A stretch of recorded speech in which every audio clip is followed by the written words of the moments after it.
lived several lives since. There you go. It Done. was a base for an You're going to American get bomber loads of group in people the coming Second and World making War, fucking snide and in remarks. 2010, But its who gives a medieval shit? De Vere house appeared as Well, Godric's Hollow they're in stupid Harry enough, Potter. aren't they? But its Sorry? essential They're stupid character, enough. the streets, the They're leaning my problem. frames, the traditional They're pink-washed stupid Are you enough. on plaster, just is chatting? the character of Yeah. 500 years ago. Yeah, and on To live YouTube here it is says to people and accept the blogs. discipline of the Grade 1 listing. Residents have to seek consent to change the windows, the doors, the very colour of the walls. You do not renovate a Lavenham house. So You people maintain that's it going to come and in, you they're hand going it to on. insult them, they're going to Two fuck off. left.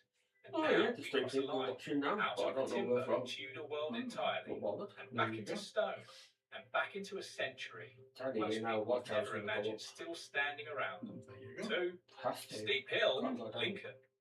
Well, I Lincoln don't is sit a down. city of around 100,000 people, built on a hill that the Romans fortified, climbing from the river up to And the when I'm vast going out, cathedral. there's out and The that. road Just that take makes the that camera and climb record is it. called, with total honesty, whichever. Steep Throw it Hill, on and YouTube. it follows the life That's of an ancient Roman that's just a route. bit of extra And content. partway up, Oh. it stands a house that stops historians in their tracks.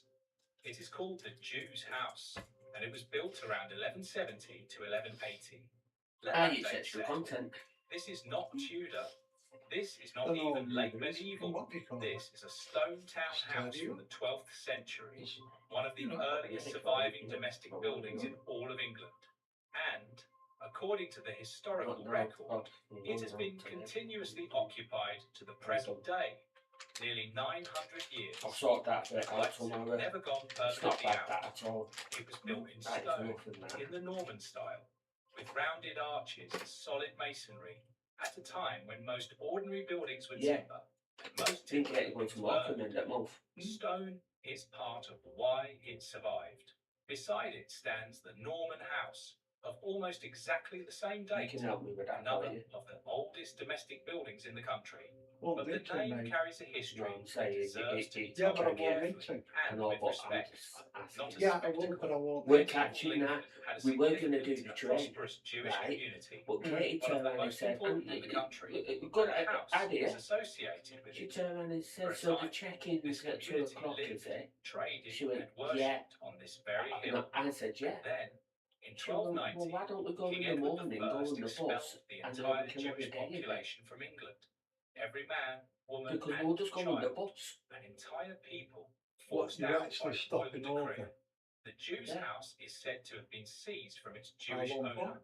traditionally 2 identified nights. as a woman Oh, named right. Belisette of Yeah, Wallingford. 2 nights. This is documented Yeah, history. 2 nights, yeah. The Edict of Expulsion of 1290, That- one of the darker chapters in English law, I can do it in and it would be Morecambe. more than 3.5 centuries before Jews were permitted to return.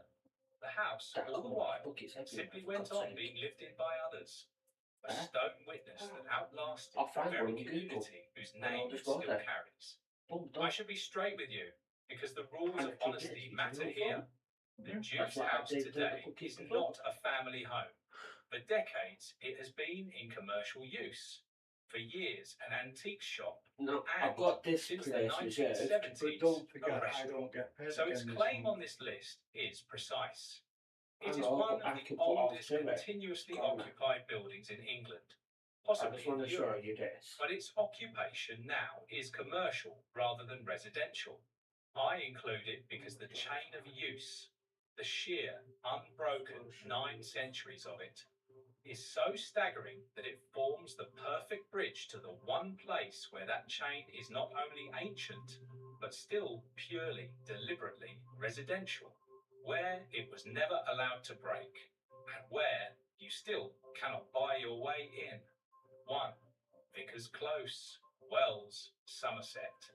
We end in Somerset in Wells, England's smallest city, with a population of around 12,000 gathered around its cathedral. And beside that cathedral runs a street that is, by reputation, the oldest purely residential street in Europe still used for the exact purpose it was built for. It is called Vickers Close, and to walk into it is to walk out of your own century. Construction began in 1348. I want you to sit with that year, because it is not a neutral one. 1348 is the year the Black Death arrived in England. the year a catastrophic proportion of the country's population began to die. And in that year, against that backdrop of mass death, with bodies being buried faster than priests could bless them, the authorities at Wells Cathedral broke ground on a That's planned residential street. That's personal. Not a defensive wall, not a plague pit, a tapered run of comfortable houses, completed by around 1412, built to accommodate the vicar's choral, the men responsible for singing the cathedral's daily services. While a third of the country was dying, someone in Wells was laying foundations for a future they had every reason to doubt would come. Can you help There's me with something half and I'll almost pay you defiant half in and that half? What, with 56 act of quid? faith Yeah. and continuity Well, made in the middle of an apocalypse. she's paid it, hasn't she? There were She already originally paid it. 42 houses, one for each vicar. Today there are 27. Every single No, one this is a more Grade than 1 Actually listed paid building. 56 After quid some were towards it. combined in later centuries, when clergy were Okay. permitted This to is marry. Morecambe. The close This is was me. about 140 Right, metres It's her long, birth. and here It's Oh, her a birthday. beautiful piece of right, medieval yeah. cunning. The street is deliberately tapered, narrower at the far end, so that seen from the Is that all cathedral, right? it looks longer So we're and now in grander July, than it are we? really is. A trick of No, June, perspective, mate. built in stone. In the 14th Oh. century, the tall Yeah. chimneys were added in the 1400s. What date's her The chapel birthday? at the Her north birthday's on end the sits 20th. 8 degrees out of alignment, But because it was we're built going onto the an week older after wall, and the Right. roof was because angled it's to Father's compensate. Day after her It was birthday. commissioned under Bishop And I Ralph of don't want to miss Shrewsbury, Father's Day for named you. in his honour as the So I host of turned his around and vicar's said, well, court. we won't go on And your birthday, here we'll is go the the week detail after. that lifts Well, I'll this tell you what above then. every I don't other miss your entry. Father's Day. I'll The tell you vicar's what chorals then. still live here. I get Their paid again tomorrow, successors, don't I? the Yeah. men and Pay it choristers tomorrow. who sing the Then daily it's done, worship then of you don't Wells have to worry Cathedral, about it. occupy It's done. these same houses today. Thank you. Yeah, The you get street that has tomorrow. never stopped doing the one And thing it was it's in built the to do. fridge with the dates. That is why it survived. Lavenham survived because it grew Yeah. poor. Well, yeah, that I've Tewkesbury written them down. survived because the It's railway just to passed help it me by. and help you, really. Rye survived because the Thank you. sea pulled away. But Vicar's Close survived for the opposite reason, because its purpose never But we're ended. 11 a minute There in was a never a car, moment which when the you say it's city only stopped. £6. The I houses can see that's felt not empty. danger at all. The function Yeah. held, and so the In a fabric new, held yeah, with it. where we can go And to it Lancaster produces a Castle, final which extraordinary I'd like to trade-off. see it. Unlike Yeah, yeah, any yeah. other on this list, you cannot buy a house on Vicar's Close. You cannot inherit one. You cannot move here because you admire it or because you have the money. Residency is tied to the cathedral, to the role of singing its liturgy. In a country where the house you own is the great measure of what you have achieved, this one street still runs on a medieval logic that has simply never been updated. Your right to live on the oldest residential street in Europe depends entirely on fulfilling the purpose for which the street was built. That isn't a loophole or an inconvenience. That is the whole point. The reason the chain has held for the better part of 700 years is that the street has never been allowed to forget what it is for. 8 streets, 8 towns, and the thing that ties them together is not what you'd expect. It is not that England loved these places and chose to protect them. For most of them, it is almost the reverse. These buildings did not survive because of prosperity. They survived because prosperity left. It's like you get The that. wall What money do you call drained it? out of Lavenham. Where they're The on harbour camera drained watching away TV. from Rye. The railway swept past Tewkesbury. What's that? Every fucking great program wave of called? money that washed over England brought demolition with it. How many people The sit and watch medieval that? replaced by the Tudor by the Georgian by the Victorian. fucking hell, The yeah. only buildings that lasted were the ones that It was money Grandma forgot. that told us. Or in the single most remarkable case, the one that was built for something that never stopped Gogglebox. mattering, and Gogglebox. so was never allowed to die. Oh, this is These Gogglebox. streets are not extraordinary Got because line. they are old. A Not ruin is old. recorded. A museum is old. They are extraordinary Got one because they are watching still now. in use. Because Oh, by someone the is way, inside right now someone's this followed morning. us. The full, ordinary texture There of you a go. normal day, surrounded by walls There's were no- standing when Shakespeare lived, all ships sailed, when the plague walked outside. The past in Oh, England someone's is all not followed behind on glass. Twitter. On On these YouTube. 8 streets, it is where someone is putting the kettle on. If you've ever lived in, or even just walked one of these places, I genuinely want to know what it felt like Tell me in the comments. And if this gave you a Definitely piece of can eat it England you TV. didn't have before, consider subscribing. We cover the history Doesn't that matter, gets does it? skipped. Not because it's obscure, but because it asks you to slow down long enough to feel what it actually means.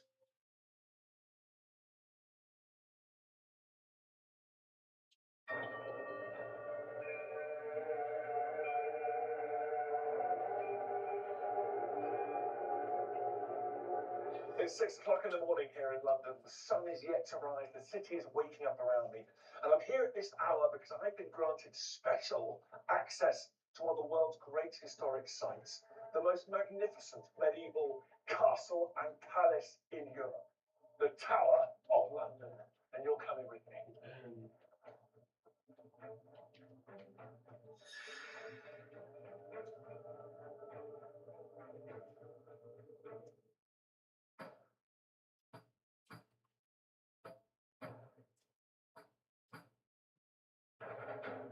Morecambe bus station.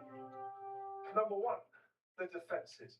There's just no getting away from the fact that the Tower of London is a monumental medieval super fortress. It's from Morecambe. It is perched right on the edge of the city of London, and by the 13th century, Yeah. for example, the city of London was the most important in the kingdom. Lots of wealth generated here, lots of commercial activity, very, very valuable to the crown. That's not far. It was always the most pliant place. The Plantagenet kings didn't always get their own way when it came to London. It could be a little bit rebellious. And so they made this giant statement. They build on the foundations begun by the Norman. No, we're kings catching of England, the. No, I'm and they saying from create hotel. This mega fortress. There was a Katie gatehouse said- complex over there that was really a Katie castle said, why in don't we its just own do it? Bus, right. yeah, If it's people going to managed be an find hour. their way through It's that going to be an somehow, extra hour they on were top of our confronted by time. this enormous But moat. it's cheaper. This is a very wide moat. It was She filled with said, what's the water, point of and the it train meant when that I've anyone got a free shooting bus pass? crossbows or arrows was really a pretty long way from the walls, True. and their She did projectiles say would that. start to lose some of Sure, that. what's the point? I just thought that we wanted to get. Hit the defenders She in. went, It also meant it was no, impossible so what to we're going to do undermine these defences. And the instead way to break into castle was to get the miners to is get there. underneath the moat and then collapse the walls and come up into the castle. Well, that was impossible. It's so yeah. wide. The soil here is so shingly and muddy and sandy. That was impossible. So the only way in. So we're going to go first thing in the morning, he said. Across the moat here, and then you are greeted with another massive set of defences. These outer walls here, the plywood. She needs to check to the vet if Courtney's got her injection. People are dropping projectiles. She needs an injection for going to kennels. And who's looking after Courtney when Kennels. Portcullis. I'm very happy to say that medieval portcullis is still I said, placed Dad here, can't. ready to be dropped if needs be. Your mum There's a won't. fearsome obstacle. Once you've burned or battered So your way she's through going that, to you face kennels. these huge gates here. Through the gates you go, and you are confronted by Well, Courtney's one of them, she'll range you until she gets outside. set of walls. Look at this. Yeah. This is the bell And tower right you here. can't do it, it's not But fair. you basically got a castle So, within a castle. And they here can do it. you're in a killing zone surrounded on all sides by defenders. And if you want to fight your way to the heart of the castle, you've got to keep going. There are more defences to come. We spoke about living each other when we're married, yeah, which we will do, yeah. but everything's still going to be the same. Yeah. Private, see that? What's the We season? go to Yeah, the best there's not areas. pissing around, is there? Well, spend a couple of weeks here, spend a couple of weeks there, spend a couple of weeks here, spend a couple of That's what I'm weeks going to do, yeah. What do you think? You know what I mean? Yeah, that's what I'm going to do. I might start doing it now, you know. I've got behind the scenes now. This is one of the I private can, areas can't I? that open to the public. Yeah, here you can. because Yeah. we have got one of the most astonishing artifacts in the town, one of the most astonishing artifacts in the kingdom. This is number 2, the portcullis. Just look at this. If I This need is the help, you know, it's only an hour 13th away. century portcullis Yeah. By with walking. its lowering gear, with its lifting gear, in position, unchanged gear. Katie said, I Since forgot to massive tell military say upgrades this. this tower Can I have received an alcohol? in the 13th century. Yeah. She went, has your dad got an alcohol? I went, no. She went, you'll easily get one. I went, well, yeah. This is the lifting gear on He went, get him an But this alcohol and portcullis you is use it. the original 13th century wood, the 13th century lattice, And right down here is the original portcullis. We saw the spikes from down below. This is us looking at it from the top, and you can see, look down there, you can see the entrance. Sometimes they take picture, but every time I see Getty using it, they never look. Coming out of here. Queen Elizabeth I, They never look. Winston Churchill, you name it, all of them under this imposing structure right here. Oh, Never that's how been taken people out do it. ever since it was installed during that massive military upgrade of the 13th Free bus century. pass. And the best thing is we've got some cutting edge military technology over here. People aren't even sure what this feature is for, but I think it's a You'll be able to particularly get one interesting. anyway, If you look under here, Oh, you can see this because hole, you're a carer. and there's a pipe that connects with So the you'll need one outside, to get just behind backwards and that forwards. portcullis. Now, some people think perhaps it To was help like you. pouring So you down should be able to get boiling one. hot water or human waste to try and drop on any attackers coming through. But some experts think it was a fire suppression system. So if anyone tried to burn their way through the wood of the portcullis, you could pour water down here and this would spray out and put out the fire. no, What? Now, can't. no one ever breached this portcullis. This castle never fell to an enemy army. It did once get captured, though, by a bit of a rabble. It was during the I Peasants' can Revolt get of 1380. you an So alcohol, peasants marched on but I London, can pushed apply the road for out to another England bus and tried to pass, negotiate with them. which But is a like the group same, of so I'm that gonna peasant force Google made that and their have way a to the look Tower of London, Yeah. discovered that it wasn't properly being and protected. see if I doors need went to the you portcullis with open, and they me. burst in and ran amok. They looted it, they dragged out some particularly unpopular royal servants, and they even harassed the members of the royal family they found it.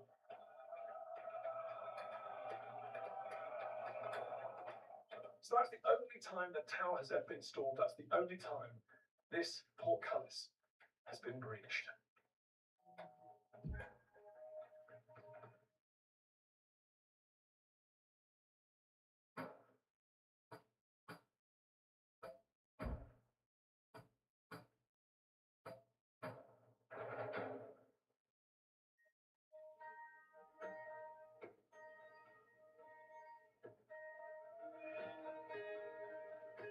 Number three, before we enter the heart of the tower, I just want to show you this wonderful little gate here because it's a reminder of just some of the vast number of famous and influential important people from English and British history who've come into the tower. This is a postern gate. This means a little narrow entrance where when the tower is totally locked down, you can still get in and out, perhaps send messengers, things like that. Now this is the Virewood postern. You come through here, you go through a right angle, which means that anyone with a battering ram can't get it round this corner. And this was the way that actually most normal people would come and go, including Queen Anne Boleyn on the way to her coronation. 1533, Henry VIII, lover for such a long time, now finally acknowledges his wife as his queen. One of the best days of her life. She had come in this way. But also, this is the way that she would have come in just 3 years later, when she was on the way to her imprisonment and eventually her execution here in the tower. So the best and the worst day of her life. This is the original Tudor gate. I'm touching history here. This witnessed the entry of Anne Boleyn, for example. So imagine how old this wood is that went into building this. And these doors could be closed here. And you get this feature here, which is this little tiny flap. And this is a reminder that when the castle was locked down, you could really restrict access. You're not getting an army in through this flap here. You could make sure that people could only come in ones and twos and control who's getting into the castle.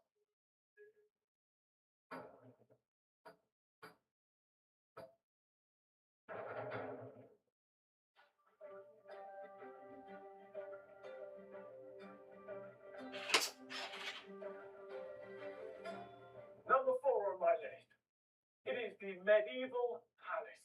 This was not just a giant super fortress designed to secure royal power in the most important city in the kingdom. It was a medieval palace. This is where the royal family rested their heads at night. Sometimes this was where they felt safe, they could entertain foreign dignitaries, they could relax.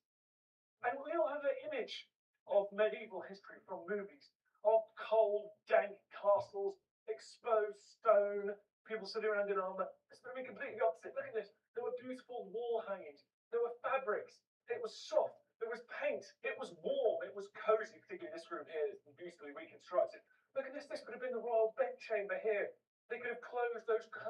around the bed at night, keeping out the chill of those damp London nights on the edge of the Thames in the winter. Murals on the walls, magnificent heraldic devices. This was a bedroom, this was a set of chambers fit for a king and a queen. Now, Edward I spent a huge amount of money here. And in fact, he only spent something like You 50 lazy days here, because the bastard. nature of medieval kingship was you had to stay on the move. You had to rule with the You're sword old in your hand and you're full. and your bum in the saddle. So he was always travelling around his vast empire, which by that stage included places like Wales that he conquered. He pushed north into Scotland. He controlled swathes of France. So he wasn't in London that often, but when he was, he made sure that he was here, sleeping, receiving guests in style.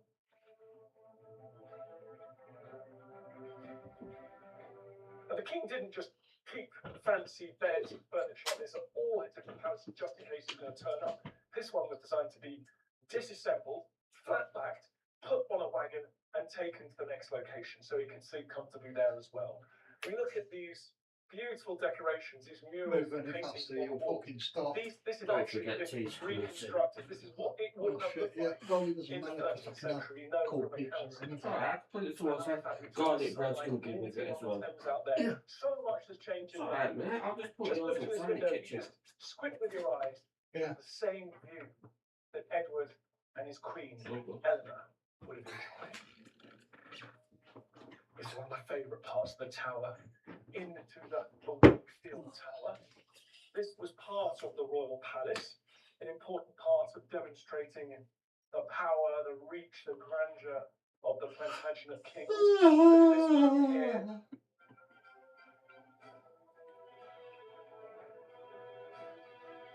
I'm gonna phone Mickey Boy, see what he's up to.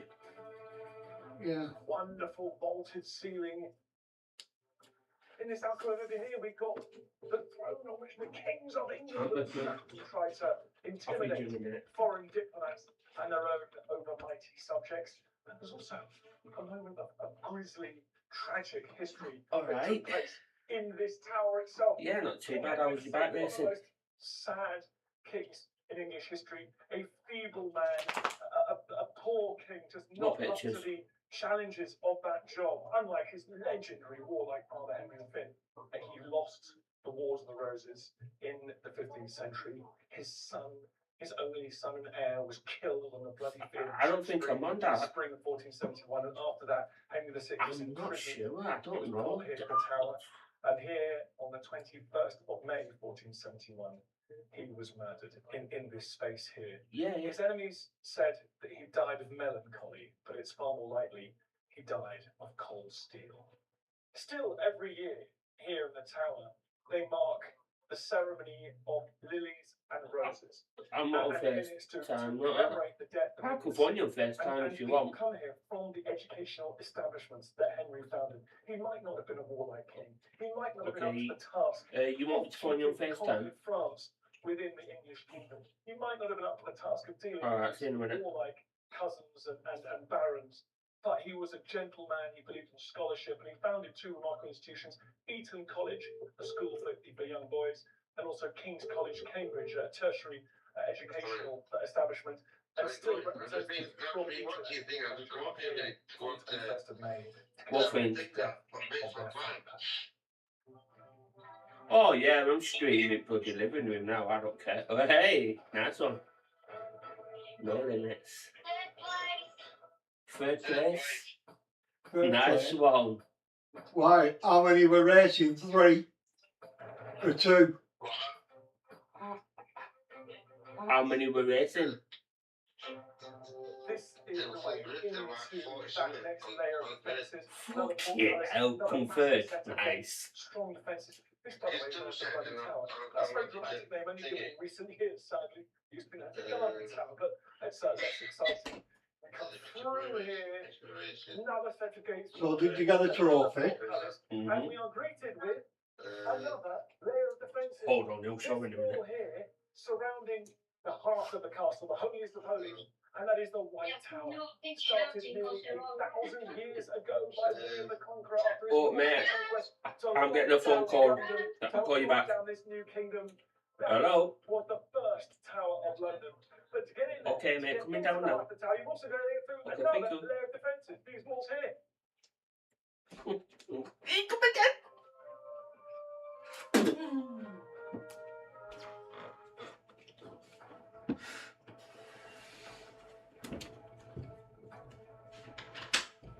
So I've made my way through that last defensive wall, and I'm here in front of the White Tower for number 5, the oldest bit of the Tower of London, nearly 1,000-year-old, built by William the Conqueror just after his conquest of England after the Battle of Hastings in 1066.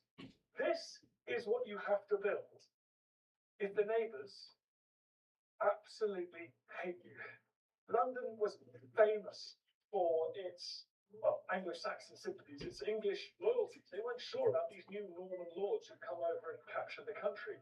And so this is what William built to keep himself, his family, and his officials safe in what was becoming the most important city in the kingdom. Built into the old Roman walls of London, it's a massive, a really huge square keep. There's very few around Western Europe that are as big as this. And you'll notice that the entrance is way up there on the first story. It's up there because there would have been a wooden set of stairs like there are now. Now, the reason for that is because if there was a siege of the castle, if there was a sudden emergency, you could set fire to those stairs, set fire to that wooden structure, and it would be even harder for the enemy to get access to that tower. So even the tower itself was built to be defended.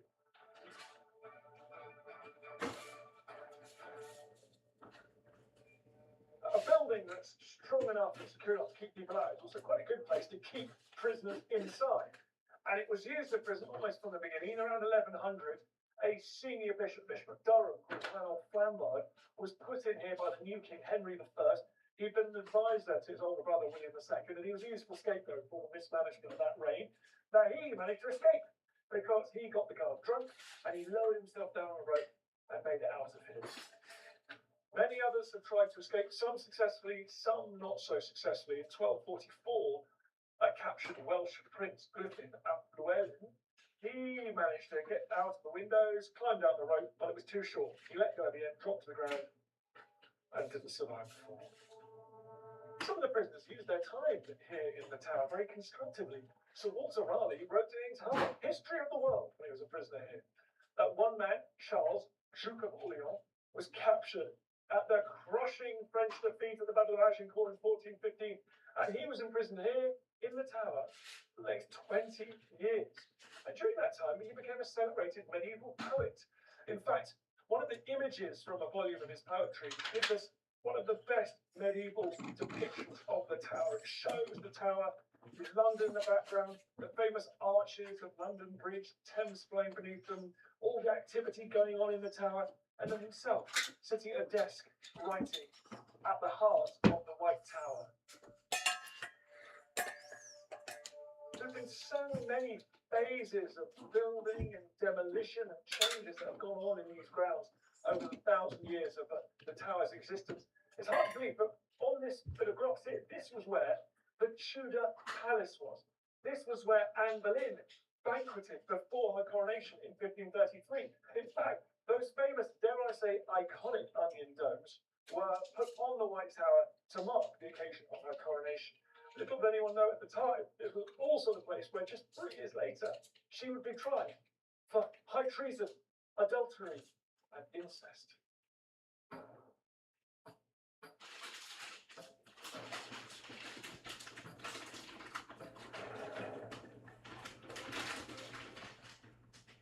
There's lots going on.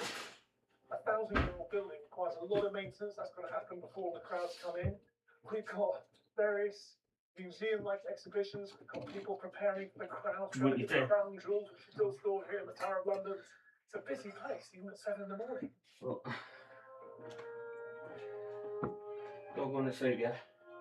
You're going to sleep? Just lying down and resting, yeah. I'm going to watch my TV in there. Just on the In your room? Yeah. I will see you in the bed. Number 6, we're Enjoy. plowing through the halfway Don't point. We're in the second half don't get up to nothing out we're of it. right inside the White Tower. This room, this exhibition is one of those special places for me. It's where I first fell in love with history. I was brought in here as a kid. I couldn't believe my eyes, and I'm still overwhelmed by coming in here all these years later. This contains some of the most precious pieces from the Royal Armouries, an astonishing collection of arms and armour through centuries of English and British history. And this space here has some of the armour worn by the kings and the princes who've ruled this realm. Particularly this piece here is so astonishing. This belonged to the young Henry VIII. Now we can tell he was young for several reasons. One is he's looking quite trim, put on a bit of weight in his older years. And secondly, you start looking at the clues, the heraldic devices on this armour and on this horse armour. First of all, come and look at this. You can see, I'll get my torch on here, around the hem of this skirt, this iron skirt, you see H and K intertwined. Henry and Catherine. Catherine, his first wife. Catherine of Aragon. So he's still very much all is well in the royal household. He's still married to his first wife.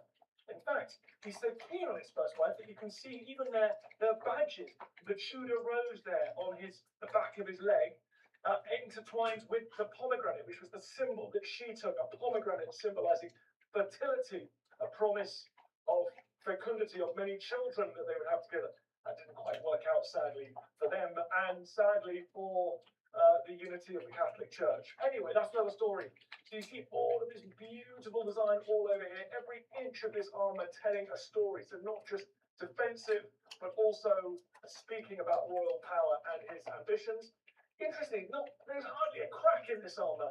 These were so finely constructed, they were such studies in protecting the body that when NASA were looking to build spacesuits in the middle of the 20th century, they came to the Royal Armouries and they actually looked at some of the techniques that we use and how they could incorporate that in building spacesuits. How to build outfits that were protective, but also ergonomic, allowed you to do things. If you want to know what Henry VIII looked like 25 years later, well, look no further than this, because just as today you'd have well-tailored suits for every state of life that you go through, so Henry would have different suits of armour made that had to be carefully fitted to his body at the time. He's now around 50 years old. Thanks to the fact that he did in fact have a jousting accident, he's filled out a bit, he's not doing quite as much exercise. We think he's got something like a 56-inch chest at this point. We can tell how swollen his ankles were. We can make judgments about his state of health. This was made in 1540 for him. Look at that beautiful gold inlay, no expense spared. You can see the beautiful gilded etched borders here.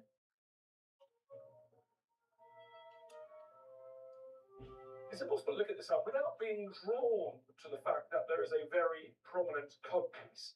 Perhaps it's just how armour was designed, but perhaps Henry is trying to draw attention to the ongoing psychodrama of his reign, which is his desire to spawn healthy male heirs. By this stage in his reign, finally, after 3 wives, he had a son, a legitimate son, Edward.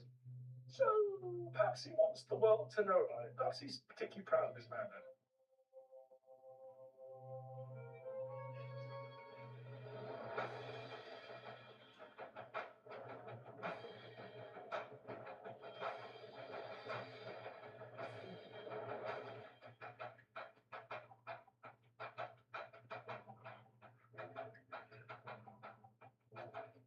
Yeah, it's enormously thick walls go right through the heart of the White Tower, which shows that even within the tower there were still defensible positions. Imagine that. Imagine expecting a siege where you might have to not just fight on the outer defences, not to defend the tower, but inside the tower itself. And actually, it's very bright in here now. These enormous windows were punched through the walls a lot later. They would have been arrow slits when the tower was really designed for defence. And just look at this, what a magical space. The Chapel of St. John. This is where William the Conqueror and his family, his troublesome sons, could all gather and enjoy a moment of contemplation, of religious observance. And they would have worshipped here, and kings and dignitaries have worshipped for 1,000 years nearly in this space. You can see it's Norman because you've got this classic Romanesque, these rounded arches. It's like actually being transported back to Normandy, the Norman style of building. And as they reshaped English religious architecture right across the country, so they did in here in the Tower of London. And this is just classic. It's a lovely, peaceful place. You can't imagine anything intruding on the holiness of this space. But intrude they did in 1381. Remember I mentioned that the peasants, when they stormed the Tower of London, they ransacked every corner of this tower. And in here, they found the Archbishop of Canterbury, Simon Sudbury, who they hated, and they seized him and they dragged him out. And I like to imagine that moment. Well, did he rush up here and could he assume a position of devotion, hoping that his vestments, hoping this space would somehow protect him? But it did not. They dragged him out. They took him up to Tower Hill and they hacked his head off.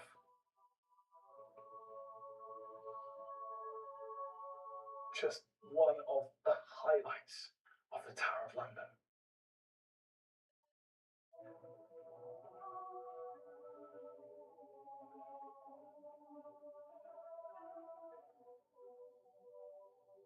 When you're inside the White Tower, you just realise how large this keep was.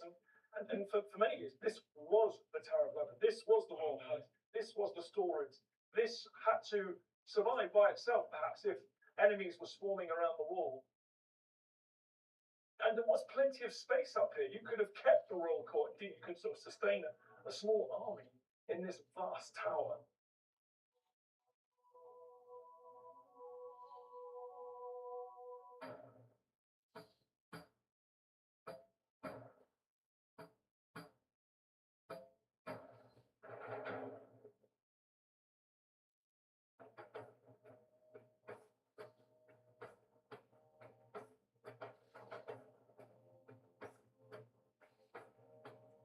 The Tower is infamous as a place of execution, which brings us to number 7, the place of execution itself.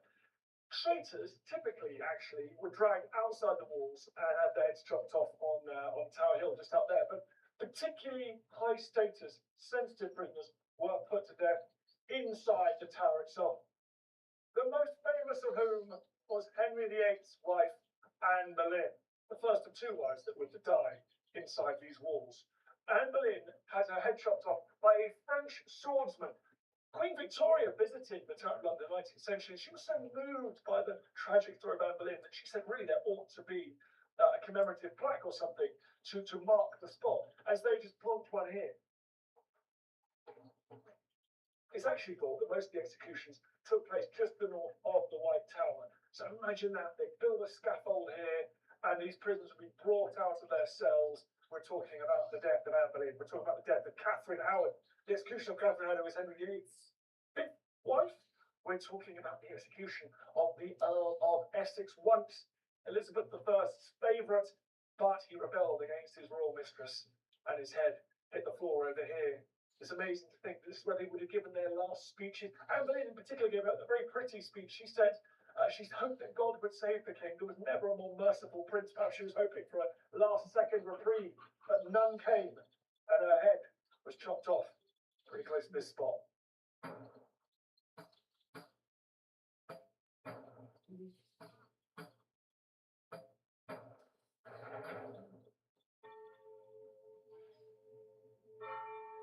So this was probably the bloody place of execution around about here. And opposite it now is a much newer building.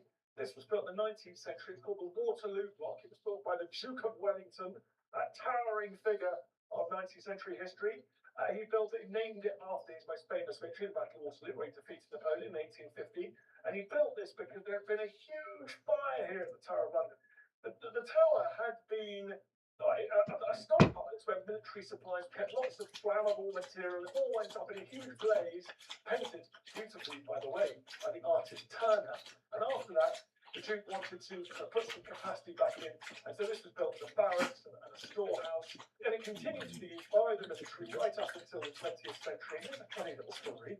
2 of the most famous prisoners ever held at the tower are 2 of the last. The Cray brothers, those notorious East End gangsters. They were doing national service. They'd been conscripted. They were serving the London Regiment in 1952, and they absconded. They went AWOL, and and they were apprehended, they were dragged back into the tower, and they were kept in those little towers up there.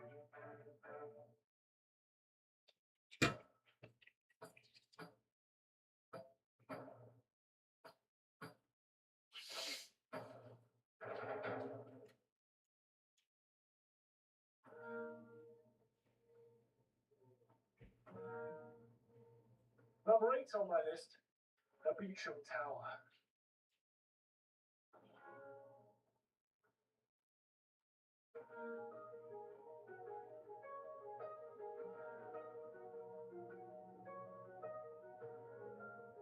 Tower of London was famous as a royal palace, as the place where the crown jewels were kept, as a royal zoo at certain points, but it's also famous for its role as a prison. It's the place where you kept high status prisoners right from its beginnings all the way up to the 20th century.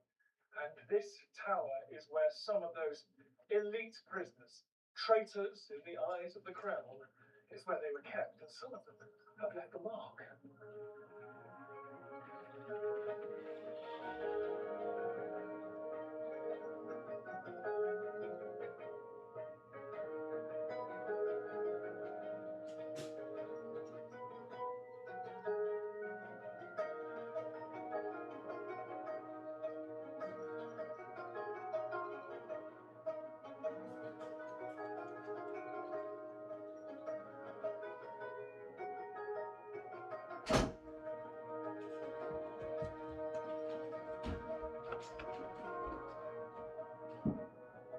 This room in particular is covered in graffiti, and more than graffiti, elaborate carvings to commemorate the time spent here by some of these high-profile prisoners. This one in particular is beautiful. This is the Dudley family. The Dudleys were all in prison because the Dudleys made a big mistake. They tried to install Lady Jane Grey on the throne. She was married to one of the Dudley brothers. And so because of that, their dad, the Duke of Northumberland, he tried to put his daughter-in-law and his son on the throne of England after the death. The child was Edward VI, and the whole family was thrown in prison, but that didn't work out. Lady Jane Grey was executed, the Duke of Northumberland was executed, and the brothers were all put in here. Now this has little clues as to who these brothers were. We have Ambrose Dudley, commemorated by these roses here, and then here we have gillyflowers from Guildford Dudley. Now, poor old Guildford was married to Lady Jane Grey, so unfortunately he got the chop. Robert Dudley, these acorns, the Latin is robus, so that's a play on the words there. He did all right. He survived, just about, and he went on to become a favourite of Queen Elizabeth I. Perhaps more than a favourite. So all the sons are commemorated here.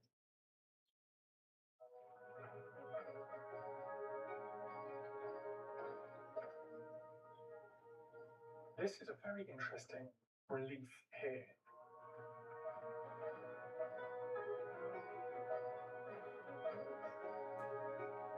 This relief shows a person kneeling, and then this rectangle here, and it suggested this could be the infamous Little Ease, which was a special kind of cell designed to inflict maximum punishment.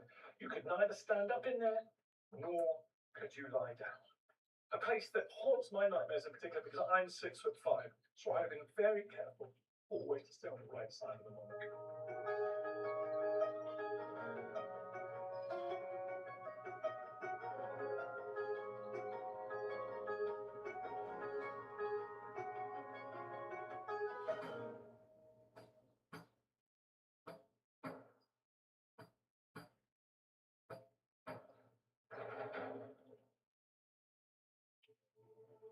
This is a beautiful little Tudor corner of the tower. It's called the King's House. It used to be called the Queen's House, but now that we have King Charles, this is his house. This is where he would stay if he lived in the tower. He doesn't live here. If I was him, I would.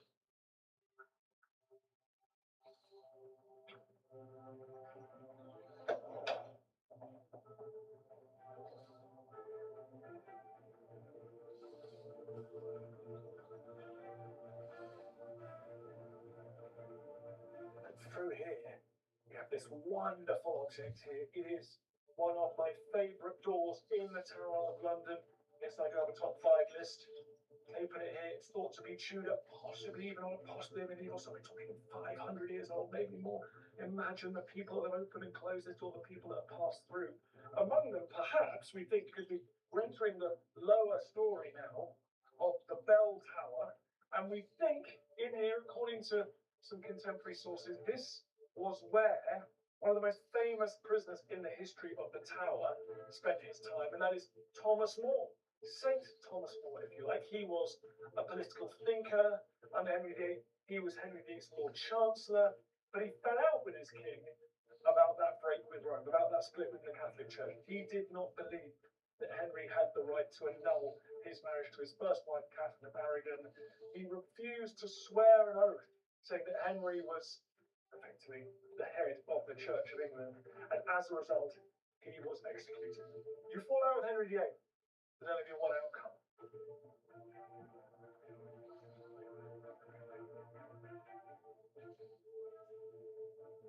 The Pope canonised Thomas More, and today, Saint Thomas More is the patron saint of politicians, if anyone going for that sort of thing.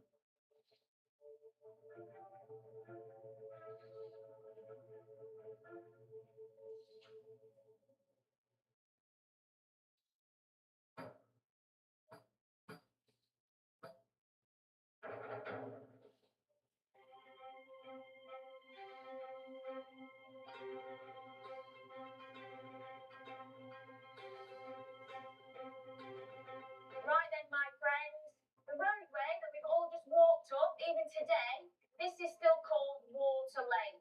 So we are still standing in the middle of our defensive system. So we know for a fact the wall behind me was not finished until the year 1280. That meant the River Thames, she flowed all the way through here. Great nuggets of history, they really know how to get people fascinated. That is why we now look down onto the most famous, or should I say infamous gate in the world, Traitor's Gate. This was built on the order of King Edward I, very clever man, decided to use the River Thames as a highway. So at high tide, boats could pass through these gates and unload their cargo right here in safety. Therefore, my American cousins, this gate was originally called Watergate. Thank you. True story. Number 10, saving the best till last. It's the Yeoman Warners. How you doing? Hi, Dan. The legendary Beefeaters. If you come to the tower, you've got to go on a tour with one of you guys, ain't you? Who are you? So we are the Yeoman Warders here at the Tower of London. We are the sovereign bodyguard. We're here to ensure the safety of visitors that come to the Tower of London, but also we are the ceremonial bodyguard for the monarch. We're here to ensure the safety of the crown jewels. So you look after the crown jewels, you keep an eye on the monarch as well when they're doing official functions, but you're also, you still tell great stories. We do. The whole part of our story here is brought to life by the Yeoman Warders. We give our guided tours, a bit of storytelling, and you see the bell tower in all of her glory, the upper chamber, the strong room fitted with windows. That was a prison cell for a young Princess Elizabeth Tudor. Now, eventually, Princess Elizabeth, she was set free, but not before her half-sister called her into the Queen's house and told her in no uncertain terms, "My dearest sister, should you dare return to the fine visited London whilst I am the Queen of England, I will have your head." And these uniforms you're wearing, they weren't just dreamt up recently. They are reflective of the fact you are a properly old regiment, aren't you? Absolutely, yeah. The uniform dates all the way back to 1485. We supported Henry Tudor at the Battle of Bosworth against Richard III. So this is a tunic, a dress uniform that was worn under armour. So you've been doing it for over 500 years. You're one of the oldest military units in the world. We are the oldest military unit in the world. Oh, come out, shots fired there. Other units can write in. You've had a lifetime of military experience as well, all of them. Yes, so to become a Yeoman Warder, we all have military service, so we've all had to serve for at least 22 years in the armed forces. We've all got to the rank of warrant officer, or the service equivalent for the Royal Navy and the Royal Air Force. And we all have the long service and good conduct medal. So you've got a chest full of medals there. I do, yes. Where are some of the places you were served? Bosnia, Kosovo, Iraq, Afghanistan. So they're my operational tours. But then I've also served all over the world because I spent 25 years in the Royal Logistic Corps. And you're still serving now? And I'm still serving the crown now, yeah. You don't look old enough to have done all that. Beefeater gin helps. What if you, is there a commute in, or do you let you go out to live on the site? We live on premises with our families.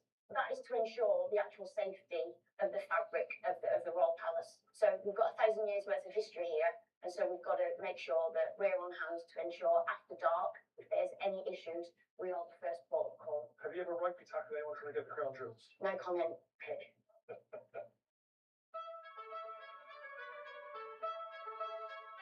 Well, folks, that brings me to the end of my top 10 things to see at the Tower of London. Really, there's so much history. I could have chosen a top 100, but that's for another time. Thanks so much for watching, and make sure that you come to this astonishing place yourself. It really is one of the greatest heritage sites in the world. Hi, I'm Dan Snow, and if you love history, you've got to know that History Hit is on a mission to bring the past to life. Every week, we travel the world. We visit places like this, the Tower of London, to film original and in-depth documentaries. And now History Hit has a YouTube membership to give you access to even more films released weekly. You heard it here first, folks. Click the join button below this video to see for yourself what History Hit has to offer. We can't wait to have you join the team. Are we allowed to bicycle here? I don't know. How many laws are we going to break today? That is my question. None is the answer. Oh God, the hill climb. The ultimate cycle tour through the world's greatest city, London. I'm going to take you on a route that is going to pass one fantastic historic building for every century of the last 1,000 years. It's the Dan Snow Cycle Challenge. But don't drink and bike. I begin my epic journey in the south, crossing Westminster Bridge, passing over the Thames into the historic heart of the nation, Westminster. This is our first stop. This is Westminster. This is where you've got to begin. I mean, there is so much history here. You can taste it. Look at it. Statues of all the prime ministers there, like Churchill, standing there glowering, looking out over his favourite place here, the Palace of Westminster. This is the British UK Parliament. Famously, Big Ben. But that tower is not called Big Ben. Big Ben is the bell behind that clock face in that tower. That's the Elizabeth Tower. Now, the Parliament looks really old, but it was actually built in the 19th century after a massive fire. It was deliberately built to look old so people would have more sort of respect for its medieval vibe. But this building at the heart of it, that is really old. That is coming up to 1,000 years old, built just after the Norman Conquest. That is Westminster Hall. And it was a massive statement of power by William the Conqueror's son in particular, William II. He built the largest medieval hall in England, in Europe. And it's still there today. Amazing. It survived fires, it survived the Blitz, it survived everything. It is one of the most important buildings in Britain.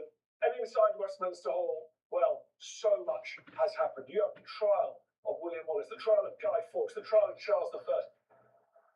It's where Winston Churchill lay in state after he died and crowds filed past. It is where Queen Elizabeth II did the same. It's one of the most important spaces in the UK. And running is beginning, folks. Let's get back on our bikes. Westminster Hall, 11th century, tick.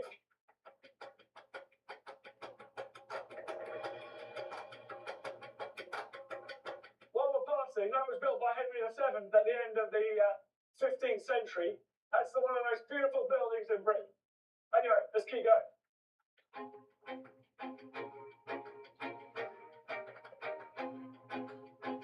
Now that is the Victoria Tower next to the House of Lords. That's where their archives are kept. All of the Acts of Parliament are kept in there. I've been in there and I've got my hands on actual Acts of Parliament, like the Stamp Act, the Parliament Act's pretty cool. Now this is going to turn them right down here.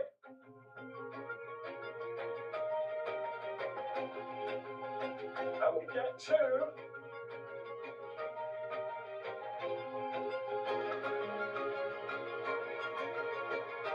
look at that. Lovely. That Jewel Tower. That was built in the 14th century by Edward III to keep his treasure, to keep his wealth. Crown jewels are in there, all sorts are in there. Those windows got grills, but they got metal grills over them to added security. There was a moat here connected to the Thames. It's the kind of building you've got to build when you're hoarding wealth and other people want to get their hands on it. Edward III, he's up there in terms of English medieval monarchs. He's definitely top three. Fabulously powerful, wealthy king, ruled a long time.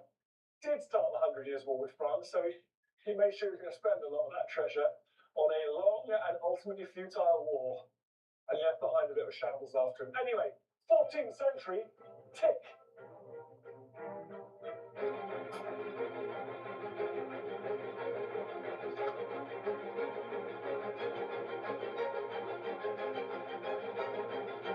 Next up, just look at that beauty. That is Westminster Abbey.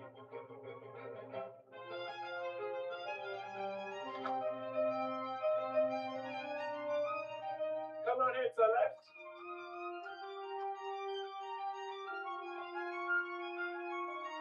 Look at that. One of the most beautiful buildings in the kingdom. It's Westminster Abbey. This western entrance is actually Georgian. Those towers are Georgian of the 18th century. But the majority of this beautiful church was built by Henry III in the 13th century. Now, ironically, this is a place famous because all kings and queens of England and Britain have been crowned here since Edward Confessor, since the Norman conquest. Every single one of them, apart from Henry III, who was crowned in Gloucester. Anyway, that's a different story. There are 17 kings and queens of England buried in there. Elizabeth I, Edward III, Henry V, and there are also scientists, there are writers, there are great generals and politicians. It is an astonishing place. The most important grave of all, of course, the only grave that no one is allowed to walk on in there, the tomb of the unknown soldier, an anonymous body brought back from the Western Front after the end of the First World War to be buried here in the heart of the capital, surrounded by kings and generals. 13th century, tick.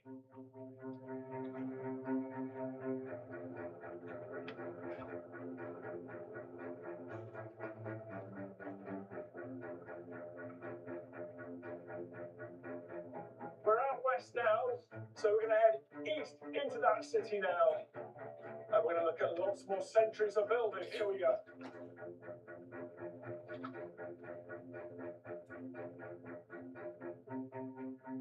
I mean, that is the Foreign Office. It's such an imposing building there. The decisions made in that building shape the course of history. International borders drawn, treaties and agreements made. The mind boggles. And underneath the Foreign Office in the Second World War, that is where Winston Churchill had his famous war rooms. That is where the cabinet would meet. Churchill was doing his business in a protected shelter right underneath this building. We're riding down Whitehall now. This is the main artery of British government. Ministries either side. And we're coming up to one of the most iconic, one of the most famous streets in the world, one of the most famous buildings. Downing Street, home of British Prime Ministers since the 18th century. Check this out.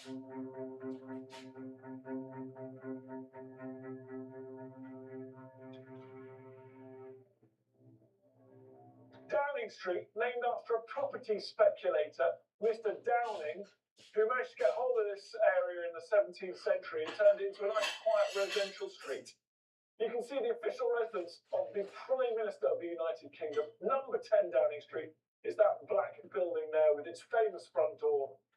The first Prime Minister, Sir Robert Walpole, was given the house by King George II. Thank you for his long service and really forging the office of Prime Minister.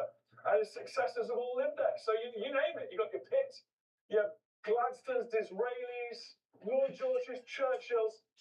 They've all been in that famous building and made some pretty important decisions in there. Anyway, that's the 18th century. Tick.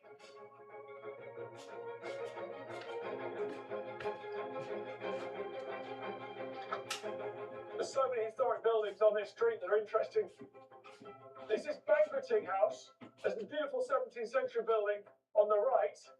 And Charles I was taken out of that window to a temporary scaffold outside and executed there in 1649.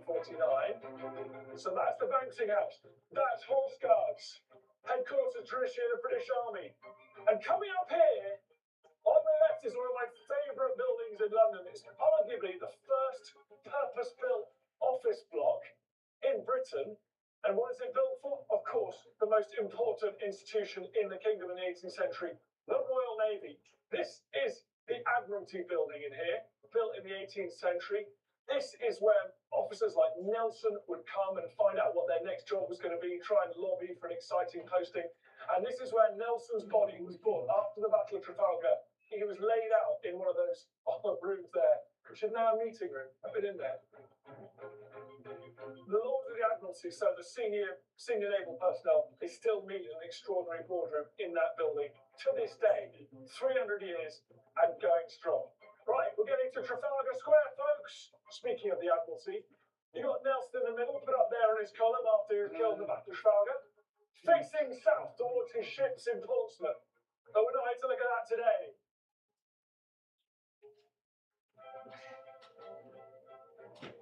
So Trafalgar Square, folks, that's the statue of King Charles I. Don't know why he gets a statue there.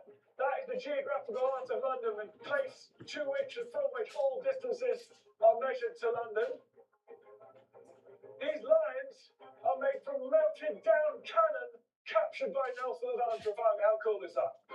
Let's come up here. That, I've always been told, is the smallest police station in There's London. a copy. They're always worried about public, Yeah, what was political revolution things, so that's a little tiny police station. They keep an eye on everyone. Look at this building here, lovely 18th century building, neoclassical. It's St. Martin's in the Field. Let's take a look.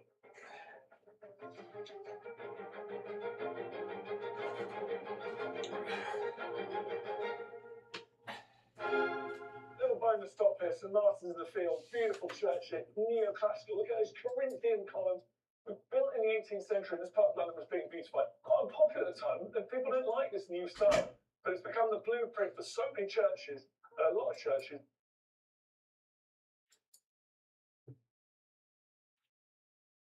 At a Blur gig, I threw one of my socks at my favourite band member, only for him to throw it back. David's team. Is your favourite Graham? Graham's my favourite. What's wrong with David? Nothing's wrong with David. That's not what you were saying backstage. Who is your favourite member of Blur that is here? Oh, well, Alex, yeah. He's my favourite member now, but at the time I was a lot younger and I just went for looks. I went for bad boys at the time. Now, of course, Who's the bad boy of Blur? it's Damon Albarn. Tell us about the sock throwing. Well, I changed my footwear to be more comfortable because you can't wear that high heels at a gig. I was trying to make my friends laugh with this bit because it's a sock, not underwear. Well, it is underwear, but it's not like the sexy stuff. And then, It is where I wear it. Okay.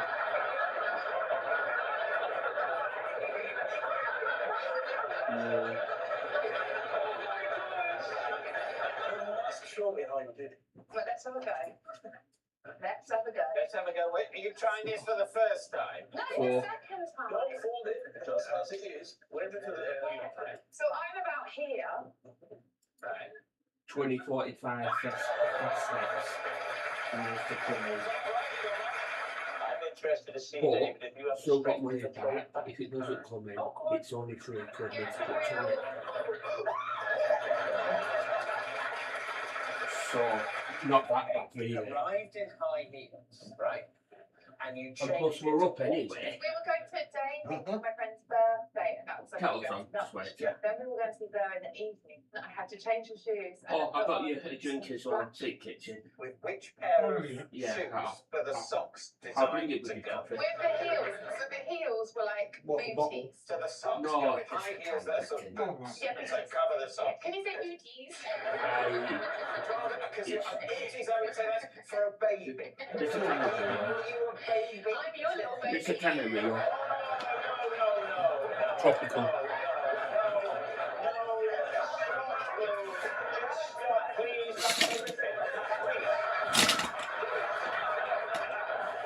I think it's a lovely, lovely load of rubbish. Nabil? I've never seen anyone throw salt, and I've been to some wild concerts as well. It's a lie. We'll go die. Okay, Lou, they think it's a lie. Was it a lie? Was it actually true? It was a lie. Because you're the passenger. When I'm on the train, I like to predict which stop other passengers will get off at just by the way they look. Beastie. That's quite a skill. I never said I was good at it. What's your technique? It depends. So, like, you know, if I'm on a train and there's a guy like wearing sock and sandals, You're saying Bethlehem. Bethlehem or Shoreditch, you know, they both have gluten-free bread. I think your reference is to unleavened bread. I don't think that's gluten-free. I think that's just not reason. Because you remember that from back in the day, don't you? That's right, Lou, because I'm several thousand years old. So give us some examples, Nabil. You're on a typical commute. What sort of people would you see and where would they be going? I observe what they're eating, how they're moving, what they're doing, if they're very... What they're eating. If they're eating things like, you know, couscous. You said if they're eating couscous. Have you ever been on a train? But also, what about if someone's going to visit a friend? Have you thought of that? People who eat couscous on the train don't have friends, so be silly. Where will they be going if they are eating couscous? They're going to Brighton, or Hove. So can you remember the first person you guessed, whether you got it right or not? And did they stand up just before they got off and you thought there was a clue? Can you imagine him just people watching on a tube? I can't. Does anyone remember when, like, MI5 had the adverts which said, do you know where the person next to you is getting off? Yeah. MI5 were asking people. Well, I don't remember that particular. I actually remember my advert. What was the point of the MI5 advert then? I think if you got it right, then you could join. Right, Lee's team, what do you think? He's lying, isn't he? Yeah, he's lying. Can we say he's lying? I mean, he's lying rather than he's a lie. I mean, Yeah. it's not Judge Judy. I think it's a lie, Nabil. Was it a lie or were you telling the truth? It was true. Oh. My commitment to preparing for a part once ruined a romantic weekend away. Oh, David's team. So, what was the role? Like a chef in the kitchen. So I had to familiarise myself with all that. At which stage of your, may I say, fairly fated career? It's lovely to have some class on that side. Thank you very much. I mean, that's fine for me, but point to the new guy. It's a bit harsh, Rob. You I can will say say- to the regulars, but not the new guy who's just come and gone. Will it be fun? Yes. It's opening line is. It's nice to have some class. I can't condemn to it. I will say, with you, Sam, you do look like 3 solicitors on a team building weekend. You're allowed to wear fun shirts, but you didn't get the email. So, David, which stage of your wonderful career was this? It was a film I did in the late 90s. It was called Some Voices. And you were playing a chef. The director was very precise about what he wanted. So he wanted to see my hands chopping vegetables and stuff and then come up to my face. And he said, it's got to be in this one shot. And my wife at the time and I booked a romantic weekend away. Where were you taking her? It was like some hotel somewhere. Some hotel. You say she was your wife then, and I think it's all falling into place, isn't it? And I phoned ahead and said, could I work in your kitchen? Could I work in your kitchen? I got there and the guy said, oh, off you go, you've got a stint in the kitchen. So as soon as you arrived, you come with me, and your wife was left in the room alone. Yeah, and How did she respond? oh, not great. Did you learn how to chop and all that sort of stuff? Yeah, it helped a bit, you know, but then it was, it ruined the weekend, ruined the marriage. Hey, what do you think? I imagine he has got that dedication. He's a proper Wait, I actor. know, so He's not it's a real- He's a proper actor. All he will be thinking about is preparing for the role. He doesn't care what it's for. Do you know what, Gavin and Stacey? How do you prepare playing that little annoying Welsh kid?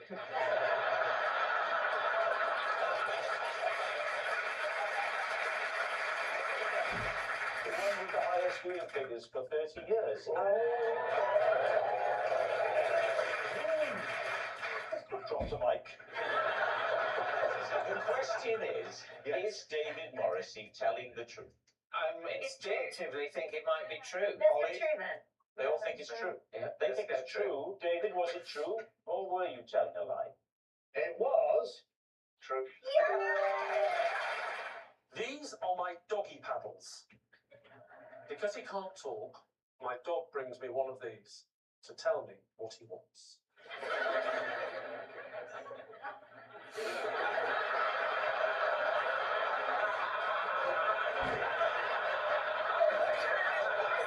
Sorry, David's team. So let's have a look. There's toilet, walk. Oh, no, that's just for a bit of fun. He always wants a game of table tennis.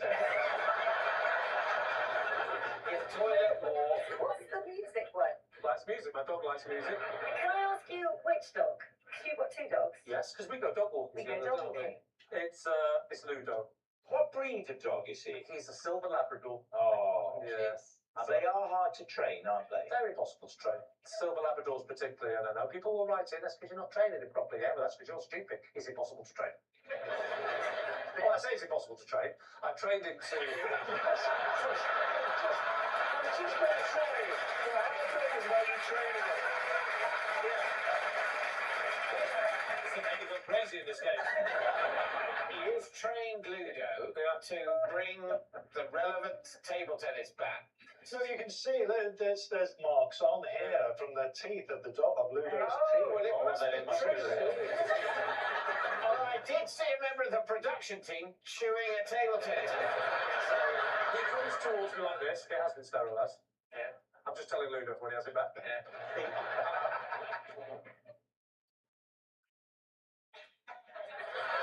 It's upside down, though. He it's not. knows that. He knows. Yes, Not that's to a good him. point. I'll go with that. Not to him, it's not. If he wants a bit of music, he Yeah, goes see.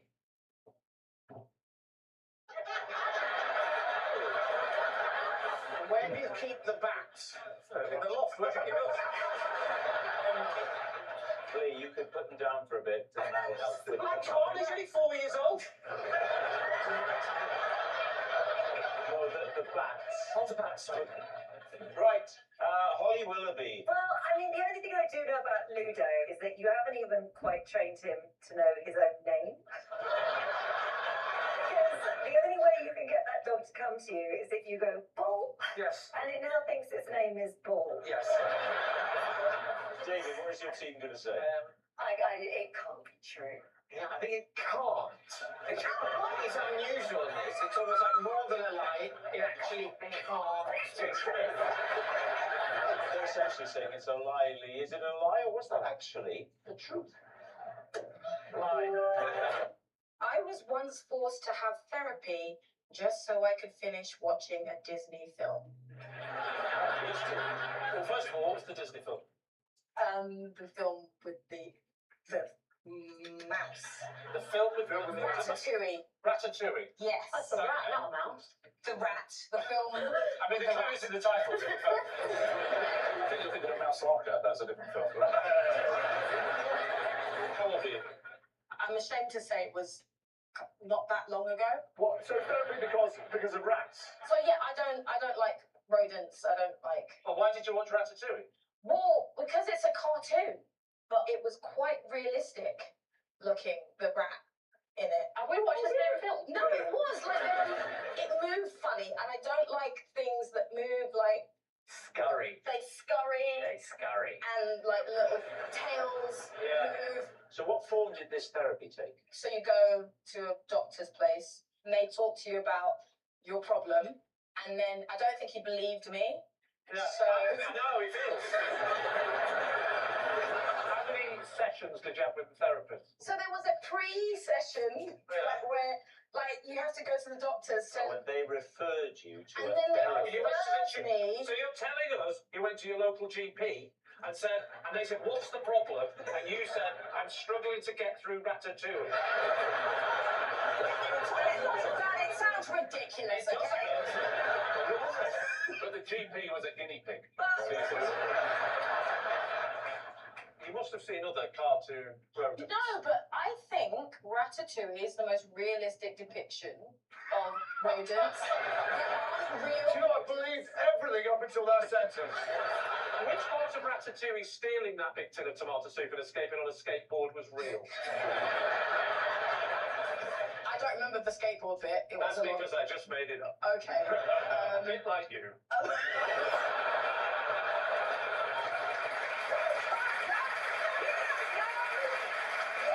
Hannah, what are you thinking of Bemmy's tale? I mean, I'm terrified that it's true, but Don't worry, if you're terrified, you can go for therapy. I don't know. What about you, Jace? It's ludicrous. It can't possibly be true. It's a lie. It's got to be a lie. I hope for Bemmy's sake it's a lie. Okay, Bemmy, was it a lie, or were you actually telling the truth? I was telling the truth. Last summer, I was called in for a chat by the chair of my local tennis club because someone had complained that my grunts were putting them off. Please, team. Your grunts as a player or just someone who hangs around the tennis court? As a player. I've never known you to do anything sporty in all the time. I've known you. Tennis. Yeah, I played tennis. Used to play squash. Don't play squash anymore, but I still play tennis. Wow. Is it on the serve or every shot? I think I'm probably more conscious of it on the serve. Let's be honest, it gets louder when I've been playing for I'd say a few hours, but I mean a few minutes. Could you give us an example of the grunt? Take the stage, please. They just think, if we do all this visual stuff, we'll never make the conversion to radio. So let's serve first of all. I'm bouncing the ball. Okay, like this. The ball's in the air. Oh, That's quite something.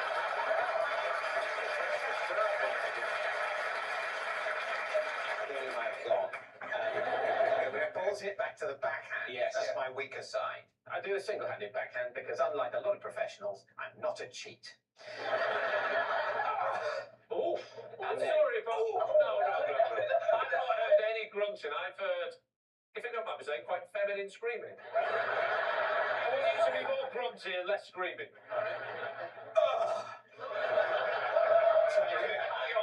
Try doing the tennis move. Maybe I'll do a little volley. And now a forehand. A bit came out. Yes, I saw. David, tell me about it.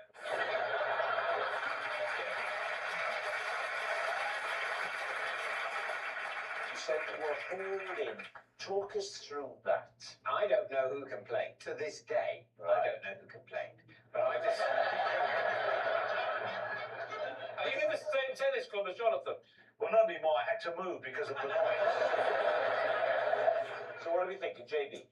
I think it's a lie. Because? Well, you've known David a lot longer than I have. Oh, yeah. And the fact that you don't associate him with playing sport, for me, I don't associate him with movement. I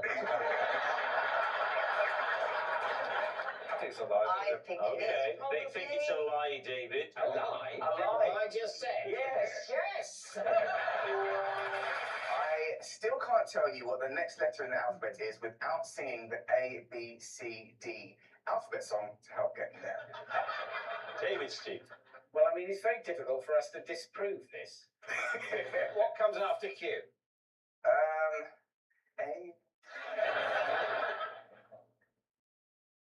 R. Okay, what comes after A? You don't have to. When did this come up in your life? Got young children. My youngest is 6 now, almost 7. So when they're spelling, they spell it phonetically. As in? A, B, and so on.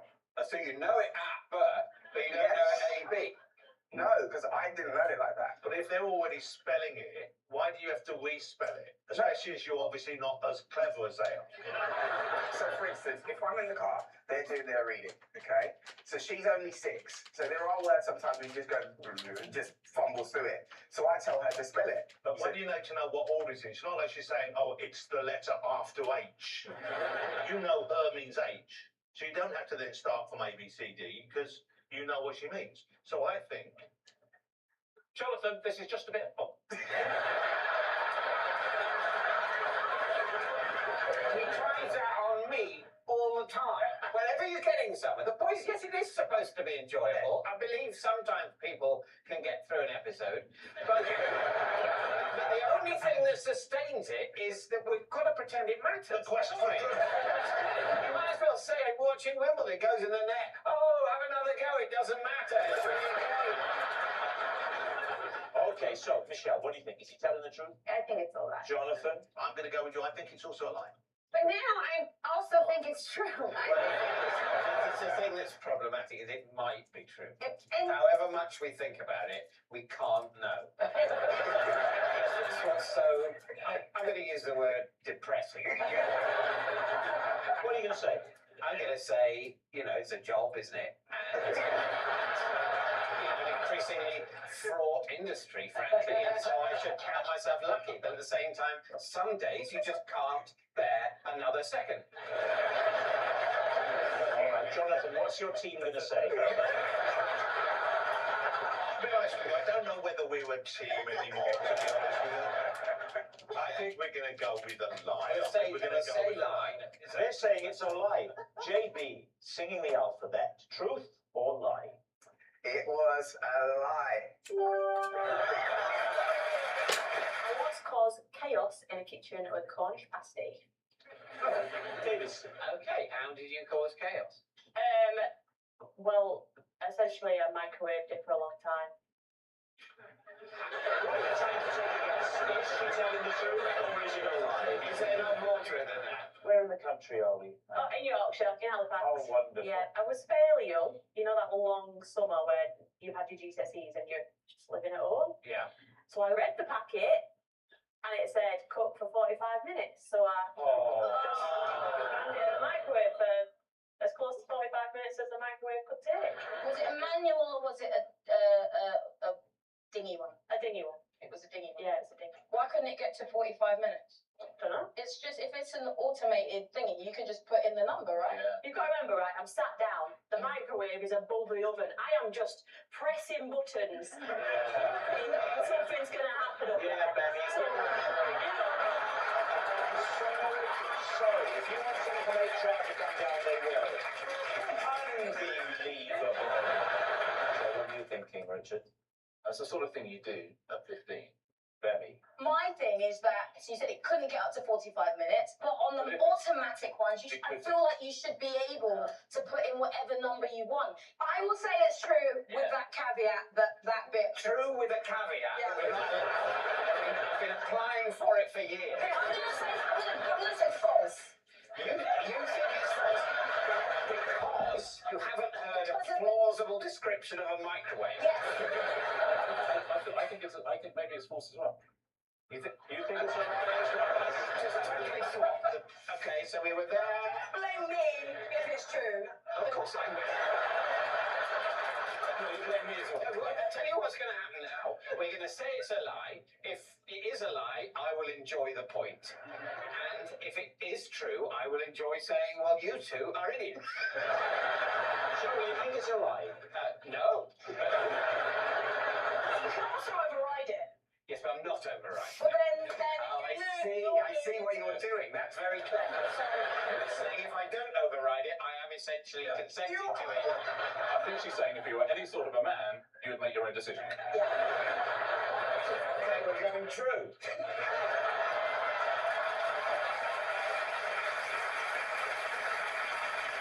I do hope it's true now. Right. They're saying it's true. Yeah, come on. Hannah, was it true or was it a lie? It was true. I I once helped a famous footballer with his cheese selection. What was the cheese? I don't remember any of this. Who was the It footballer? was the famous one. Which famous one? He played for the big club. Where are you from, man? Manchester. Manchester player. Edin Dzeko. Right, okay. When was this? It was about 10 years ago. Is that still how we measure the passage of time? What was the circumstance, Bob? Where were you? Manchester. Oh, you're in Manchester. In Manchester, yeah. I was there for a meeting with some old friends of mine. Tony Holdall and Jerry Haversack.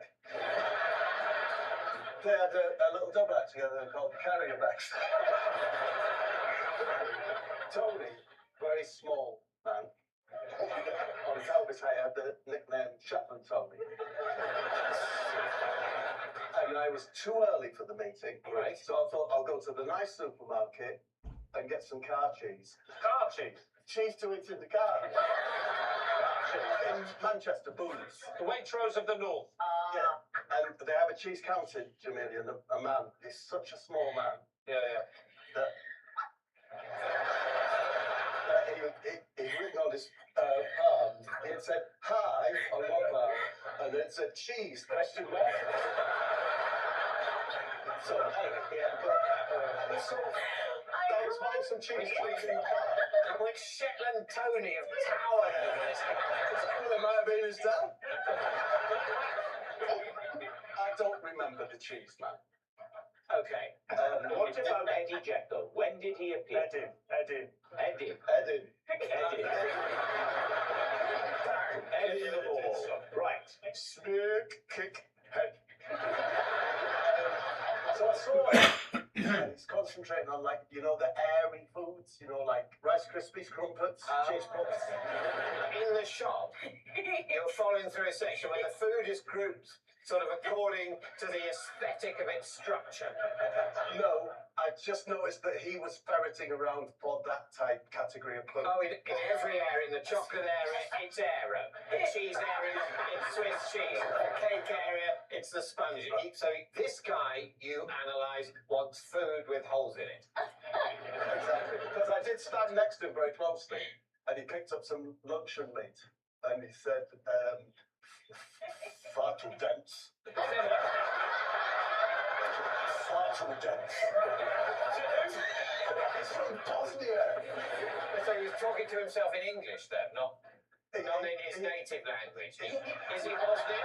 He is Bosnian. He's He's Bosnian, but fluent in 5 languages. Yeah, but it's still his most natural language for him to talk to himself in wouldn't be English, would it? See, German used to be the language for engineering, science, way back then. Yeah. And English was always the language of research. And he was researching the food.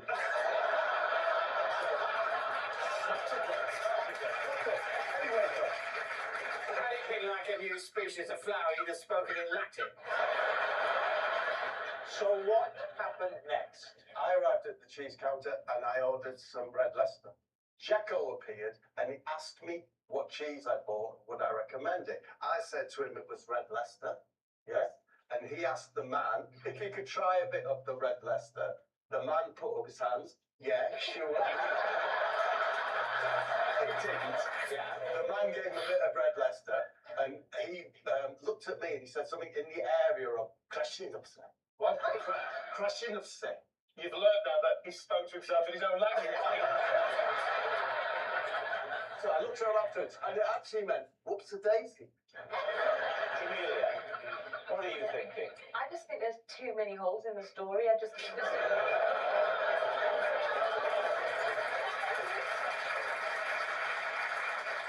it, but there's just no chance that it's true. Or I'm going to stop you there. I will promise you that it might be.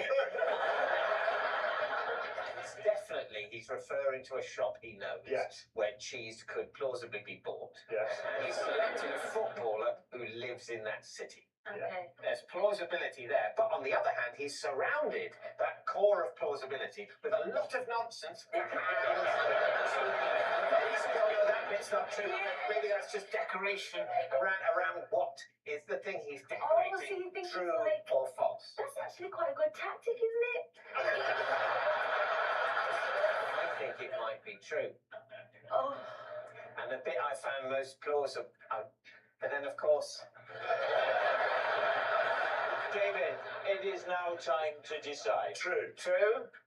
Lie. Come on. True, we're going true. One true, one lie, we're going true. There we go, and it'll be over soon. Say it's true. Yes. Bob, was it true or was it a lie? I was telling the truth. I once broke up with someone because he wouldn't stop saying, "Get in," after accomplishing simple tasks. How long were you with him for? 3 months. When did you notice the get in? When was the first time you noticed it? So he screwed up like some rubbish, and then he threw it at a rubbish bin, and then he went, "Get in!" And you obviously didn't pick him up on this straight away. You let No, it go. at first I was like, "Oh, that's endearing," you know, like he just really likes saying "get in." Right. You said get in, but it already got in. Sorry, why are you getting involved? Just curious. You didn't say get in, as it were, to it, to get in. Yeah, well, it's not like golf where you go get in the hole. It's they do it then get in as in didn't I do well? It's very annoying, isn't it? It's got in, and then he says get in. You don't think it'd be more irritating to go, went in?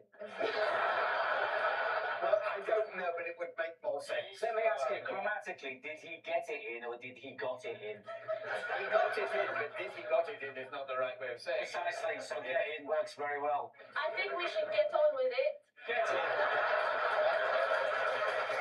Now, Harriet, give us some other examples of things he would do that would warrant a get in. Well, like if he went outside and it was raining, he'd go like, "Get in!" Even though he's just got out. Maybe it was a genuine a worry for your welfare. He was just going, get in. He did say like "get in." Like if you needed to get in the car, he'd say "get in." I mean, that's the thing to finish with it for. If you go to the car and he goes, get in. Then you really need to finish with it. Especially when he's just opened the boot. What was the final get in that broke your camel back? He worried that he had had an accident. You mean in his pants? Yeah. I think he checked and he had the wing. Get in. Oh my God! Why did you finish with him? He sounds like a real catch. Talk about taking joy from the sporting delight. I'm by myself. Get in.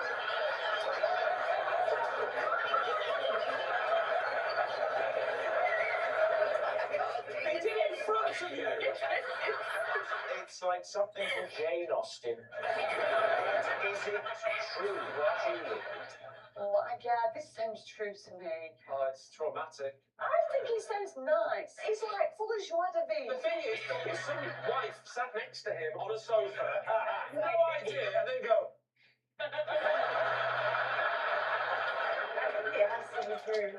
I thought you'd date someone like that. What are you going to say, Lee? oh my God, anybody else would have said, no way we should date a man like that. Harriet, she's dated a man who's looked at his own underpants and said, get in. So you're saying it's true. They think it's true, Harriet. Is it true or is it just a lie? It is a lie. Okay, there you go. Okay. Cheers. On a recent visit to the Liverpool team's training ground, I went in goal and saved a penalty from Mo Salah. You know Mo Salah is, right? Yes. I don't. Well, he's a footballer for Liverpool. A very good footballer for Liverpool. In fact, so good, I would fancy his chances of scoring a penalty against anybody, and Chris has saved it. So, Chris, I know you want David to carry on with this, but you're going to have to take over now. So what were you doing was it at Anfield, did you say? No, it was in a training. They've got like a charity foundation. And, you know, obviously being somebody from Liverpool fan, I was invited along to do some work with them. So how did you end up in goal? Well, because obviously it's funny, isn't it? You know? People at home might know this, but I'm a comedian. We just thought it'd be funny if I was in goal against literally the best player in the world. Did he give you a clue? I mean, he hit one down the middle, and I stayed in the middle. No.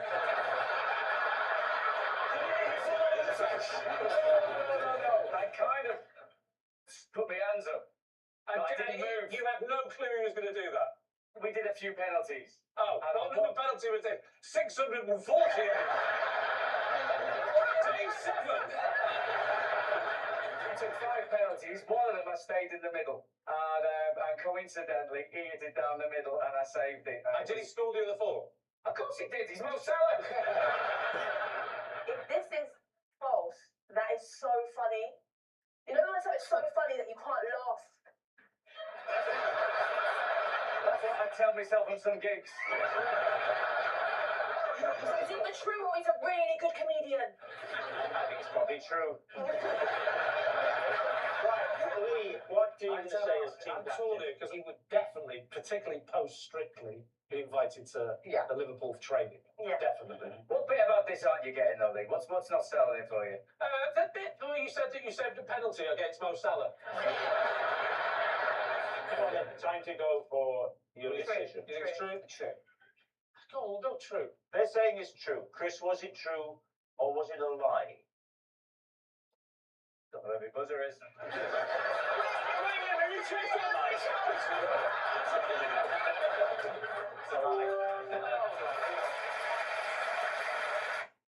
I once got off a plane moments before takeoff because I couldn't be bothered to go on holiday. Where were you planning to go on holiday? I hadn't really planned it through. I was going out India way. India. Goa Airport. When was this, Henny? Earlier today. I think when Henny's on, because he's always got the subtext on, but I didn't think people were going to start asking him questions. A year or two ago. Oh, just a year or two ago. Yeah. And the plane was on the tarmac. Was it actually? Rather than in the air, yes. I didn't say have you got a parachute for me. How close to takeoff? Had they shut the door, Well, I for wouldn't example? know, would I? I don't know when they were meant to be taken. Well, off. the thing Yes, is, you do. you were there. We weren't there. But I wasn't there when it took off. Check luggage to the hold. I think you're then not allowed because then you've got an unaccompanied bag. What are the No, chances he's going to say, yes, I checked luggage into the Oh, hole? I should have said. Yeah, I mean, Yeah, great. did you check? Oh, sorry. Yeah, well done, QC. No, I hadn't because I was only going to India. Classic hand luggage destination, that isn't it? I just thought, what's the point? Lots of people, right record going on their plane already. And I think, do I really want to sit on this for 10 hours to do then the same again in a few weeks' time to land exactly where I'm now? So you get off. Well, the thing was, listen, I tell you exactly what happened. I stayed on the plane I went with you. This is a lie. The air stewardess played that really clever. She said, can you stand in the tunnel? So I was just outside where we then walk onto the plane. She said, Stand there, they went, quick, close the door. she says to me, have you been standing out here all along? Or have you been on the plane already? I've been standing out here all along. Okay, then it's not Oh, my a problem. word. All right. What are we thinking then? What do you think, Gary? Well, I've only met Henning today, and I was already discerned that he's an awkward man. But I 100% think it's true. What do you think? I mean, it is quite a big deal to get off a plane when it's that But if far you don't want to ahead. go, you don't want to go. What's the point of forcing yourself? I think it's true. Henning, they think it's true. Was that true, or was it in fact a lie? Well, you are spot on. It was a Truth. For my 40th birthday, David Bowie gave me 40 boxes of tea bags. Please, tea. Well, it's clearly a lie because you're definitely not 40. You look about 56. You don't look 40. No. So what did David Bowie give you? 40 boxes of tea bags. Were you good friends with David Bowie? Not a good friend, but we talked a lot. Would you just ring you up out of the blue and go, are you drinking the tea? That's all you like to do. Did you wrap the tea up like it was a birthday present? Just you just got the boxes. Was there a note? Was it? A Yes. card or a note? What did the card Yeah. say? I think you'd like these, Uncle D. Sounds a bit sinister. Did you ever meet him, Joe? Yeah. In which circumstances? Sleeping with him. Moving on. I think you like this, Uncle D. What were the flavours, if you don't mind me asking? So, English breakfast, straight up. Classic. Earl Grey, Yeah. green. What? Green's lovely. No, it was Earl Grey that made me go, yeah. Oh, Don't really? like Earl Grey. No. Some people like it, but I don't. You know, it's not the normal kind, is it? What are you thinking, Joe? Could it be true? I think it is true. Josie, what do you think? I think because you know so much detail about David, I think you are definitely telling the truth. Whoa. I don't think there was that much detail about it. Other than David knows that she likes tea, which she could be making up. In fact, is if she's lying. Oh, now I'm thinking. It's good that you started. What's your team going to say, Lee? If you two think it's true, we'll go with true. Do you think it's true, Josie? I do, yeah. Well, then we'll say true. Okay, they're saying it's true. Beverly, was it true or was it a lie? I can confirm it was a lie. Age 7, if I'd been a good boy, every Sunday I was allowed to sit at the head of the table and drink my milk from a wine glass.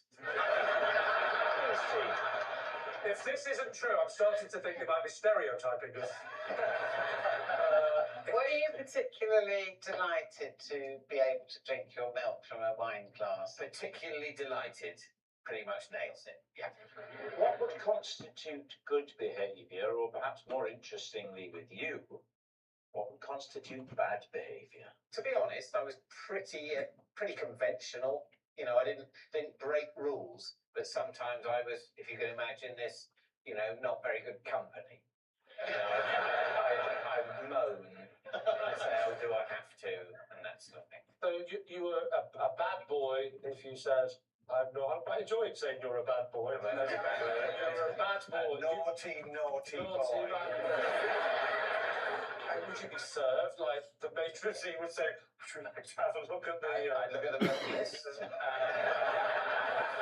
No, I wouldn't be served, but You're allowed to drink from the wine glass because that's what they did, the grown-ups. Yes. And you've got siblings, of course. I didn't at that point. Because he's 8 years younger than me, so at that point he was -1. Oh, so there was, that's sort of around about the conception time. You don't want to be thinking about that. Well, yeah, that was They it. used to pour you the milk like that and say, you enjoy your milk. I'd sip the milk, and then I'd wake up 4 hours later with my face on the table, and my parents would come into the room smiling. I can imagine him with a little baby shag glass, like with a little pinky out, like that, drinking his With his milk. what? With his little pinky out. Because he was very much in danger then of being a bad boy, wasn't he? I think that's a milk back, don't you, David? Okay, time to decide. You're not having it. No, I'm not having it. And you are having it. Well, I don't know about that, but yeah. But you believe him. Yeah. I will go with Josie and say it's true. Okay, they're saying it's true, David. Was it true or was it a lie? It was a lie. Once, after being mistaken for an escaped criminal, I was tasered in a pub car park. David's team. Was this, since the last series? Yeah, that's why I haven't heard it before. Yeah. This was about 6 months ago. Where was the pub? The pub was in Oldham. Great. No further questions. What took you to Oldham? Well, I went to Oldham to see a friend. Oh, Barry. Oh. What makes you think you were mistaken for someone else? I think it was the tasering.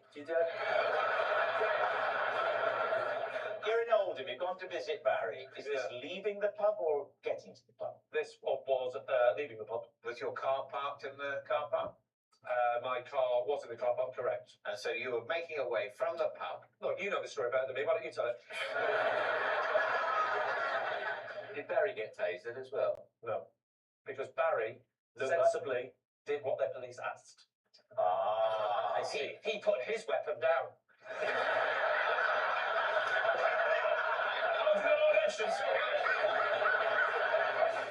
It turns out that what happened is two people had. Never mind what had happened. The backstory I don't care about. I want to know you walked out of the pub with Barry. What happens then? I love this. I've watched this show so many times and now I'm in it. It's like, I'm sorry, I just got to say this right now. Oh, it's real. It's actually not like that. Yes, oh, he's like that. It's all worked up. Oh, he's like that. I wish I could enjoy it. So you walk out of the pub, into the car park, what happens next? We walk towards my old rusty Capri. Well, she's great with the kids.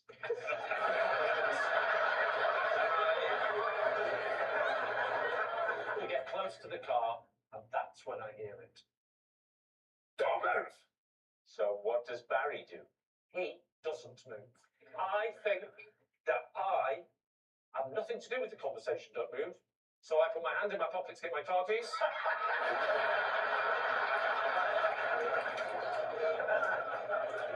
I pull out my car keys, but before I can pull them out, when the police say don't move, this is not what you do. No, you must have been regretting keeping your car keys in a shoulder holster. I turn. Been tasered. Oh, 1 to 10, pain. If childbirth's a 3, this was probably a 9.5. I'm not inclined to believe it. Yeah, I think it's a lie. David? I don't think it's true. I mean, Yeah, I don't think it's true on any level. They say it's a lie. Lee, was it a lie or were you telling the truth? It was a lie, of course. Me and my mates once stole a chair from KFC every night until we had a full patio set. Right. I mean, the first thing I have to ask is, are they not bolted down? They are now. We're not talking domestic KFC here, Lee. This was on a Greek island. They do things a little bit differently over there. What was the problem that you had to go to KFC? So we're in a very bad hotel with no furniture, no pool, actually. Yeah, it's like a courtyard with rooms. Just dogs everywhere. So one guy came back with a chair, and oh, that's good, and then the next day somebody else got a chair, then it became a thing where you... What the sleeping arrangements? Beds. I know that. Because you've been to IKEA on the Monday. And what was your technique when you would go into this fast food outlet and you'd spy a chair? My technique was to run. Get it and run. You ran all the way from the chicken shop. But you've got to think this is 2006, 2007. Oh, well, fair enough. Another thing to say here is we're talking about theft like it's all a bit of fun, but that poor chicken shop was probably struggling to survive. Because they haven't got many branches, have they? No, they took it quite badly. Oh, they found out? They clocked on and would then start chasing us. Then by day 5 and 6, people are getting chased with tables. You're running off with tables. Day 4, we've got 4 seats on the good topic. We wanted more. What happened at the end of the week? How did this end? Well, they began to recognise us, essentially. Right. I don't know why we all went every night. That probably wouldn't help. Lucy, does this strike you as true? I'm going to say, Thanks for that. And what about you? I'm looking at you right now thinking, are you the type of guy? Look at me, let me focus. Yeah, you're the type of guy. Josh, if it is true, maybe you'd like to apologise. I'm sorry for what we did. As a collective, I regret it. If I could take it back, I would take it back. I'm sorry. Is he telling the truth? True. True. Lee, true. They all think it's true, Josh. Was it true, or were you making that up? It was true. The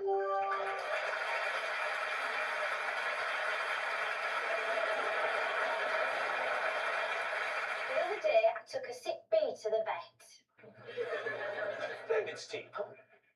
Bumble or honey? I think it was a honeybee. And where did you find this sick bee? Just on a path. And I was taking a cat to the vet anyway. So I thought I'd take the bee with me as well. Did you know the cat previously, or had you found out on the same day as well? I brought the cat from Rill. He had to go to Rill to pick it up. And was this the day you picked up the cat? No, it was time for the kitten to get, the procedure done. A boy or a girl? Boy. Oh, a little Welsh boy cat. Yeah. Have you been done, Rob? Not yet. And if I said its name in a Welsh accent, it would come to me. All right. What's its name? Otter. In Welsh? Otto.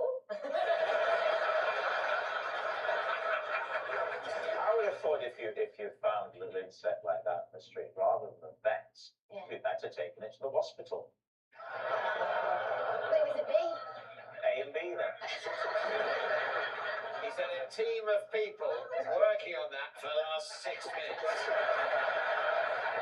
Did it survive? No.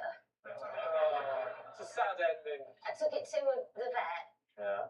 and I put it on the ground and then I stood on it. Deliberately. No, I just forgot it was on the floor. I think it's definitely true. Because? Solidarity with women. Yeah. Yes, I'm not sure that's going to fare you well in this debate. What do you think, Josh? I'm happy to believe women. He blew his line, and that does set that movement back. I think it's a lie. But if she was making it up, why wouldn't she have said she put the bee on the counter or the chair? The fact that we find that more plausible means she would probably find that more plausible, so that's what she probably would have invented. But under these weird circumstances, where this vet that obviously specialises in dogs, so it feels like an irresponsible place to take a cat, but we'll leave that. Maybe she did put it on the floor, and she did tread on it. And would she have invented that? Treading on the bee, she's going to get death threats for killing a bee. So suddenly, its very implausibility makes it seem more likely. And that is why I am so tired.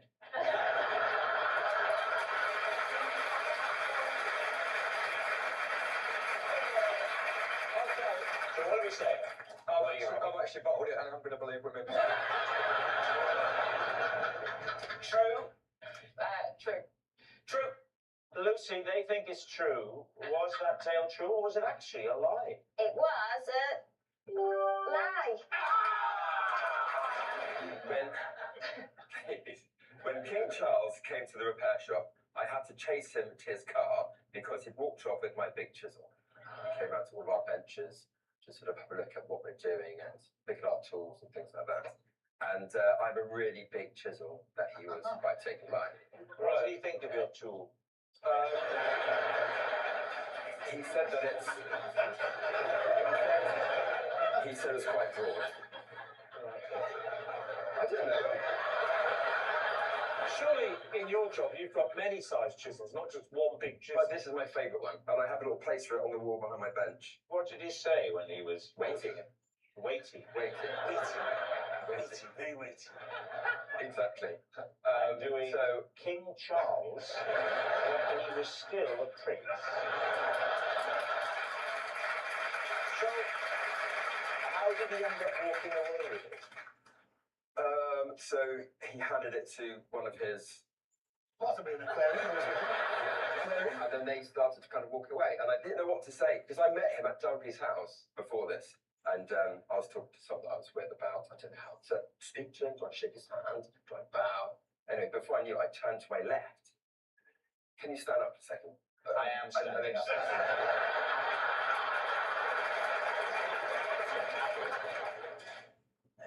There you go. So I'm waiting to greet him. So I turn around and he's already here with his hand up. So he has his hand out like this. And then to realise that I'm waiting to shake. This is in slow motion, by the way, so I go like that. I go, anyway, I panic because I'm coming in too fast, so I pull it back and I do this kind of weird thing. And then I turn back to rectify, then he'd already gone. So you gave his fingers a little tickle. Fingers a little tickle. Okay. How did you get that chisel back? So I went over to the car and I tapped on the window. Right. I said, I think you have my chisel. And he said, I do. And then he got it back. Oh. I think that he probably thought it was a gift, but tried to save my embarrassment. He kind of just handed it back to me. What do you think, Tasha? I know in a scenario like that, they have the guards around them. So for you just to hand over a chisel, I don't believe it's that easy. Because it's quite a sharp weapon. Yeah. I think none of it's true. What, he doesn't work on reverse shot? Go on, well, say lie then, yeah? They're saying it's a lie, Will. Was it a lie or were you telling the truth? That was a lie. After dating a boy for just a week, I got a tattoo of his initials. 1 week later, we split up. David's team. What were his initials? AP. AP. And you'd only known him for a week when you decided to get inked. Yeah. You only live once. You know, it actually happened when we went on holiday, that's why. You know, we went somewhere, got quite drunk, you know, you're in love, that romance. It was a moment of like, let's just do it. Do you still have the tattoo now? No, I got it removed. Whereabouts was it? It was on my bum cheek, actually. The thing is with my generation, though, talk about my generation, we have this thing called dating. So you date like a year or two, right? You do know that the previous generation had dated, that's how you were born. Yeah, but back in your day, it's very like girlfriend, boyfriend.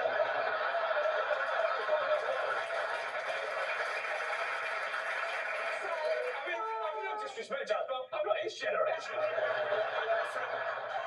From Tasha's vantage point, we're all the same.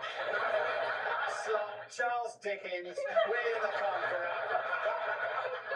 So back in the day, you know, I feel like you would get the ladies up and dance, and you'd write letters, like it was very... Of course, you know, you'd arrive in a carriage, you'd produce your You wore quill, ball gowns, like, exactly.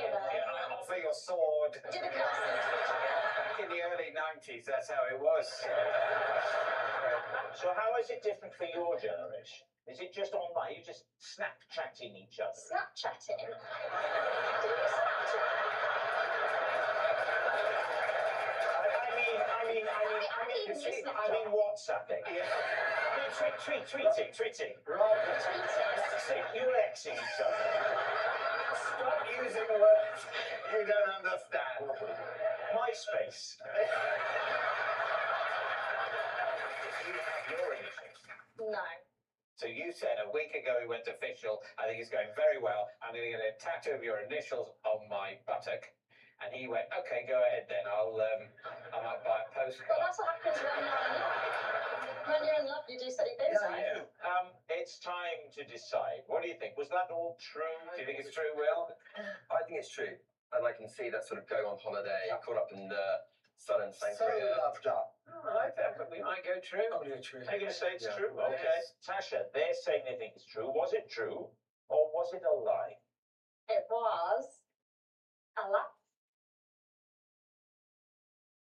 Okay, I was once substituted midway through a school football match because I'd fallen asleep in goal. How did this come about? Do you like football? I love football. I played soccer over in Philly last year, and I scored. He scored. I was going to get to that. I once failed an acting exam after my plan to impress the teacher backfired. Right, Lee's team. Okay. Right, what age was this? 18. So you're doing your A-level for drama, Theatre studies. theatre studies, and what was your plan? The plan was I needed to cry during a monologue, and I was doing a Dublin accent. Oh, give us a little glass. Oh no, because your parents are Irish. They're not from Dublin. I've met her family, met her sister. I introduced her to my wife, Tara, and I said, this is Tara.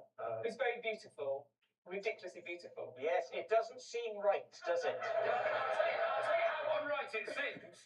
She went, oh, did you meet after he was like sort of a well-known comedian? And she went, no, before, which is true. We met before I did comedy. And she went, oh, did he save your life or something?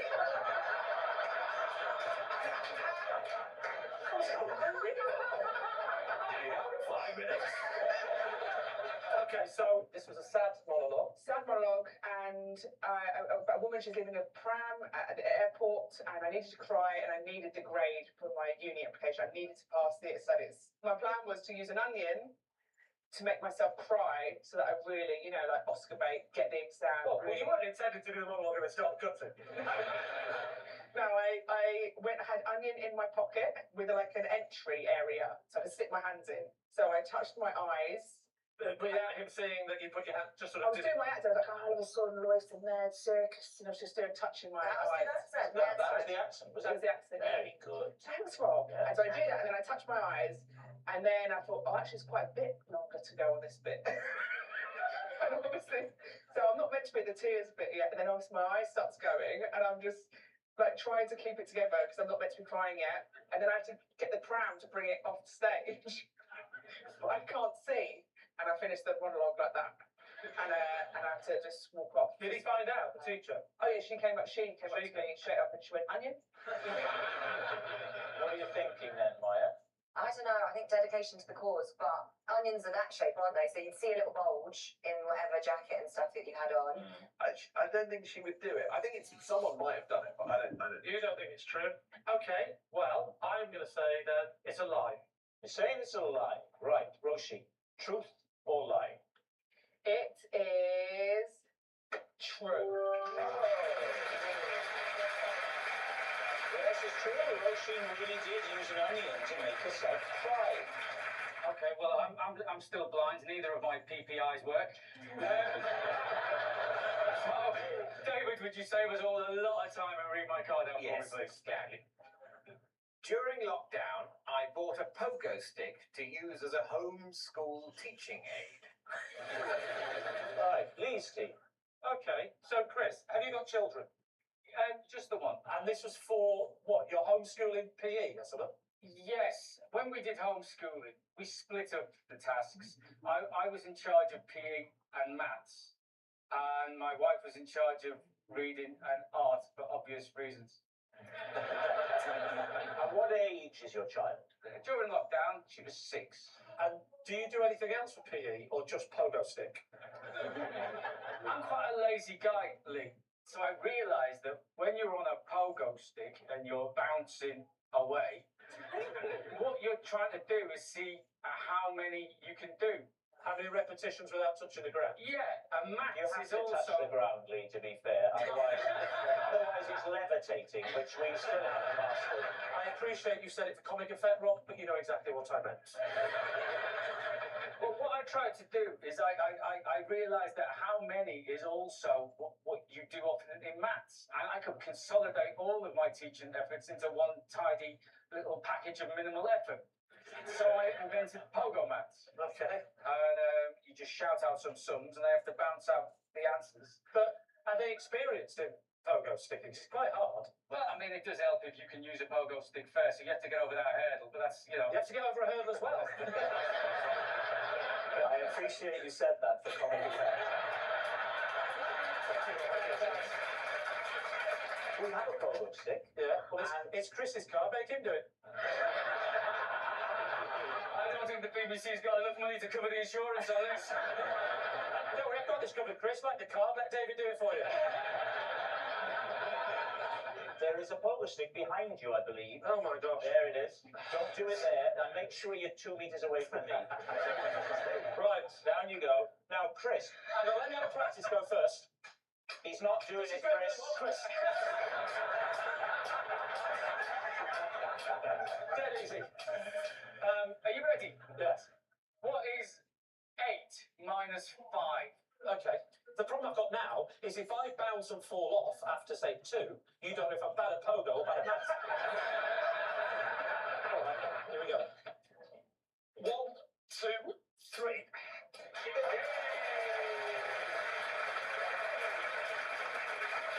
Well, this is good because you've got to get them all right if you want to do dinner tonight. Shall we just see how many I can do? Yeah, let's see how many you can do. I'll try and jump up onto that. Don't do it. 1, 2, 3, 4, 5, 6, 7.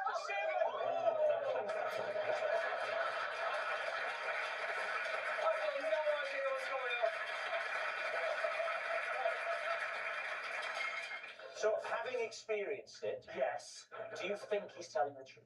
What do we think? I didn't know there's still bit ball sticks. Oh, yeah. Yes. Imagine how hard you could hit the ball with a spring-mounted snooker cube. I mean, That's a good point. yeah. So, what are you thinking about this story? The more I think about it, the more I think it wouldn't work because the white ball's going to spin back. We're talking now about the maths and the problem. Do you reckon it's true? I think it's true that Chris is lazy. I'm not really blind, it just gets me out of doing things. Listen, tell me about it, mate. I do it all the time myself. How do you think I park so close to Sainsbury's? I think he's lying. You think he's lying? He's lying. You think he's lying? We'll go with my team and say he's lying. Okay, saying it's a lie. So, Chris, maths on the pogo stick. Was it true or was it a lie? Pogo Mats, copyright Chris McCausland 2020. True. Yes, it's true. Chris did use a pogo stick to teach his daughter maths. At school, because of something I once had in my lunchbox, I was given a 7-syllable nickname. Please, Steve. You strike me as the kind of kid that you would have had a 1-syllable nickname.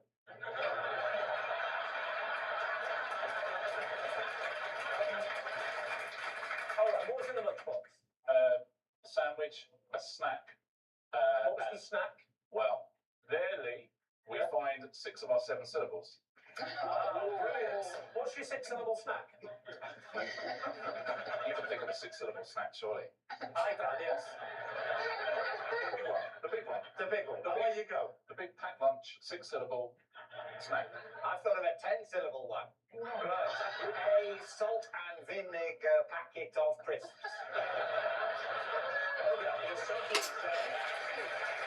That's more than you need then. I missed it. What was the snack? I'll give you the first syllable. Mine are all too long. A packet and a half of cashew nuts. Ridiculous. I'll give you the first syllable if you want it. Please do. Dare. Oh, it's Dairy Lee triangles. Nearly. Dairy Lee. Go on then, you can do the next 3. Lunchable. Dairy Dairy Lee Lee Lunchable. You remember Dairy Lee I Lunchable? do, but I think they're after your time, no offence. How dare you? I'm 27. Yeah, we're not talking about feet, we're talking about ears. We've got a third. So just be Sorry, clear, the my steps. actual nickname Third. was... Dairy Lee Lunchable boy. 3 to 1. How long did the nickname stick? Oh, I would say, I mean, it was a good 2 weeks. Did you have What a nickname other one? before that? I was always called Rich. That's so bad. And what about after that? Oh, then it was the Yeah. artist formerly known as Dairy Lee Lunchable. Definitely, close Were you tomorrow. the tallest kid in the year? Yeah. And they didn't think It there was definitely would a have been tall very close nickname to that tomorrow. would be more relevant for you. When it comes to Swear. these nicknames, the decision-making process is very Eh? disordered. Insult. There's no meeting where someone gets to go, this is ridiculous. This No child Scottish is were watching you eat extremely pizza. I'm thinking that, say you're on the playing field, you're playing football, it's a long nickname to say pass the ball, isn't it? Dairy Lee Lunchable boy. That was not my nickname on the football pitch. What was that? What was that? Soft. What do you reckon? Chris is telling the truth. No nicknames only last 2 weeks. That's what's so devastating about nicknames, isn't it? They really linger. Did you have one, Alice? I actually did have one. Envelope Club. We don't want to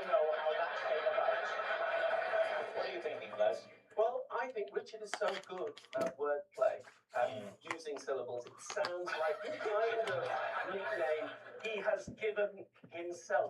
What are you going to say? The tallest kid in the school has never had a nickname, because I did say before and after that, no, nothing's going to happen. People quite liked me, Lee. Why? It's a lie. People haven't seen me now.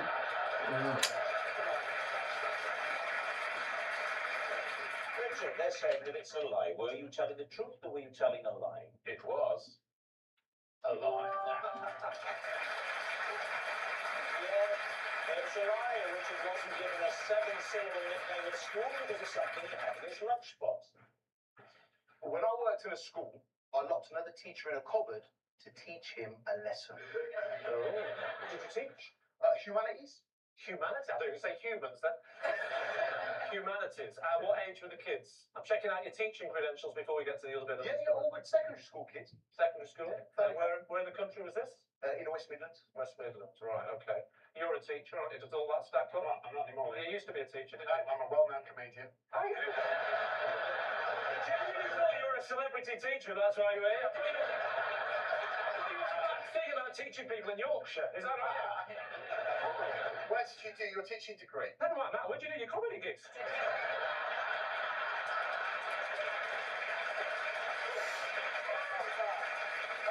Why did you lock the other teacher in? Was it a cupboard? Yeah, it was a humanities cupboard, yeah. Why did you lock him in there? Me and him had beef on site. Yeah, Beef on what? on site. Is that a sandwich? As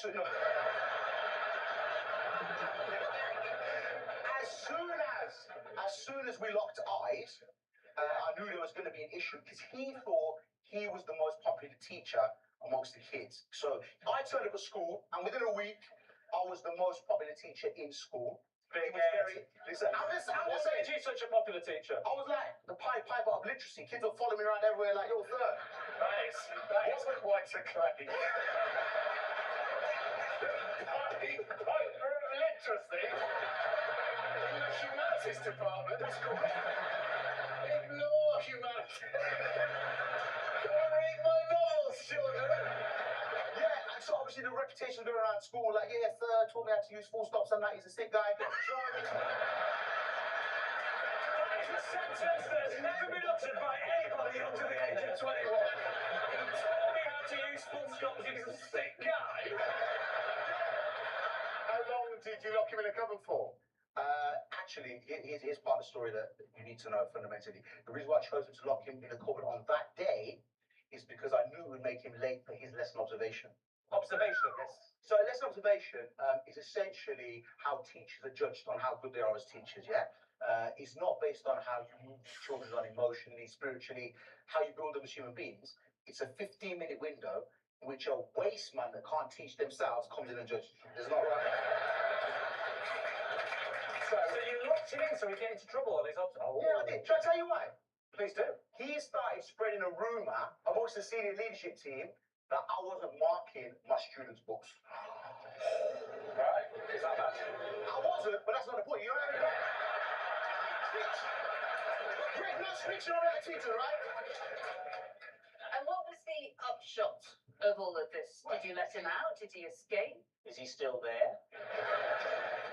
No, I did let him out eventually. I just wanted to ensure that he was late for that lesson observation because that means you're looked upon very harshly by the senior leadership team that he had been snitching me out. So, you know, fair, square, you know what I'm saying? If you were capable of locking a man in this cupboard, surely a kid could have got locked in there and it would have been a health and safety disaster. Yeah, I'll find a couple of them in there as well every now and then. All right, what are you thinking? I'm saying it's true. Lucy?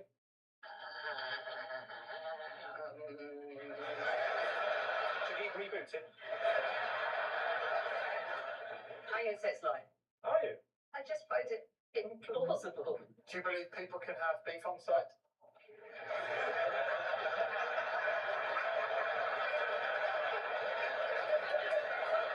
Unpersuadable. I think feel so strongly about it. You'll say it's true. You'll say it's true. Okay. Gus, were you just telling us the truth or were you telling us a lie? I was telling.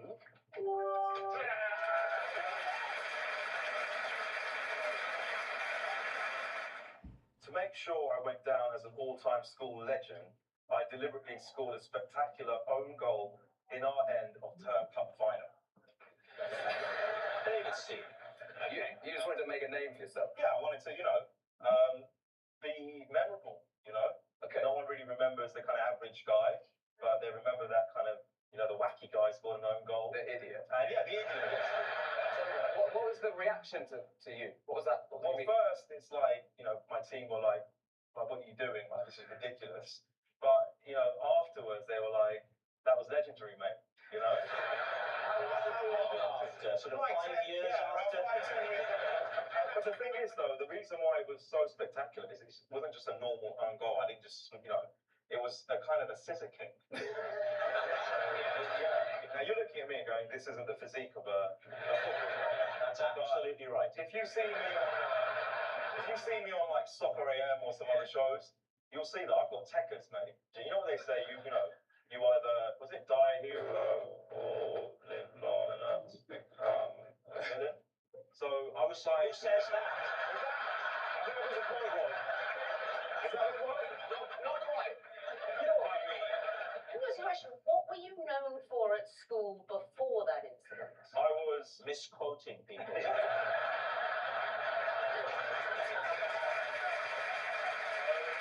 was complete like school clown. I actually got an award for bunking in school. I was never there. They gave me the early bird award. And I used to turn up in the morning, sign in, and then go out. I did stuff like that. I was The teachers gave you a prize? Yeah. At the end of like year 11. Had they fully understood their role? I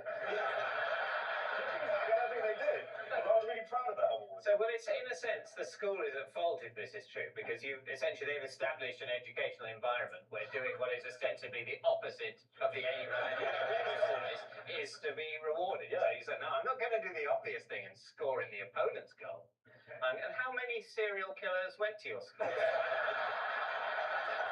quite enjoy the vision there of Parents' Night. First Parents' Night for you two, I think that school is going to be trembling. Yeah. Well, you say that. If you look at that lineup there, doesn't it look as if they're just dropping their Greg off at university?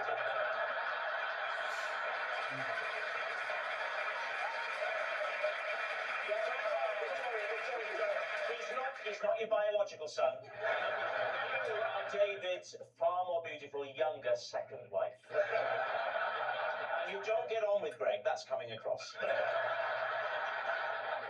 What are you going to say? Oh, Greg, you must know more about football than we do. I think it's true. I think You think it's true? He's a big enough clown to have done that. What do you think? I think if Greg thinks it's true, I let's think it's say true. true. I think it's true.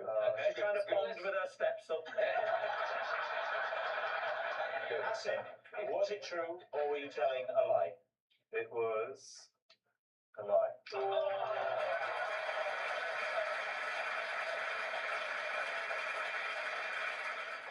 I was once dragged into the headmaster's office after I was caught leaning out of a window and firing a cream egg into my friend's mouth with a catapult.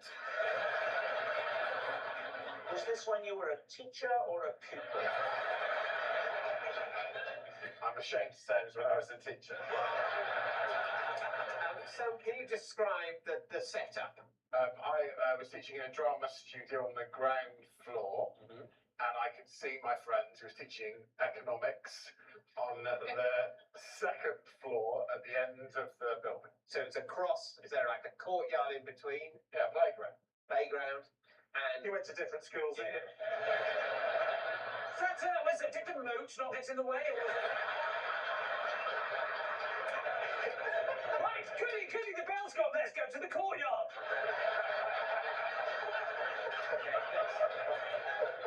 You're firing over the croquet lawn. I confiscated a catapult that morning from a child. Okay. I was in my drama studio. There's an office.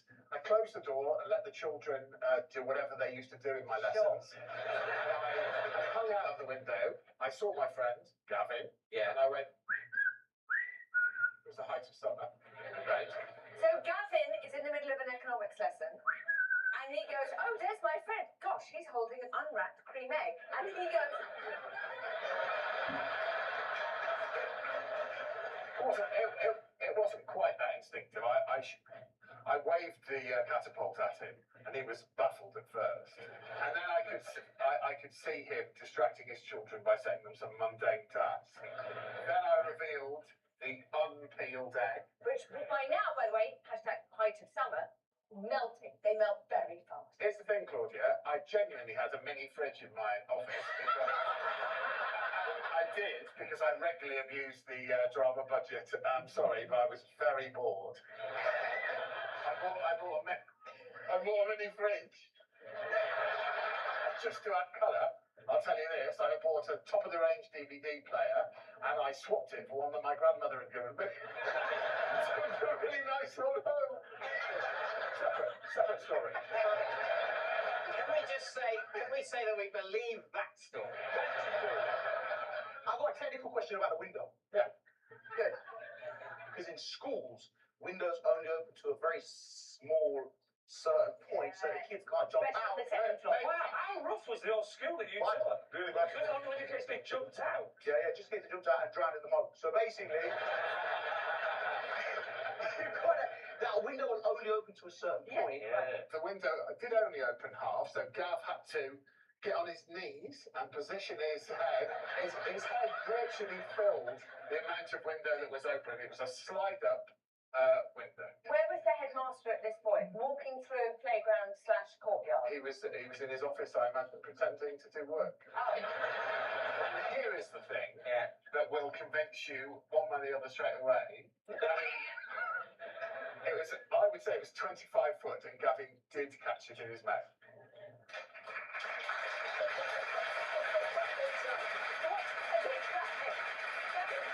You are going to feel so stupid if that's a lie.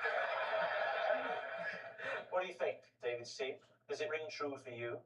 I do believe the lie is being packaged with real stuff. So, confiscation of the mini fridge is true. Yeah. True. Confiscation, Everything around the lie is true, but the lie is still a lie. Okay, let's go. Let's go. We'll go lie. Yeah. So it's a lie. Greg, was it the truth or was it a lie? There were elements of truth, but yes. Damn you.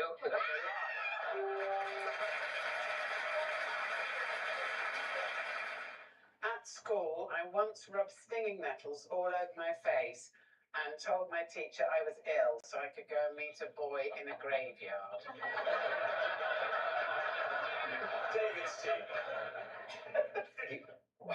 I mean, true.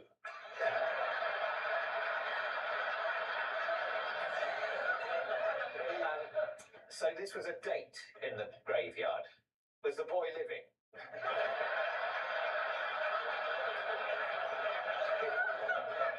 He was just before we met, yeah.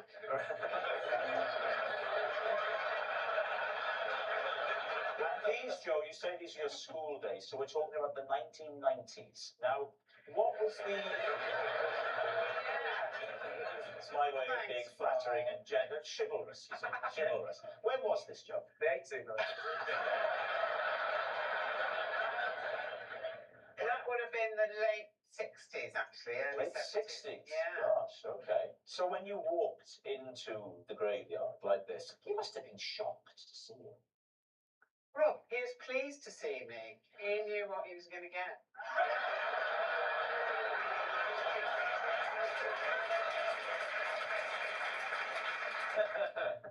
Whoa. What's he going to get? I bought him a cake. So freshly nettled, you go and find your teacher. What happens then? Well, I say to the teacher, I'm really not feeling well. I don't know whether I ate something for lunch that's given me some sort of allergic reaction. Can I go home? I mean, I don't know. I've never run a school. Are you allowed, if a child says they're ill, you're allowed to just say, yeah, off you go? Well, I said to her that my mum was at home and I lived within walking distance of the school. It was the late 60s, early 70s. Very different time. Children hadn't long stopped going up chimneys. So what do you think? Oh, nothing is so unfeasible. It's probably true to me. Well, that's the wrong way to reason. Unfeasible things are less likely to be true. Yeah. Although the true things are deliberately picked to be unlikely. Exactly. I travel here by car, for example. Never come up. That would be easy. Sorry, can I just check something here? Yeah. Why do you get a car? Yeah, it's a class thing, you know. shouldn't make me drive your car. Right, Joe, in the graveyard with What the do you young think? man. It's True. because it sounds so unlikely. Yeah. I still think it's flawed reasoning, but True. You're saying that it's true. Yeah. Right, Joe. Truth or lie? It is a lie.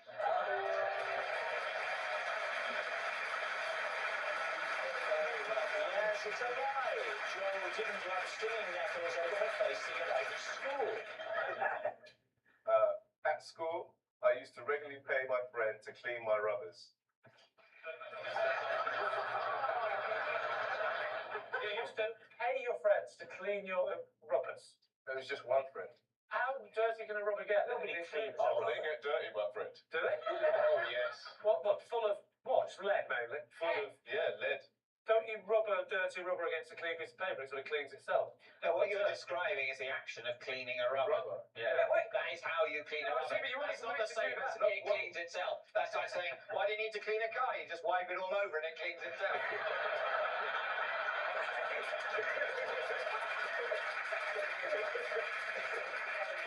What is 10 years of this kind of bullying? What was your friend's name? Edis. Edis? What? Edis, it's a Turkish name. How old are you? Like primary school, so probably like 10. So 10 years old. And why couldn't you have just done that action of just rubbing it against a blank piece of paper to just... Well, he did it as like a service to everyone. How much did you pay him? Like £1 the rubber. Yeah. Why couldn't you have done it yourself? I'm confused. Because it used to have like a nice smell when you had it back. Where's this magical smell coming from? Well, that's the thing. We didn't know until we got Did you never... See, if I was giving a man a rubber, and he went away, and he came back and went, that smells differently, I would say, why does it smell different? I would just leave it at that and go, that's different, yeah, here's a pound. He just said he found out years later. He was using like car air freshener to spray it. It was a great service. So like you were cool if you had a fresh rubber. But how much would a new rubber have cost? Probably about 10p. How many times did you pay him £1 to clean your rubber? Like probably happened like once every 2 months or something like that. What? So, and this went on for how long? For ages, like years. And he was doing it. He was like, Get it nice, get the rubber nicely cleaned and sent. Yeah. For the weekend. Did Edis clean any other stationary items? Not that I can remember, but he used to do something else with stationery, but I can't remember what that was. He didn't sharpen your pencils in a very interesting way. It was something like he would organise your pencil case, but I can't remember. Organise your pencil? I'm picturing Edis with a little suit and a briefcase. Hello guys, how you doing? It's me again, it's Dennis. I'm here to clean your rubbers or organise your... Hang on, girls, I was chatting you up, but I want to sort out my pencil case. That's exactly where the economy's going, isn't it? Nobody makes things anymore. We just provide pointless services. I'm a party planner. I'm a pencil case organiser. I shout on panel shows. We used to make steel.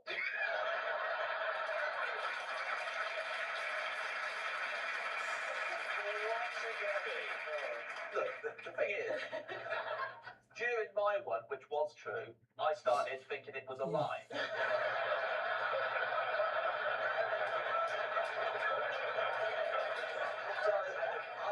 I haven't got a clue anymore. I actually kind of think it sounds true, but then for that reason, I want to say it's a lie. You've been a big help, thank you.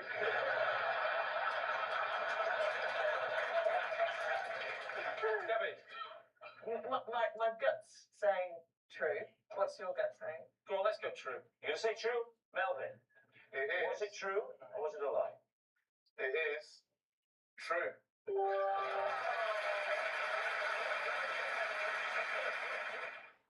When I broke my neck at school, all I was given was an aspirin.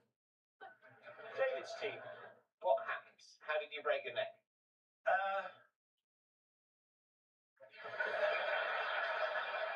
Don't worry, we can lose that pause in the edit. As a young man, I was in the gym team. Right. At school. We were doing a display for whatever you do, I found this thing, something like that. I had to do a somersault over a box. A box? A horse. Yeah. A horse box. The bit. Wasn't that big? Right. Vault. Yes. So I jumped over one of those and was supposed to do a somersault. But I did 1.5. And landed on your head. He's very clever, isn't he? So what happened then, Ade? You came crashing to the floor. There was a very loud noise. Your neck breaking made a noise. Yes. Why wouldn't a neck breaking make a lot of noise? When you scream anyway, I mean, But the noise would precede the scream. but on the way down, on the way to hitting your neck, presumably you'd be shouting out something like, ah! No, because actually there's sometimes a delay before the pain actually arrives. Yeah, but there still might be alarm as you see the chances of you saving yourself from Well, a is it neck break. there? It's like people in an aeroplane that's crashing, they're probably screaming, and you don't go, well, you're fine at the moment.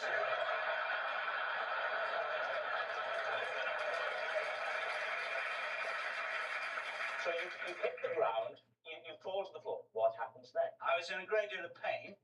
Was there a gym teacher present? There was. He was Scottish. Jock Watt, his name.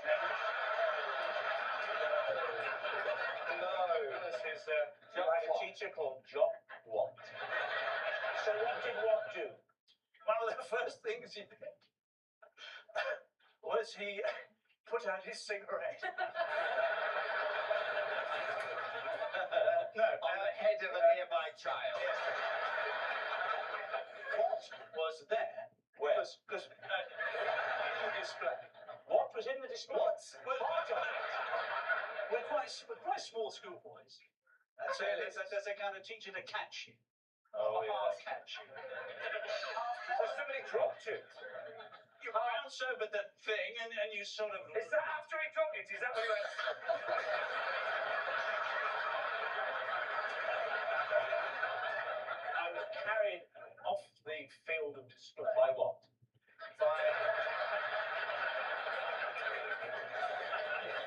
And taken to the sick bay, where I was given an aspirin. So where was Watt now? I wish his name wasn't Watt. Why?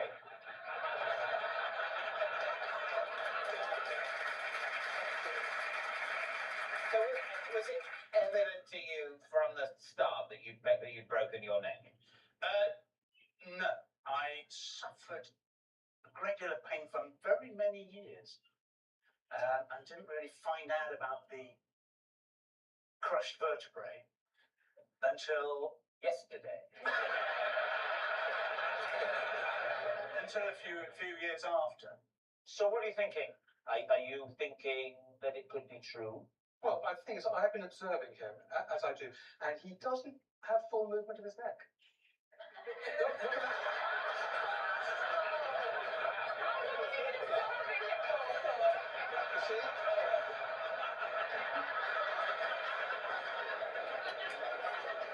What do you think? I reckon it's true now because of the whole neck thing. Do you think it's true because of inhibited neck movement? I do indeed. We're going to say it's true. Ade Edmondson, was it true or was it a lie? It's True. Yes, it's true. Ade was given an aspirin for a broken neck. So please welcome this week's special guest, Edward.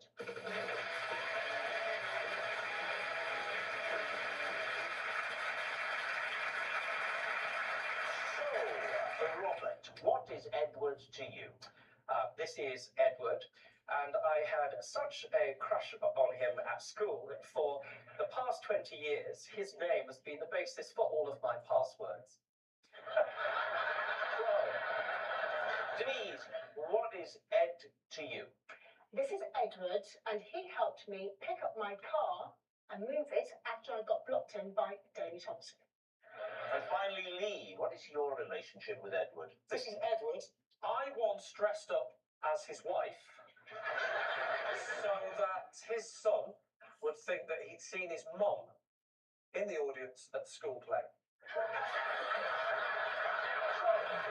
There we have it. Edward's childhood crush, Denise's car carrier, or Lee's hoax husband? David's team, where to begin? Robert. So were you school buddies together? Not especially because Edward was terribly good at sport, you see. I seem to remember Edward being terribly good at the pole vault. How are you still in touch with Edward? We're not. I haven't seen Edward for a number of years. How is he doing, do you think?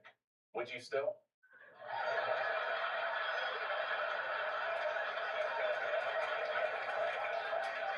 Can I just say that as my fake husband, I have. I'd say he's definitely moved into a new bracket. And a very happy one. Yeah. Yes, he's doing very well, I'd say. You know, very, very well indeed. You said you haven't seen him for a number of years. No, not Specifically, when was the last time you saw him? The last time I would have seen him would probably be 1993 or 94. 1993 or 4? But there wasn't the need for passwords until around the year 2000. Well, yes, but they then came in. I thought, what would be more marvellous than having Edward as the basis of my passwords? Is he still the basis of your password? No comment. What I will say is that I spent a long time when I was bored looking for him on Facebook and that sort of thing. And on one occasion, I found him and messaged him, and there was no reply. Oh, that's horrible. About that. And I always wondered what happened to him. And now I see. I'm struggling with this because this is a thing that is done. I had a crush on a boy in school, and his name is the basis for my passwords as well. And I've been trying to stalk him on Facebook, but he doesn't exist. He's not on Facebook, which makes him even sexier. But I'm saying this So is you've got that exact story. very plausible. Yeah, this is my story. His name's Luke Latte. Do you know him? You know Luke? No, you don't. Latte? Because he was Yeah, like, lives 2 doors down from me. Single, newly single. no. Yeah. He works for Médecins Sans Frontières as he's a human rights lawyer. He works with, well, he takes 6 months of the year off because he runs a place for distressed puppies. He's a good guy. You know, I literally just set him up with someone last week. That's so annoying. Great guy. Hell of a All guy. right. Who would you like to? Very plausible. Who would you like to quiz next? Denise, explain what happened with Edward in the car and Daley Thompson. Yes, so I was parked in the car park at a stadium, Which stadium? Birmingham, Alexander Stadium in Birmingham, and Which car park? Clearly, you have just VIP. Okay. It's probably the Denise Lewis car park. I mean, to be fair, if you own a car in Birmingham, you're automatically a VIP anyway.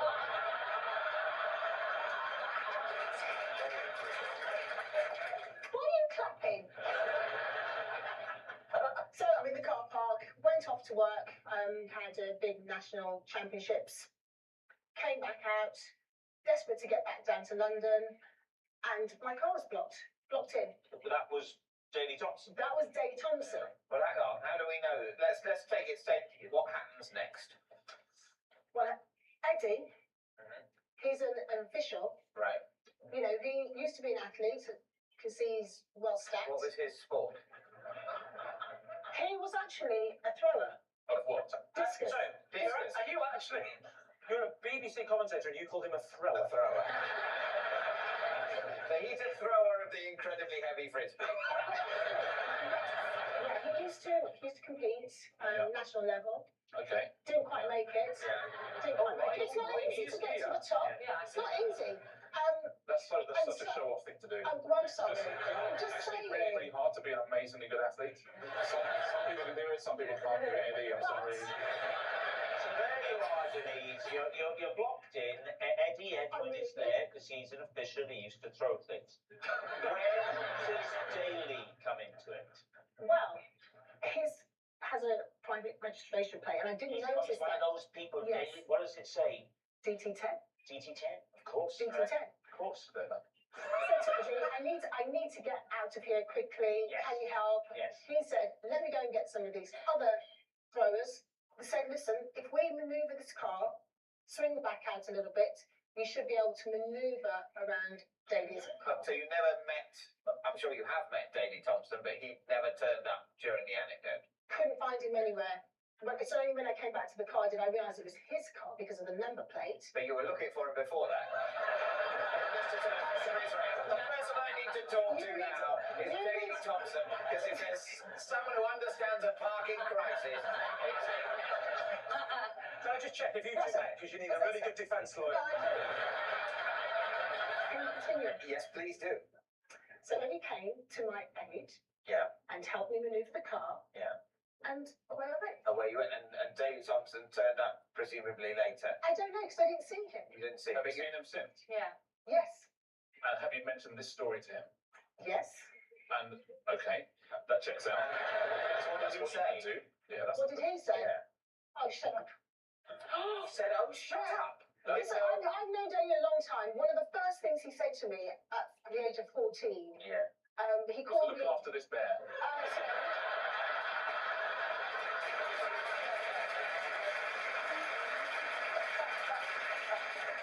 All right, now, of course, perhaps the most plausible of all is yet to just remind us, Lee. This is Edward.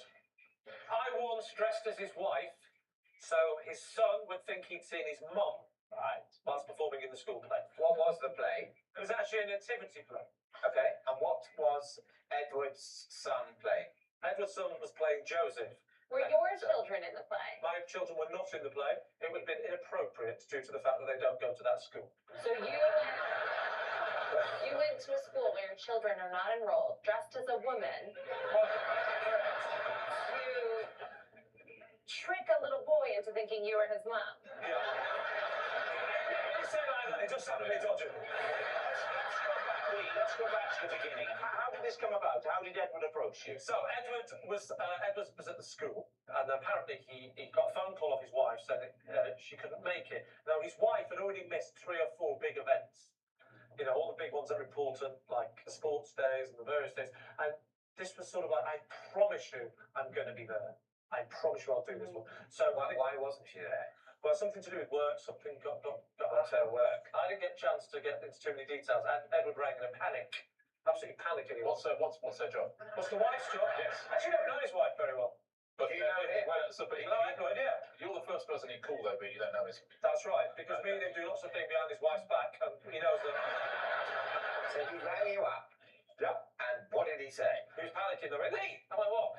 He said, she's not turned up again. I said, who? He said, my wife. I said, what does she do for a living? He said, not now. He said, I need your help and I need it quickly. Yeah. I said, you know, mate, I'll always be there for you. He says, I need you to meet me at my house. So I get to the house, I'm running the house, and he only had time for one phrase. Pop this on. He said, I need you to dress as my wife, because last time I went to see him in a play, she didn't turn up. And I said, but you saw me, right? And he said, the kid said, no, I didn't see, because the spotlights are so bright. Everyone's just like a silhouette. So, he said, that's how I think you can get away with this. I want you to dress as my wife, and then when he looks out, he'll think that you're with me. Did he notice your beard? This is the thing, I said that. Now, as luck would have it, I don't know what his wife does, but she has a beard. I know she works in a circus. I don't know exactly what she does. And, That was very well dodged, Lee. At the time, I did not have a beard. Oh, you were clean shaven. Yes, which is why he was annoyed, because, like I say, she does. Did you? Does she have a very distinctive silhouette? She does. I would describe her silhouette as Lee Mack-esque. See if I can describe her. Did you have to wear a wig? No, I didn't wear a wig, because luckily his wife has very short hair. And a beard. And a beard. So you just went with your head Just went with, shaven. I just went with her silhouette look. With a hat, scarf. What did you wear? You haven't told us. That's what Jesus. You haven't told us what you put on in your friend's bedroom. He had all the things were about. What, he got a range for you to choose? About something nice that you fancy. He ready for me when I got there. He said this is what we could get. This is the stuff that the kids would recognise. So we went with a long Macintosh. What's Edward's son called? Edward's son is called Eddie. That was a bad choice. Yeah, well, little Ed. And then after the play, that lovely bit where the kids excitedly go and meet with their parents again and say, "How was it?" That was the bit that we were worried about. Well, there was only one thing that we could do. I said to him, "You're going to have to totally commit to this." And so we're now married. We adopted him and we ran away. And the wife doesn't know where we are. And this is the first time she would have known. We stood at the back, and as he walked towards us, I sort of turned around, walked quickly, and sort of waved like that. You ran away from him? Yes. And apparently, Big Ed said to me afterwards, he said, "I just had to say, oh, Mummy's got to get back quickly. She's well, I don't know what she does for a living." He didn't know either. All right, we need an answer. So, David's team, is Edward Robert's childhood crush, Denise's car carrier, or Lee's hoax husband? Well, I mean, Lee was fairly convincing. Hard to see past that, isn't it? What do you think? I feel like when Denise was telling her story, Edward was smiling a little bit more. Look at him. Look at his feet. Gosh, it's difficult, isn't it? I'm tempted to say Robert. You think Robert? I'm really torn. I would say Denise, but I just don't know because I was wrong once already.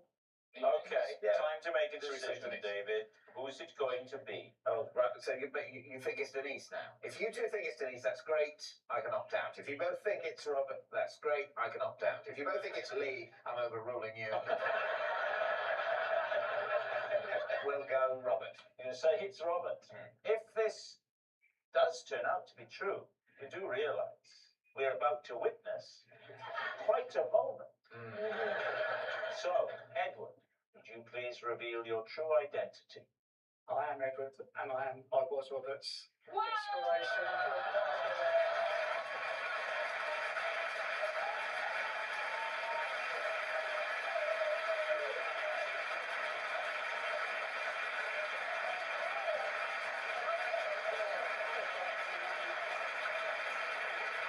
Would you like to say anything to Edward, Robert? I could dress up as you and fill in on the train. What would you like to say to him? Here's your chance.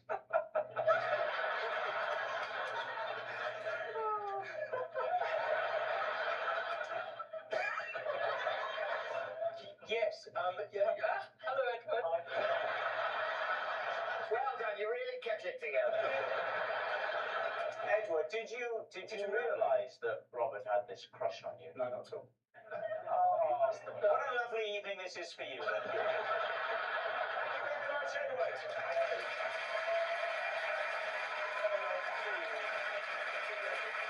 So please welcome this week's special guests, Jenna, Thomas, and Joanna.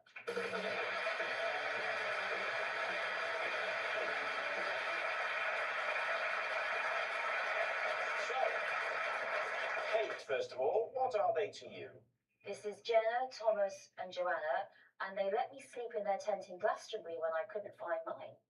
Okay, Josh, how do you know them? This is Jenna, Thomas, and Joanna, and together we made up my entire school year. Right. David, what is your connection? This is Jenna, Thomas, and Joanna, and I nudged them into a canal when I lost control of my Boris bike.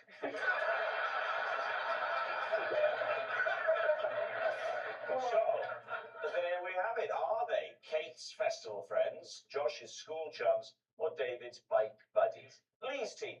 Josh, when you say between the four of you, you made up your school year, do you mean it didn't exist?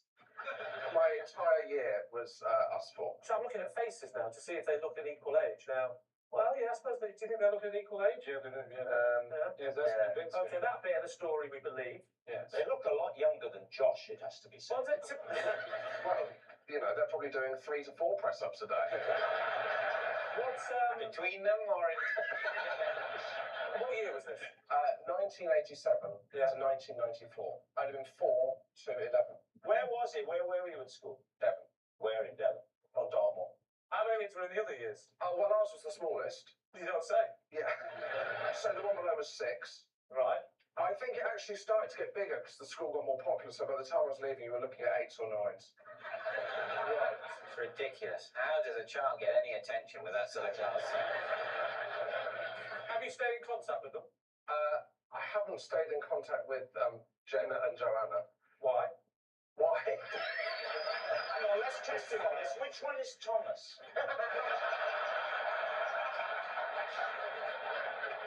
Thomas is in the middle. And I've seen him a couple of times because his brother's married to my sister.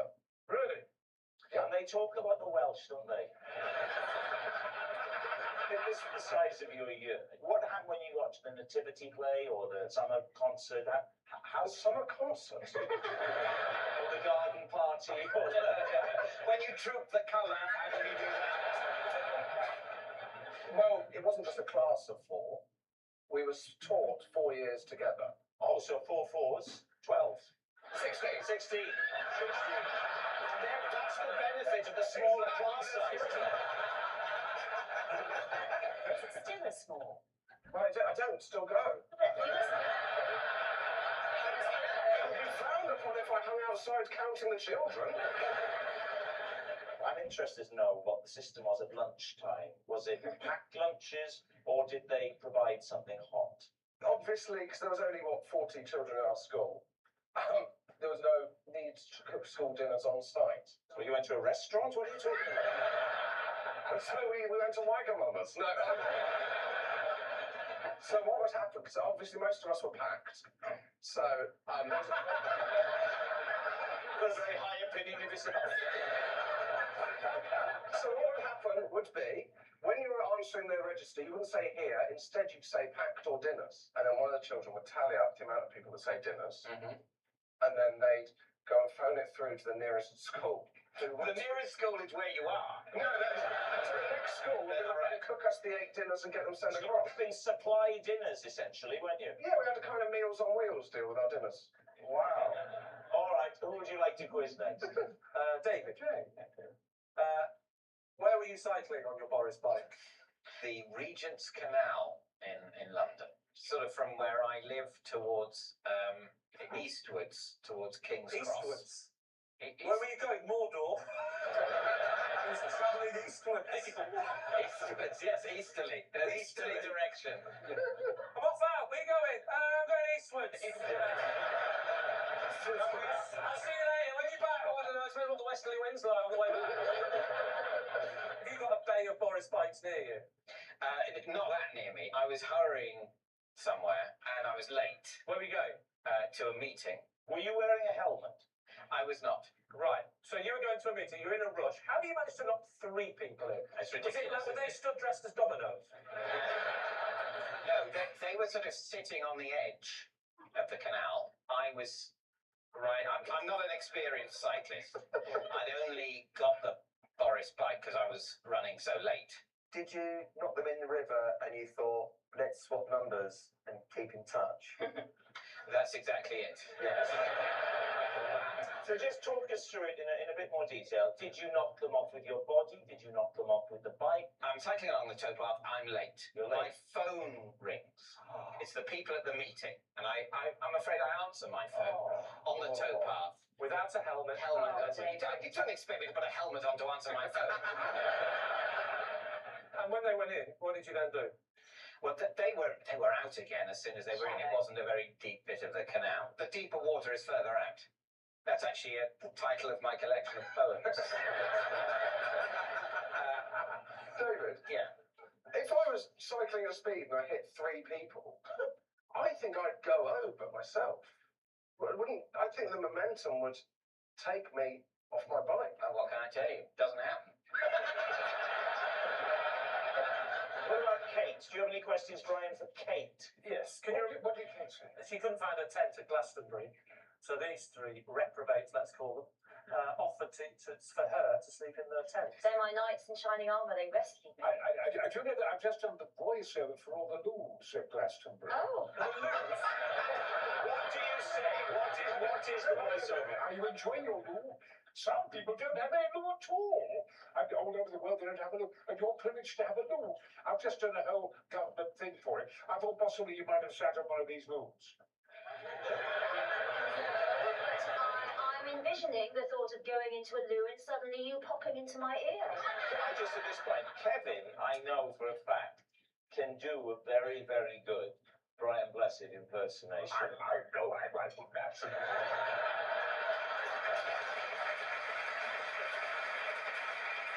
I'm sitting down. I'm sitting comfortably. Oh, great, I've got it stereo.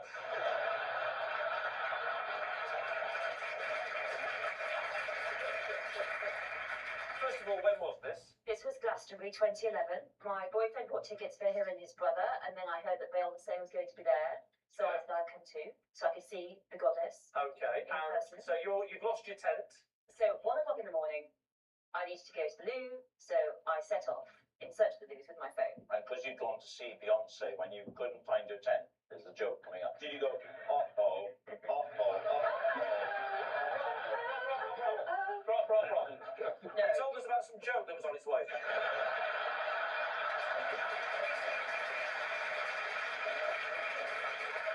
So you come back, you can't find your tent. Well, I had a bit of a loo mission because the first set of loos were not clean, and so I had to try and find some more. So I went.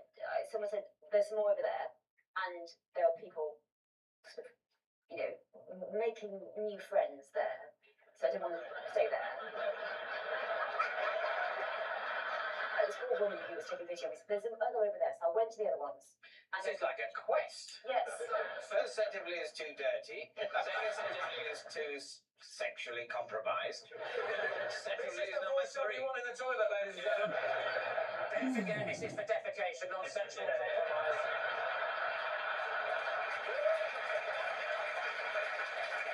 Yes, I have the precise timbre to reverse arousal.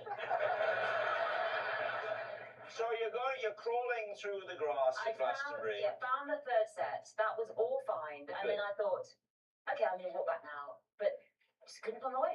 How did they come about? Well, I was wandering around, and then I just thought I'm going to have to throw myself on someone's mercy. So I think you said tent then. I thought that's no way of doing it. Surely just knock on the flat first. That's the voice you need in the toilet.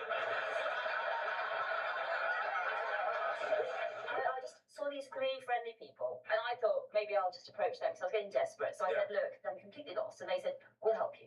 We'll help you find these first set of loos. Because if I found the first set, I can find my tent. I see. So they said, look, we could be going all night. This is really useless. Let's just go and sleep in our tent. What's this setup with Thomas, Jenna, and Joanna? This is a good point, Mark, because I did have that Yeah, that's question. your point. Unlike the postman. Good point. I know. I got it. I was wondering when the joke was. That's the problem with coastal jokes. It's always the next day when you get it.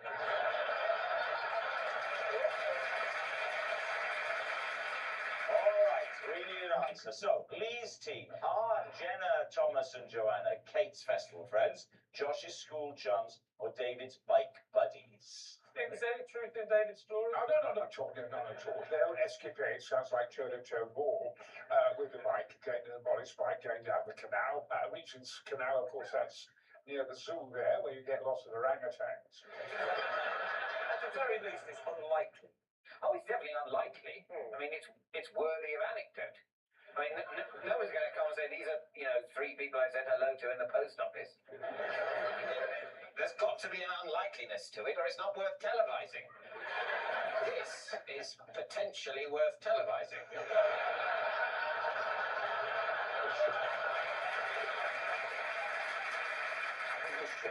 Brian thinks it's Josh. Yeah. Kevin. I also think it's Josh. Is it the ages? Because they do look very similar age. I have to say, Tom in the middle of the 3 looks like he's had a slightly harder life. I'm going to say it's Josh. Okay. On behalf of the 3, Joanna, would you reveal your true identities? We are Joanna, Thomas, and Jenna, and together we make up the entire year of Josh's school. Here's the proof of the school photo. Have a look. Thank you very much, Jenna, Thomas, and Joanna. 100 One Friday after school, I swapped our family cat for a Scotch egg and a Smurf. When my mum found out on Monday morning, she made me swap them back. Right. Well, when was this, first of all? How old were you? 30.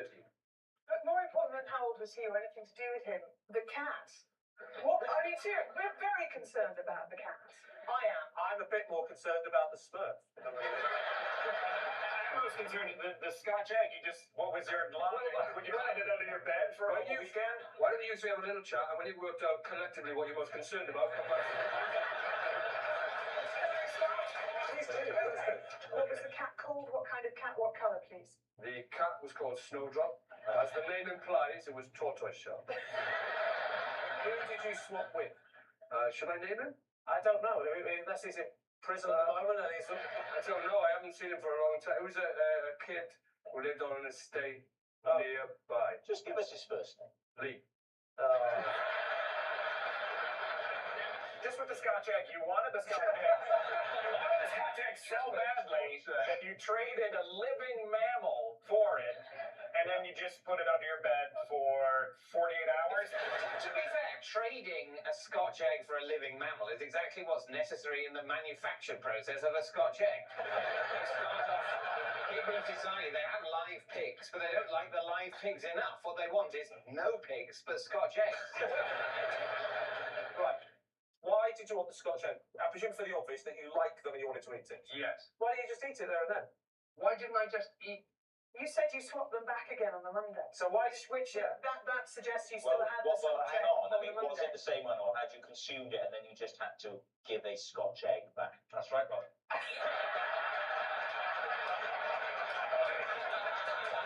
like that bloody Welsh Mafia, this. You can't help me now.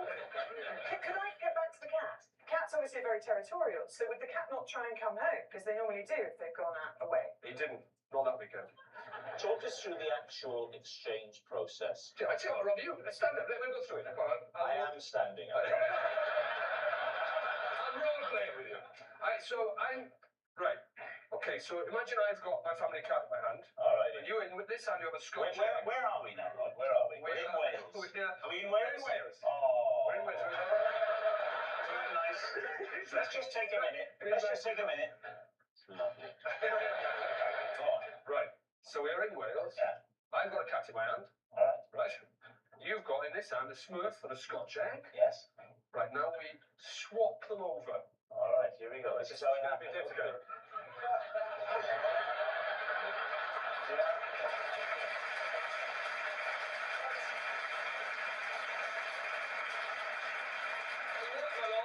the mechanics of the exchange. Wow. You can put the cat down now. What do you think, Lee? Does this sound truthful to you? I don't think he's shown any affection for Snowdrop, and on that basis alone, I think it can't be true. Well, weirdly, the exact same reason, I think it is true, because I know him to be heartless. I can show you affection. What do I know about Snowdrop? I can show affection for Snowdrop. All right, how would you stroke him? No, got ya. That, you have changed the sex of that cat at least 3 times. I don't think vets should agree to do that.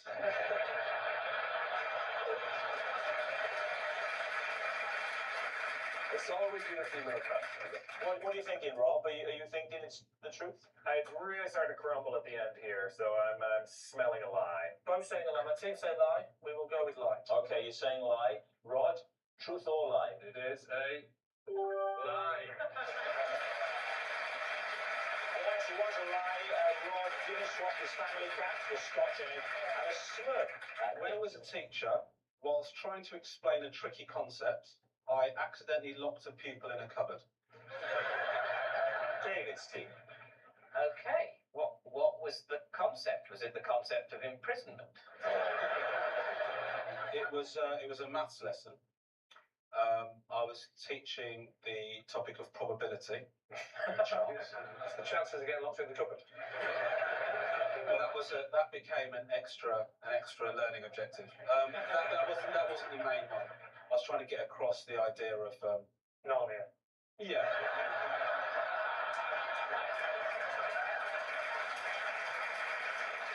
couldn't get him to understand how to explain the concept of probability. So the idea was that if you had like an alien arrive on Earth, how would you explain probability? Which would be the first thing you'd do, wouldn't it? No, actually, Put the laser down, let me talk to you about maths. Ramesh, what age group was this? So this is year 8, so 11, 12 years old. So what happened is I needed somebody to pretend to be an alien. Okay. So I selected a child from the class. I didn't just go out and look for one. How did you select? Did you go for the little green one with the pointy ears? Well, no, actually, what it was is I thought I was doing a good thing because you get some kids that are sort of that have problems making friendships and stuff like that. And I had a kid like that in the class, so I thought I'd bring him out of himself. You chose the kid that got bullied to be the alien. So the rest of the class can point at him and go, alien.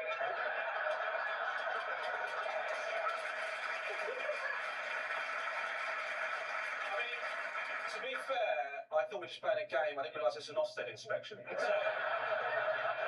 So basically what it was, I was trying to make it realistic.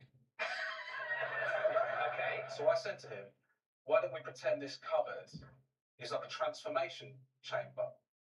You know, you go in the cupboard, you go in as a boy. Oh, it's just getting worse, isn't it? One of my kids came home from school and described this scene. I'd be down that school like a shot. How surprised will you then be to see that teacher on the BBC a few years later? In the current climate, you're not surprised at all.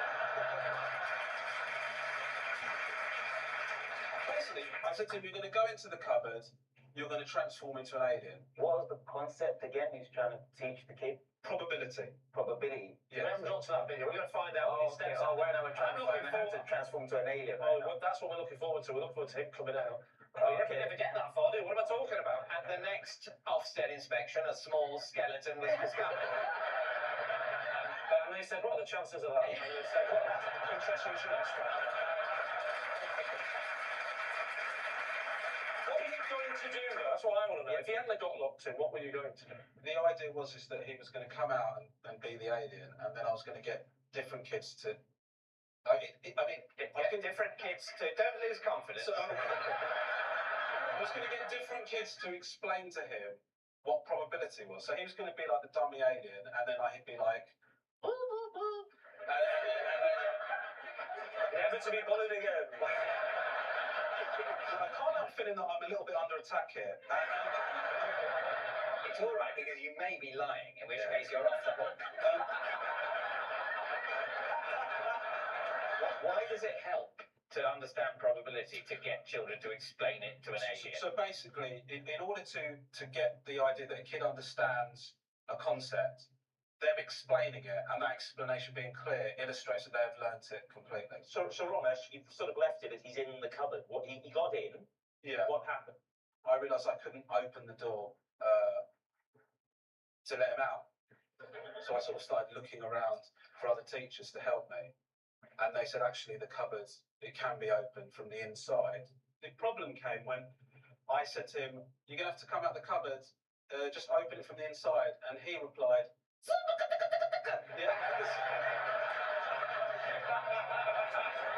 because he was being an alien, right? So that extended the problem.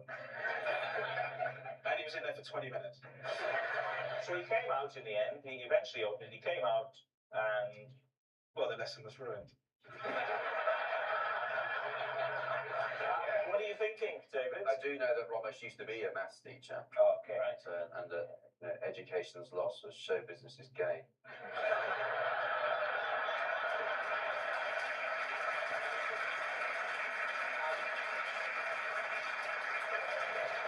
There were so many gaps in the story, I just... Yeah, the story wasn't really adding up. Right? Yeah. No, a maths teacher. We think it's a lie, do we? I think it might be. It's a lie for all of you. Okay. Ramesh, truth or lie? The story is true.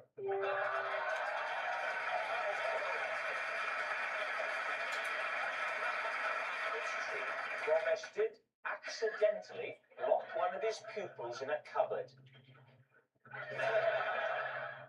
I once caused an injury to one man whilst trying to get a different man to say the word vegetables. Please, Jean. Right, just the word vegetables. Yeah. Do you really like the word vegetables? Not as a general rule, no, but I liked it when this man said it. Why? What was it about this man, the way he said vegetables, that was funny? Did he have a speech impediment? No, he didn't. He was a very intense man, though, and he was also Austrian. I was with a friend once, and he was a colleague of ours, sorry, and I overheard him say vegetables, and we both found it incredibly funny. So can you just roughly give us an impression of how he used to say vegetables? Even just He said it exactly like this. Vegetables. And then we happened to be on a coach trip with him, and so we spent the whole coach trip trying to get him to say vegetables. Right, so where were you? Where were you going? I was on a school trip. I used to be a teacher, so we were. And he was a teacher? Yeah, he was a teacher. What did he teach? He was the head of languages. Head of languages? The head of languages used to go.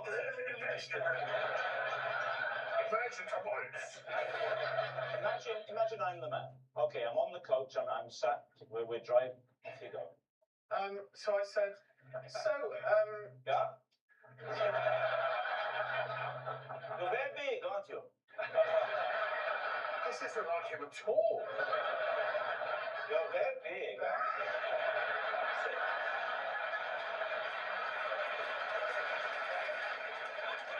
So I was saying things like, I've been trying to keep fit lately, and I know that you're into keep fit. You know, would you recommend for a healthy diet? And he was going, well, you know, I would. You must eat a balanced diet. You must eat greens, and you must enjoy some protein in limit. I was going, yeah, but I mean, if you were to group some of those foods together, and he was going, well, I mean, yeah, you must have carbohydrates, of course. And you must have, and it was horrific. It went on for about an hour. Every time I tried to find a new angle for vegetables, his ludicrous Austrian interpretation of things led us down a dark alley. It was literally an hour in the making. And how did you finally get him to say it? I honestly can't remember. It came out of nowhere, and he suddenly said it, and he said it with such passion. It was. He went, oh, well, of course you must have vegetables. I started biting my hand to stop myself from laughing. And my friend who was next to me, there was a jagged piece of metal at the front of the coach. And because it was so funny, just to remind you, you were vegetables, of course. And my friend saw the piece of metal and pushed his knee into it on purpose to stop himself from laughing. And blood started like spraying out his knee. This story. And I'll tell you another detail. We went and did the trip, which was in Paris, and then after we came all the way back, to Calais, and I said to him, you know, we put all the kids' passports in that hotel in Paris last night. Did you remember to? Because he was in charge of the trip. Did you remember to bring those? And he was standing up in front of the children on the coach, and he went, "Oh, Scheiße!"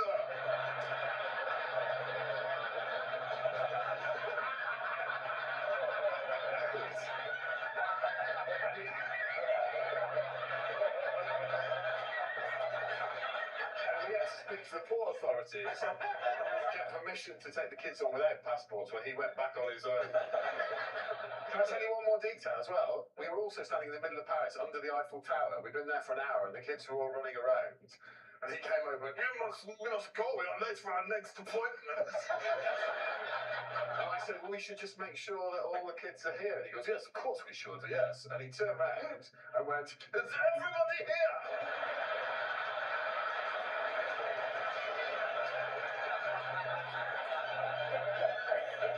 Kids went, yeah. He went, what happened? Vegetables! What do you think, Lee? I think it's true. True from John? I think lying. You are a fantastic actor, Mr. Greg Davis. So, what are you going to say? I think you'll find I'm BAFTA nominated. We're all BAFTA nominated.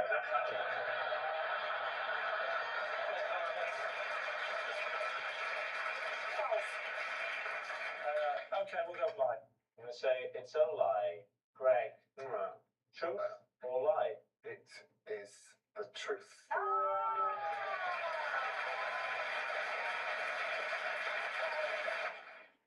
After a visit to a school fete, I had to tell my neighbour their cat had been run over, while my own face was painted like a kitten.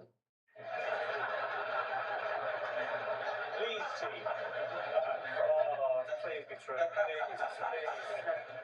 You were at the school fete as what? As a dad, or were you working on the stall doing the face painting or anything? Or There was sort of shift, so I did help with one of the stalls, but I was also there just as a parent. What was the stall you were helping on? Bric-a-brac. Bric-a-brac. Bric-a-brac. How did you find out the cat had been killed?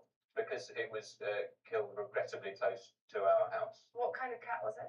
A tabby cat. And how was it killed, though? Unfortunately, it was a truck that shouldn't have been. It's one of the very, not just a normal sized lorry, very, very long lorry that should not really have thought that it could drive around those streets, but was attempting to, and it flattened. So you actually saw the lorry flatten the cat, and then you had to go and tell the neighbour? Yeah. I feel like this is the truth, except for the part about the truck, and that actually you killed this cat. What was the cat called? She was called Jenny. Jenny. What was the owner called? Tiddles? No, in a horrible name mix-up, they tried to lead to the wrong name. If you want to find fault with someone's cat naming logic, you've got to have a go at my neighbours. Well, they're grieving. Let's leave them out of it. Did you kill their cat? You say you didn't kill the cat. You might have been partly responsible because you were dressed as a cat when it happened. It might have been the driver of the truck. Dressed as a cat. Has looked over and gone, size of that cat. Meanwhile, the little cat crossed in the road has gone, is that your mummy? Two incidents combined, you've killed little Jennifer, to give her a full name. No, just either that or it was a hit aimed for you in the description given. It looks a bit like a cat. Did you pick the cat up and take it to the neighbours, or did you just point to the cat and say, that's where your cat is? No, I didn't pick it up. What happened when they answered the door? Talk us through that conversation, because that must have been very awkward. Had you still at this point not remembered that your face was painted like No, I didn't realise until after I told them, and then I went home and went, oh, I just had to tell so-and-so. So they've opened the door. Can you remember anything about the first few words of that conversation? Well, it was very awkward. I've never had to do that before, so I said, Meow!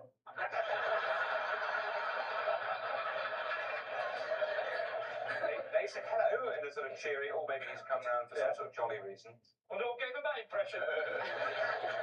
I said, I'm really sorry, but I'm afraid that I've just seen Jenny get run over. And they said, what? What did they say then? Oh, sorry, you're acting. They said what? Oh, you're acting. Sorry. I genuinely thought you didn't understand the question, but you were in character. Sorry. Yeah. If I get to a point where you're asking questions I don't understand, something has happened. The regulars like that. And they said, thank you very much, Toes. And then I went back into my house, next door, and... Did you go through the front door or back? When you realised you had your makeup on still at home? My wife pointed out to me, I came home and I said, oh, this dreadful thing has just happened. And my wife said, you know that you still got your face painted like a kitten? And I said, oh, no. Did you and your wife look at each other in shock and just feel terrible, or did you both instantly start laughing? She laughed immediately. She's an awful woman, though. No, you're not. Ignore the Irish man. You're the best female truck driver in the world.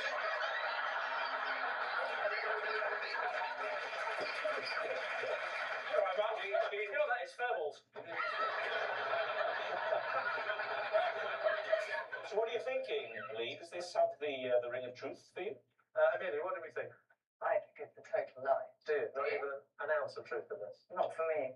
It's going round to the neighbours, and you haven't really actually told us anything about the neighbours. You haven't talked about who it was who answered the door and how you then got to talk to them. All right, well, Paul answered the door. Paul. And Paul is married too. Paul is not married.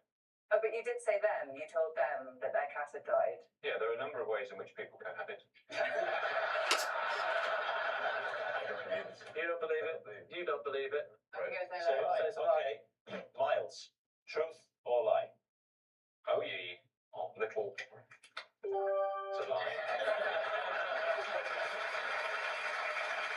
it's a lie. Miles didn't have to tell his neighbour their cat had been run over while his face was painted like a kitten. So please welcome this week's special guest, Ian.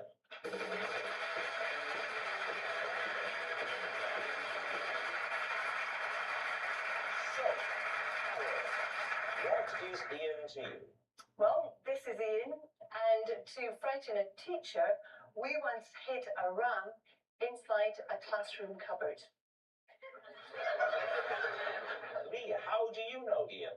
This is Ian. He is the supermarket delivery driver who accidentally trapped me in the back of his van and drove me to his next drop-off point. And finally, David, what's your relationship with Ian?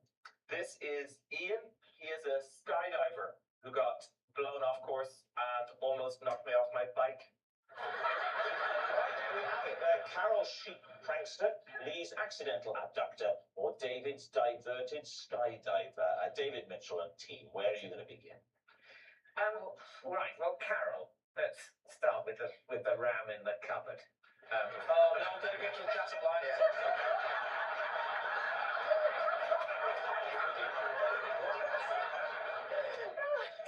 Why did you put a ram in a cupboard? Well, Ian and I went to school together in the Highlands, and often you would see the sheep and the rams just, meandering into the school grounds. Yeah. And this particular day, one came in.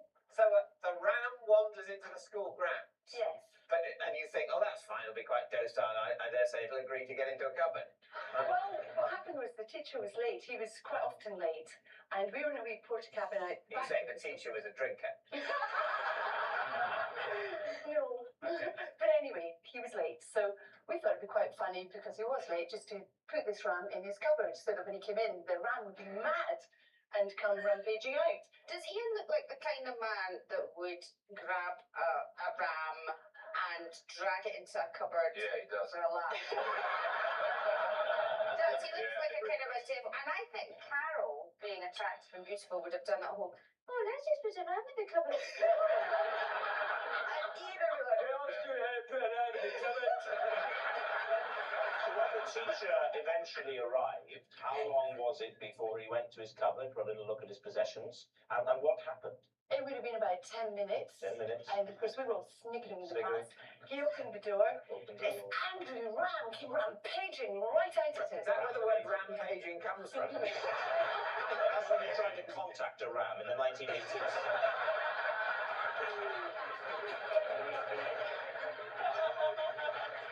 Who would you like to quiz next? David, could you describe how Ian, was it nearly hit you? Yeah, skydiving.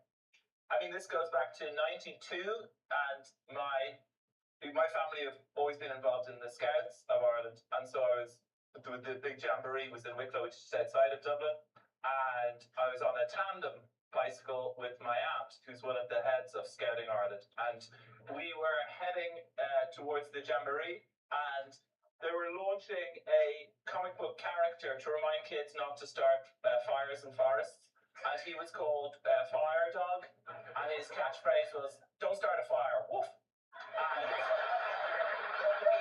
for the launch, they decided in the jamboree they were going to parachute Fire Dog into the middle of the jamboree, and we were on the tandem heading towards it with our little scabby ties on. Can I just check? Fire Dog, and it says, don't start a fire, woof. Is it don't start a fire, woof, or don't start a fire? Which one is it? Oh no! I'm trying to genuinely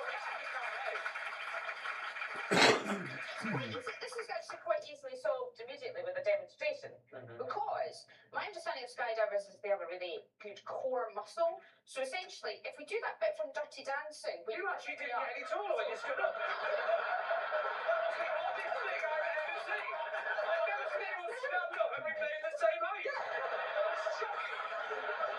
If I just run towards you like and you just lift me up like the end, then you'll be a skydiver. And if you don't do it, I'll be really hurt and you're dead.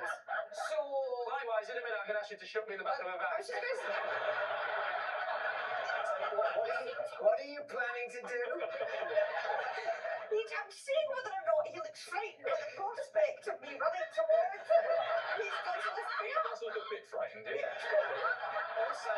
Rob also looks frightened. What if the end of my story is that, and then he whacked against the wall, his legs shot off, and he had to have legs made of glass? Is that the end of your story? No, we're back to plan A. How far away from the jamboree were you at the point of impact? Oh, sorry, near impact. He had just missed the landing area by a few fathoms. And sorry, it was an aqua jamboree. We swerved, we avoided him. He went into a hedge and we pulled him out. I was 14 or 15 at the time, and my aunt and Ian got talking, and that is why it's nice to have my uncle Ian on the show.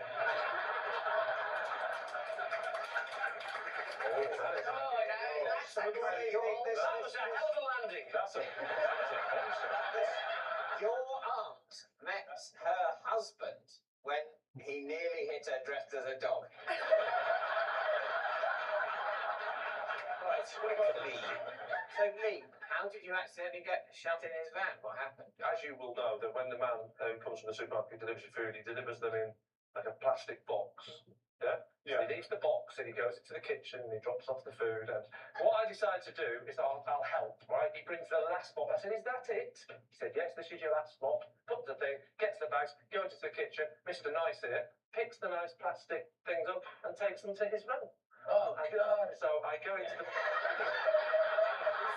is like the start of an episode of Casualty, isn't it? So I go in, and as I put them in, I look to my left, and something catches my attention. A lamppost. No, it's snowing. No, there's a form. I don't know if it catches my eyes. Someone's got a ram in the back of the van. It was, believe it or not, the thing that caught my eye. I don't believe it, by the way. Was a slightly ripped box of Cocoa Pops. And I thought, just for a minute, I thought, as Ian just had a little bit of a, like I would do, I'll have a little snack en route. So I just walk over to it. Now, as I walk over to it, it's only a couple of steps. I'm now hidden behind a spot. Oh, you're kidding me. Food. You know, the boxes they haven't yet been delivered. And at that moment, I hear the noise of the doors shutting and the little handle turning. So why didn't you call out? I did.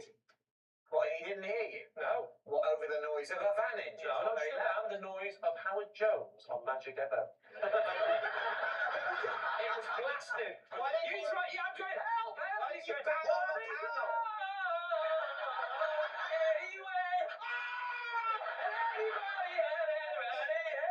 What was the news? What was the... I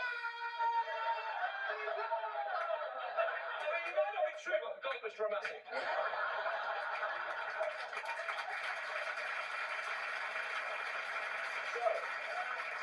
So we do need an answer. Is Ian Carol's sheep prankster, Lee's accidental abductor, or David's diverted skydiver? The key thing is I don't want to be fooled by David O'Doherty. That's the key. Look at him.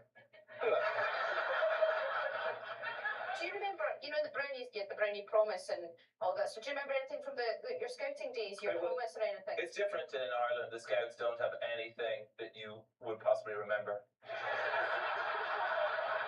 No promises, no value system, other than if you see a dog go into a hedge, you marry it.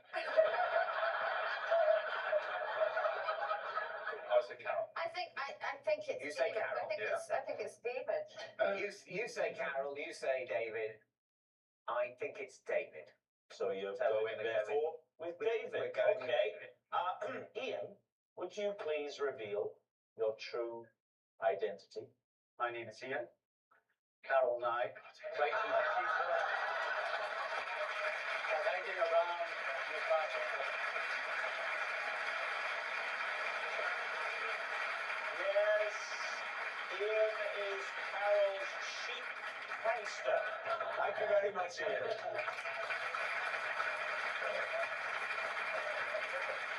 Please welcome this week's special guest, Keith.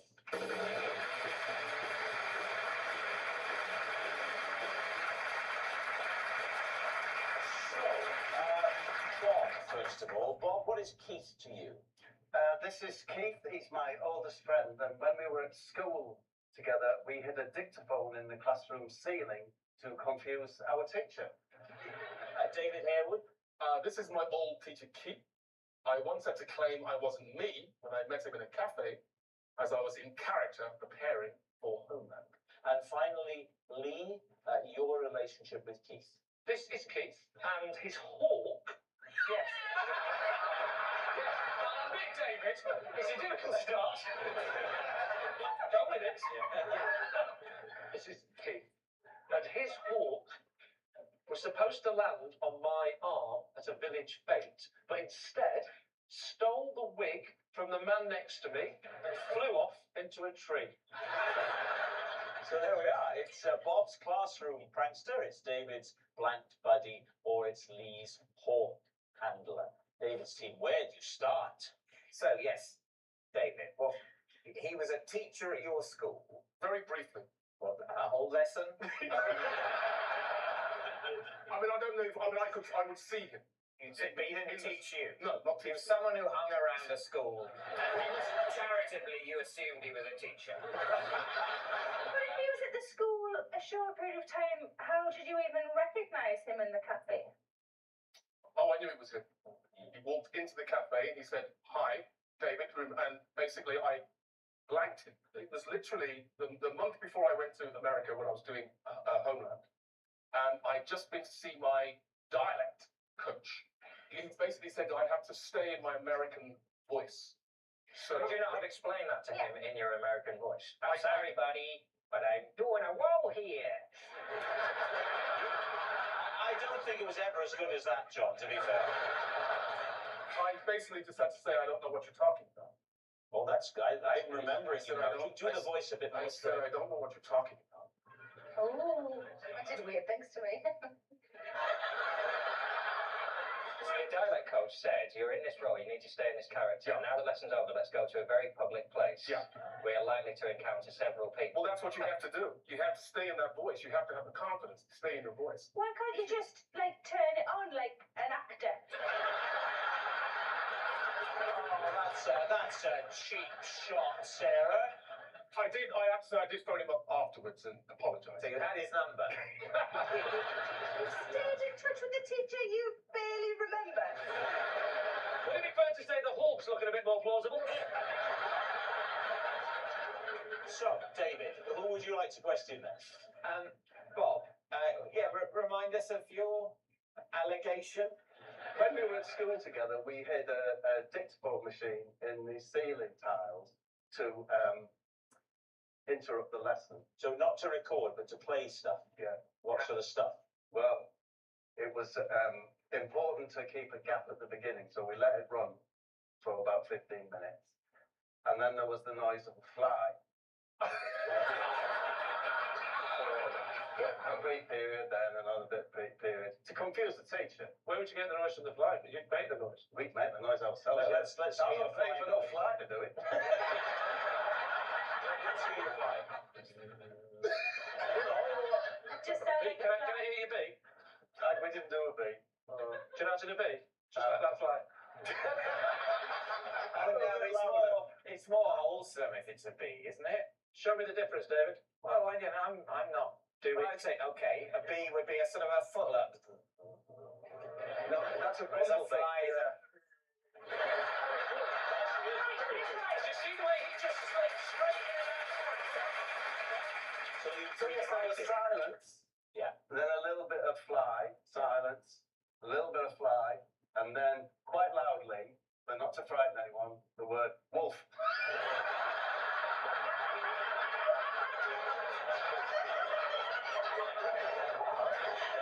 more silence. Then more silence. Then Speedway Stadium. Speedway Stadium. Do you know, the idea was just to say kind of random things. He was a really nice teacher called Bill Whitlingham. How did Bill Whitlingham react to these random sounds? Well, Mr. Whitlingham left the room and said, "Can you sort this out by the time I've gone back?" So whatever it is that's going on.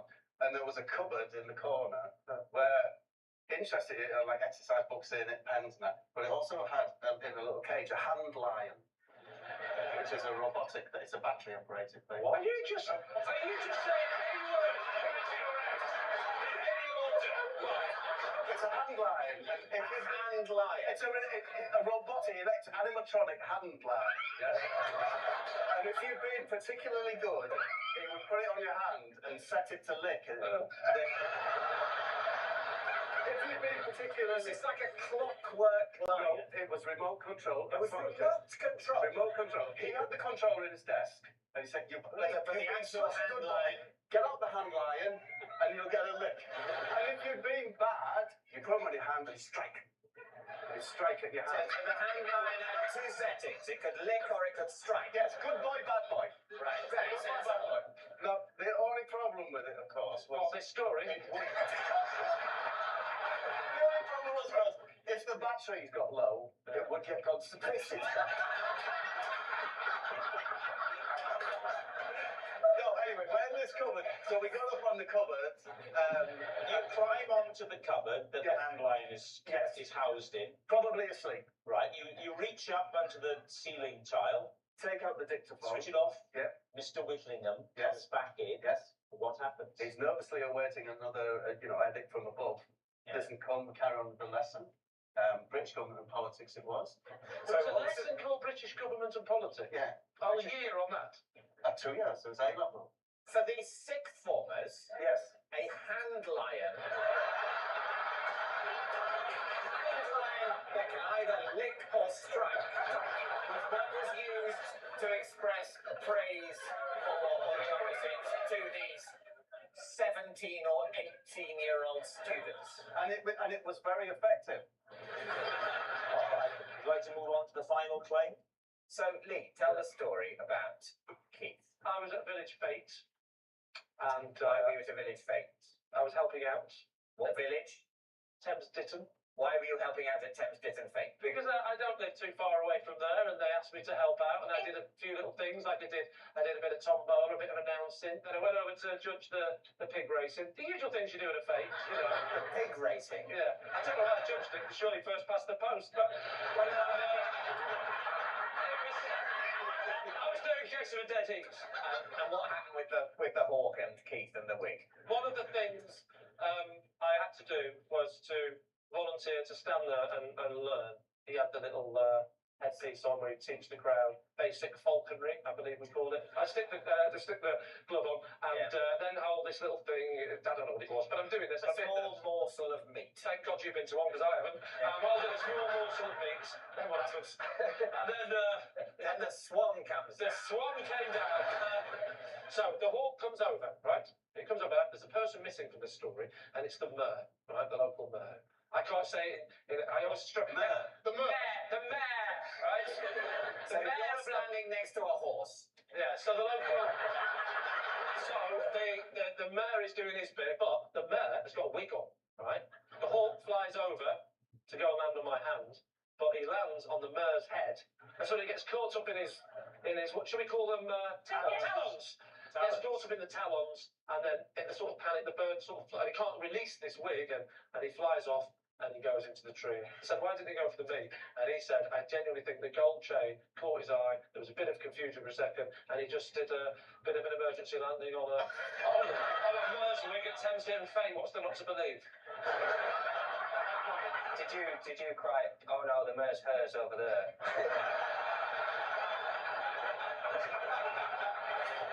All right. So David's team is Keith, Bob's classroom prankster, David's blank buddy, or Lee's hawk handler. I was believing Bob until the fact that he was 18 and the hand lion. I'm leaning towards David. I think I'm leaning towards David. I think it's Bob, and I think he panicked because he knew we were onto him, so he went on a ridiculous rip about a hand line to throw us off the scent. I'll go Bob, but I've been wrong before. Clara? I'm gonna go David. We'll go David. You're saying David.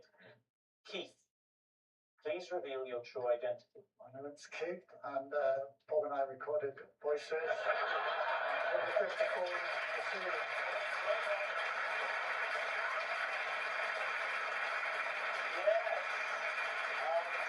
Keith is Bob's classroom prankster. I would never have believed all that that stuff about a hand line was completely true. Thanks very much, Dean. I was ticked off by the headmaster after I mistakenly packed a pina colada in my daughter's lunchbox for a school trip. Wow. Oh, what did you think it was? What do you think it was? Well, they have these lovely, really lovely, like frozen packs for the freezer, and you just take them out and squeeze them out. It's like a little frozen, but they really look juicy. I thought it was just a little juice. Are you thinking of fruit shoots and things No, like no, that? no. I'll tell you the name. Do you want to know the brand name of Yes, it? I do. Capri Sun. Oh, the fruit drinking pouch. Delicious. So why did you think that it was anything else? Because you were the one that bought it. Yeah, because I just buy lots of stuff for the fridge. I just grabbed it because I'm not with it in the morning because I'm having pina coladas the night before. What did the person at school? Did you get a telephone call? Were you invited in? Oh, I was invited in. What did they say? Hello, your daughter's drunk. Yeah. No. She thinks it's wasted again. She didn't drink it. She knew right away what it was. It wasn't for her. Did she report you? Yeah. Oh, she's a grass. She's such a grass. She tells people, my mummy hides wine in the walls. But In the that's walls? a wine rack. Oh, I see. They have a problem with me anyway.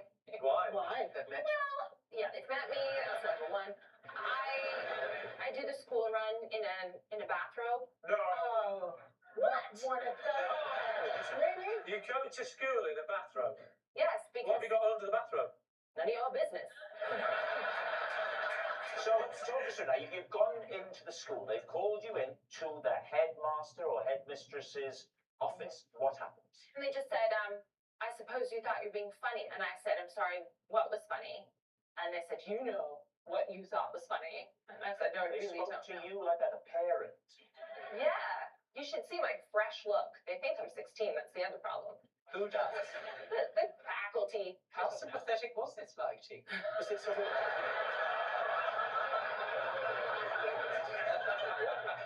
Don't you find that We've been doing this show 11 years. That's the most catty thing that's ever been. So, Catherine, he says to you, what do you think you're doing? What happened then? he had the pina colada in his desk drawer and said it's not funny to send your daughter on a school trip with alcohol. Wow. What do you think? Truth or lie? I can see her doing it. Yes. I really can see you doing it, Catherine. Thanks. But I think it's a lie. So basically, you don't think this particular incident is true, but she possibly is an alcoholic. I think it's most certainly a lie. Okay, well, my You're team gonna thinks say it's it's a a lie, so we'll say lie. Okay, Catherine, truth or lie? Nah, it is a lie. Oh.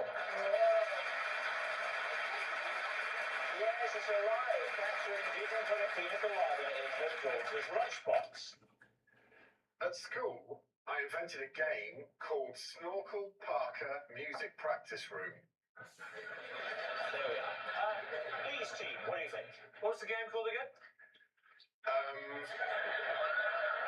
It was called Snorkel Parker Music Practice Room. Right, can you describe the game to us? Myself and several friends, we all had Snorkel Parkers. What is a snorkel parker for some of the younger viewers? It's a large hooded coat with a fur-lined. Oh, the one that comes out at the front. Yeah. It's fur. And you can zip it up so that it comes right up, and so that only your eyes are visible. Can you describe the rules? Imagine we've never met, I've got my snorkel parker. What would happen next? Well, then you and Eileen will go to the music practice room when I'm not falling for this again. you zip up your Snorkel Parker, and then when someone's practicing their violin with a violin teacher in the music practice room, you duck down below the window, and then you just come up with your Snorkel Parker on. So just imagine you're a historical reenactment society. You've got your members there. I suppose How would you? I'd have to fully demonstrate it by using my making an ad. Feel free to ask Richard and David to help you out on this. Will you help me out with this? I see. This is one of the moments where.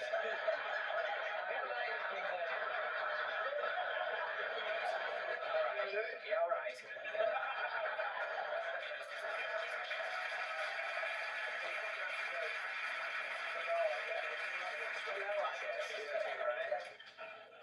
So if you imagine that this was the music practice room and there was someone in there having a lunchtime violin lesson, you would wait until they were in mid-tutorial. Right, I'm picturing it, yeah. And then together, after 3. Okay.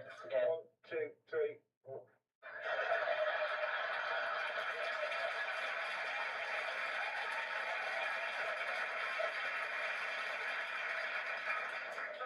That's it, really. Was the secret to getting the fact that they never knew who you were? No, they wouldn't know you were because it's only your eyes showing. And you'd tell you to go away, so you would all duck down away, and then you'd leave it for a minute. And then come back and up. you'd just come back up again. What age were you? Maybe tell me you weren't one of the teachers. Maybe 13, 14. Right the way through to when you left? Right through till sixth form, yeah. You never got told to stop this, or you got a... Yeah, well, they would bang on the window and be really furious with us. 5 years, and we they would were duck banging down. on the window. They never once thought to come out and say, that's getting really boring. I know you are, Greg, because you're 8'6". But just out of interest, by show of hands, who would like to play Snorkel Parker Music Practice Room? I'm quite keen on the game. I've already played it. I didn't really enjoy it. That sounds ridiculous. I mean, the last It time does sound utterly ridiculous, Greg. It's almost as if you're lying. Do you think he is lying, Lee? What are you going to say on this one? Well, I actually believe him. I could just see you doing that for kicks and giggles. Bob, which way are you leaning with this? Well, it's got the anticipation, it's got the jeopardy, it's got the lot. Don't tell me you're going to get a phone call from Wallington. if this gets picked up, this is just because I've talked about it now, it's mine, right? I say yours if you really played it. If it's a lie, then you haven't copyright. Well, who's it? If it is a lie, and I've just read it off this thing, whose idea is it? I personally wrote the lie. I'd like to maintain the rights to Balaclava Sports Hall. If anyone's interested. Right, Lee, it's time to take a guess. What are you going to say? We're going for truth. You're saying it's true. Okay. Greg, were you telling the truth? Were you telling? Well, right, because that would make me utterly pathetic, wouldn't it? Yes, I was telling the truth. Yes, it's true. Greg did invent a game called Snorkel Parker Music Practice Room. At school, Greg was very popular with the other pupils. Not surprising, really, considering they'd created him in a science lesson. So please welcome this week's special guest, Molly. Welcome,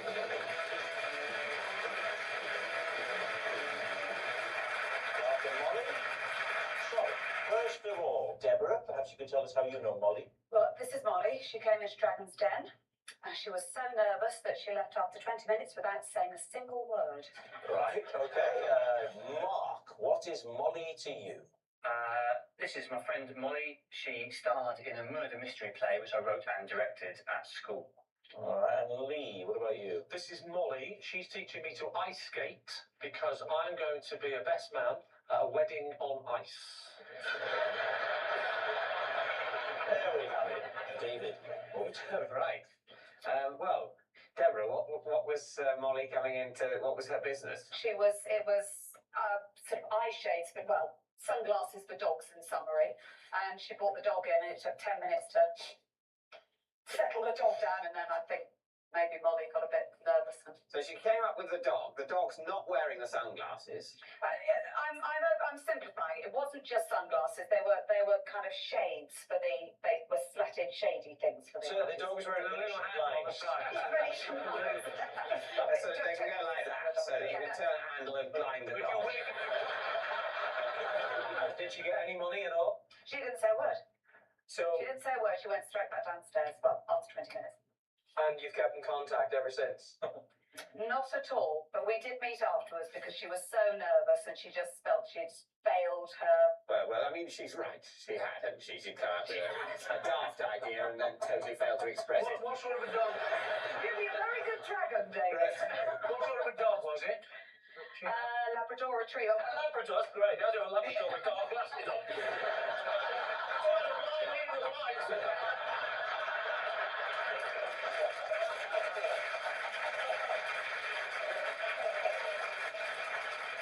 So, Mark, was Molly at school with you? Yes, she was. She was at and so you wrote the school play, which was vaguely about a murder, and you cast her in it. I both wrote and cast the play, yeah. And so what was the plot of the...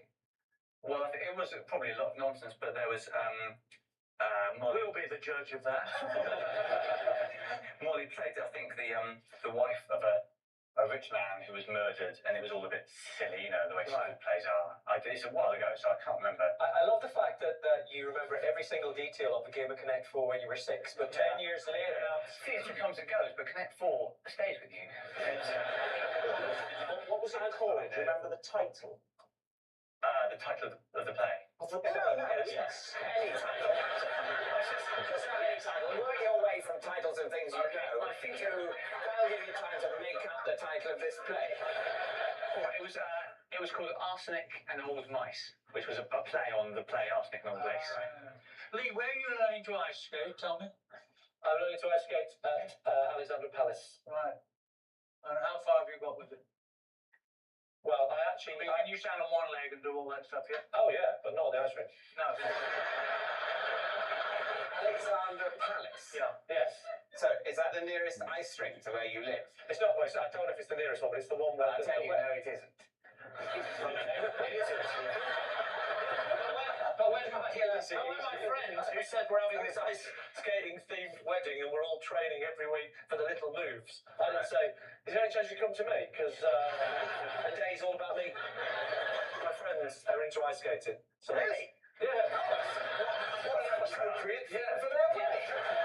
They're actually going to do a routine, the man and wife. Right. They're doing a routine on the ice because they're ice skating. Fully clothed, though, yes. Fine. Yeah, I don't know which films you watch, Bernard, but naked ice skating isn't really big. So they've pulled it off, so you have an aisle of ice. I'll remain your ice. The rest of the ice is sort of carpeted with seats on it. I don't know. You're mixing it up with admin. Okay. So what's your role in the wedding? I sort of tumble and then throw it out. So are you best man? Are you presenting the ring? Like, I am not very well, yes. I'm the best man. So what do you have to do? What skating? What skating do you have to do? They've done their routine. Right, okay. You skated. Just to be absolutely clear. Okay, so the vicar comes first. Patrick, you're a guest. Okay, listen to me. Okay, so they're going to do a big routine, and the bridesmaids are going to be part of the big routine. They're the idiots like me that can't do much. We're just going to skate off on the end like that. I'm just talking to the fat members of the family as I'm walking there. How many lessons are you having? Here's the routine here. And then I get to the end like that. I've got the ring. I do one quick, I don't know what they call it, axel, down on the knee, present to groom. The groom, such a nice thing. Everything's just themed, and it's really good. Then where's the reception happening? That's happening at the ski slope in... the reception's at Alexandra Palace as well. Right, we need an answer. So, David's team, is Molly Mark's leading lady, Deborah's shy entrepreneur, or Lee's ice skating teacher, David? Well, I think we're agreed that Lee's story is and that's the end of the round. too plausible. I think Mark would remember more about this play. I think he's been very vague about this play on purpose. You think it's true, but he's been deliberately vague? Yeah, I think so. Does this woman look like someone that puts Venetian blinds on dogs? Does any woman look like that, to be fair? What do you think? Deborah. You think Deborah? Yeah. No.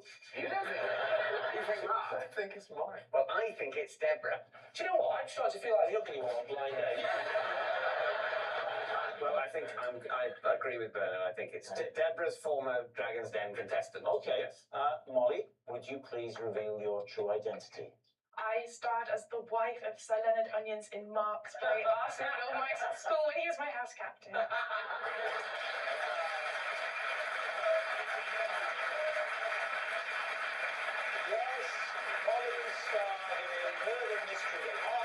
Directed while at school. What sort of a director was he, Molly? Masterful. Really? Yes, really. That's the end of the round. Molly, ladies and gentlemen. For my first term at university, I rented the bathroom in a student house and slept in the bathtub every night. Greg. Yes. Before we even start this, can you stand up? There'll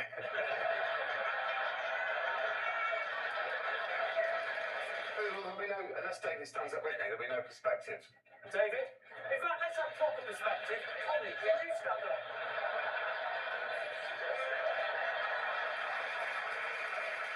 You know the question. Yeah. What's the answer?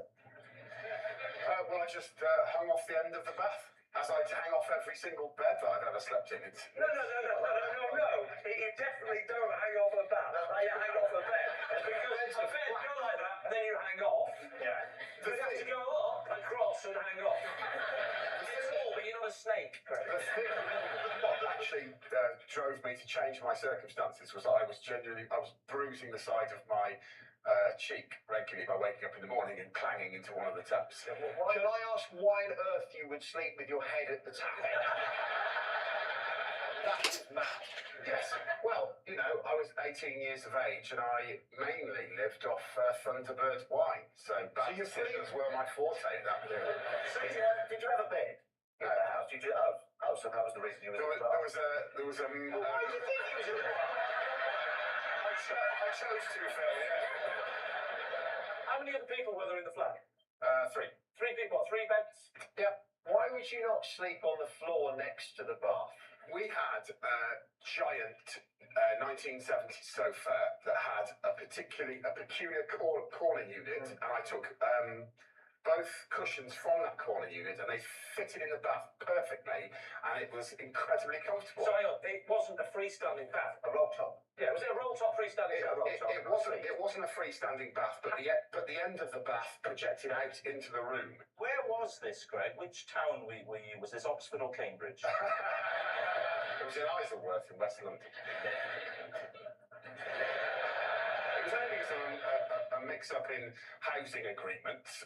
We soon sorted it out after a term. I only had to do it for a term. What was the mix-up? I'd agreed to move in with these 3 guys, and we got the wrong size house. That's not a mix-up, that's just stupidity. You got a 3-bedroom house, it's been a bit of a mix-up. The boys blamed me, which is why I got the bath. Why did they blame you? Because I was the one who booked the house. How did you get into university?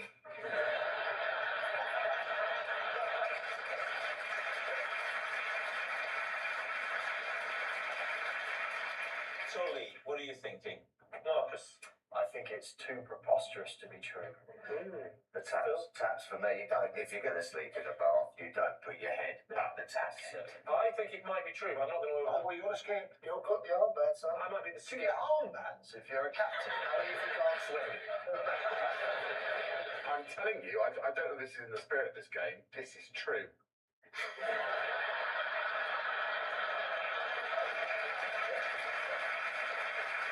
That was sufficiently moving.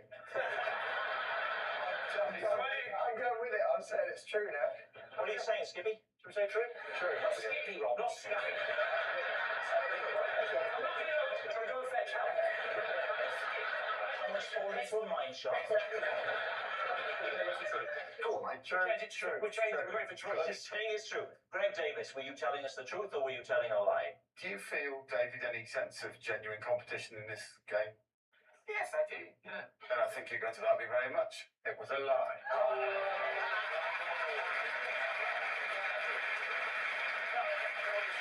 Yes, it was a lie. Greg didn't sleep in his bathtub every night for his first term at university. At school, I was given the nickname the Charmer because I was the only one who could console the school snake whenever it got agitated. David and T. So, what type of snake was the school snake? It was.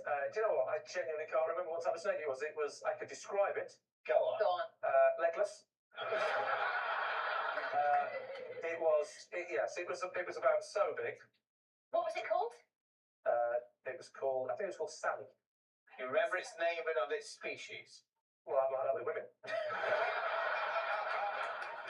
Grass snake rings a bell, I think. Why did your school go for a snake as opposed to like a mouse or some such? Oh, it had a mouse as well, but it was in there with a snake. What was in the tank other than the snake? It was open plan. There was an area in the corner where he used to sleep. We used to call it the bedding area. What was there? What was there? What was there? Never mind what he used It's to like do an ordinary there. bed, but it's a lot Bed longer. was there. A lot longer and a lot thinner. Very long and thin. Extremely hard to tuck in at night. They're all there. By the time you've done one side and gone round the other side, this side will come up again. You'll be there forever. It was Very long, thin. very long, thin mattress. Very long, thin mattress. This wasn't one of those snakes that likes to sleep curled up. No, no, It no. likes to stretch out. Oh, right out like that. Why did the snake need charming? Was it a particularly aggressive snake or? It used to do this little thing where it used to raise its head up and sort of shake its head like that, left to right. Yeah. And I said to the teacher, "What's that? What's he doing that for?" Oh, so you were taught in the same room as the snake? Well, we went to different lessons, but in one of the classrooms. This was during snake studies. Well, that's what the PE teacher called it. So I said, as well as the other kids, we say, what does he do that for? And the teacher said, that is a sign that the snake is getting agitated.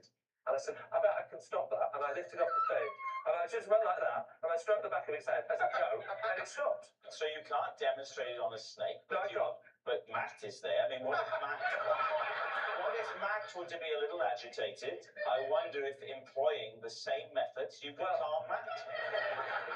Well, could you be a little agitated? If you could be a snake, now if you could sort of put your head down here, yeah, put your head further down. Put your head here, because the head starts off down, right? Now get into character. From a certain angle, this looks really dodgy. I'm just about to go bowling. So you're looking down, right, and you're the snake. Now suddenly you're a snake, you're agitated. It's an agitated snake. You're all worried, aren't you? Don't worry, I'll sort this out. Now I'm going to use my hand, because in proportion to the head, that's a finger. Yeah? Then I stroke the back of the head like this. And watch it. Watch the snake calm. Go down.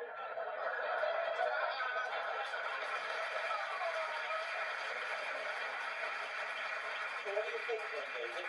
He claims that his teacher called him the charmer. Yeah. And that's a nickname that stayed with him. I'd have got murdered at my school if my teacher would have said, you're the charmer. That's it. There's so much of that I've got a problem with. That thing, I think there was a grass snake. Okay, Time for a decision right now. I think we think it's a lie. You think it's a lie? Ali, the snake charmer, were you telling the truth or were you telling a lie? Well, actually, it was a lie. Yes, it was a lie. Lee wasn't nicknamed the charmer at school because he was the only one who could calm the school snake. I used to try and scare school friends by planting a particular drawing in their pockets signifying death. Lee, what do you think? What was the drawing? It was an owl. What the owl of death? Its full title was actually the Hoot Owl Death Sign. What do you mean the owl of death? What was it doing in this drawing? Hoot owl death sign. I could draw it for you if you like. Greg? Yeah? I've got a pen, I've got some paper. I'll come over there. No, I'll come to you. Don't stand up next to me, just highlight it. Greg, can you...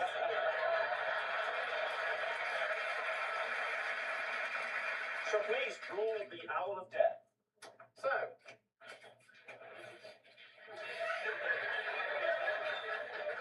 Don't look at it, David, you'll die.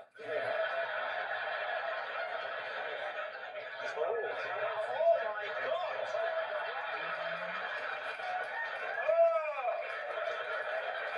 Please put it away. So just imagine you're innocently, you're in your pocket, just minding your own business. You go, oh, what's this in my...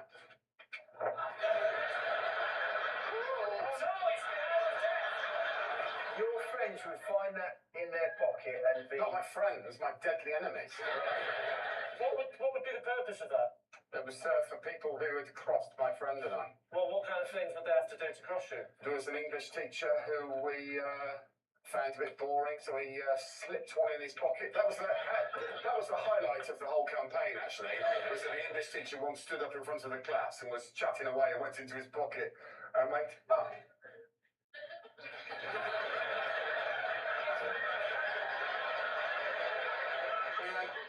Sorry, everyone. Does anyone know anything about this? Because I'm just... Was the purpose of it to scare them, like you would tell them that later on it was you? Or? No, of course not. We were both nerdy cowards. You created a sort of mythology around what might happen if you found the hoot owl of death in your pocket. In our minds, anyone who found the hoot owl of death in their pocket would very shortly afterwards meet their demise.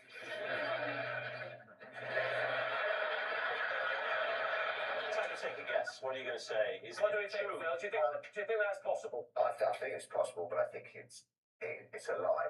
I think it's a lie. Okay, I say lie, you say lie. What about you, Lee? I say lie. Right, Greg. Yes. Truth or lie? Well, it would be pretty tragic if two boys had spent their youth doing that, wouldn't it? True. And it is indeed true.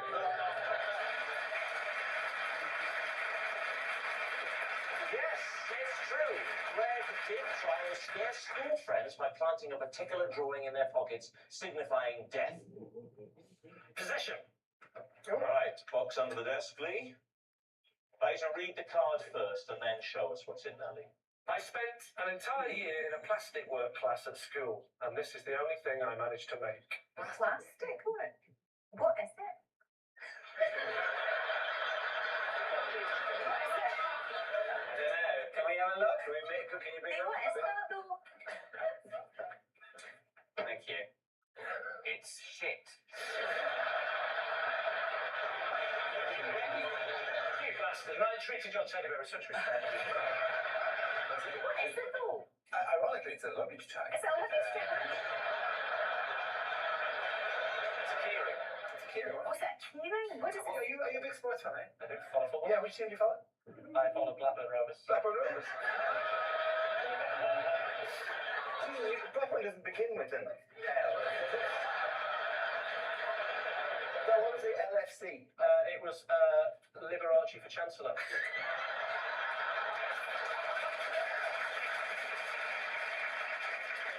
It stands for Liverpool Football Club. Yes, it does. Yeah. Why did you make a Liverpool Football Club keyring? Because it in was plastic work. because they didn't have blue and white plastic. Blackburn Rovers. They only have red plastic. So I thought, well, give it the Liverpool Football Club because it's red. Right. When did you do it? What age were you when you did that? Was it at school then? No, it's in Broadmoor. You say it took you a year. No, a year.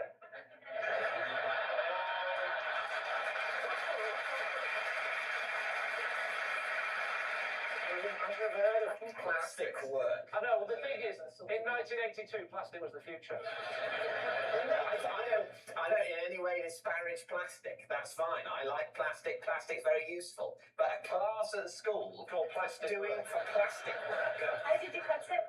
What did you Well, not use? like that. I don't think you're in any position to get all haughty about your plastic cutting technique. This is the only evidence.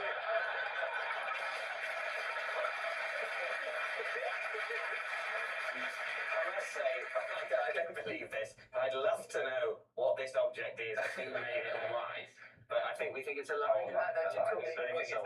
Okay, they say it's a lie. Lee, is it truth or is it a lie? It is, in fact, true.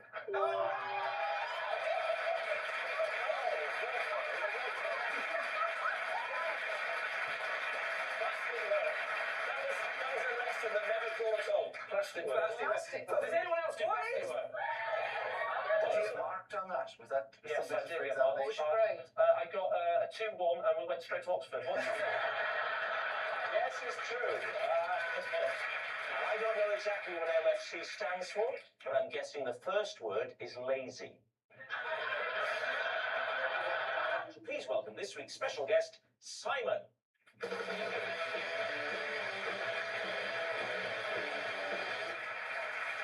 So, Mackenzie Crook, what is Simon to you? This is Simon, and when I hoaxed my school by burying some treasure, Simon found it, and the police were called. Okay, all right.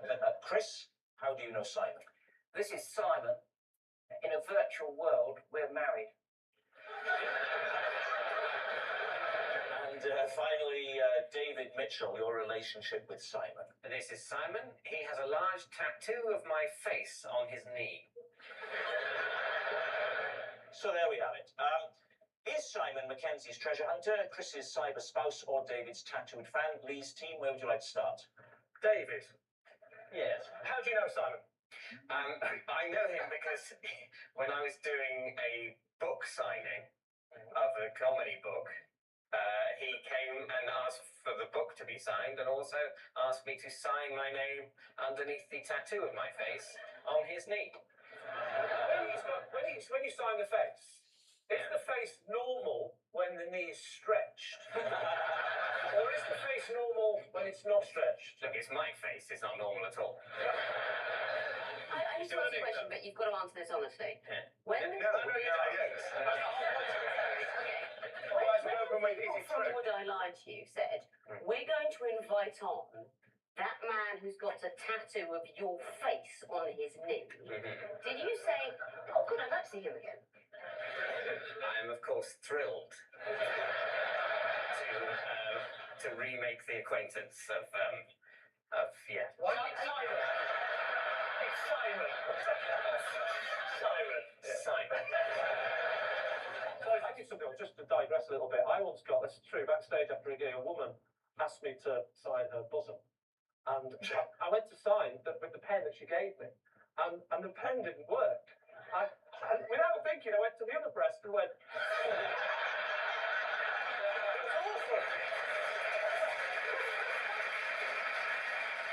Mackenzie, how old were you when you buried this treasure? Maybe 13 or 14. So what was the treasure? Diamonds.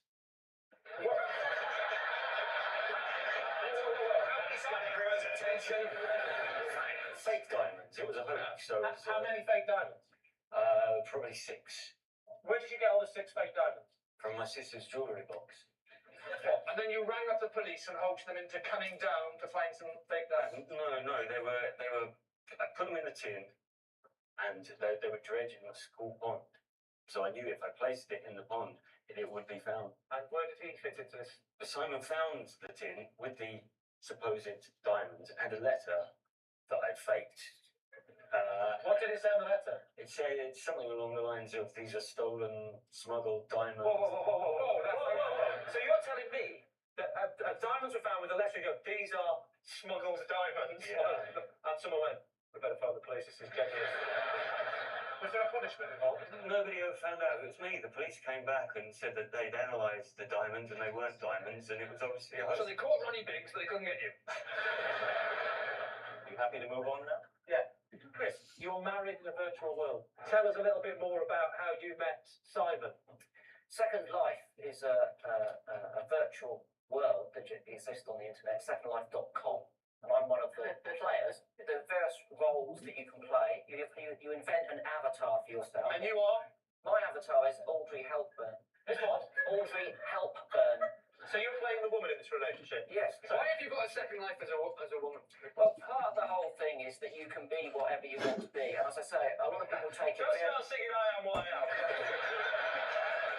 I thought, well, I'll change my personality. I'll be Audrey Hepburn, as the Audrey Hepburn happens to be one of my real life heroines. Right. Couldn't do Hepburn because someone had already done it. And what is Simon's avatar? He is Simon Bernstein Jr. Right. And where did you meet him in this virtual world? Well, when you go on there, you can go to places and then you meet people. They can contact. A bit like real life, but for His name's Simon and his pretend name is Simon. Yes, but his real name's Simon Morgan. Presumably, rather like Audrey Hepburn, he couldn't be Simon Morgan because someone had already done that. There were about 20 million people. No, wanting but to do you're this not thing. Audrey Hepburn. No, Hepburn. Yeah, no, but you wanted it. Yes, but he is. It's like a psychiatrist coach. You're not Audrey Hepburn. I'm going to tell you again. We went through this last week. You're not Audrey Hepburn. I still haven't established where you met Simon Bernstein Jr. I met him at a cocktail party. Yes. I married him for his money. But I married. I believe you because when you said you married him for his money, do you see his face?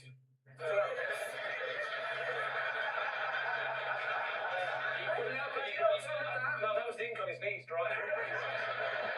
So, what are you going to say, Lee? Who do you think it is? This is a tricky one for me. Victoria, who is he connected with? If this was a poker game Yeah. and I had to make a call, I'd say Mackenzie is the one who's not bluffing. You're going by body language. Well, that's interesting. What is it about his body that tells you he's not bluffing it? He has a sort of calm. I know for a fact readiness he's under to- heavy medication. I don't know. I came out from a different way. Simon is far too geeky for tattoos on his knees, but the Avatar thing I think sounds just a bit too plausible, I think, for Kenzie. Well, listen, Victoria's a top poker player. She knows body language better than anybody. So you're saying that it's definitely Mackenzie Crook. You're saying that it's the buried treasure. Okay. Simon, would you like to reveal your true identity? My name is Simon, and when we were at school together, I discovered Mackenzie's buried treasure.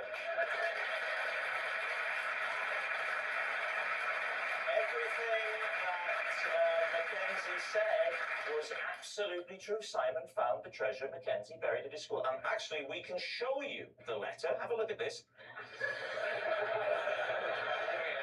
In this tin, I have placed stolen... You don't mind me doing an accent, do you?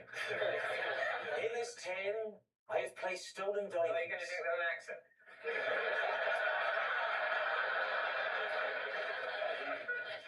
I would never claim to have your range as an actor, David. Shall I do posh and repressed or repressed and posh? Well done. Thank you very much, Simon, for coming on. How about that? There was a saying in my old school: if Lee Mack can pass his geography O level, then anyone can. It's eminently plausible, David, but is it true? In what way did it constitute a saying? I mean, I'm sure somebody could have said it. Yeah, Does that make it a saying? I'll be honest, it wasn't on the coat of arms. Right. Apparently, it was said for a few years after I left.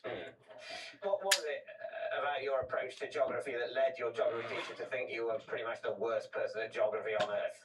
Well, because we used to do mock O levels the year before, and I failed it badly. So they said, you're all going in a CSE class, which was for the kids who used to hit nails with hammers.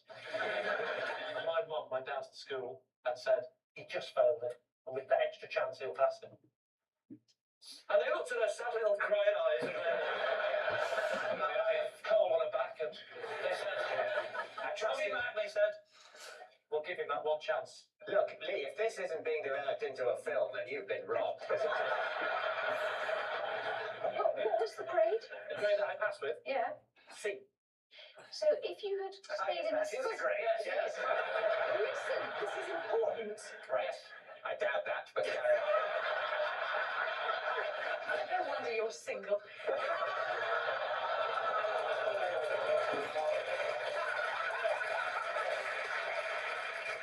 So, Lie. Lee. Lee? What? No, that's the name of your Vietnamese bride.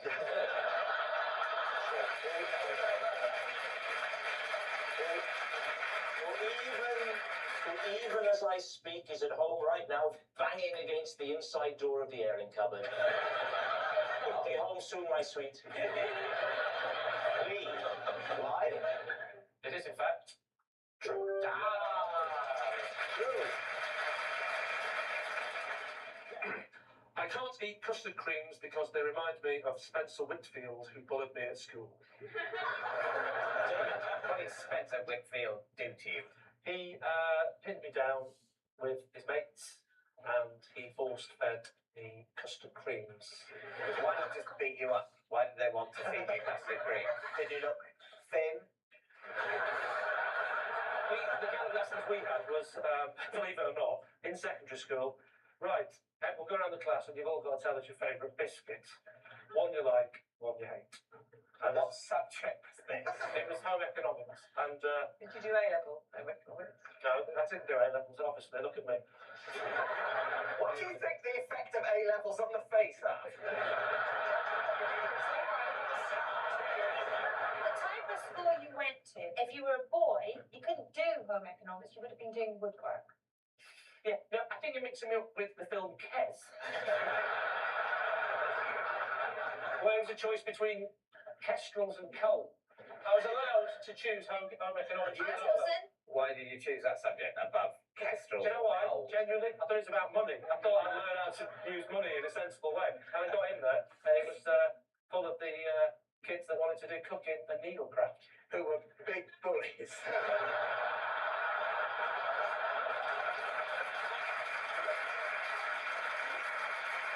So David, what are you going to say? I don't think it's true, really, but You're pretty saying it's a set lie. on it being a lie. Okay, fair enough. Lee, is it true or is it a lie? It's a lie.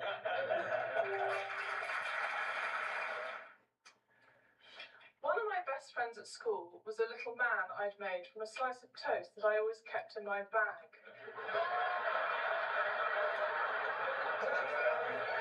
Yes, true. What was his name? Tim. Tim Toast. In the toast man. How did you make it? I cut him. I actually With baked scissors? him myself. Scissors or a knife? Scissors. Scissors. So you got a piece of toast, brown or white? Brown toast. Was he buttered? No, he wasn't buttered. That would be stupid, David. You make yourself a piece of toast, you butter it unthinkingly before you say, oh no, that was the one I was going to cut out and make it seem like. Now, unfortunately, I've buttered my friend, but then my friend will be more buttery, which is the fats in the butter would help preserve the friend from the mould, which will otherwise develop, which is going to be the central part of my next question. How long did Tim last before he rotted? How did you feel when you saw Tim, who you I created, stopped listening rotting? about 10 minutes ago. What are you asking me? I'm asking what happened about the rotting of Tim. I don't remember a rotting. How old were you when you made him? 7 or 8. And how old were you when you stopped being interested in Tim? 29. What did he do, Tim? Did you never have an imaginary friend who was just... This wasn't an imaginary friend. This is a friend that just happens to be made out of a piece of toast. Did you make him, in your own image? I do remember designing big legs because I wanted him to be a fast runner like what I was. Where did Tim sleep? In the toaster?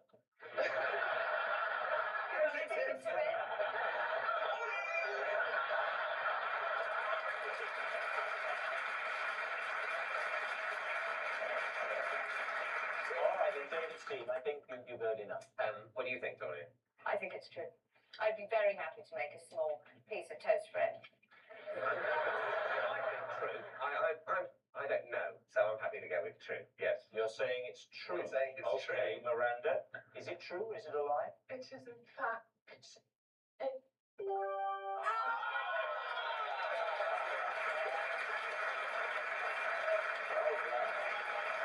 was a lie all along. One of Miranda's best friends at school was not a little man that she made from a slice of toast. Well, it makes sense now. A little man who lives in a woman's handbag is both the plot of a charming children's story and grounds for committal to a psychiatric institution.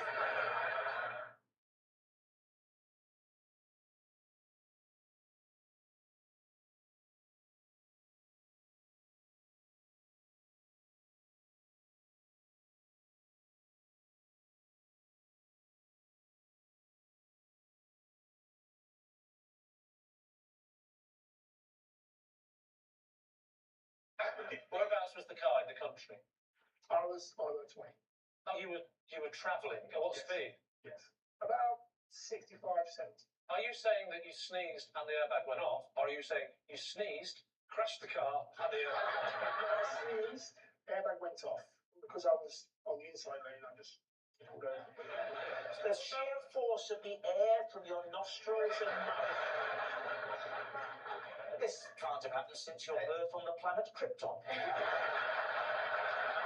Did you contact the manufacturers? Can you tell us which kind of car it is? It was an Audi A7. Was it? Yes. Are you sure it wasn't an Audi do that? Because it doesn't sound feasible. Take us back to the beginning, Dion. Yes. Where were you travelling to? I was on the M6, going from Warwickshire to Manchester. What did you have to do For work, yes. What is it that you do? I talk a little bit on the TV. So you're some punditry. I was going to do final score, match of the day, or folks. So, Dave, you didn't cover your face when you sneezed. Because That's a naughty boy, isn't it? As naughty as driving without using your hands. Shoot!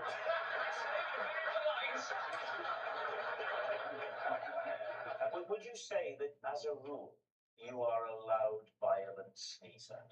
Because some give a little... some who.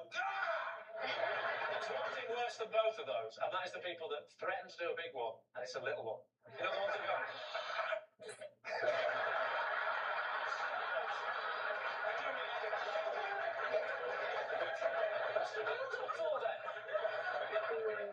Where do you fall? Which of those camps are you in? I'm quite a loud, violent sneezer. You are. Which I didn't think I was until I nearly killed myself. Did you make it to work? In another car, yes. Did you talk? The dealership. I just rang the dealership. You rang the dealership. You don't ring the dealership when you've had an accident. Because I was on the M6, I was close to where the dealership was, and I thought that'd be easier for them to come out, deal with it. I'd get a new car as well. They gave me a new car. So the dealership, this is the focus of disbelief. Dealership. The dealership I got the car from was in Warwickshire. Right. So I called them. I know the guy that You owns just the sell. dealership. I know the guy that owns the dealership. What's his name? Send someone out, Lee. Lee. Oh. Is that right? Is his surname back? What's his surname? What's Lee's surname? Beacon. That's how we can see him from so far away. Did Lee personally come and pick you up? No, he sent one of his staff. What was his name? Was it Debbie?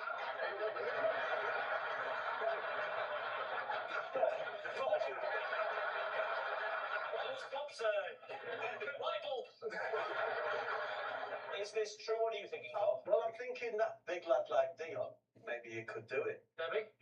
I just think if it was true, it would have happened to a lot more people, and we can't do that sort of research.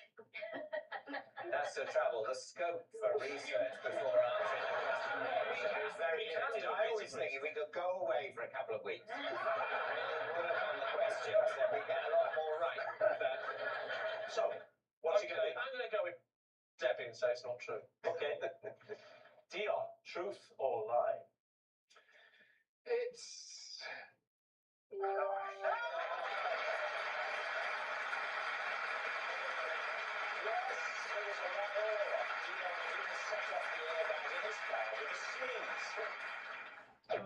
It's Bob. Sorry? It's you. Is that all pie tonight? Is it? It's Friday then? Following advice from Chris Rea, I always crack an egg into my bath. For 20 years.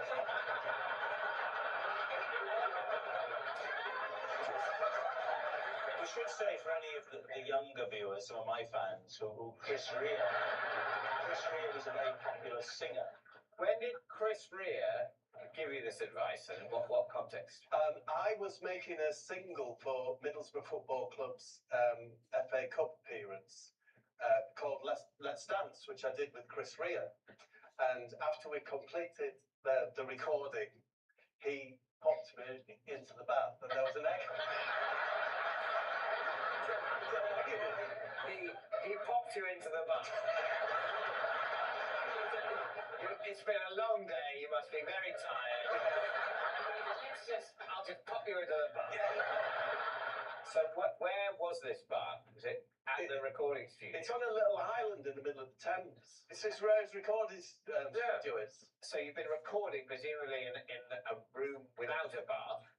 Absolutely, yeah. And then you finish the recording. Everyone's very happy with the track. Yeah. And he says, "Bob, you look tired. Maybe your joints are aching. This way."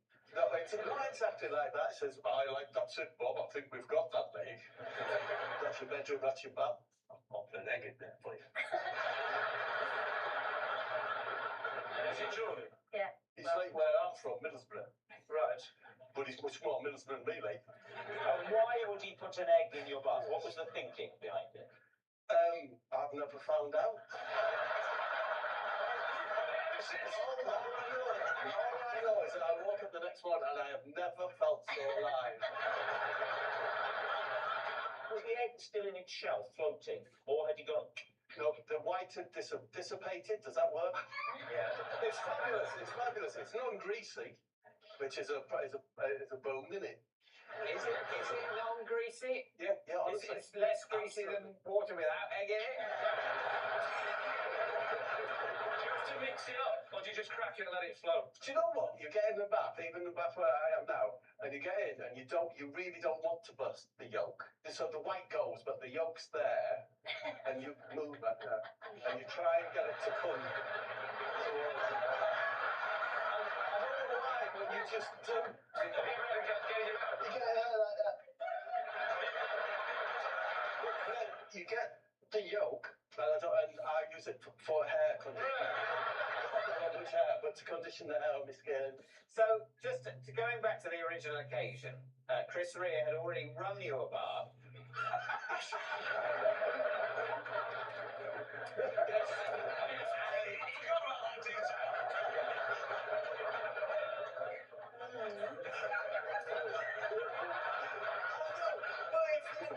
It's just so crazy.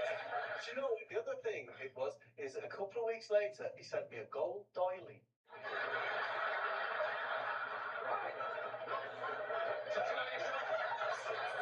I was just saying, these things are just so crisp. Do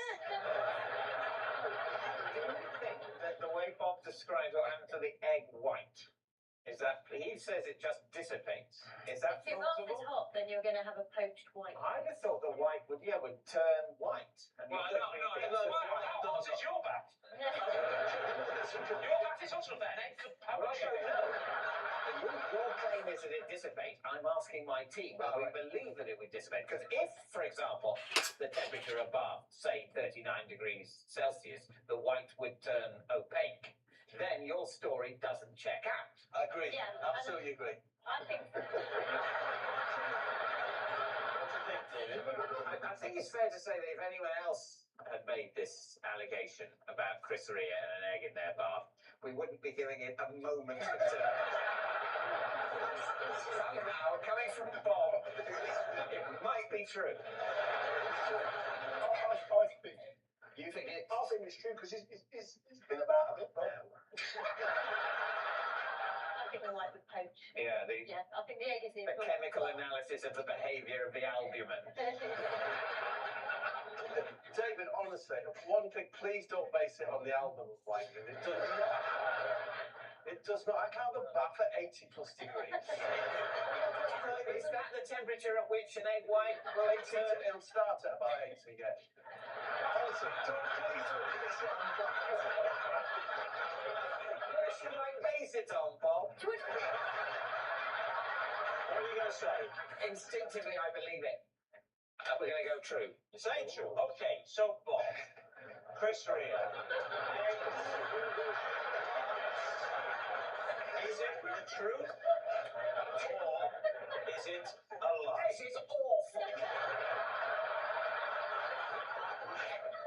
I was telling a lie.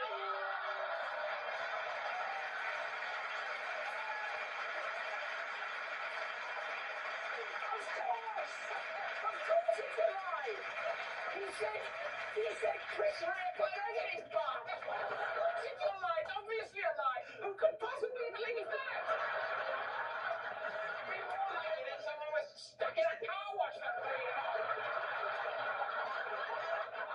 Yes, it's a lie. Bob doesn't crack an egg into his bath following advice from Chris Rea.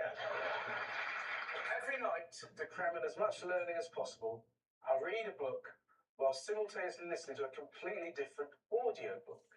David. Okay, what was the last book and audiobook simultaneously you read and listened to? It was Trevor Montague's there's this book, Trevor Montague's A to Z of Everything, which is the absolute Bible of general knowledge. And it was the Guinness Book of Records audiobook, but not for this year, but they do every year since 1956 when it was founded. And I have an obsession with 1984. Why? Why did you do two together? Why? And can you actually feed and retain the information? Well, can you is the question I can't really answer, because general knowledge is basically about learning as many facts as possible and then hoping they come up. But I only really do this in the 2 to 3 weeks before any major general knowledge quiz. Because you're a big quizzer. I'm the 5th ranked quiz in the United Kingdom, which is... All right, And of course, the other 4, they listen to one, read one, and they've got one on Braille as well. Marsha, question. Yes. Can you give me 3 Guinness World Records from 1984, please? I'll give you one that still stands. Robert Ocean-Wilder is the tallest man of all time, 8 feet 11 3/4. I knew One that doesn't stand, but was stood in '84, is the previous year Calvin Smith broke the world record for the 100 metres just before the World Athletics Championships with 9.9. I didn't understand a word you just said. Just trying to answer your question. And the third one is in 1984, Ronald Reagan beat Walter Mondale in the largest percentage of the vote, something like 73.6% of the vote. Is that true? When he beat Walter Mondale in the US presidential election. Why are you asking us? I don't know. I'm very flattered that you think I know American elections in that much statistical detail. Who was number 1 in the charts in November 1984? Flex. Well, that was actually May.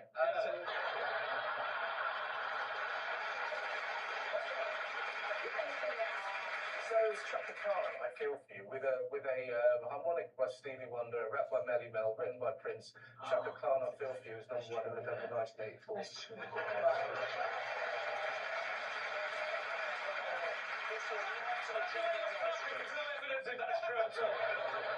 Rod Stewart's song was a number 1 in 1984. Do you mean Baby J 1983? Yes, I do.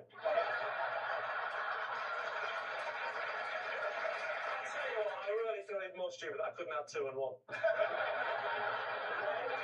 do you do this, Paul? Well, I only live in a 2-bed flat. There's not many choices. You do it at home, you don't I do it. Oh yeah, I do it absolutely at home. All right. Can I just say, he said there was 2 bedroom, not many choices. I think you'll find there's not many options, there's only one choice. I feel like when someone in the pub is trying to find someone who's a bit bigger than they are.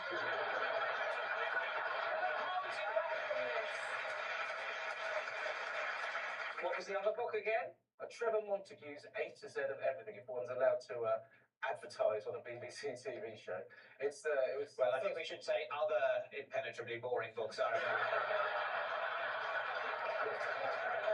Right. David, what do you think, Mary? Well, I believe him. I do. I just think it sounds very boring. And I don't think so therefore, I think it's true. I think he's lying. I think he's coming at me with facts to confuse me. This is what they do. You're going to say it's a lie. Yeah. Paul, were you lying or were you telling the truth? It was a lie. Oh. Yes, it's a lie. You're letting me one book while listening to another. It's a leap. I once refused to help a hang glider who had become tangled in a tree because 2 hours earlier he had been rude to me in a car park. Crazy. I love it. How high up in the tree was he? He was about 2/3 of the way up off the tree. You probably want to know the height of the tree, don't you? Yes, please. The height of the tree was about how high he was plus a third. So he wasn't 2/3 of the way up the tree, he was 3/4. He was. If he was 2/3 of the way up the tree, then the height of the tree was how high he was plus a half.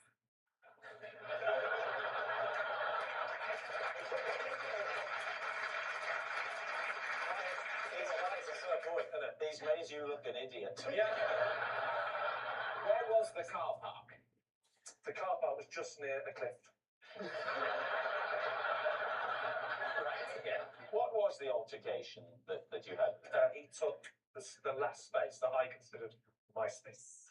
Because I got to the space in the car park, and I did that thing where I was waiting with my hazard lights on. Yeah. He came around the corner, and just as the person pulled up, he pulled straight into the space. I got out the car, I would say menacingly. I approached his car. He got out the car, bigger. And I said, forget it then, forget it. What's your attitude? So did he get his equipment out there?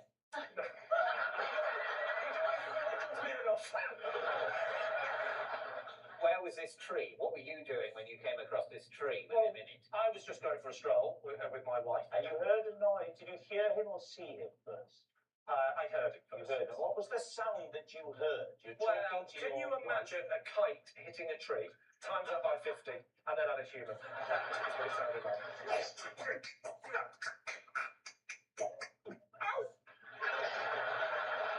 Obviously, I took the smart ass approach and I went, "Oi, they can find I was going to part there."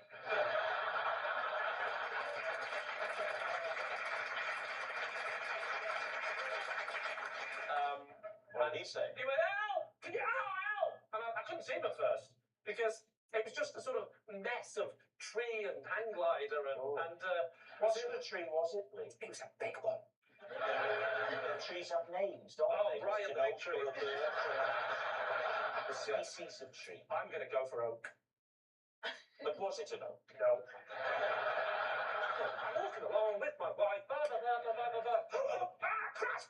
Wow! Is that an oak? Conversation's going, is it? There's a man in a tree fighting for his life. The man in a tree shouting, "Help! Help! I'm stuck in an oak, I think. And what did you say to him as he That's shouted not help? an oak. You're confusing me now. We're going to have to relay this on Would I Like to. I'll get all confused. It's your fault. I don't know. I think it might be a sycamore. Can you just help me? Sycamore? Yeah, when he fell out, he went, "Man, that all the way down."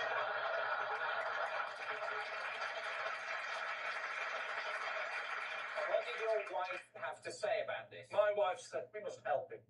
And I said, "I refuse. I absolutely refuse." And she just went along with it. She climbed that tree. She climbed that tree.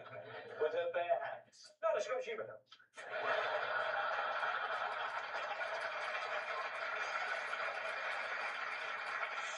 She climbed that tree, and luckily she had some nail scissors, and she slowly started cutting at the many bits of tangled up bits around him, until eventually she managed to help him get down. The hang glider had strings This is like a parachute. sounds like a parachute, doesn't it? I should point out, I walked away, and this is just the story that my wife recounted. And then when did you next see your wife? I still haven't seen her since. He was a very good-looking Spanish guy. All right. Well, this is definitely true. Believe this? No. It's a lie? No, I think we think it's a lie because of what he said. Was it the truth or was it a lie? Of course it's a lie. It's David. Last year, at a village fete, I won a welly boot throwing competition and appeared in the local paper with the caption, "Fling the Merciless." Please, team. Was this in your hometown? No. Did you cut a ribbon as you opened the fete? No, I wasn't there in an official Because I'd be disappointed, and I don't mean this in a horrible way. Yeah. If you were the celebrity that was on the fete. I'm sorry, but there it is. Yes, no, I know you would be disappointed because you'd want the gig yourself. What was the weather like? There we go. It's fine. It was fine as in fine, not fine as in fine. How far did you throw it?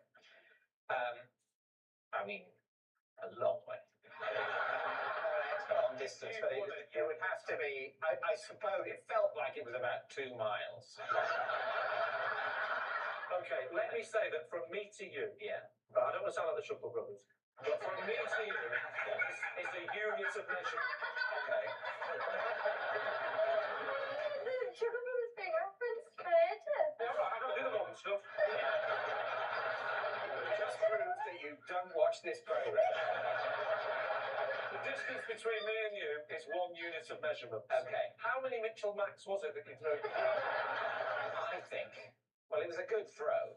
I'd say 3 to 3.5. Mitchell Max.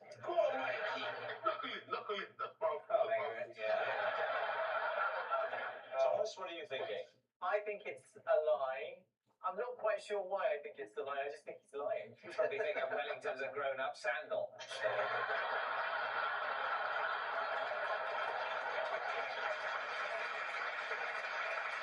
So, Lee, are you going to go with your team? Most sense to lie. Yeah. Well, we have to go with You have to go with them. They're saying it's a lie. David, truth or lie? Well, it is a lie. stole the shirt off a scarecrow in order to get into a nightclub. Lucy. Wow. Okay. Was you not wearing anything before you went to the nightclub? Me? Yeah. T-shirt, you see. Okay. Oh, well, they wouldn't let you in. Yeah, but it's it's all a bit more relaxed these days because the dress code isn't what it was back in the day. What was the day? What year? Back in the day, or when this happened. It was early 2000s. So early 2000, you've gone to a nightclub. Where was this nightclub? In Rochester. Rochester is a town, right? And that's why it's got a nightclub in it. And scarecrows don't really tend to be used in towns because they're in a massive field. So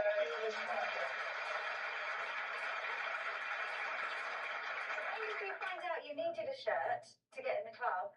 Did you go to the club? When the bouncer said you ain't coming in, Right, and then you walked back to the scarecrow to get the I shirt? walked back to the allotment. this is very high-level play. This is like chess, isn't it, between Sean and Joe? Take that, Moriarty. Do you live in Rochester? No. So how did you know there was an allotment in Rochester near the nightclub? I lived near it then. Oh, I see.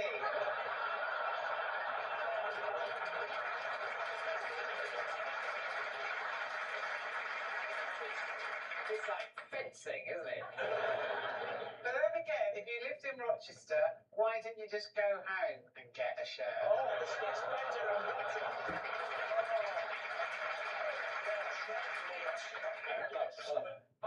I was born in Chatham, but brought up in Maidstone. But my uncle lived in Rochester, and it was one of the allotments on his patch, so I knew where the allotments were. Apropos to the nightclub. Earlier you said you had a t-shirt and trainers and jeans on. Yes. And you thought it was a relaxed club, but then you went to the club and they said you need a shirt, but you're not allowed in a club with trainers on. Okay. The bouncer was a... Can I just say, Sean, you're the kind of person that every time you speak, you always sound like you're going to start it with, I'd like to change my story.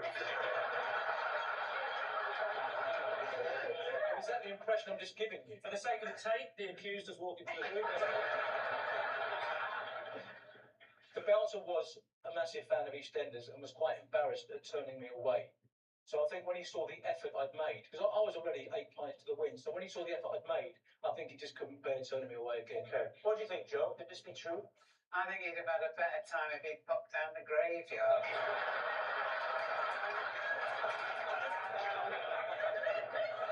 I think there's a lot of anomalies in it. This is what I think. A man who knows exactly where an allotment is because he knows the town so well knows you can't get into the nightclub without Thomas. And for that reason, Sean, we find you guilty. So what are you saying? Do you think it's a lie? Lie. It is a lie. You think it's a lie? You all Yeah. think it's a We lie? all think it's a lie. Sean, truth or lie? It is a lie.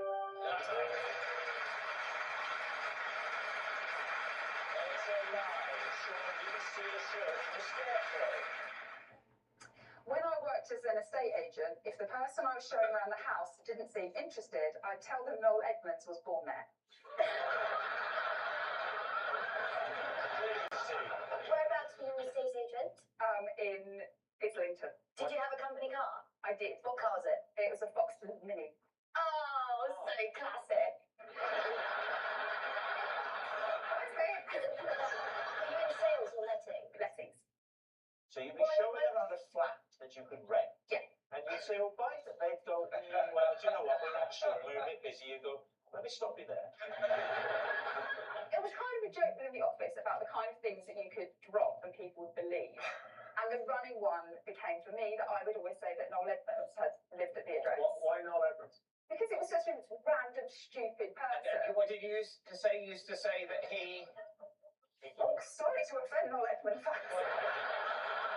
Earlier you said that he was born there. Yeah. Yes, because just now you said that he lived there. But you Well, he would did say live that there. He was born there. Yeah. And then we had Some people often say he lived there. Yeah, he used to live here from the ages of 0 to 2. That's when he lived here. Who did he live with? His parents, probably.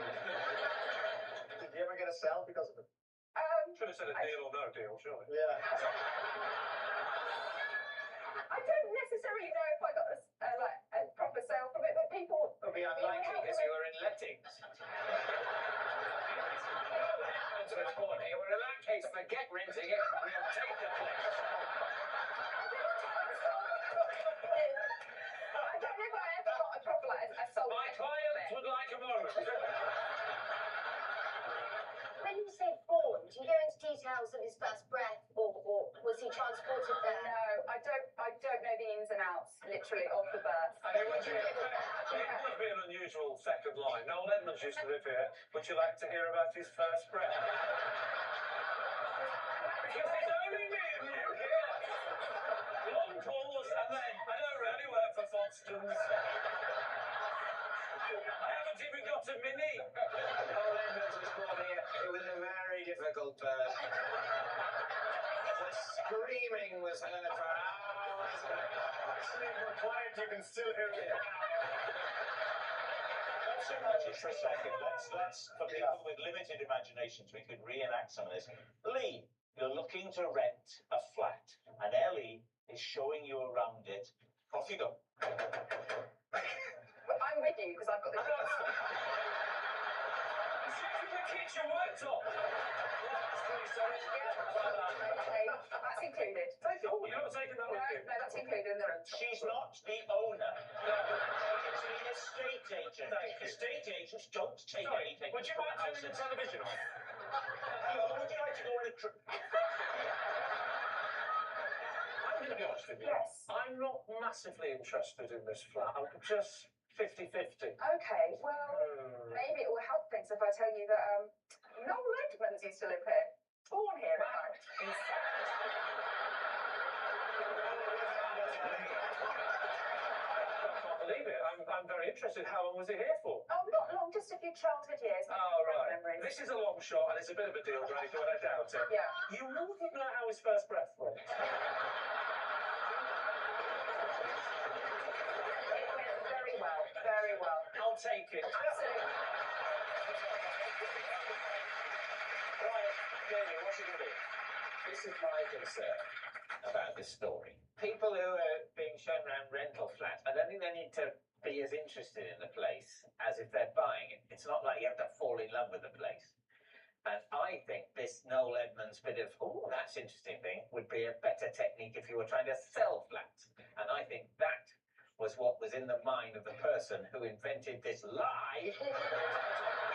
And then Ellie mistakenly said she worked as a lettings agent rather than a sales agent. So you think it's a lie? Pretty decisively, Yeah. Okay. Ellie, was it the truth?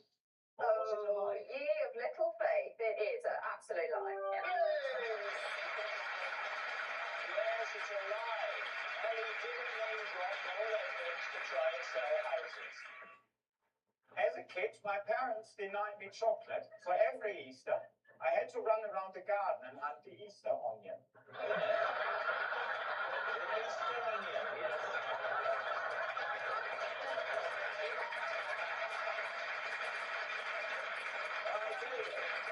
Where did you get it? Then were the days. Why were you denied chocolate? It's not good for you, is it? And why did you hunt an onion? Why didn't you just say, I don't give a damn where that onion is. It's not a treat. Well, you do what you're told to do with it. As a kid. So you would look for the onion, and you would find the onion, and you would say, I'd say, da ist die Zwiebel. what? What? Well, they in Germany said, there's the onion. What would happen then? Then I would hold it aloft.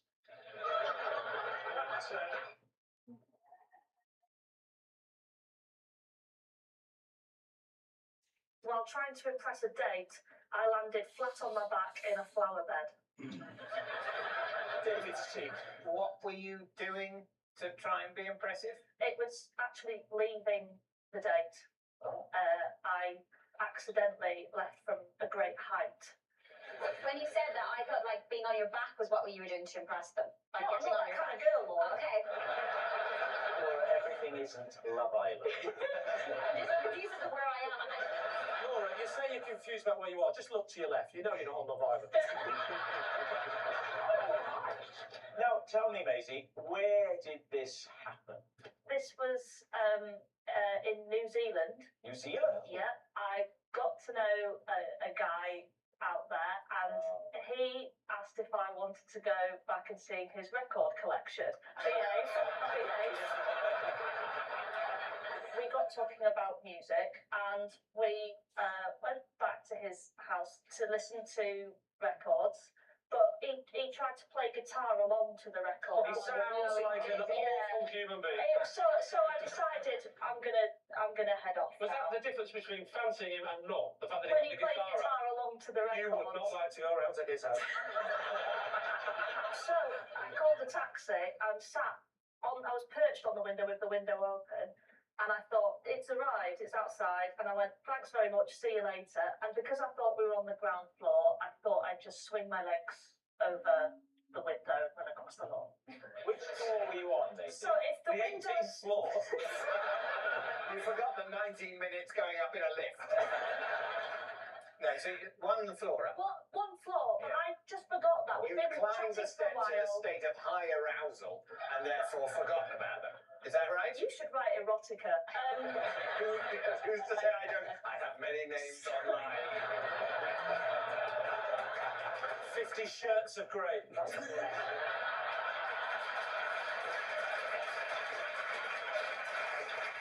So I got a text saying your Uber's outside. I said, see you later then, and sort of twirled round, and at that moment I clocked out it was not on the ground floor. You tell an entire story. Or she made up a whole story. What happens once you leave the window ledge and you're in the air? I just remember landing on the small of my back because I was so winded I couldn't speak, and he appeared out the window and was like, oh blimey, why'd you jump out the window? Now again in a New Zealand accent. And so then I had to commando crawl across the garden with him watching from above. Was he still playing the guitar? And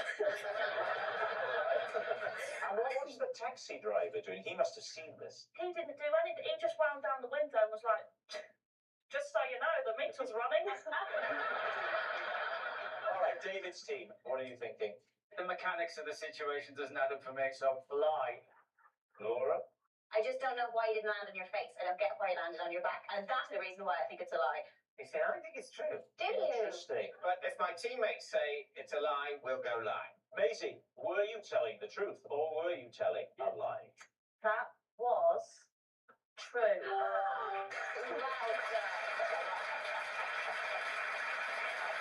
It's true. Maisie did land in a flower bed trying to impress a date. 5 years ago, I spent a whole week building an elaborate contraption just so my wife can let me know when lunch is ready. David's team. What is this contraption? A telephone. It's a contraption that goes from the house to the bottom of the garden where I spend most of the morning. Why? Because I've got a little shed down there where I write. Describe this contraption to us. Okay, well, it's long. I've got a very long garden, and it's on a slight incline. It's made out of tubes, and my wife operates one end. I receive. Are you thinking what I'm thinking? I receive something that comes out the other end of the tube. So it's a very long tube, and she puts a little ball in one end, and the ball plops out the other end, and that's when lunch is ready. You sound like somebody who is teaching sex education but hasn't got a clue yourself. Well, there's a ball at one end and ball comes out the other end, and that's when lunch is ready.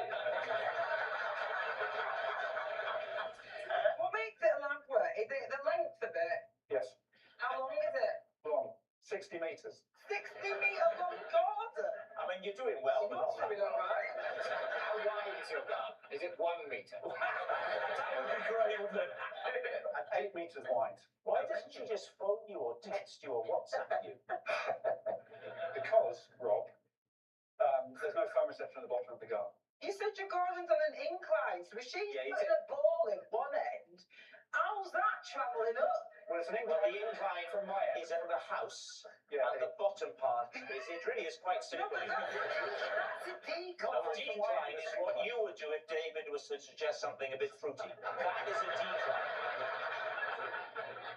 What happens when it reaches the shed? It plops. Oh yes, into the lid of a metal bin. Oh. So once it's installed, that's it. You can forget about it. I should take the pipes off the ground. Oh. How did you suspend it off the ground? In the hedge. The pipe's very important as well because we had a similar system at my house where we didn't use the pipe. My wife was at the bottom in the shed working, and I used to just roll the golf ball down, and there'd been a heavy snowfall, and it gathered momentum, and it pushed it to death. That's awful. The whole thing was flattened, and that's sadly how my wife died. So it's very important to keep it in case. All right, well, look, what do you think? It does sound to me a little fantastical. It's peak boredom, isn't it? And some people get bored. I think the show's going fine.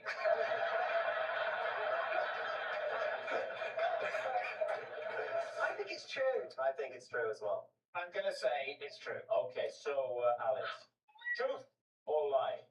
60 metres. True!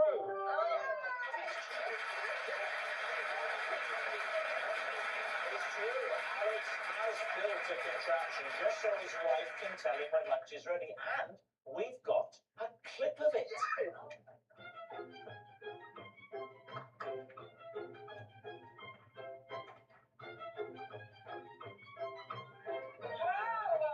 Wow.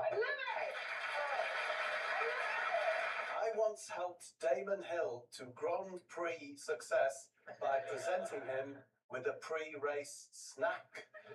David's team. Well, it certainly tripped off the tongue. Thank you. What was the snack?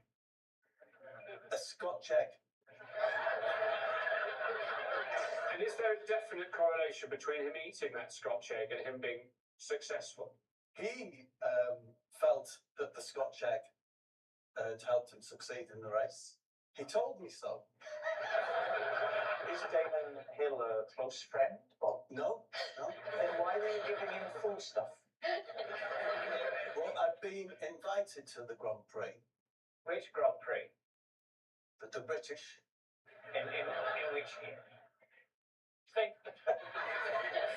1996, David, but I'm not willing to exclude 4 years either side of that.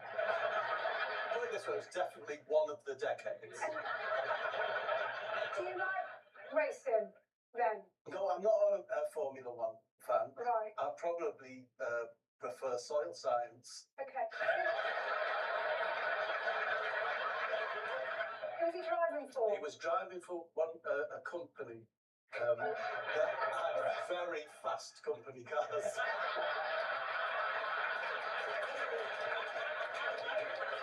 So, why were you permitted access to a major racing driver? Because his manager, Shane Tobacco. I can't remember his name. Shane, or whoever it was also with another bloke, benefiting from hospitality. What was his name? Let's say Top Heavy Ken.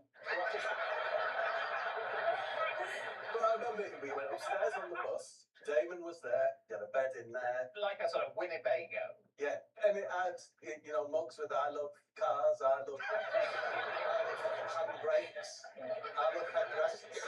And this is the day of the race. David, this is just like an hour and a half before the An hour and a half before the race. You've turned up an hour and a half early because even though you're more into soil science, you want to soak up the atmosphere. But you've got an hour and a half of waiting before the televised traffic begins. Yes. So you turn up. The last thing Damon needs before a race is any quiet time. He just wants a bit of hubbub on his bus. Were there any other people there apart from you and Shane and Damon? I was with my wife as well, yeah. Okay. And Top Heavy Ken. So me and the wife went up. I think when you go to someone's home or their Winnebago or whatever, you should. Do you know, like if you're going to a dinner party at someone's house, you'll always take them a bottle of vinegar. Yeah. So your gift to thank mistaken for the hospitality was a Scotch egg? No. I call it pocket meat. Whenever I'm away from the house, I have pocket meat. Yeah. That's it. I have like a chicken leg or pork pie. And I thought, I've got some pocket meat. It was a Scotch egg in its cellophane. And I said, Damon, we all know that if you pop a sausage roll in an American's pocket, it brings him good luck. So maybe a Scotch egg would work for a British fella like you. And I gave it to him. Is that a thing? Yeah. What, that if you put meat in American's pocket, processed have meat. you ever heard of that? Not really, no. No. It's all been a bit of a lot of talking. I've forgotten the original bit of the story. Did he eat said Scotch egg before the race? I'll never know, Samantha, but after the race, he said that he took the Scotch egg round with him. He swore he did. In the car? I don't know whether he put it in the glove box on the passenger seat. Whether he ate it. But Rob, you're not claiming that he ate the egg. All I'll say is that when I was watching, when Damon went past, in his tailwind, a person next to me said, Damon's tailwind smelled really meggy. Which of course is meat and egg. So, what are we thinking, Sam? Do you know what? Sometimes stories are so mad that they've got to be true. What I would say here is be wary when it comes to Bob. Oh, okay. Do you remember, David, that I think it was the last time Bob was with us?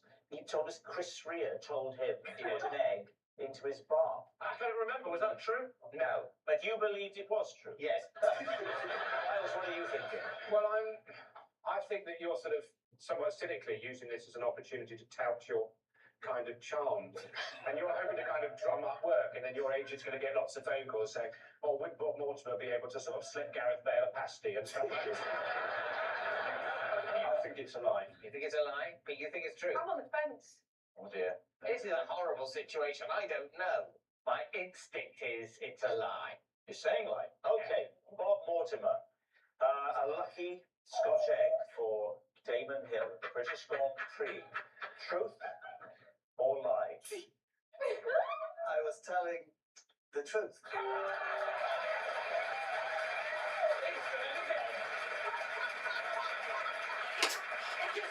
Impossible situation. It's true the other egg. How can I have disbelieved the wrong egg thing? So obviously, well, they make up some random thing about an egg and a long departed 90s celebrity. Is he dead? He's not dead. He's just, you never hear from him. What does David Hale do now? He's probably into soil science. It's Fiona. I have a recurring dream in which a monkey in silver hot pants feeds me soup from a bowler hat. Please, team. Do you find primates attractive? It's that primates find me attractive. Well, we've seen that with Mickey earlier. When was the first time you had this dream? I've been having this dream since adolescence. Okay, what kind of monkey is it? I don't know exactly what type. It's a bit like a capuchin monkey. It's quite small. Are they the ones with the frothy bit of the chocolate on there? How does the dream affect you when you wake from a night having had this dream? Do you awake fulfilled and are you a better? That's not what I meant, and you know that. Do you wake in a good frame of mind, or are you troubled? I am satisfied. I am sated. I am replete. Where are you in the dream when the monkey speaks? Is he feeding you today? What are you wearing? I didn't notice that. Yeah, what are you wearing? I never noticed that. It doesn't form part of the dream. Do you think there's any amorous connotations to this dream? You know, you got the little Kylie Minogue hot pants on. Probably why you can't get it out of your head.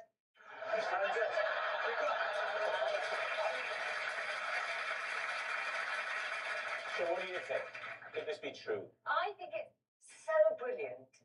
But I think Fiona might just be a fantastic liar. She was very quick on her answers. I think it was true. I think it's true. Let's go true. I'm going true. Okay. Fiona Bruce, truth or lie? It is a lie.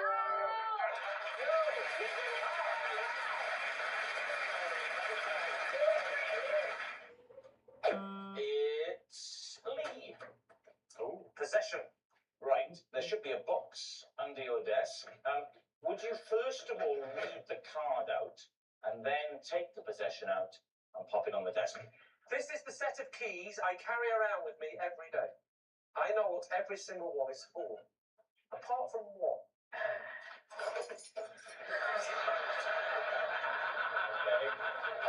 Back on the floor. Just take us through the set of keys, Lee, in your own time. Oh, You don't feel you have to It's not saying in his own time, it's all of our time, really. Yes. So now I've got 3 keys that look very similar, so I have to put those little things on to give you the different colours. And these colours help me a lot because that's for the blue door, that's for the green door, that's for the yellow door. Now, I'll never forget because the blue door is blue, the yellow door is yellow, and the green one is my next door neighbour, Shakin' Stevens. What lies behind those doors? So that's my front door key. That's This genuinely is a blue door, my front door. Okay. The green one genuinely is my next door neighbour's key, but it isn't Shakin' Stevens. I'm not an idiot. It's Howard Jones. And the yellow one is the key for the door at the back of the house. Now this one, that's the key for the front door, the bottom lock. What do you call that? Bolt. Yes, I wish I could.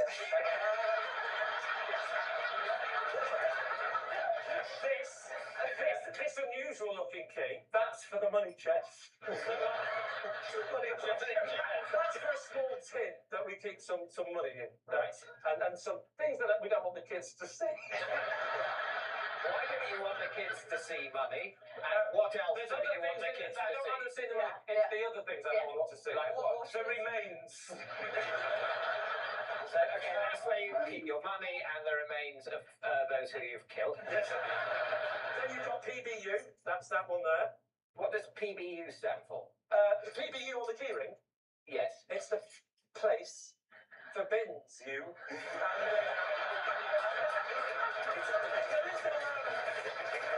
Just like that.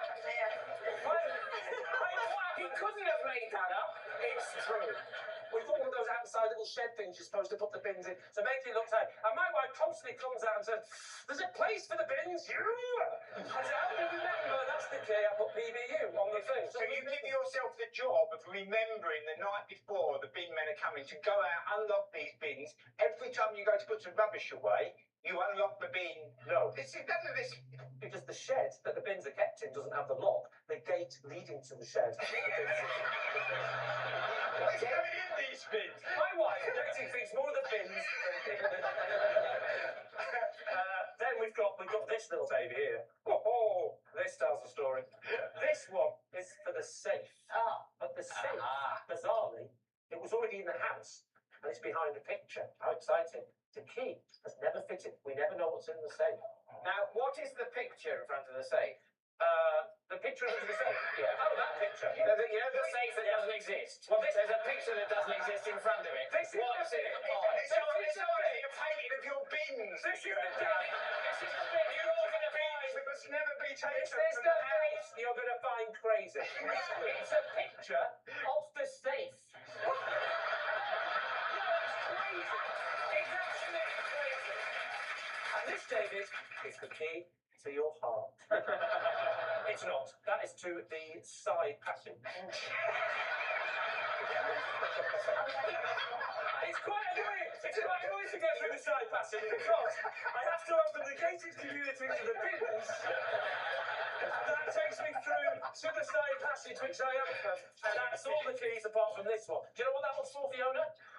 Nobody knows. And how did you get that key? That key. This is the bit that's not funny, and I don't really joke. My great-grandfather fought in the First World War, and he had a key around his neck, and we don't know what the key was for, but it was passed on. He gave it to his father gave it to his father. He gave it to his father. So he passed it on.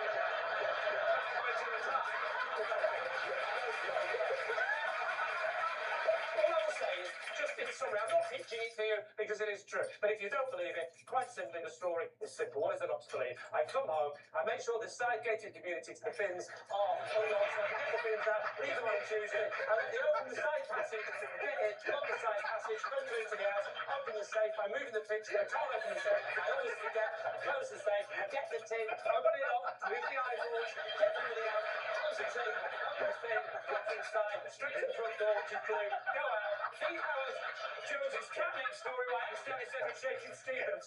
What part of that are you telling me?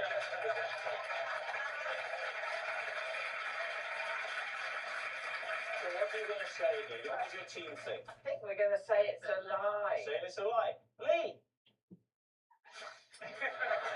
Was it the truth or was it a lie? It was a lie.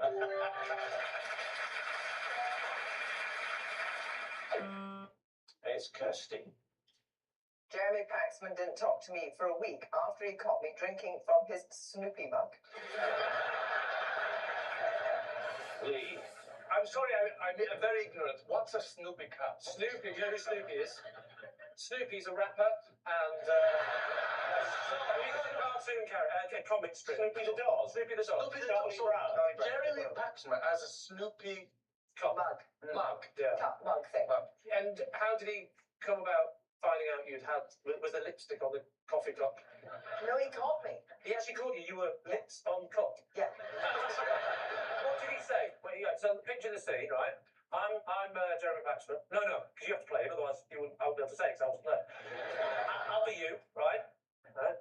News. That's you rehearsing. News. Sorry, I need a little break. News. Paxman. I love Mo. Hang on, you're both doing you now. He is doing you. I'm doing you. Right. He's doing you. I'm doing you. No, just be very clear. Lee is doing you. I'm you. You are doing Jeremy Paxman. You're at the desk. I'm rehearsing, so I'm saying news. I want to go independent, but I'm not allowed to say it publicly. I get the lips on the cup, but I might not want to go independent. It could go either way. I'm not going to say it. I get my cup. Stop. I get my cup. I'm left-handed. I get.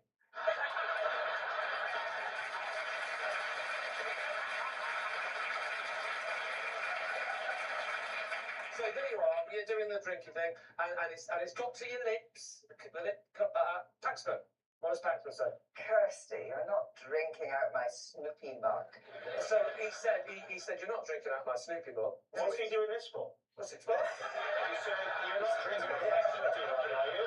You're me. Oh, yeah, sorry. You're me, Edwin. I'm on my left hand. Are you doing Paxman now? Well, why is he talking like that? I don't Because the understand microphone's broke. He's like, it's a long way away. It's a big room. It's a long way away. It's a small room. So you've got the cup, and Paxman walks in, and then you say, I can't do you because I wasn't there. You have to now be you. So you said, I'm out Paxman. Or Kirsty, are you drinking from my Snoop, whatever? And he said, It's only a mug. What does it matter? and he said, It's my mug. and you said, Okay, have your mug. and he said, Wash it first. oh, I've been through that conversation with a woman before.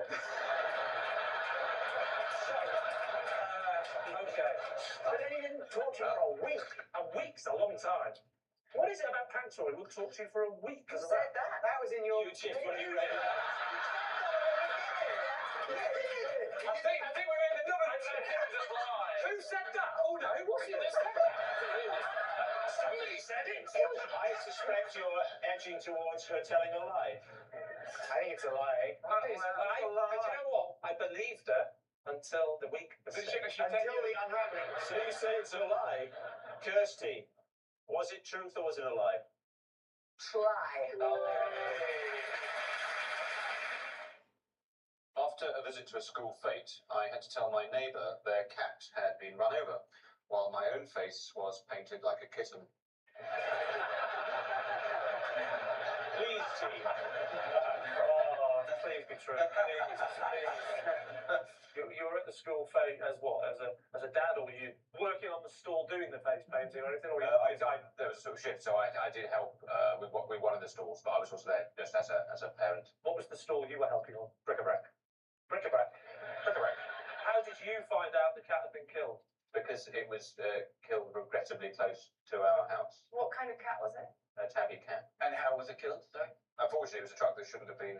It's one of the very, not just a normal sized lorry, very, very long lorry that should not really have thought that it could drive around those streets, but was attempting to, and it flattened. So you actually saw the lorry flatten the cat, and then you had to go and tell the neighbour?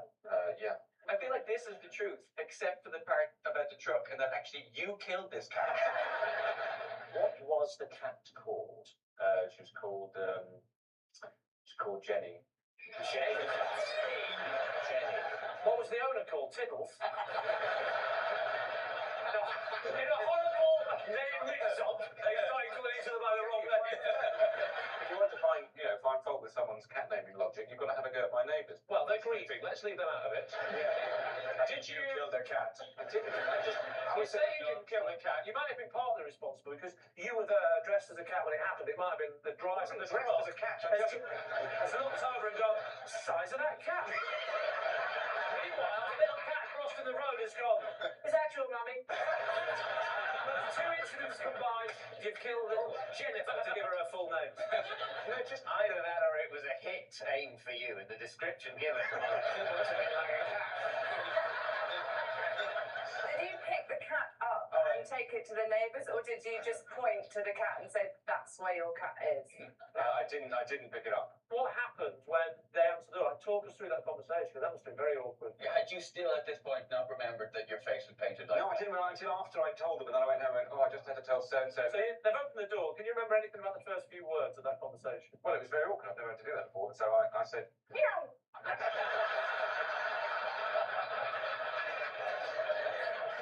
they said hello in a sort of cheery, or maybe he's come round for some sort of jolly reason. Well, don't give them that impression.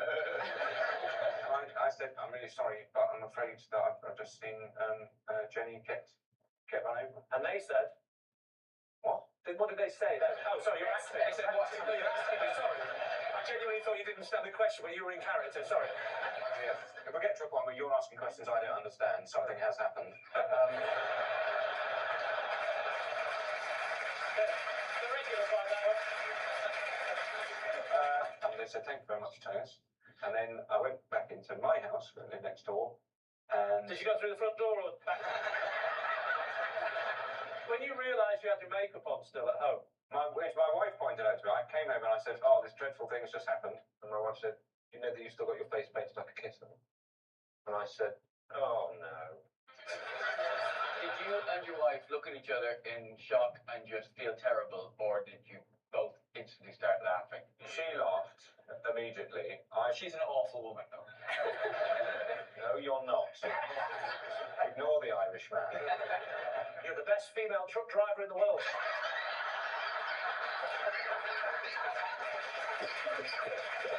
Right, Randy, you know that is Fairballs. So what are you thinking, Lee? Does this have the ring of truth for you? Amelia, what do we think? I think it's a total lie. Dude, not even an ounce of truth in this. Not for me. It's going round to the neighbours, and you haven't really actually told us anything about the neighbours. You haven't talked about who it was who answered the door and how you then got to talk to them. All right, well, Paul answered the door. Paul. And Paul is married too. Paul is not married. Oh, but you did say them. You told them that their cat had died. Yeah, there are a number of ways in which people cohabit. You don't believe it? You don't believe it? I think it was So, their okay, Miles, truth or lie? Oh, ye, little. It's a lie. It's David. There is something about me that elephants like.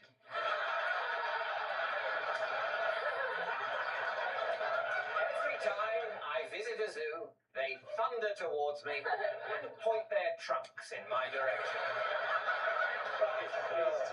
When did you first notice elephants finding you so attractive? I don't think elephants liked me before I hit puberty. And do you believe that puberty was the triggering thing? Correlation is not causation. Oh, another one of your catchphrases. I told you they don't catch on, David. What's correlation?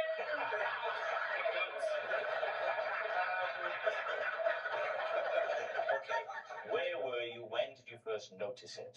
I think it was probably at the Cotswold Safari Park. Right. I'd recently become a man. Yes. Quite an imposing figure striding around the Cotswold Wildlife Park. Still intellectually juvenile. Yeah. I was still interested in the animals. And then I was passing the elephant's enclosure and, it swiveled its head towards me. And it was quite alarming. And then it starts to move slowly towards me. And then as it moved towards me, its trunk, it straightened. As if in arousal. Yes. Have you ever been on safari? No, I haven't, for obvious reasons.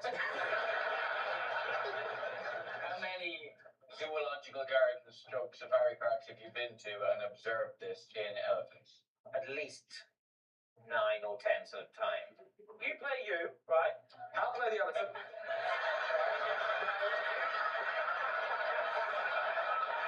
You like to walk towards me and I'll... No, you gotta spot me. It's not about what I do, it's about...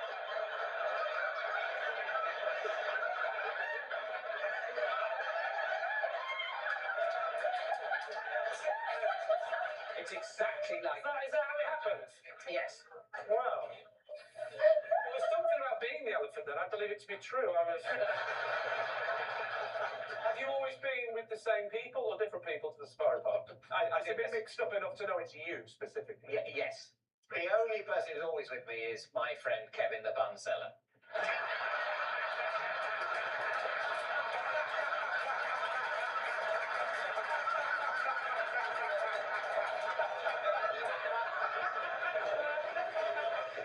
So what do you think then, Lee? Do you think that's... Was he making that all up? What would you say? I don't believe it at all. No, there's not even an ounce of truth in it. I think we're going to have to say it's a lie. Okay, so you say it's like David, attracting elephants. Truth or lie? Well, it is a lie.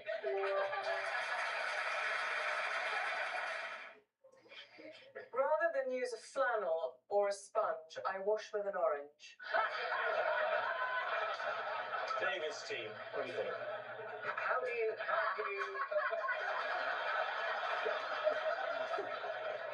use the orange? Well, I mean, citrus fruits are...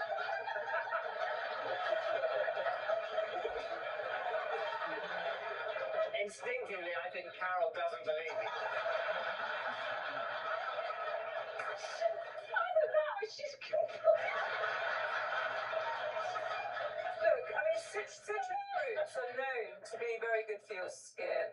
So if you cut an orange in half and you use it on your face, the citrus goes into your pores. You use both halves like that? Absolutely.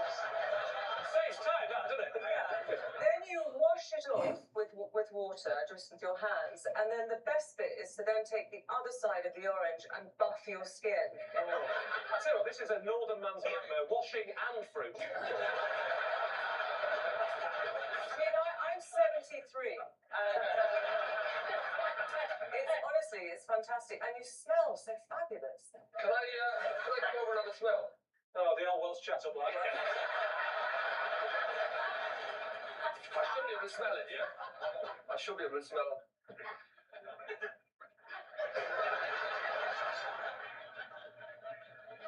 The best evidence, of course, is before she started doing this, she used to have black hair. I didn't smell any orange. Did you not? No. You told me earlier today that you had a stinking cold. I have got a stinging cold. Well, there you go. I didn't realise you had a blocked nose, allow me. Orange. There are so many exfoliating creams that have orange or citrus in. None of them are an actual orange, though. I've seen shampoos with coconut in, but I've never actually washed my hair just with a coconut. That would be exfoliating, though, wouldn't it? The outside of a coconut. No question. You could absolutely draw blood with that. my question here, what you're going to get then is orange juice on your face. But I would say if I dirtied my face with orange juice, I would need something like soap in order to wash the orange juice properly off. Otherwise, I'd be going out into the world essentially with a soft drink on my face. Okay. Does this ring any bells with you, Carol? No, I know obviously there are things where you know, that things are scented with citrus oils and all of that kind of thing. Never heard of oranges. Carol, cut to the chase. A wet orange peel is no exfoliator. No. It's I not. will live and die by that statement. Yeah. You know, what it does is it gets all the... It does. So we think it's a lie. Yeah. I don't Oh, absolutely. Okay, you're going to say a lie. Charlie Hoffman, were you telling the truth then? Or were you telling a lie? It is a lie.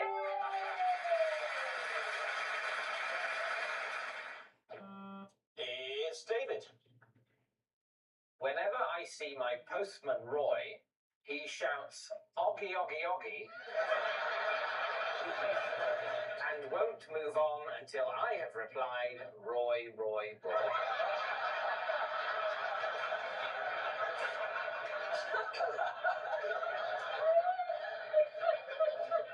Does he only do this when he's at your door or if you pass him in the street? It's whenever I see him. Whenever you see him, Yeah. So I try and avoid him. Is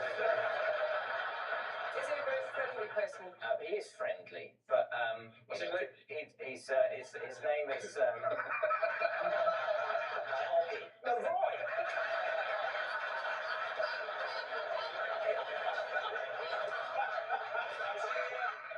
Talk us through the very first time this happened. Well, he rang the doorbell because it was a recorded delivery thing. What was it? And what was it? I don't know, I wasn't there.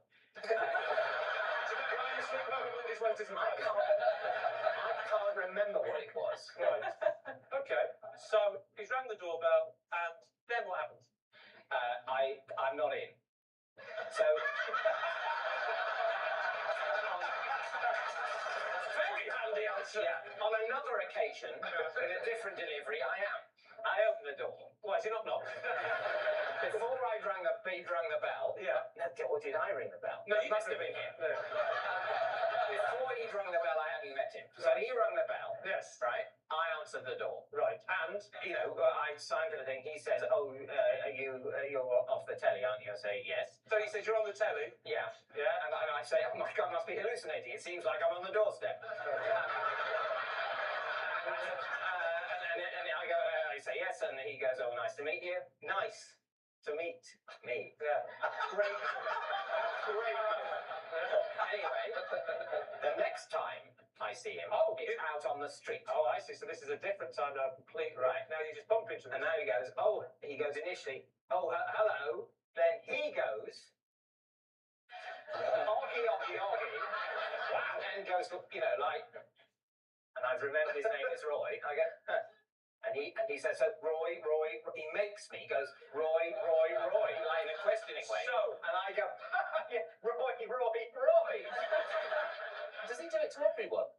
I don't think he does it to everyone. Actually, much as I'm a funny person. Yeah. I mean, peculiar. I don't just, I'm not saying it's not up to me to say. I'm a peculiar person in that I hate this, but I would be hurt if I thought he did it with everyone. Tell us about the second time it happened. Can't really You remember. will definitely remember the second time, David. It's awkward. So that one was. Talk us through the second incident now. Okay. I remember it as if it were yesterday. I am walking out of the front gate. Right. It's quite early in the morning. He's right at the top of the road on the corner, coming round with his trolley. Tell you what, I'll be the postman. Oh. Okay. Okay? Yeah. I'm walking. Okay. Is that Zimmer frame? My trolley. I think you know it is. Rob, you'd be whistling, I think. I was about to whistle. Now I'm coming out of the front door, slamming the front door, walking along. Oggy, oggy, oggy! Oggy, oggy, oggy! Roy! Oggy, oggy, oggy! Roy!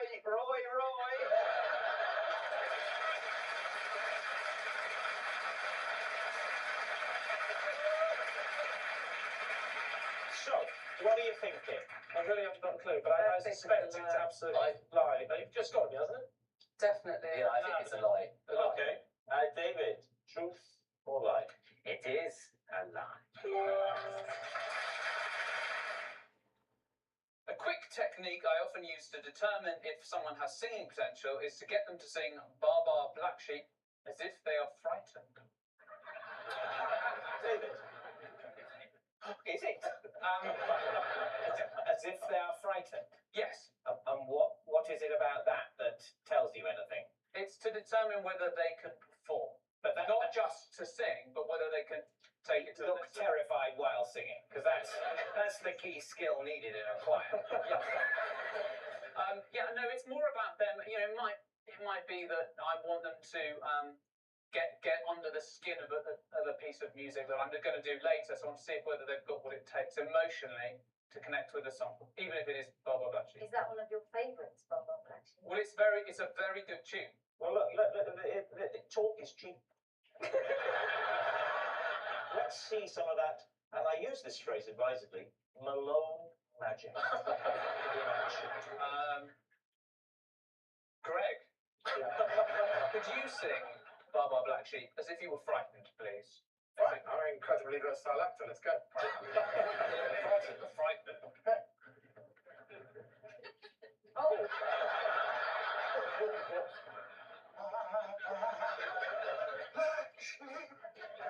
Have you anyone? Yes, sir. Three bags full. Are you being Barry, Robin, or Morris?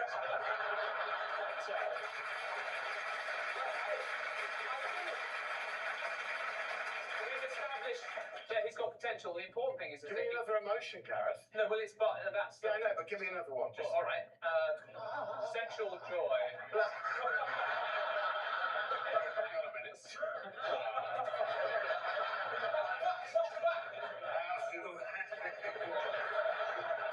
Can I do the frightened one? Oh, you want to? I don't get to look someone in the eye very often.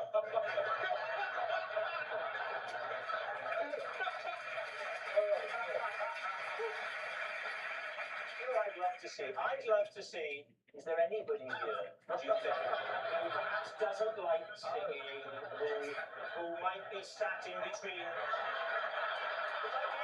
his teammates now thinking, oh, I do hope they don't come to me. Is there anyone? Why don't we ask David to? Oh, okay, all right. Would you perhaps sing Bar Bar Black Sheep like I'm very frightened. Go on, David. Okay. Bar Bar Black Sheep, have you anyone? Yes, sir, yes, sir. 3 bags full.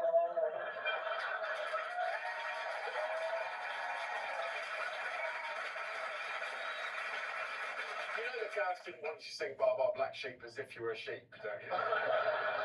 What do you ascertain from what he's just done? Well, I mean, he can sing in tune and broadest sense. Yeah, and making people feel comfortable. And let's not start with the Mozart Requiem. Let's start with Bar Bar Black Sheep as if right. So, what are you thinking of this claim of Gareth's?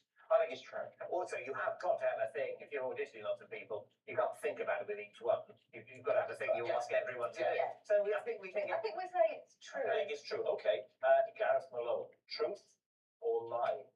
It is a lie.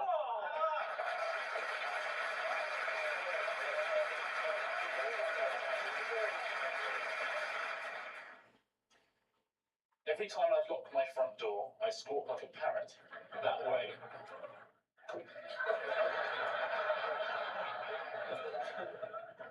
That way, if I later worry that I didn't lock it, I remember the squawk and I know that I did.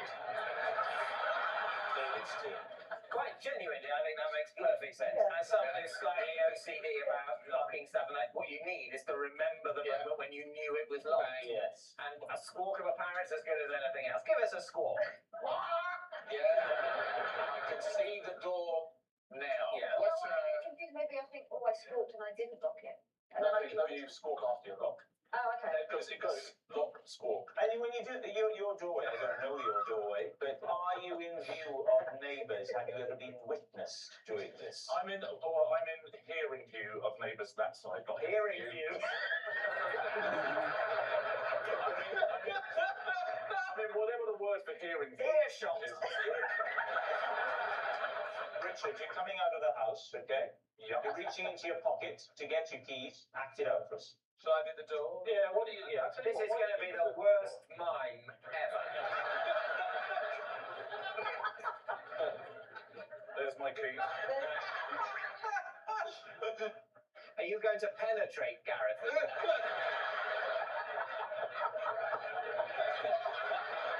you don't want me to do it, I won't do it. So we want you to do it.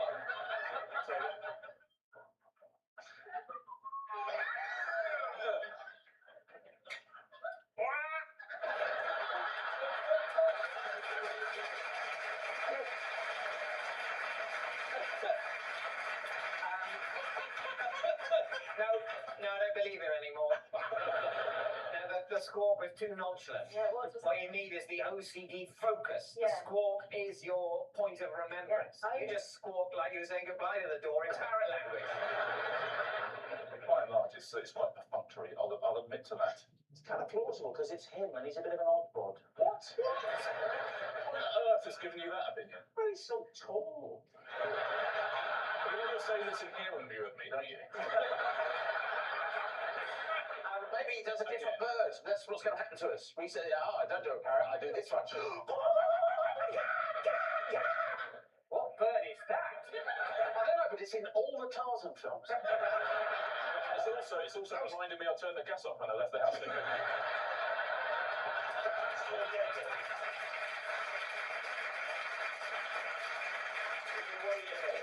it the truth? I can't believe you do that much stuff when you go out. I didn't buy the nonchalant squawk. I don't think it's true of Richard. Okay, Richard, were you telling the truth or were you telling a lie? It is a lie.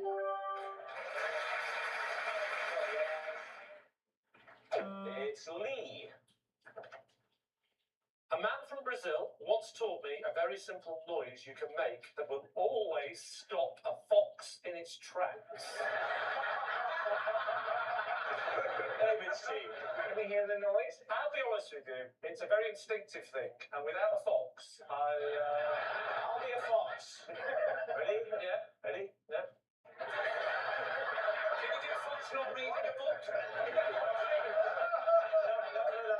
They know. You don't know. Ready? Okay. Come on, Mr. Lee, come on. Stop me, Mr. Lee, stop me. This would give Rob an impression opportunity. Come on, Mr. Lee. You can see me in the producer's room. Can we change to fox? I can do Basil Brush, I can't do it there. Lee, they can't change what a Brazilian man once told you. That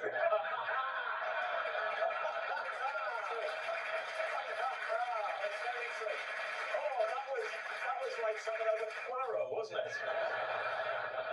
Did this happen in Brazil? It was in Brazil, yes. And what was the noise? The noise was, I might have to take a little drink to do it properly. I can only stop a fox if I've got water. Not many people know this, but the fox fears very few things. It's true, you know. But there is one animal. That's my bushy tail.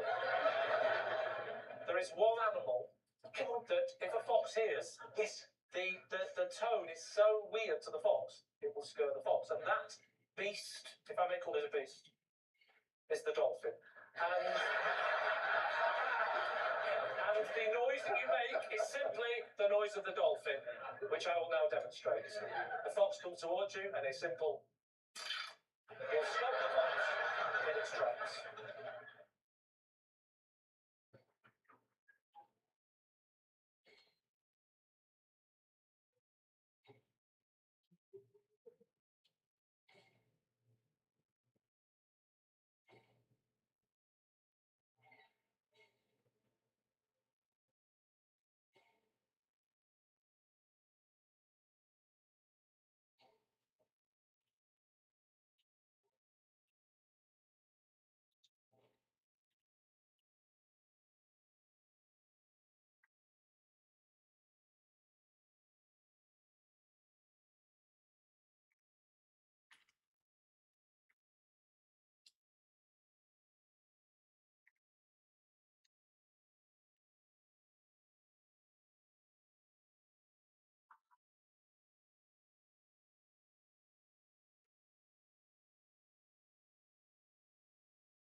to go back and see his record collection. Behave. We got talking about music, and we went back to his house to listen to records. But he tried to play guitar along to the record. He sounds like an awful human being. So I decided I'm gonna head off. Was that the difference between fancying him and not? The fact that When he he put the played guitar guitar up? along to the record. You would not like to go around to his house. So I called a taxi and I was perched on the window with the window open, and I thought, it's arrived, it's outside, and I went, thanks very much, see you later. And because I thought we were on the ground floor, I thought I'd just swing my legs over the window when I got to the lawn. Which floor were you on, Daisy? So if the The window... 18th floor. You forgot the 19 minutes going up in a lift. No, so one floor up. One floor, but I just forgot that. We've You been climbed the chatting for a steps in a while. state of high arousal and therefore forgot about them. Is that right? You should write erotica. Who's to say I don't? I have many names online. 50 shirts of grey.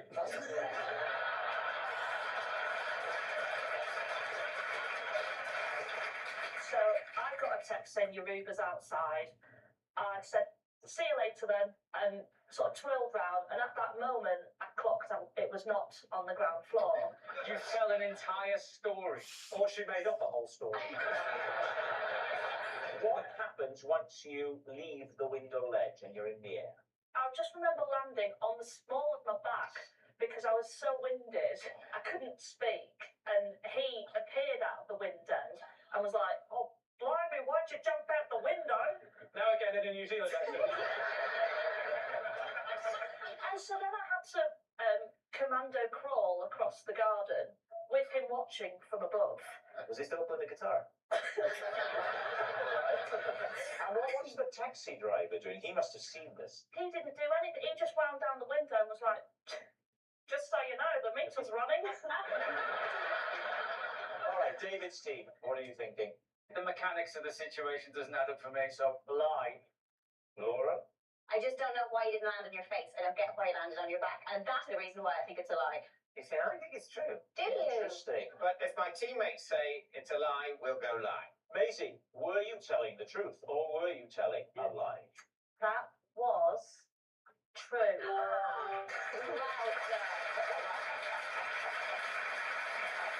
It's true.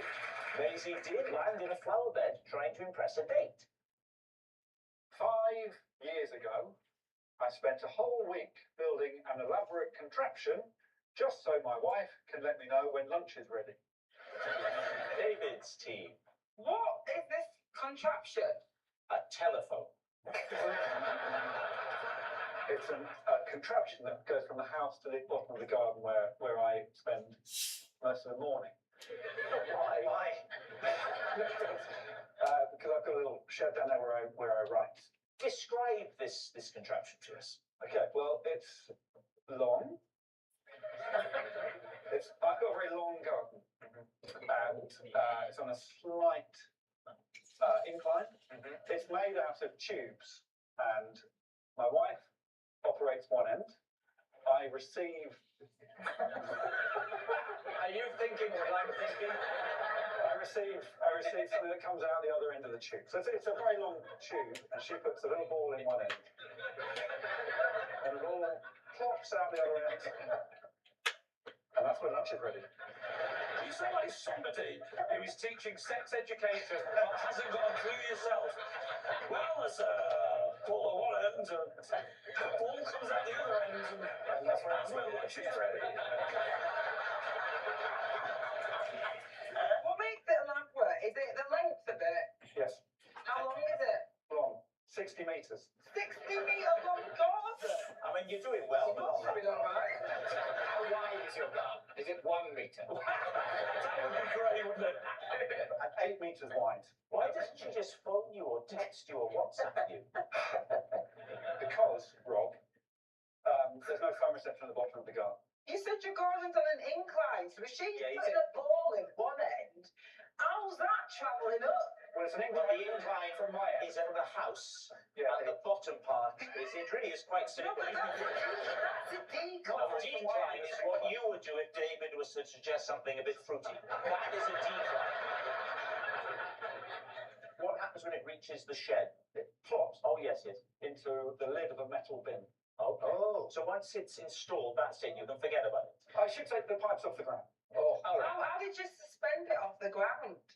In the hedge. The pipe's very important as well because we had a similar system at my house where we didn't use the pipe. My wife was at the bottom in the shed working, and I used to just roll the golf ball down. There'd been a heavy snowfall, and it gathered momentum, and it pushed it to death. That's awful. The whole thing was flattened, and that's sadly how my wife died.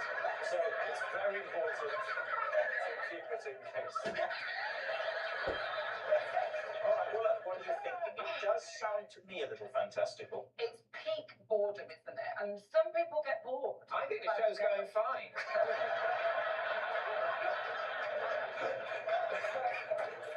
I think it's true. I think it's true as well. I'm going to say it's true. Okay, so, Alex, truth or lie? 60 metres. True!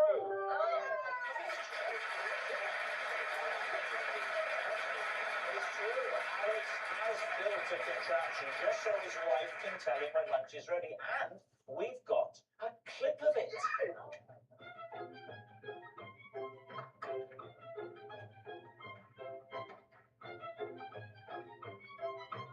Wow.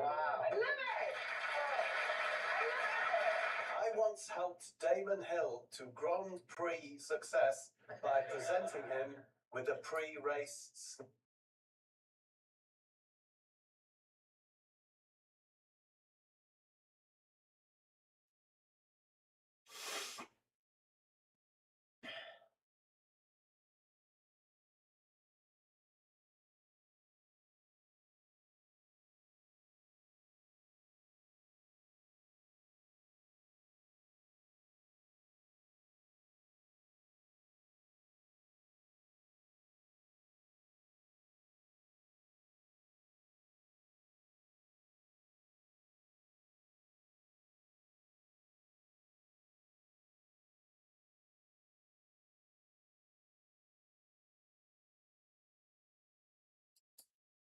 In many cases than the language you speak it in, because the words your surname is made of were spoken in a Britain that had not yet finished arguing about whether to be Saxon, Norman, Danish or Welsh, and a great many of them have not changed since. Surnames in England became roughly hereditary between the Norman conquest and the late 1300s. By Richard II's poll tax of 1381, most ordinary English families had a fixed second name and were passing it down. In Wales, the same shift did not really complete until the 17th century. In Ireland, by a strange historical accident, the oldest hereditary surname in these islands was already in use 60 years before the Normans got off the boat. These are 15 surnames you can still meet on a Tuesday morning in a Tesco queue, and every one of them is older than the country we now live in. Count them down. Number 15, Cooper. A Cooper made barrels.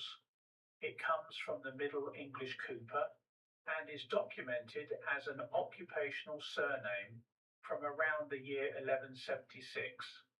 In a country that ran on beer, ale, salted fish, gunpowder and water that needed carrying, the cooper was the man who made the container for almost every liquid or solid you owned.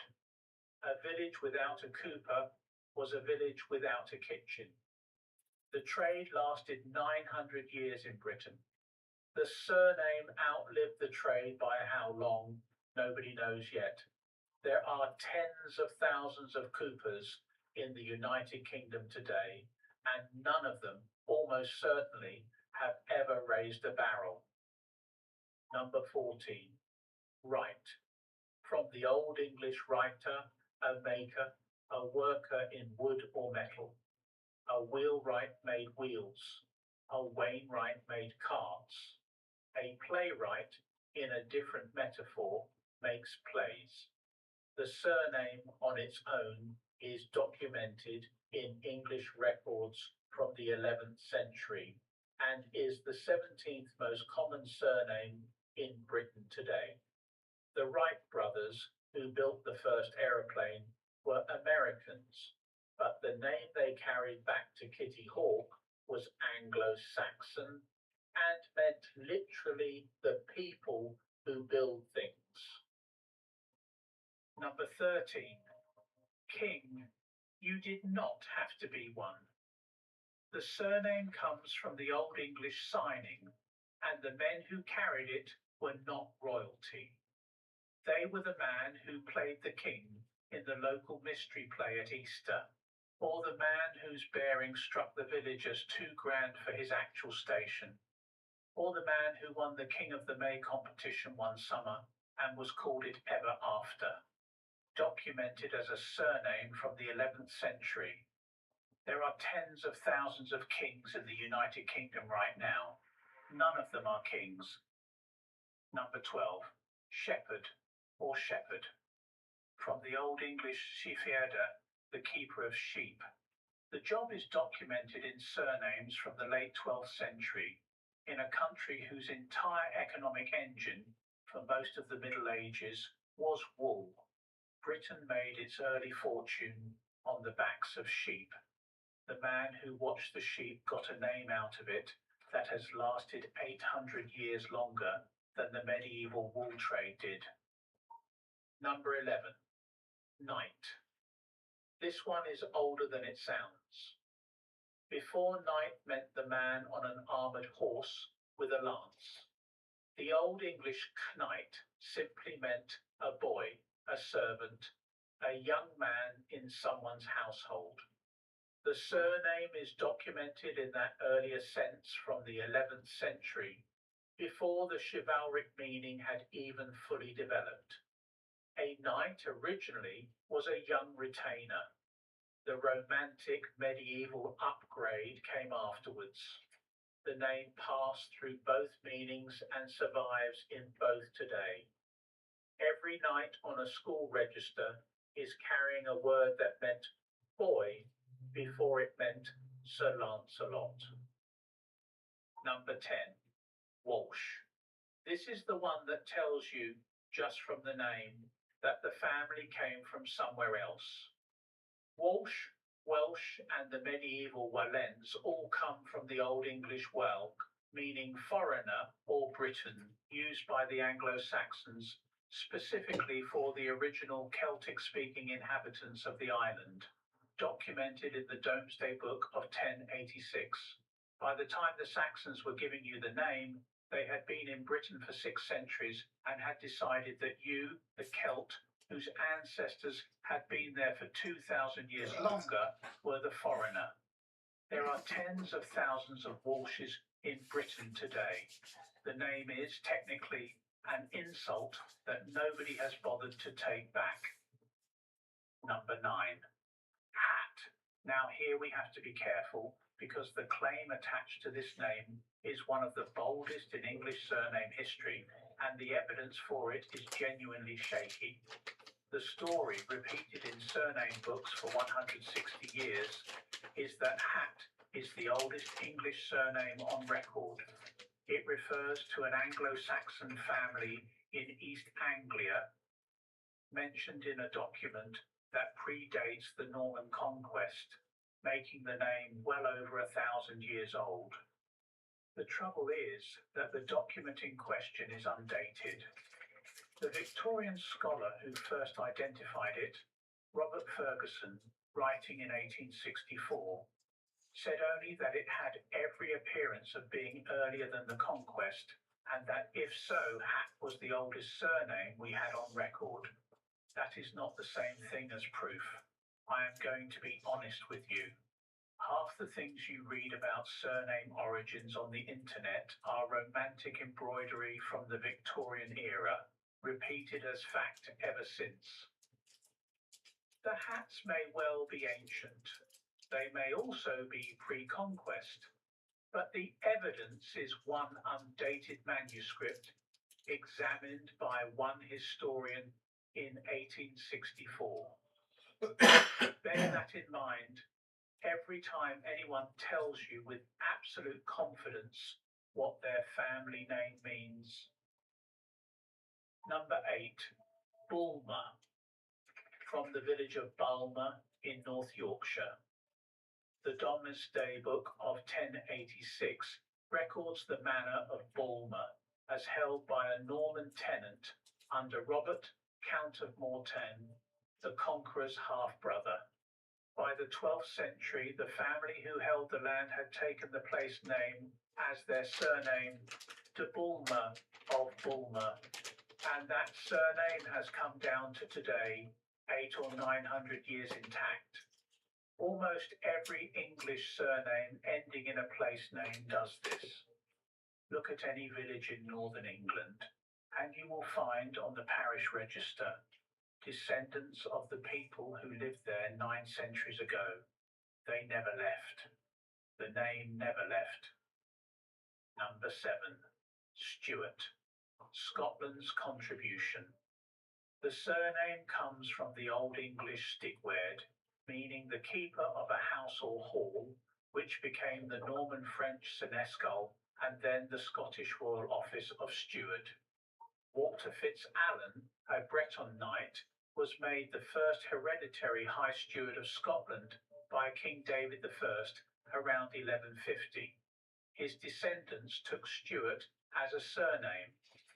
8 generations later, in 1371, a Stuart became King of Scotland. 2 centuries after that, in 1603, another Stuart became King of England as well. He was James VI and First. The House of Stuart, eventually spelled Stuart on the French model, ruled Britain for over 100 years. The name was a job title 800 years ago, and a job title is what the family rose from. Number 6, Pomeroy. The Pomeroys are the genuine article. In 1066, a Norman knight named Ralph de la Pommeraye came over with William the Conqueror. By 1086, his name is in the Domesday Book, holding 98 properties in Devon, 2 in Somerset, and 1 in Cornwall. He built Berry Pomeroy Castle, which his family held continuously until 1549. The name comes from the apple orchard, Pomeraye in Old French, on his fief in Normandy. If you are a Pomeroy today, your line in many cases can be traced in unbroken documentary record back 940 years. Number 5, Lacy. Walter de Lacy fought at the Battle of Hastings on the 14th of October, 1066. He took his surname from the village of Lacy in Calvados, Normandy, where his family had held land for generations before they came to England. By 1086, the de Lacys held vast estates in Yorkshire, Lincolnshire, and Herefordshire. The name slips through 9 centuries of English history, through baronial revolts, the 100 Years' War, the Wars of the Roses, and lands in ordinary phone books in modern Britain still spelled recognisably Lacy or Lacy. The shape of the word on the page has not really moved. Number 4, Beaumont. From Beaumont in Old French, meaning the beautiful hill. The Beaumonts are the family of Roger de Beaumont, a Norman noble who advised William the Conqueror but stayed in Normandy during the invasion, while his sons crossed and fought. The family produced 2 of the most powerful earls in early Norman England, Robert de Beaumont, 1st Earl of Leicester, and Henry de Beaumont, 1st Earl of Warwick. The earldom of Warwick they founded eventually passed through marriage to other lines, but the surname Beaumont, in various spellings, has carried on uninterrupted for 940 years in English records.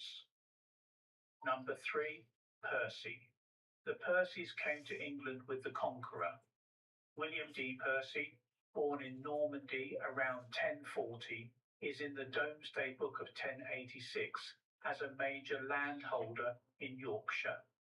The family rose through the medieval period to become the Earls of Northumberland, the Great Northern Dynasty, holders of Alnwick Castle, perpetual thorn in the side of the Kings of England, and one of the families whose private wars are the actual plot of half of Shakespeare's history plays. Hotspur in Henry IV Part 1 is Henry Percy. He is killed at Shrewsbury in 1403. The family carried on. They still hold Alnwick. The current Duke of Northumberland is Ralph Percy, the 12th Duke, and the line, through both blood and a key 18th century marriage that brought the name back, traces all the way to that same Norman knight who arrived 960 years ago. Number 2, Smith, the most common surname in Britain. Around 1 in every 85 people you pass in the street is a Smith. The reason it is so common is the reason it is so old. In the medieval economy, every village, however small, needed a blacksmith. Iron for nails, iron for horseshoes, iron for ploughshares, scythes, knives, hinges, and the hoops on the cooper's barrels. The word is Old English, smid. It is documented as a personal byname from the late 10th century. A manumission record from Durham names one Essiard Smid, a freed slave, 100 years before the Norman conquest. Whether the name was strictly hereditary at that point is harder to say, but Smith is in continuous English documentary use from then to now. Over 1,000 years, give or take, of Smiths. Number 1, O'Brien. And here we have to step slightly sideways from England, because the oldest hereditary surname in the British Isles is not English at all. It is Irish. In the year 1014, on Good Friday, an army led by the High King of Ireland defeated a coalition of Viking and Leinster forces at the Battle of Clontarf, just outside what is now Dublin. The High King himself, a 73-year-old man called Brian Boru, was killed in his tent in the moment of victory. He had unified most of Ireland under his rule, and his death is recorded in genuine, datable contemporary documents, the Annals of the Four Masters and the Annals of Ulster. A generation after Brian's death, his grandson Teodelbach took the name Uabayen, meaning grandson of Brian, as a hereditary surname. By the 11th century, the O'Brien family of Munster was using the name in continuous, documented succession, and it has come down through 1,000 years of Irish history, English colonisation, the diaspora to Britain and America, and into the modern phone book, unbroken. It is, by a margin, the most ancient documented family name still in use anywhere in the British Isles. Older than the Tower of London, older than the Domesday Book, older than the Norman Conquest by half a century. 15 surnames, 15 ribbons of unbroken human inheritance, running from a village blacksmith in 10th century Wessex, or a Norman knight on a horse at Hastings, or an old Irish king dying in a tent in the rain, all the way to the name on your bank card. You did not choose it. Nobody alive chose it.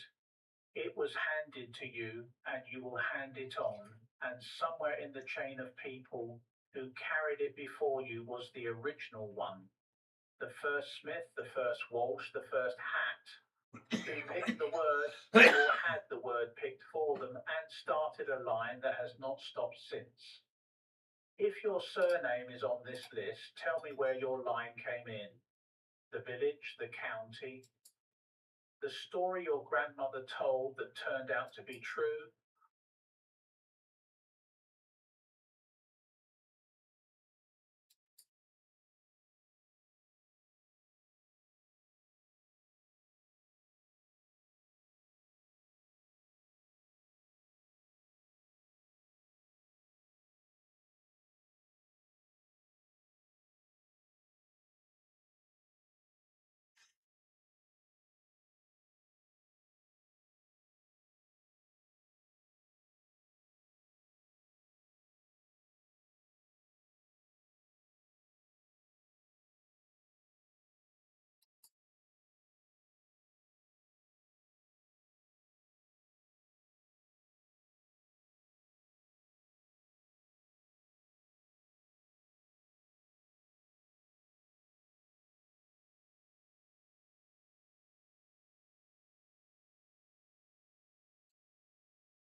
permission, Mr. Speaker, I would like to update the House on the government's response to the humble address of the 4th of February. Before I do, I think it's important for all of us to reflect again.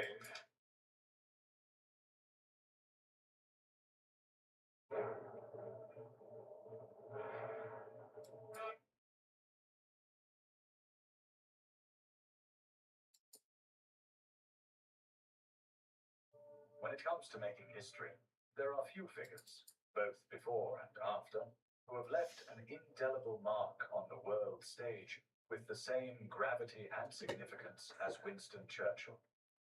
His extraordinary influence resonates particularly during the tumultuous years between 1939 and 1945, a period that was undeniably cloaked in darkness as nations grappled with the harrowing realities of World War II.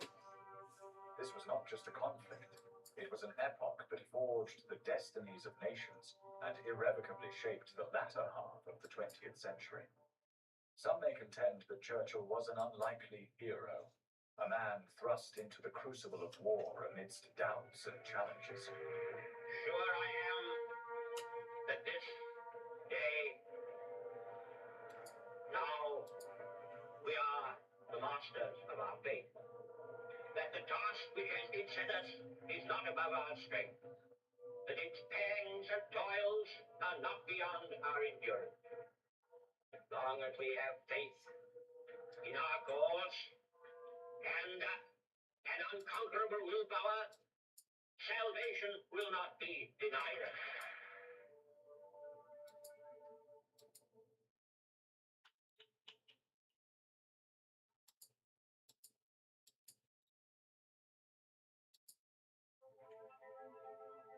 The fascinating story of this distinguished English statesman began long before the ominous clouds of World War II began to form. It took place in Blenheim Palace, one of the nation's grandest stately homes, located near Woodstock in Oxfordshire. Blenheim has been the ancestral home of the Dukes of Marlborough since it was bestowed upon Sir John Churchill, the first Duke. Following the Battle of Blenheim in 1704, Winston's father, Lord Randolph Churchill, was the third son of the 7th Duke of Marlborough, and his mother, prior to her marriage to Randolph, was Jenny Jerome, an acclaimed American beauty and the daughter of a New York millionaire. In the late 19th century, numerous American heiresses married into the British aristocracy, including Lady Nancy Astor, who became the first woman MP to sit in the Houses of Parliament. The vivacious American girls were glamorous additions to Victorian and Edwardian society, and Jenny was exceedingly popular among the highest echelons. Indeed, when Winston entered the world on the 30th of November, 1874, at the early hour of 1:30 a.m., weeks ahead of schedule, speculation arose that he may have interrupted his mother's evening at a lavish gathering in Blenheim. In true Winston fashion, when questioned about this event in his later years, he remarked that although he was present, he had no recollection of the events leading up to his arrival. As the first male offspring of a mere third son, it was deemed improbable for Winston to inherit the grand estate of Blenheim, or the illustrious title of Duke of Marlborough. However, for a fleeting 5 years in the 1890s, he stood as the heir presumptive. Ultimately, the title passed on to his cousin and lifelong confidant, yet Blenheim forever held a cherished place in Churchill's heart. From cradle to grave, quite literally. Typical of the aristocracy of that period, there was minimal interaction between parents and their children, though Winston harbored a deep admiration for his mother and yearned for her presence. His sadness over her infrequent visits was softened by the nurturing guidance of his devoted nanny, Mrs. Everest, with whom he shared a profound bond. Upon arriving at boarding school, Winston displayed a defiant and strong-willed nature, resulting in regular punishments. Nevertheless, as he grew older, he developed a lasting passion for English and history that stayed with him throughout his life. Much like his peers, Winston experienced a solitary early life characterized by a distance from his family. With his brother John, affectionately called Jack, being 6 years his junior, it seems unlikely that Winston had any vivid memories of a joyful childhood as he grew into adulthood. For a great leader destined to rise and command his nation amidst the turmoil of conflict, the onset of Churchill's military career was nothing short of underwhelming. After 3 grueling attempts, he finally secured a spot at Sandhurst's prestigious Royal Military Academy. Yet nearly a year later, Winston emerged victorious, proudly standing 20th among a throng of 130 peers. But just as he prepared to embrace his commission, an opportunity that would whisk him away to India with the Queen's own hussars, the shadow of tragedy fell upon him as his father passed away at the heartbreakingly young age of 45. Driven by an unyielding resolve to carve out his legacy before the age of 40, little did he know that fate had something far more poignant in store. After his adventures in India, Winston Churchill set sail for the vibrant shores of Cuba, fueled by a burning curiosity to witness the fierce clash between the Spanish forces and Cuban guerrillas. This journey wasn't just a detour. It heralded the dawn of Churchill's illustrious literary career, as he was commissioned to chronicle the turbulent conflict for the Daily Graphic. Throughout his tenure in the military, Churchill immersed himself in the world of journalism, crafting captivating articles for various newspapers and serving as a war correspondent for the Morning Post, all while tirelessly penning his first seminal works. Churchill bid farewell to the army in 1899, following in the footsteps of his father to pursue a political path. He emerged as the Conservative candidate in a by-election for Oldham, yet faced defeat. That year, the war ignited between the British and the Afrikaners in South Africa. Winston swiftly resumed his role as a war correspondent and set off for the front lines. Along with publishing 2 more books focused on the Boer War, Churchill found himself transformed into a minor hero. Captured as a prisoner of war, he orchestrated a daring escape, traversing 300 miles to rejoin the fray. Now he was not just a reporter, but also making headlines, a thrilling reality he was destined to embrace. As the 20th century began to unfold, Churchill made his way back to Britain and re-entered the tumultuous arena of politics. When he took the stage in Oldham during the pivotal general election of 1900, he emerged victorious as the newly elected Member of Parliament. Even at this nascent phase of his career, Churchill exhibited extraordinary courage in defending his principles. When the time came for him to stand against his own party due to his deep convictions, he did not hesitate. Indeed, in 1904, his disagreements with the Conservatives became so pronounced that he boldly crossed the floor of the House to join the ranks of the Liberal Party. A few years later, in 1908, Winston met and fell in love with perhaps the most important person in his long and prosperous life, Clementine Hozier. They wed 6 months later in London. Churchill's rise within the Liberal Party was meteoric, culminating in his cabinet roles as President of the Board of Trade, Home Secretary, and by 1911, First Lord of the Admiralty. A relentless and polarizing figure, he faced intense political turmoil as the shadow of the First World War loomed ever closer.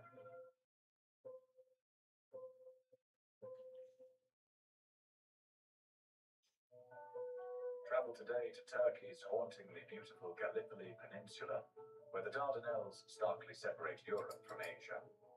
Here, amidst breathtaking serenity, lurks a tragic history. Back in 1915, as World War I raged on, countless British and Allied soldiers met their fates in harrowing conditions. Among the Allied leaders tasked with orchestrating the ill-fated Gallipoli campaign, Winston Churchill faced monumental consequences when it unraveled disastrously, costing over 500,000 brave souls their lives.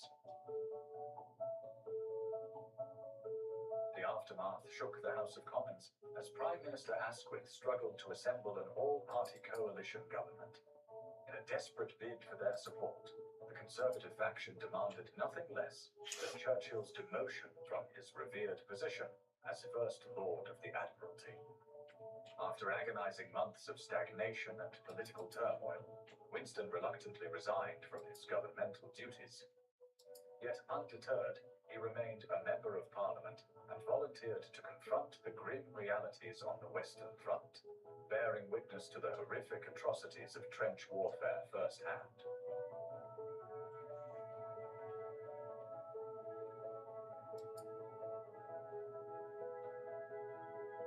Following World War I, Churchill returned to domestic politics while remaining as vocal as ever. In 1922, as the Liberals faced internal conflicts, Winston lost his seat and was not re-elected to the House of Commons in the 1923 general election.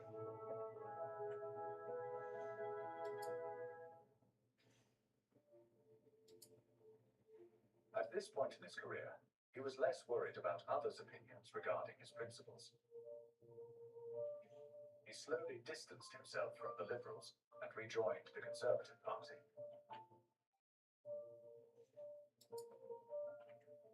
Outside of London, Winston and Clementine acquired a country retreat known as Chartwell House in Kent. It's a house which contains many personal memories of one of Britain's greatest sons. Earl Mountbatten points out its significance. Chartwell was Winston Churchill's very private retreat, where he could relax, paint his pictures, build a wall, play with his budgergar, feed his fish, and think.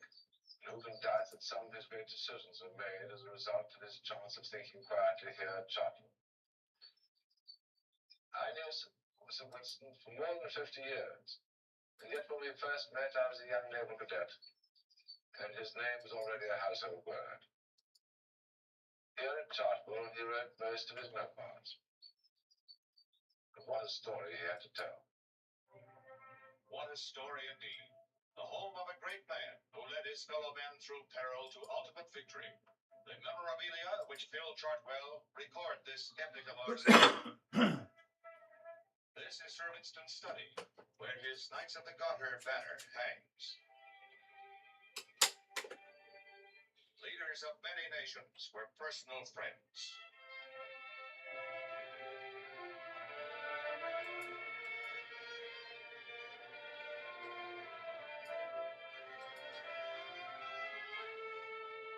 Sir Winston's library boasted hundreds of fine volumes. His own brilliant history of World War II stands on these shelves.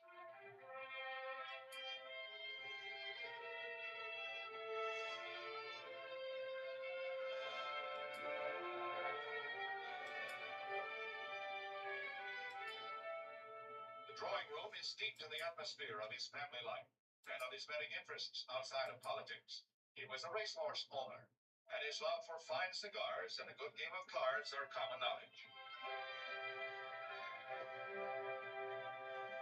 A portrait of Lady Churchill, his wife, for 57 wonderful years. And this is Lady Churchill's bedroom.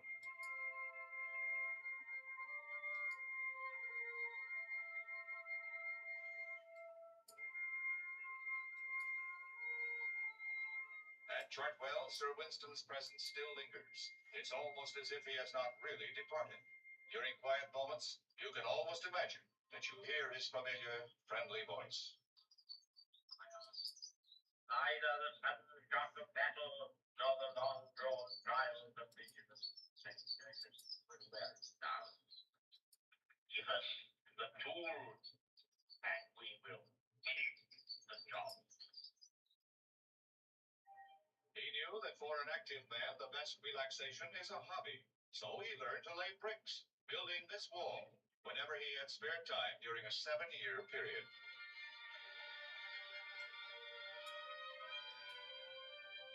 Chartwell has now been opened to the public, to the citizens of his nation and the world, which he loved. Sir Winston's memory will always be here. This home is a monument to a man greatly loved and admired. Winston and Clementine had 5 children, 1 son and 4 daughters. Tragically, one of their daughters passed away in early childhood. In politics, Churchill often encountered controversy wherever he went. Upon returning to the Conservative Party under Prime Minister Stanley Baldwin, his initial role was as Chancellor of the Exchequer, but this proved to be a disastrous appointment. Then, during the General Strike of 1926, it was reported that the forthright Churchill advocated using machine guns against the striking miners. He later admired Mussolini for his steadfastness against the communists, and when the Conservative government was defeated in 1929, Winston Churchill confronted what has since been termed his wilderness years.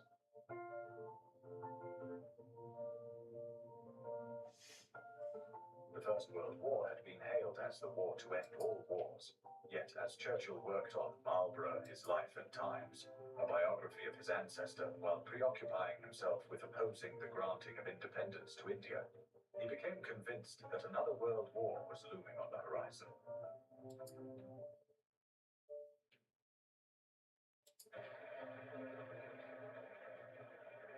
On the 28th of June 1919, the Treaty of Versailles was signed in the Hall of Mirrors at the Palace of Versailles near Paris, following the end of the First World War. Defeated, Germany was compelled to accept full responsibility for the conflict, which involved significant reparations payments. It also lost extensive and valuable industrial territories, redistributed to France, Belgium, Poland, Lithuania, Denmark, and Czechoslovakia.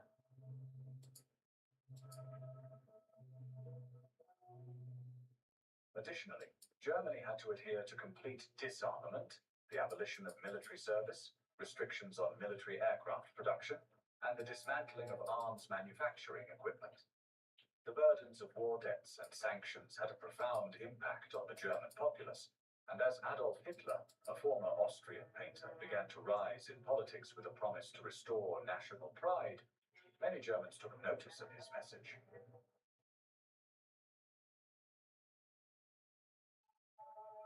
Throughout the 1930s, Hitler ruthlessly clawed his way to power, first as Chancellor of the German Reich, and then as Führer, seizing the presidency to accompany his chancellorship.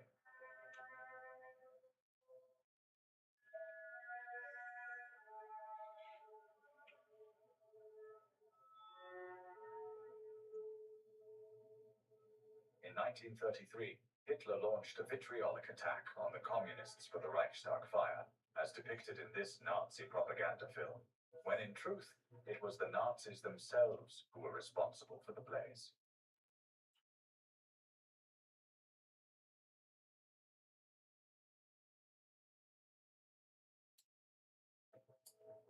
In his quest for power, Hitler systematically dismantled all opposition to his vision of a new Germany. At this early stage, anyone who criticized his regime faced imprisonment in concentration camps. Groups targeted included Jews, liberals, socialists, communists, homosexuals, gypsies, Freemasons, and even those with disabilities. A pervasive climate of fear silenced many who might have otherwise protested against Hitler's tyranny.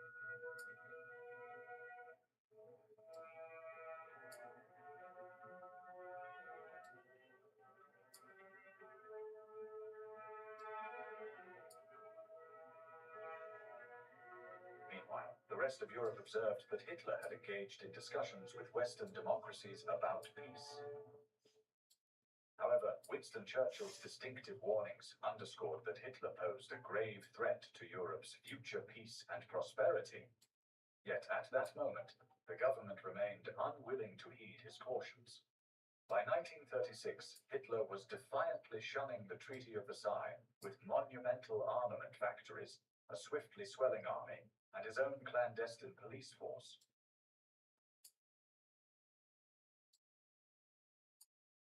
When he brazenly invaded the Rhineland, a move strictly forbidden by the Treaty of Versailles, Britain and France chose inaction, emboldening Hitler to become increasingly audacious, even forging alliances with Japan and Mussolini's Italy.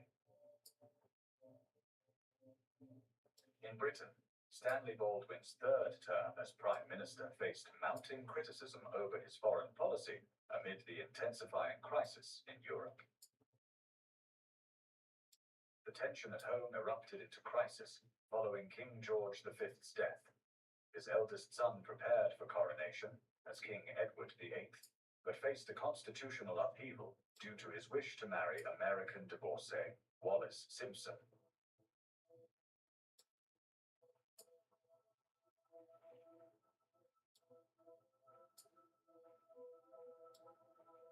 Prime Minister Stanley Baldwin had the difficult task of telling Edward he must abdicate if he pursued this scandalous ambition. Baldwin held his position until Edward's abdication led to the ascension of his younger brother as King George VI, after which he stepped down.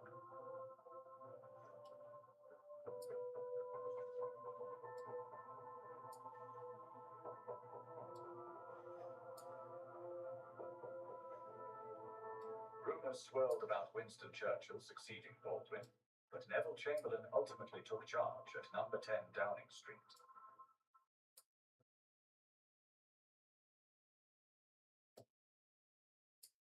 If Chamberlain was eagerly anticipating leading the nation into an era of stability, he must have felt profound bitterness as Adolf Hitler audaciously annexed neighboring Austria in 1938.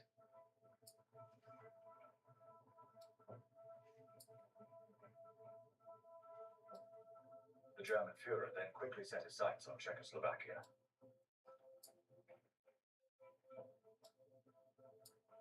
Even with such blatant provocation, Neville Chamberlain remained firmly opposed to war, opting for an appeasement policy. Nevertheless, by the autumn of 1938, Europe teetered on the brink of conflict until Chamberlain boldly flew to Germany in person to confront Hitler, striving for a peaceful resolution. Chamberlain returned to Britain, famously brandishing a resolution signed by Hitler, which he proudly claimed signified peace for our time.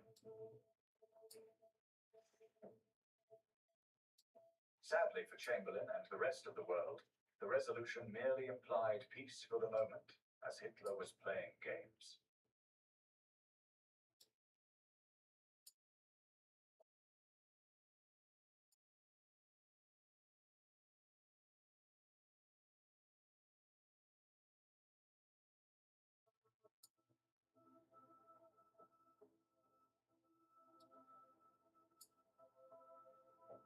The Führer had no intention of being satisfied with Austria and Czechoslovakia. Poland was next on his list, and when he signed a non-aggression pact with the Soviet Union on the 23rd of August 1939, his intentions were unmistakable.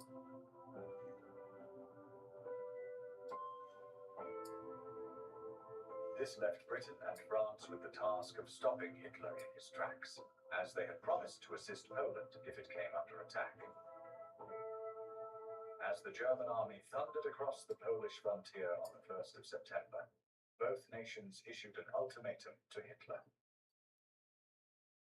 Chamberlain insisted that German troops withdraw from Poland immediately, establishing a deadline of 11 a.m. on the 3rd of September.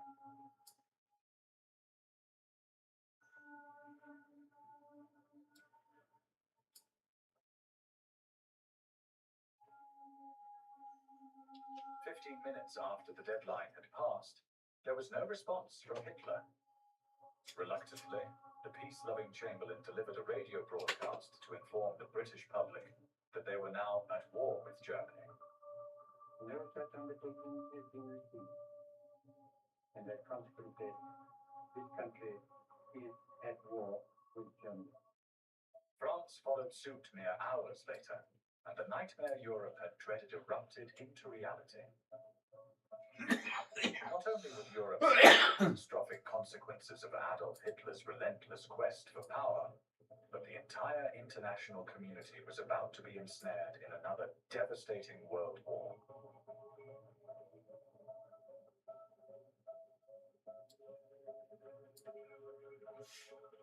Winston Churchill's prophetic warnings had been ignored, and the countdown began for Britain to brace itself for turmoil. Churchill had been Hitler's most ardent critic, and now his country desperately needed him. On September 3rd, when war was declared, Churchill rose from political exile, appointed First Lord of the Admiralty, echoing his pivotal role from 25 years prior in 1914.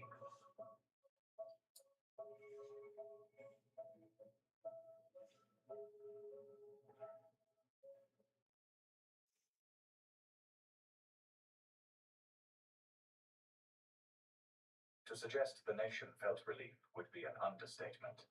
There's a rumor the British Navy signaled 3 resonant words. Winston is back. True or not, it captured the sentiments of the British populace.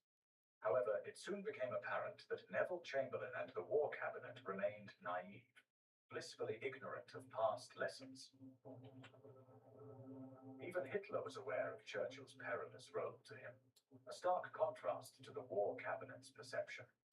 Just hours after the declaration, a German U-boat torpedoed and sank the SS Athenia, traversing the waters between Belfast and Montreal, with Americans aboard.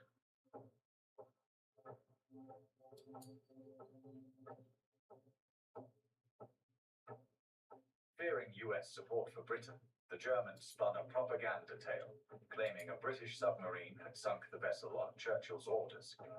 It was ludicrous, and Americans saw through it, yet it ominously foreshadowed the sinister tactics to come from the German propaganda machine.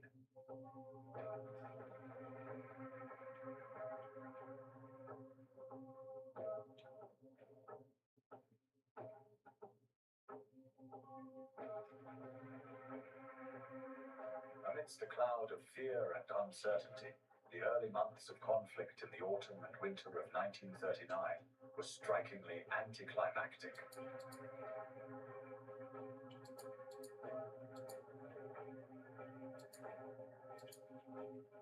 In the tense days before September 3rd, many children were evacuated from London, only to return home when chaos failed to materialize. Gas masks became a grim necessity, accompanied by nightly blackouts and the conscription of young men aged 20 to 22. Despite the foreboding atmosphere, the threat of a German assault felt distant. This unsettling pause became known as the Phony War.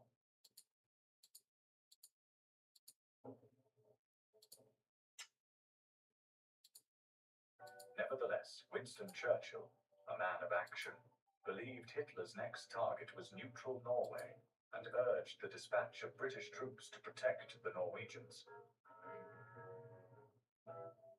Once again, Chamberlain and the War Cabinet underestimated Churchill's urgency. Tragically, by the time they acted, Hitler had invaded Norway and Denmark, leaving the Allies scrambling for a response. Denmark fell swiftly while the Norwegians fought fiercely for their independence, though they were ultimately overpowered. By early 1940, Adolf Hitler was surging toward complete domination of Europe and Scandinavia, leaving Britain in tense speculation about the Führer's next move. Great Britain, an island fortress, enjoyed a strategic advantage but faced a dire risk. German U-boats prowled the waters, threatening vital supply lines and forcing the United Kingdom into a desperate struggle for self-sufficiency. Rationing began in 1940, starting with butter, sugar, and bacon. However, the spectre of scarcity soon loomed larger as meat, cheese, fresh eggs, jam, tea, breakfast cereals, and milk also fell under the grim shadow of rationing. Now that you're receiving your ration books, he tells you what you should do now and what you may have to do if the need should come. These little books may seem a bit complicated at first, but their purpose is quite simple. They mean that if, in the course of the war, we are short for a time of this or that article of food, rationing will give everyone, rich and poor alike, an equal share of all that's going. The only two things which it is now necessary to ration are bacon, which includes ham. A 1,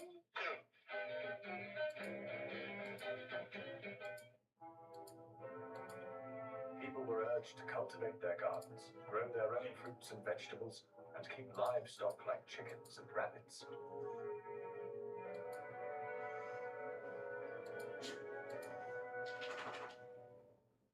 Yet a cloud of uncertainty hung over the nation regarding Neville Chamberlain as faith in his leadership waned.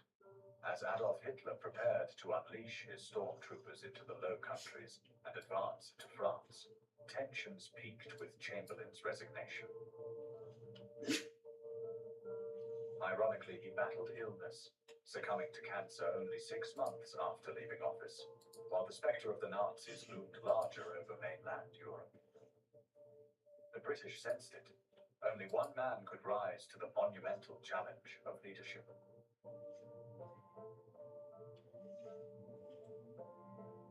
Winston Churchill stepped in as Prime Minister of an all-party government at the behest of King George VI on May 10th, 1940, hours before the German Armada surged into France. The threat posed by Hitler was now undeniable.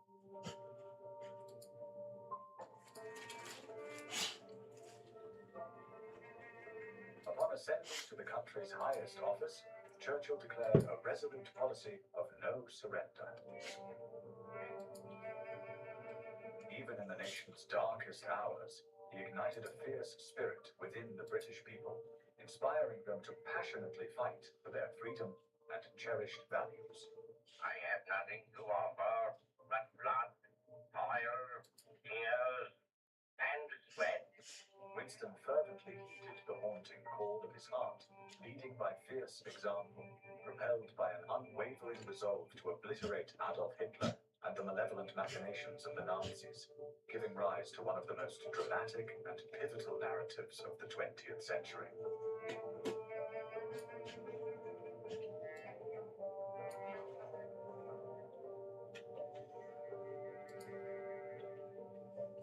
Amidst the relentless blitzkrieg assault which Churchill faced on that fateful dawn of his prime ministership, the storm swept violently through the Netherlands, Luxembourg, and Belgium, advancing with an unyielding fury towards the heart of France.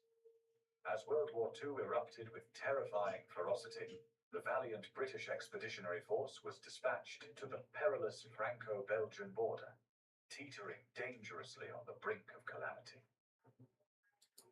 The nation, ignited by Churchill's impassioned battle cry, rallied fiercely only days before being hurled into the greatest trial of their existence.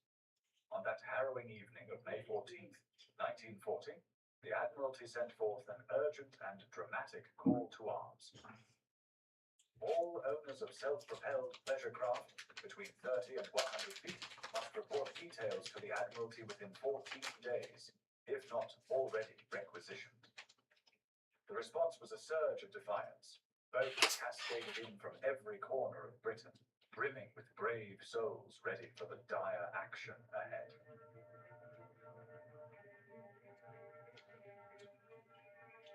Yet despair loomed as devastating news pierced through the atmosphere. Hitler's war machine unleashed a merciless pincer movement, ruthlessly bolstered by the relentless bombardments of the Luftwaffe. The Low Countries and France crumbled like fragile glass, leaving the PEF and Allied troops ensnared.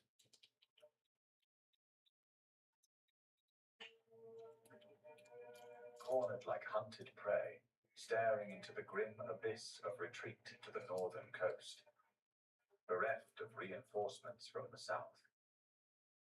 It became clear that relief from the south was a fantasy, as Winston Churchill and his military advisors faced grim realities.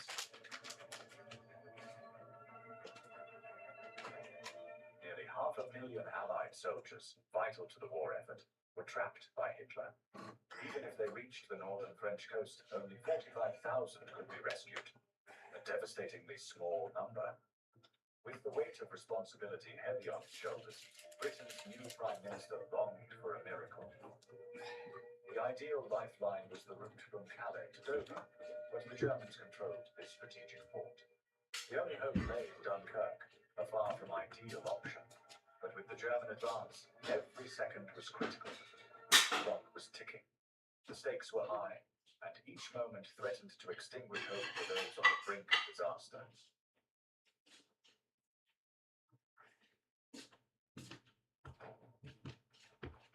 On the fateful 26th of May, Operation Dunkirk was set in motion against a backdrop of chaos, aiming to evacuate the beleaguered Allied soldiers from the besieged beaches of Dunkirk.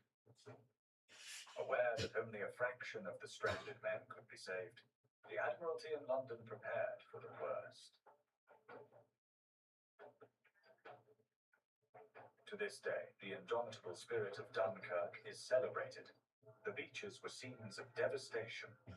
Abandoned tanks and wrecked vehicles lay scattered along the coastline, leaving soldiers vulnerable to the relentless onslaught of the Luftwaffe.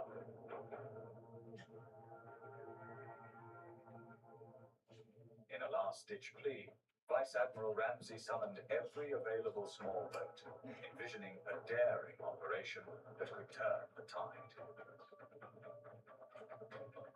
Can you get every available craft round to me within 24 hours? As civilian operators of pleasure boats rallied to answer the call, a miraculous rescue plan unfolded. One that would allow Winston Churchill to witness a glimmer of hope rising from despair.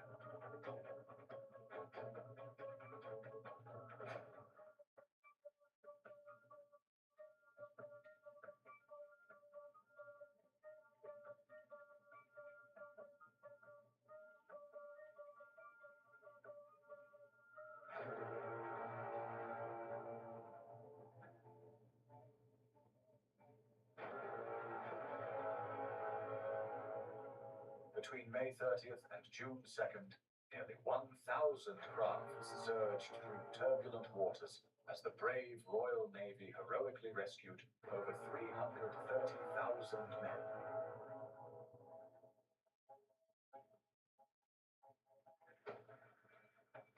With each moment, evacuation efforts from the besieged shores of Normandy and Bordeaux swelled the total to more than 500,000 Allied troops, one-third of whom were not British, snatched from despair to fight another day.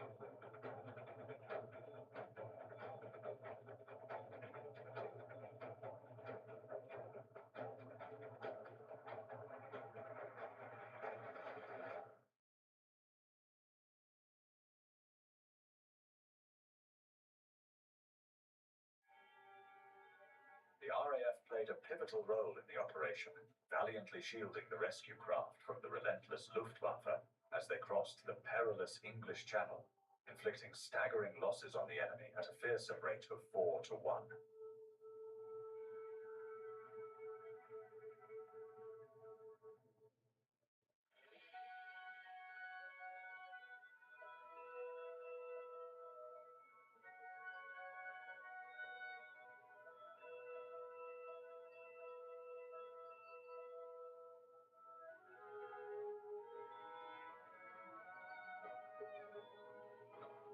Astonishing twist, an entire fighting force was snatched right from under Hitler's nose, defying the odds with remarkable tenacity. Though the Germans remained in a position of power, this critical miscalculation would haunt them profoundly.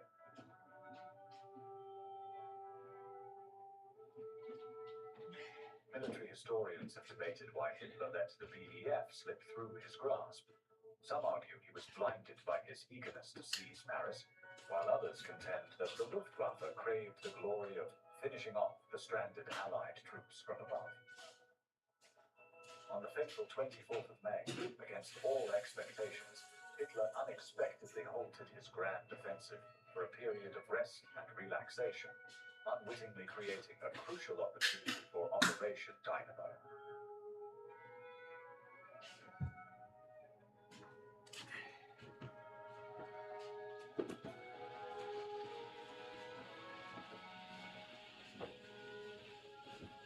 Yet as would tragically occur on numerous occasions throughout the war, Hitler underestimated the indomitable spirit that Winston Churchill could ignite. In Dunkirk's case, the Germans likely assumed that they had the luxury of time. After all, even the Admiralty and Churchill considered it improbable that more than a quarter of the trapped men would escape.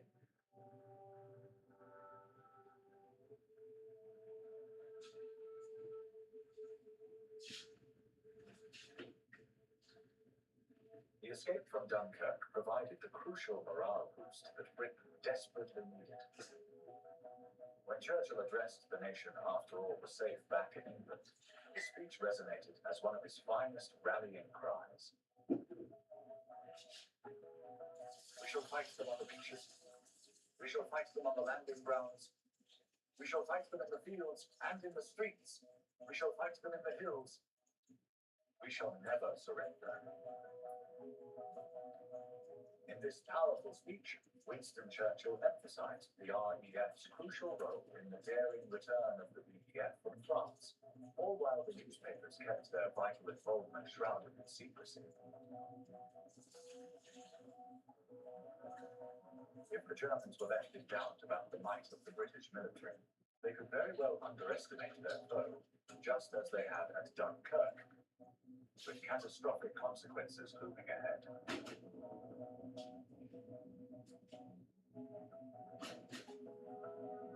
In the wake of triumphantly occupying France, Hitler shifted his gaze towards Britain, now intoxicated by the delusion of his Nazi war machine's invincibility.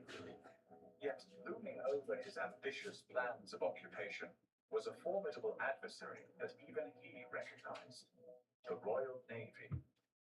The Germans might have rested in the skies, but the Luftwaffe would have to obliterate the British warships if an invasion were to have any hope of success.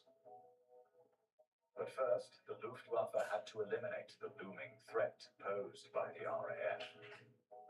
As the Battle of Britain erupted over southern England, Hitler brimmed with confidence, certain his air force would swiftly crush their enemy.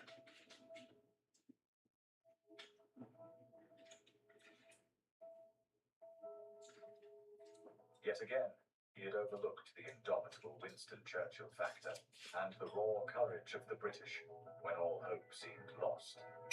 The RAF was horrendously short of fighter pilots, yet they soared into the skies with unyielding resolve to hold the Luftwaffe at bay. Still, the task was Herculean, and Hitler's pilots were just days away from obliterating the RAF, though, fortunately for the British, the Germans remained blissfully ignorant of their impending victory. Then fate, fortune, chance, call it what you will, suddenly altered the course of the battle, and might well have changed the war's outcome entirely. A German bomber, relentlessly pursued by an RAF fighter pilot, found itself over London, where it unleashed its deadly cargo. In a swift response, Winston Churchill ordered bombing raids on German cities, convinced that Hitler had directed the assault on London.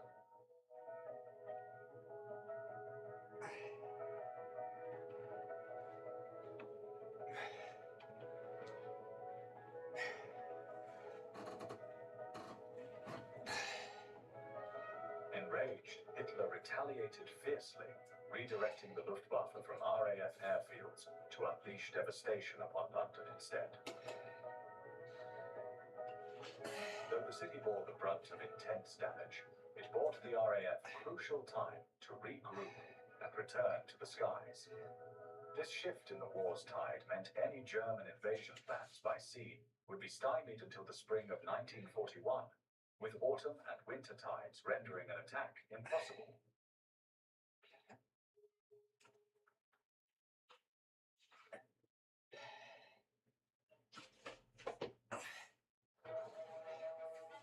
If Winston Churchill had felt his first months as wartime Prime Minister were a baptism of fire, he now confronted the harrowing reality of watching London burn. In In a desperate quest for dominance, Hitler unleashed brutal air attacks on British cities and civilians. Only Winston Churchill's extraordinary leadership could counter the relentless Nazi advance.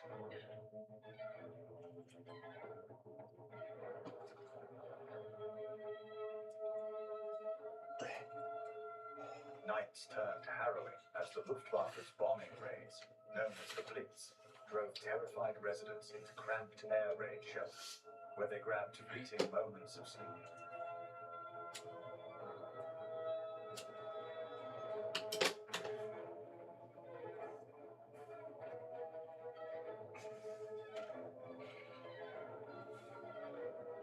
Each dawn revealed more homes in ruins, yet Churchill's steadfast resolve and stirring speeches ignited hope among Londoners.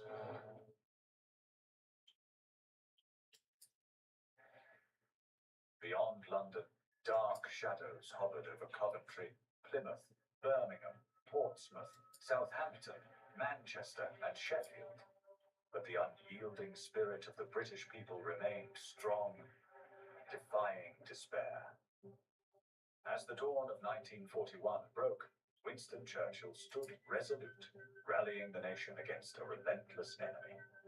The shadows of the Blitz loomed large, marking the somber loss of 40,000 lives and casting over 1 million into despair. Though Hitler's ambitions to obliterate the RAF and conquer Britain had crumbled, by May 1941, his gaze shifted ominously eastward, fixating on Russia. As the death toll soared, the Blitz began to wane, with 2/3 of the German military diverted to the Eastern Front to unleash havoc upon the Russians. Following the crushing defeats of Mussolini and the Italian army across Greece and North Africa, the Germans faced an overwhelming scramble to spread their grasp. Thus, the invasion of Britain would have to be postponed. As 1941 progressed, Hitler's ambitions crumbled under the weight of reality, mirroring Napoleon's disastrous campaign in the 19th century. The relentless Russian winter brutalized any hopes for a swift advance on the Eastern Front towards Moscow. Thousands of brave German troops found themselves stuck in a desperate stalemate.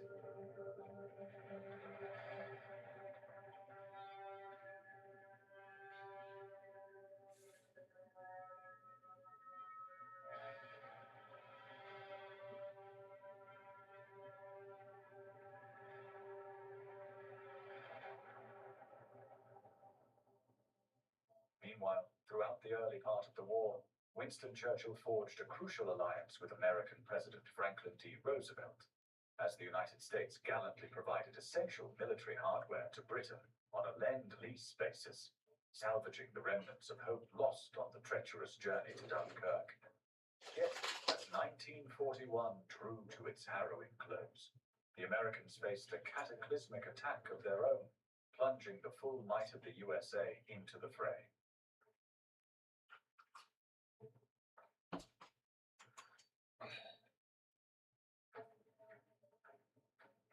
On that fateful day, December 7th, 1941, the Japanese unleashed a thunderous air raid on the American fleet at Pearl Harbor, leaving devastation in its wake.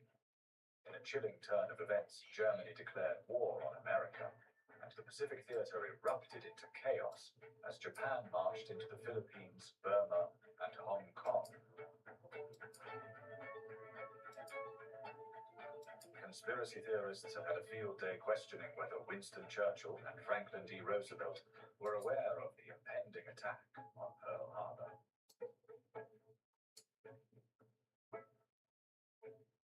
The Americans' entry into the war emboldened Churchill, and the ruthless aggression of the Japanese left Roosevelt with little opposition in committing the USA to this colossal global conflict.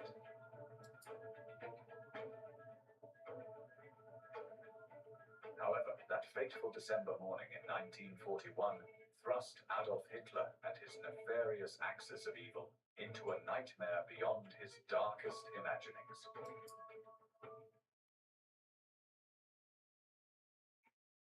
For the resilient people of Britain, under Churchill's rallying cry, 1942 shone with the promise of a brighter dawn. Yet, amidst the flicker of hope, hardships escalated on the home front, where clothes and food were now rationed. Even so, the influx of American manpower, money, and military might ignited a fierce determination that Hitler could finally be halted in his relentless advance. Without a doubt, that the fate of Holland and Belgium, like that of Poland, Czechoslovakia, and Austria, will be decided by the victory of the British Empire and the French Republic. In this impending confrontation, the world held its breath as destiny hung in the balance. As the months dragged on, the chilling realities of the German concentration camps emerged, igniting a fierce determination among the Allies. With grim resolve, the tide of war began to shift against the tyrannical grip of Hitler. The relentless battle in the Atlantic raged on, with German U-boats mercilessly sinking Allied ships, until the brilliant minds at Bletchley Park triumphed, cracking the Enigma code that had shielded the enemy's secrets. Mathematicians toiled fiercely alongside military leaders, driven by an unwavering commitment to the war effort, and inspired by Winston Churchill.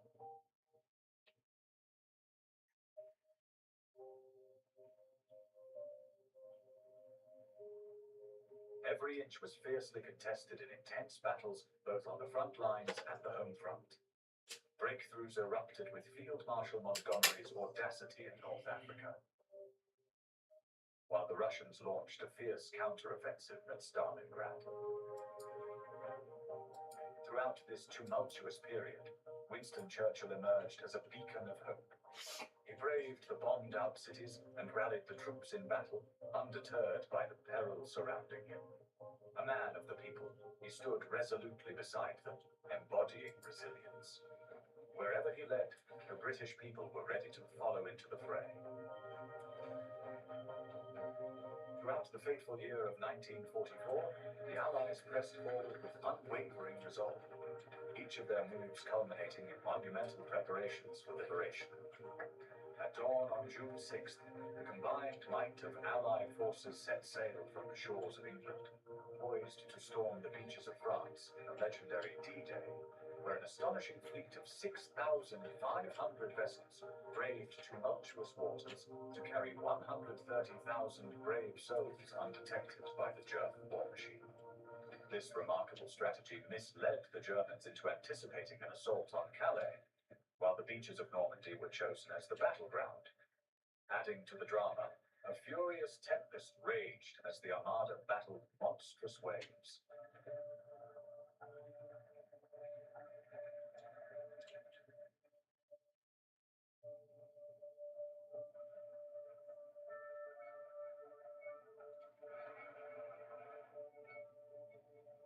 Yet the Germans foolishly underestimated their opponents, presuming the Allies would never dare to execute such a bold incursion amidst horrible storms.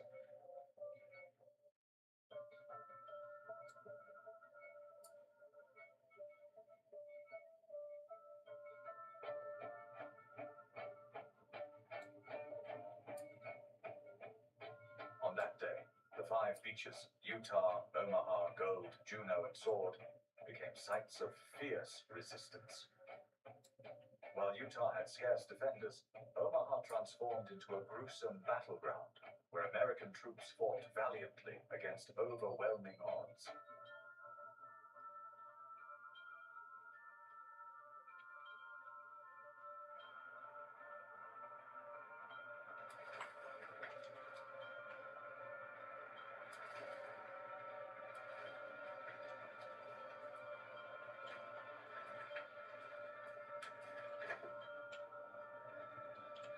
The struggle for liberation culminated only in August, with the quest to vanquish the Germans and reach Berlin, promising to be a harrowing endeavor. Fatefully, the relentless Russians claimed Berlin first, sealing Adolf Hitler's grim fate as he met his end in his bunker on April 30th, 1945. A chilling testament to the downfall of tyranny.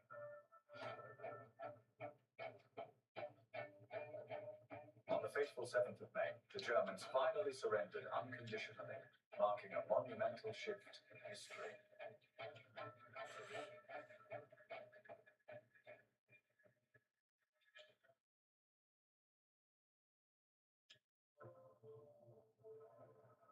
The war in Europe had reached its chilling end, and the very next day, as the people of Britain erupted into fervent victory celebrations, Winston Churchill found himself at the epicenter of a nation's heartfelt gratitude for the long-awaited peace.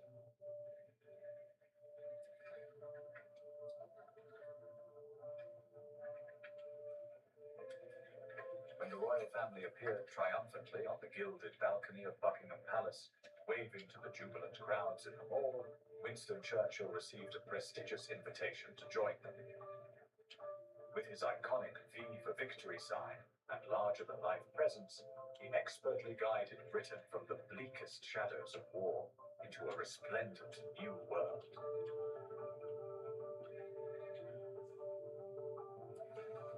Tragically, his dear friend, Franklin D. Roosevelt, did not live to witness this momentous conclusion, having passed away in April 1945.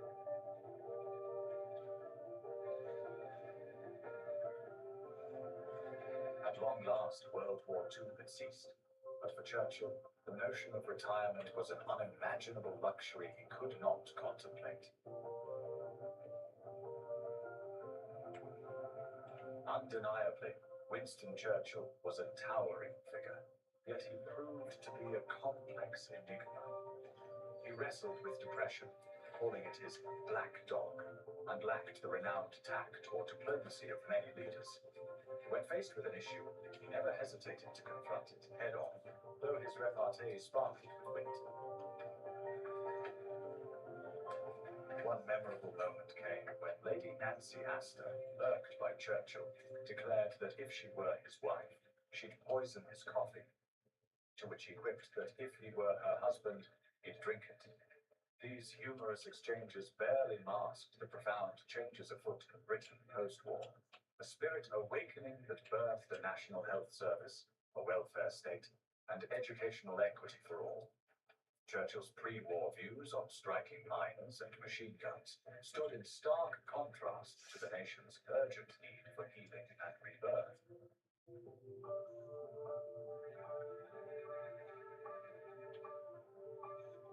In the tumultuous general election of 1945, he faced a staggering defeat at the hands of Clement Attlee and the Labour Party.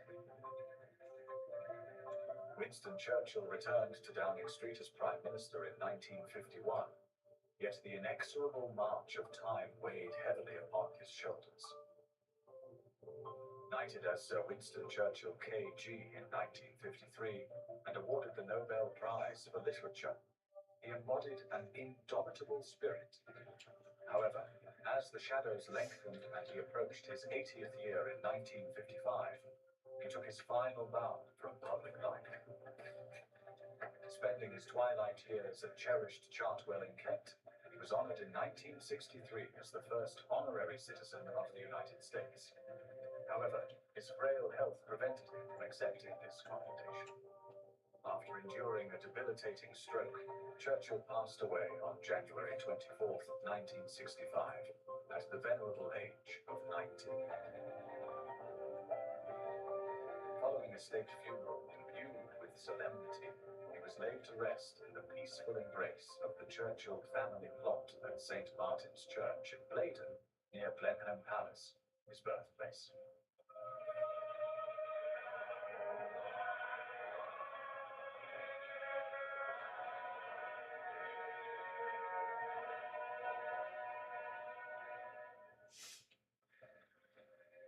The saga of World War II defines Sir Winston Churchill's finest hour.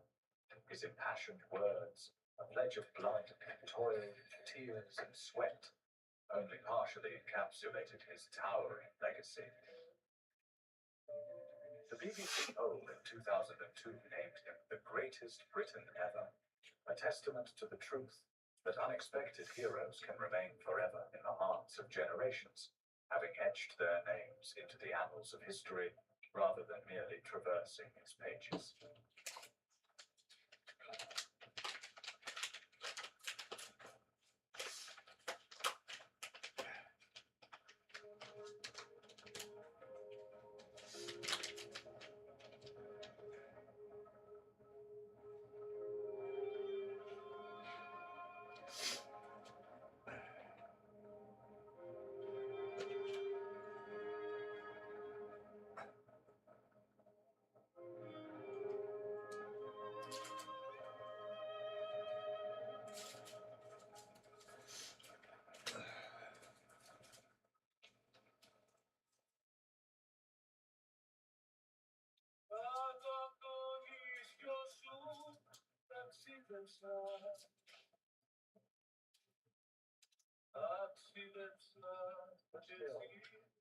All those early Greek explorers, whose ideas still light our world.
Right.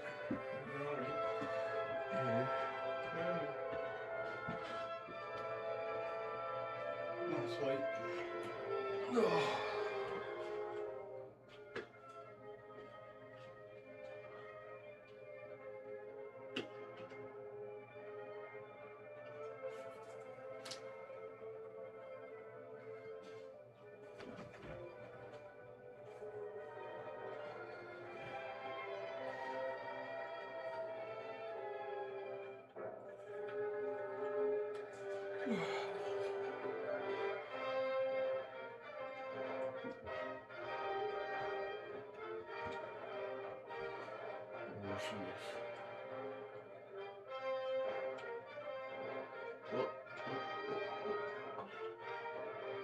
Please.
You fucking idiot. Move. Let there be light. And there was light. And from this light, God created life on earth. And man was given dominion over all things on this earth. And the power to choose between good and evil.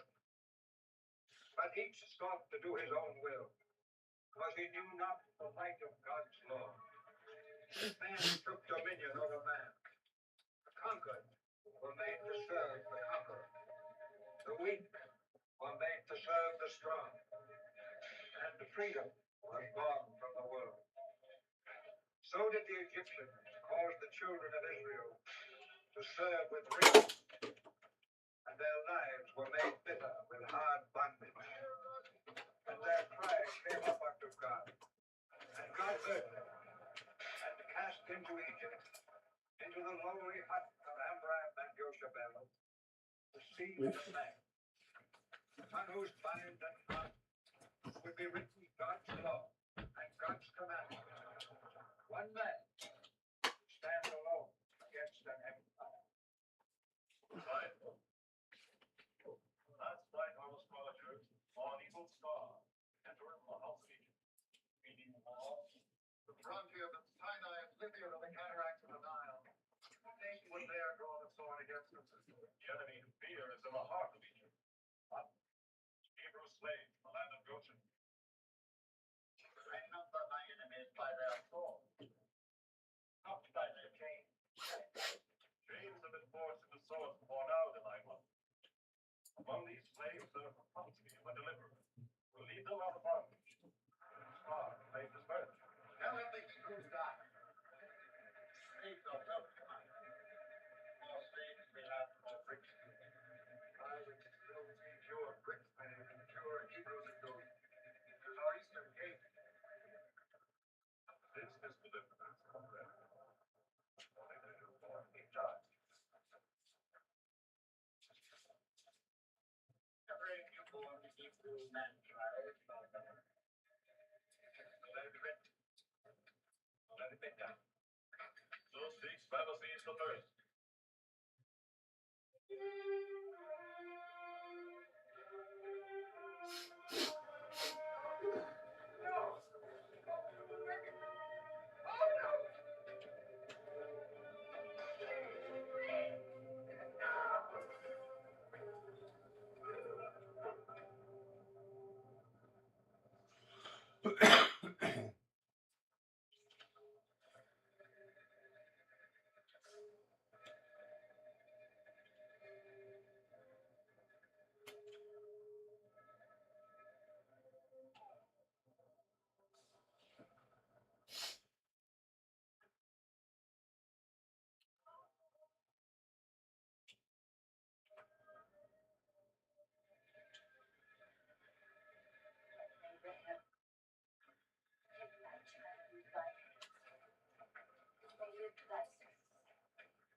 Brookhaven is coming for far, but not much of it. The favorite of the people can be dangerous, Prince Eric. Home Ramses. Feel will not be the first time the king has turned the prince against his pharaoh, or the enemy has turned the brother against his brother. And beauty is for the strong. That's what you have in mind. You mean number two? Yes, I know. The princess is beautiful, in fact, Your Majesty, or the fact that she must marry the man I probably on the throne. I am the son of your body. Who else will be your heir? The man best able to rule Egypt will follow me. I owe that to my fathers, not my son. I shall follow you. Tell him. Do not let ambition shave your prince's lock. I sent Moses to destroy a city to return us in triumph. I sent you to build us. Or eyes when I have put fear the stiff-necked Hebrew slaves who build it. Thus I know my father.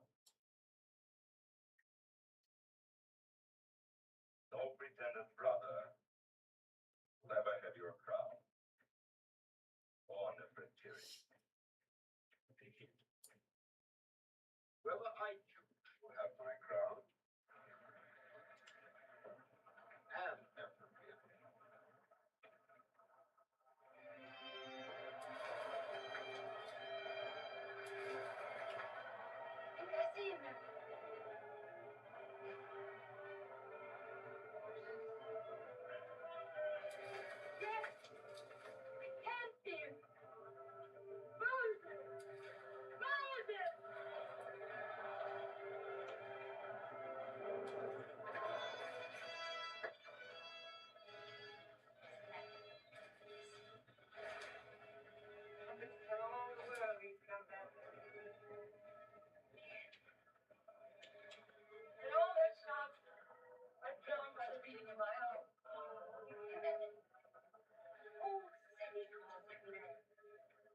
to the Nile to destroy the venomous serpent shoot against to release the city of South.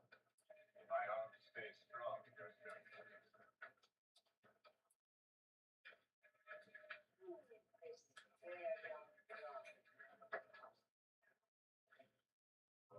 Tell you how I share in your concern. No need, my brother.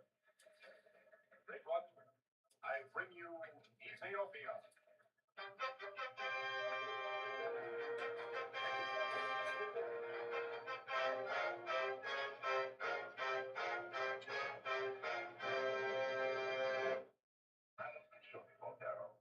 That would you have conquered, my brother. I bring the Ethiopian king and sister in friendship. Ally to guard our southern gates. My son has no wise. Welcome to the friend.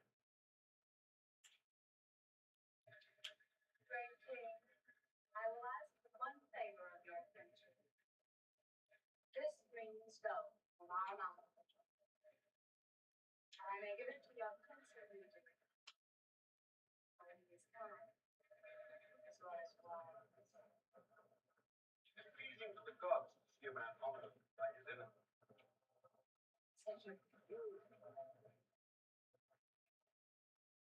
See to their comfort.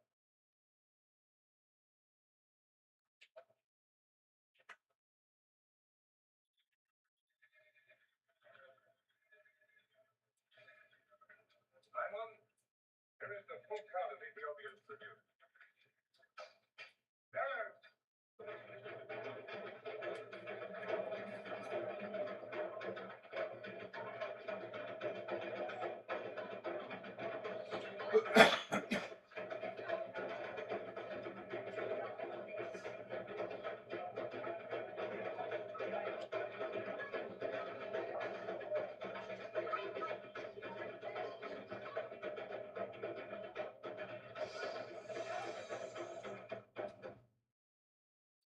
Sending down the Nile 20 full barges of such wealth as you see here.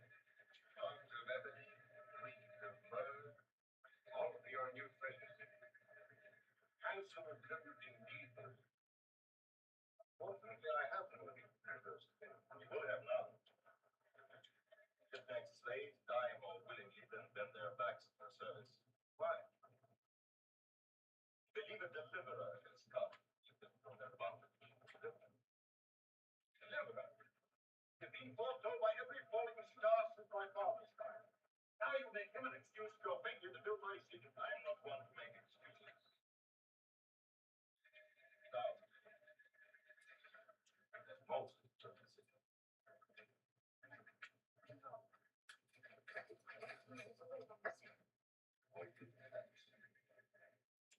I think I will go more stuff. You're another. Can we walk together?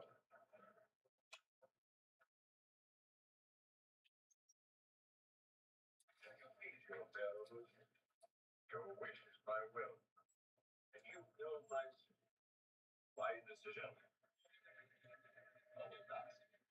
Champions, you believe this slave delivery is a myth? I believe it is not now. Evidence. Slaves believe in him. And you too shall go to Goshen. There is this delivery of myth or man. The myth brings it to me in a bottle. The man brings it to me in cake.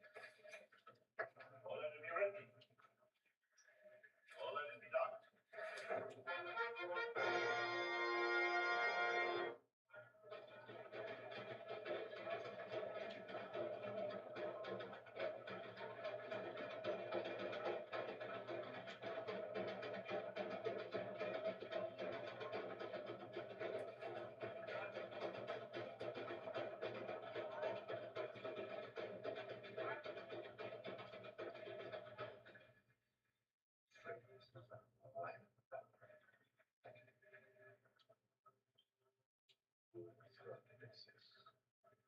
Like a pharaoh's daughter.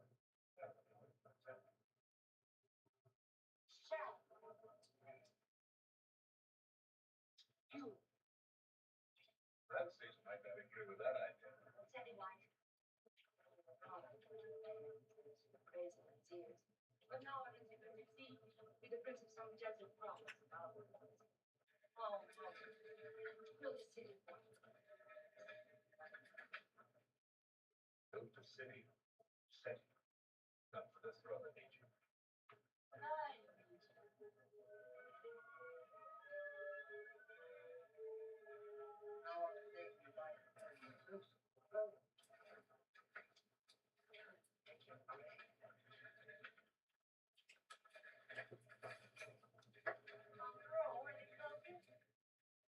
First place I looked for in the last night find.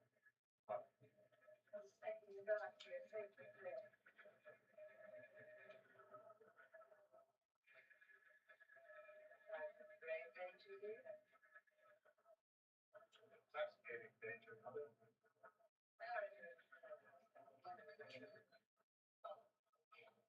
I'll be less trouble to him than he stays a ghost.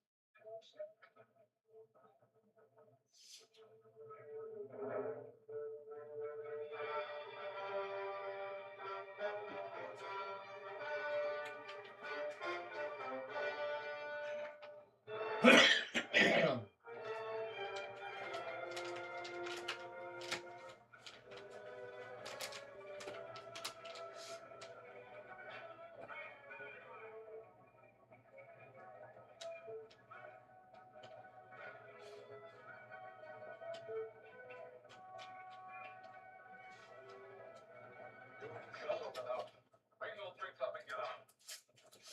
Go. Let us fight for water. Get those drinks back on. Here. Water, Lily.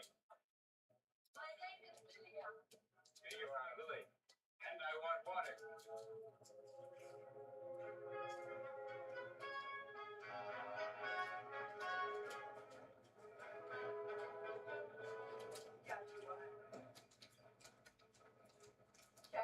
I thought you'd never come down.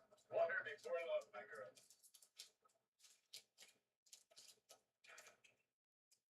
Does it take the whole Nile? Your lips. Satan fires his teacher to stone. David is a vulture, feeding on the flesh of his own people. And he looks at me. I'm afraid. He touches you, I'll strangle him with his own whip. Life is bondage. Anything there?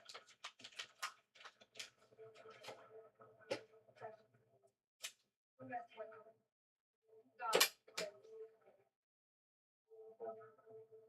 the heels of every hopeful thing.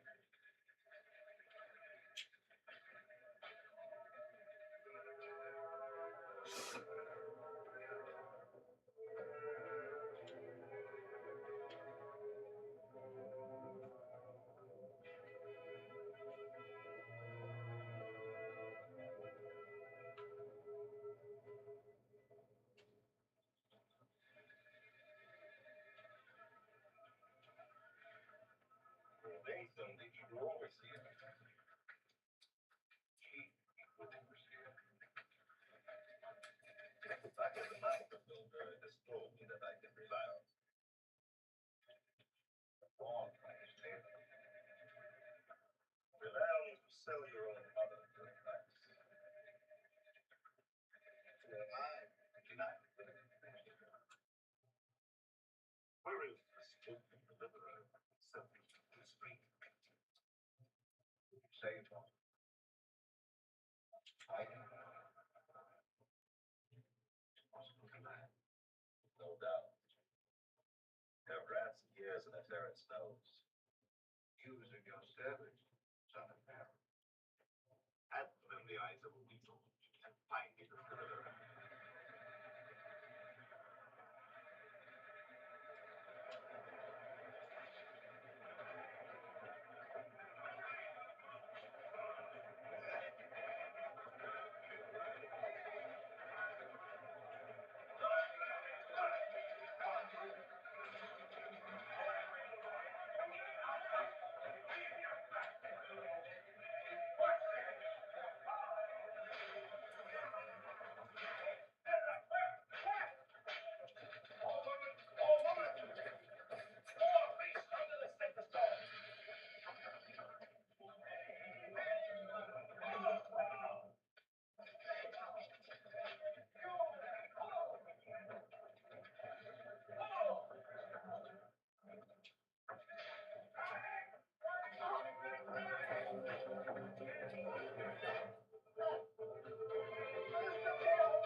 Just tell her where she is and you'll die in a life.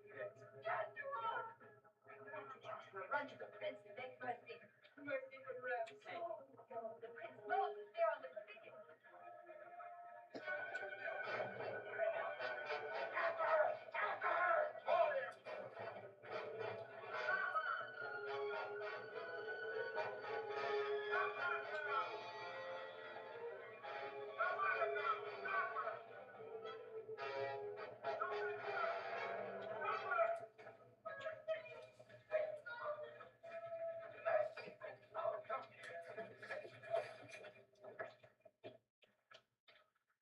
Mercy, what have you done? Not for myself, for his prince. He saved all your family from death. Let's free the grandson. Delicate flower to be pressed between walls of stone. Oh, you saved. The stone cutter struck the overseer. The only one punishment for the stone cutter. What next? Full of water. Stop.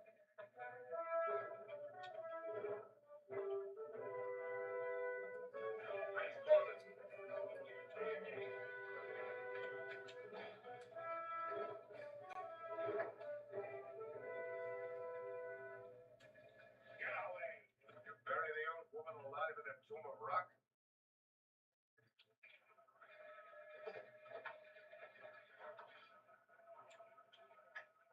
Number one. Get caught.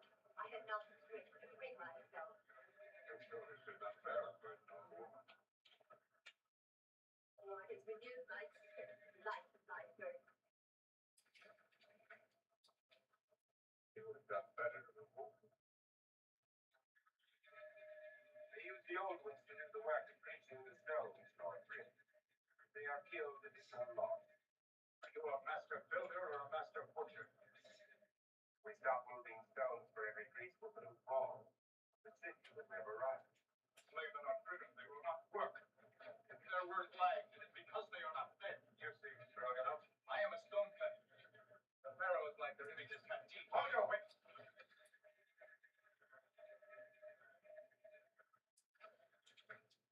You notice death strike an Egyptian?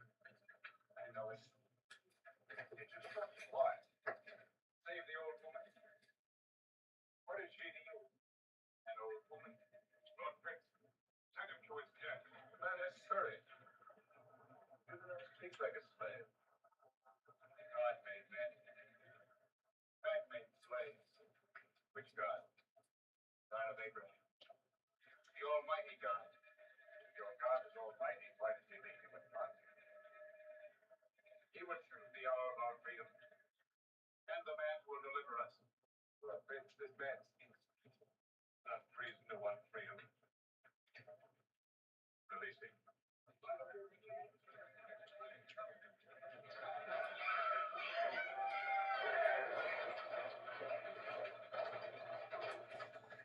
Difficulty with the slaves, my brother.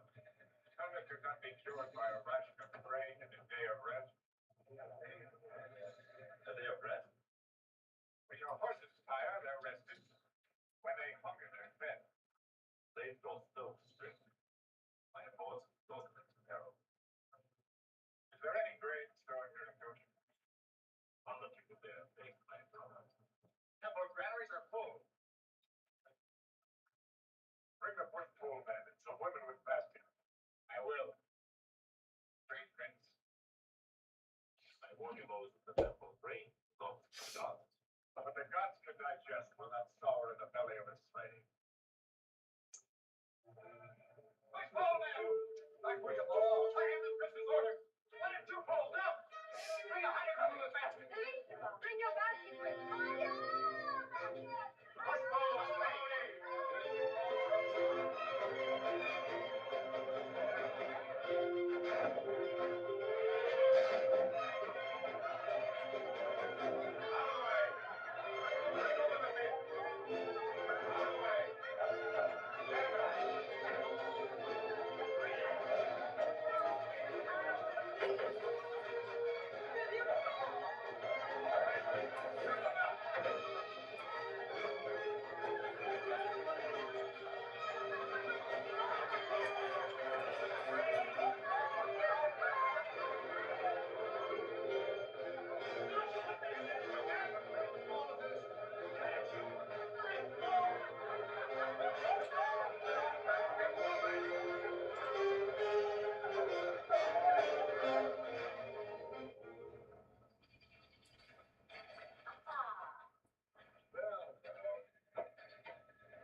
reintroduced against those from us.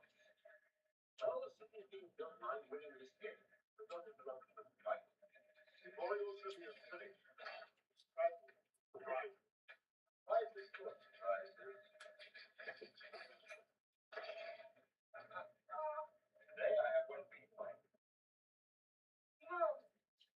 And rest. Crocodile.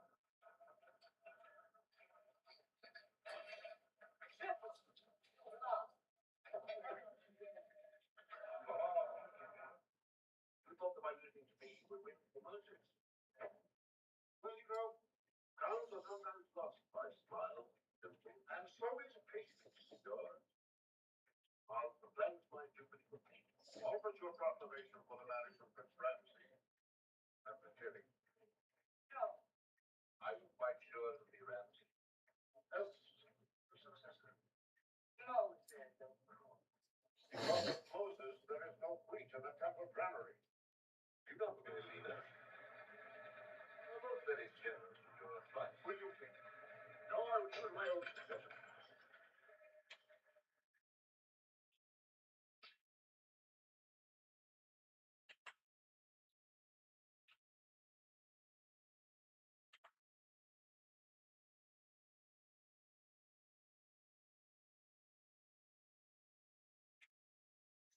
Your advice.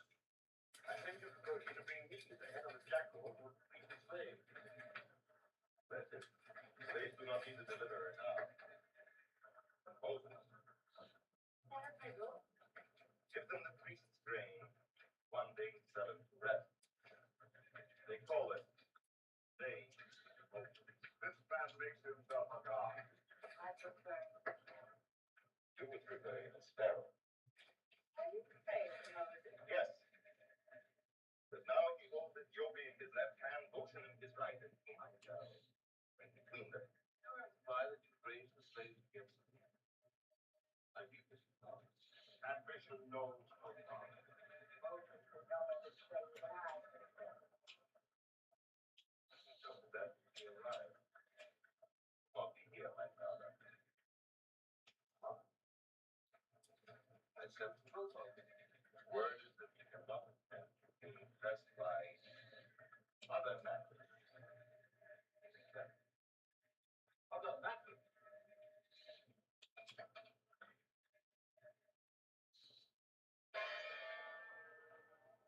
My excellent. I will ride with you, my son. What rears itself in the city?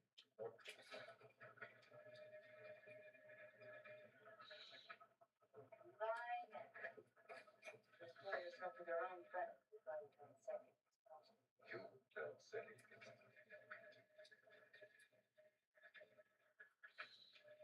Never mind.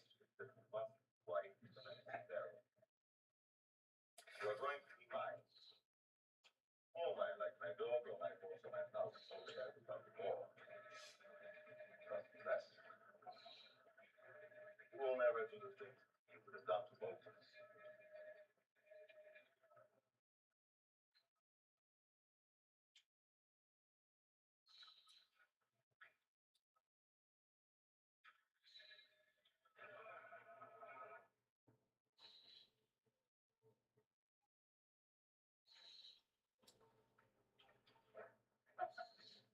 I know the ways.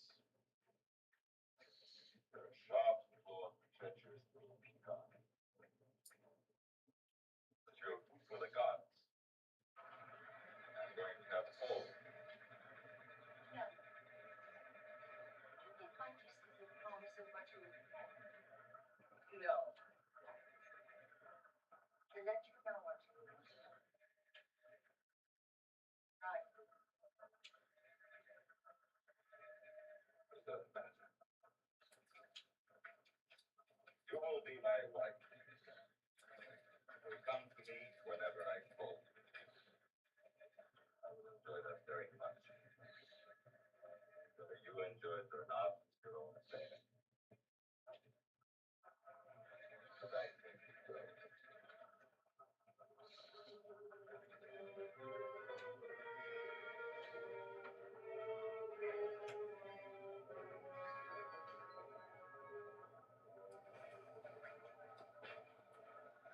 puts too much strain on the stove. Poor Sam. I'm going to risk it, Buck. Sometimes with a day of something. Stone cracks, you may crack with it. Ready, blue signal. Okay.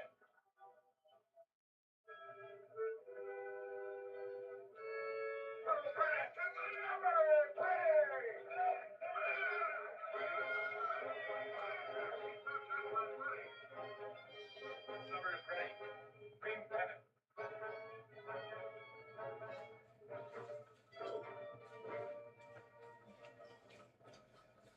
Ballot man, ready! Green line, stand by! Ballot man ready.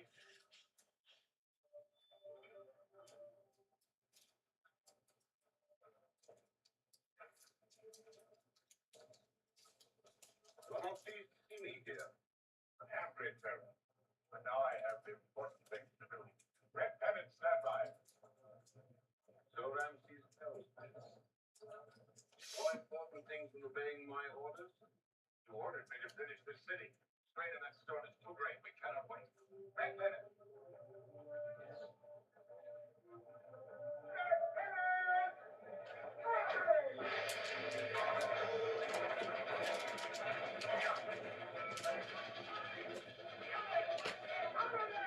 Stone will break. There are 2,000 slaves on the road.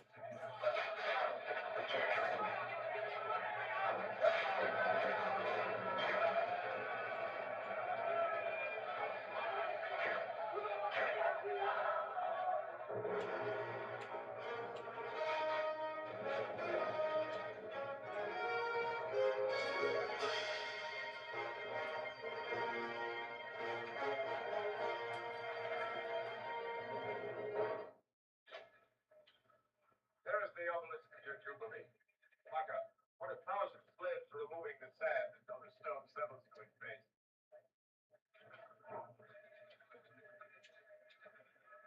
Pharaoh is pleased? The obelisk? Yes. Only certain accusations made against you. By whom? Raided the temple granaries? Yes. Gave training to the slaves? Yes. Did the mundane southern press? Yes. You do all this to gain their favor. City is built of brick, Pharaoh. The strong make many, the starving make few. The dead make none.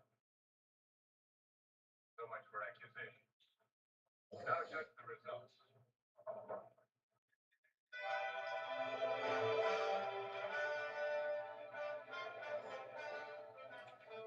Highlights commemorate your victory at Kadesh, where you broke the Amorites. Are any higher in the city? There are none higher in the world. The soldier slaves you put to nothing, but I have built a city.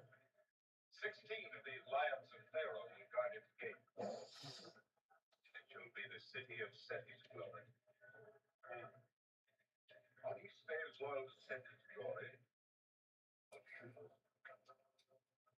Slaves worship their God. And I serve only you.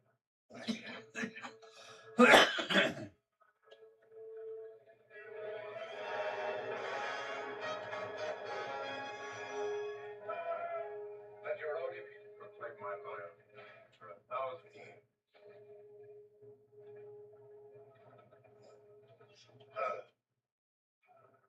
Ramses.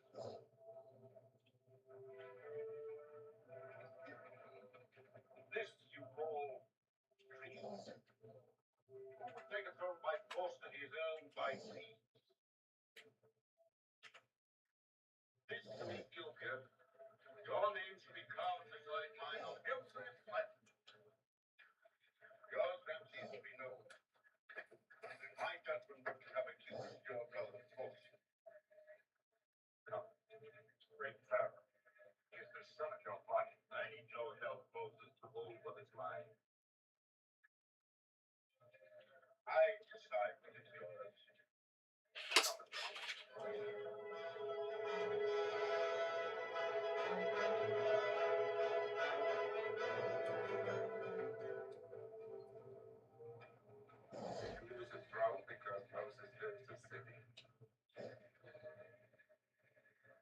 city that he builds shall bear my name.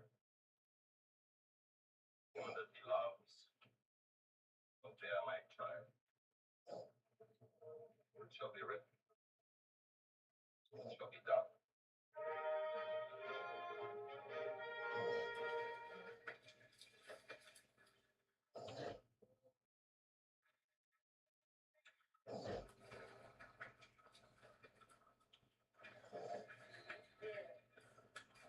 This is for the temple.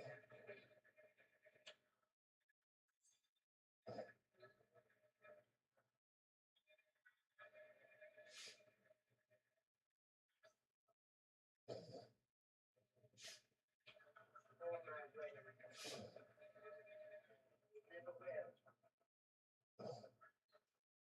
Fine. What you have thought already. Pronte, while I hear what the puppet of the sinner has.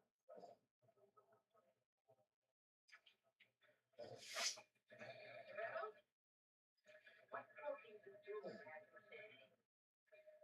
There from that is never been.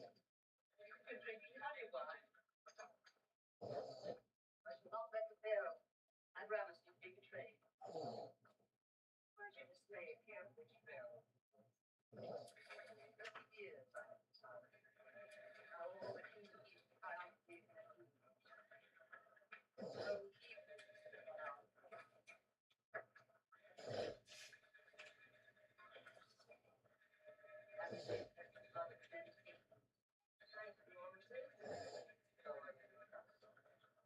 One drop to a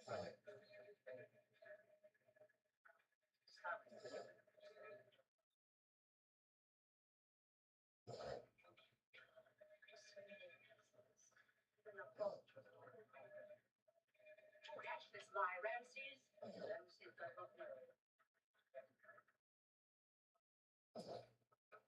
Deep is to written. If he looked through a slave child now, golden sun keeps it in. Blind yourself to the truth. Pain, empty room. You will not. The girl led me to the Hebrew woman Yoshua. Child, my sacrifice, true. Here.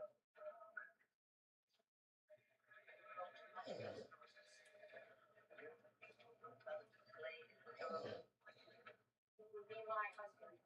I shall have no other. Then use this to wrap your first. Be right.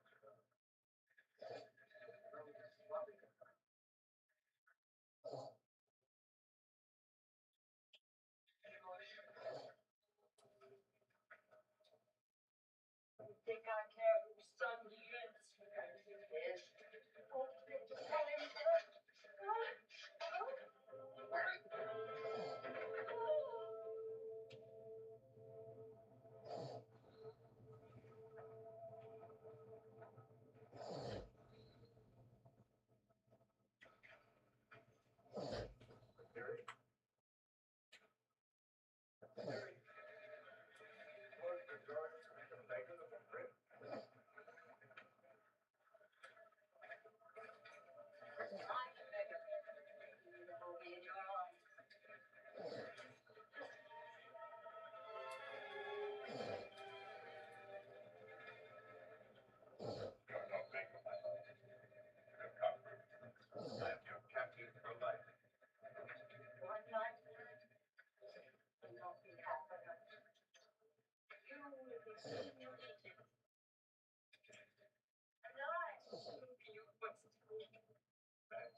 The world outside.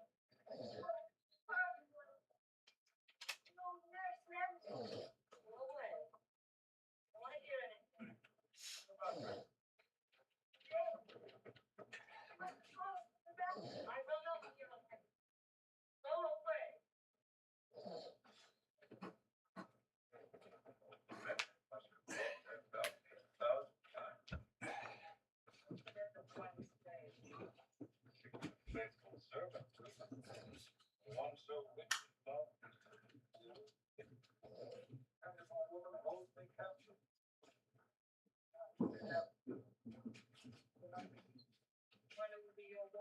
Now there are Ramses and Princess Blossom, and let's see your lives. Remember properly all your life. Like you did upset your life. Oh, I bet it's been very good. Look, lights are calm and stars. But the darkness are overforget. Come down that stairs. Teaching Hebrew class. Then, Petra, Memphis was not in Hebrew. Why would she bring this here? I don't know. Yes, you do. No. She was taking it to Ramses. How could Ramses destroying the class? Oh, Rose, why do you question me? Why do you care? Yes.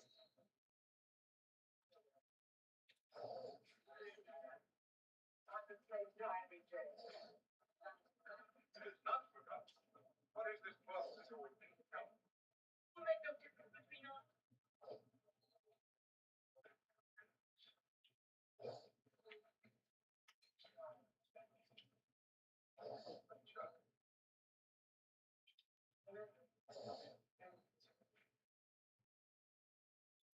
Who was this child?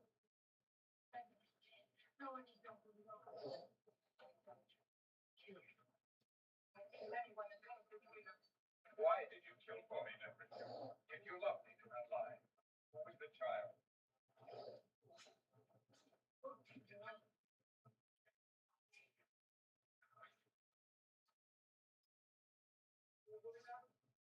Where are you? Some Hebrew slave.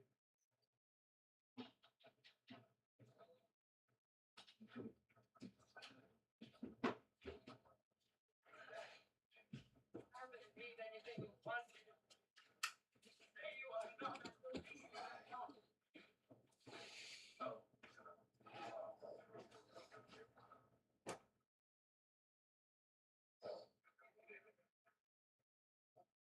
Kill Memphis.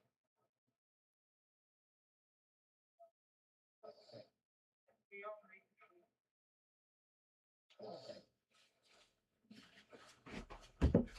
Trial and denial have a mother.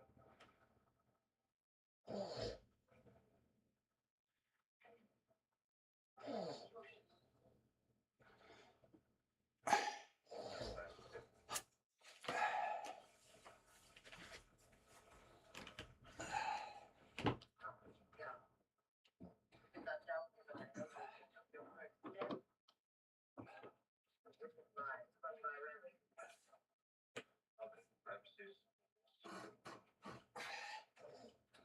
Your mother is completely closed down by memory. Well, that's actually Ramses. Hey, this is what I.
Walking home.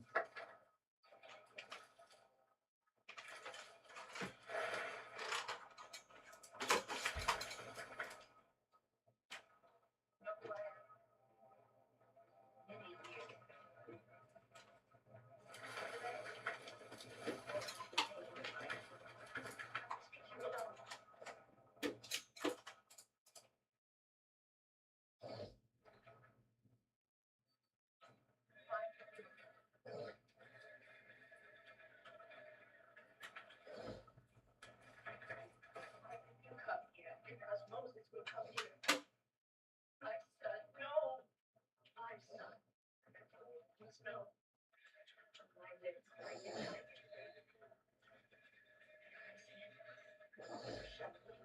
You and your family tonight. We are Levites, appointed shepherds of Israel. We cannot give up. Take from Moses all that I have given him. To undo all that I have done for him. The throne of Egypt within his reach. Can you give him his place?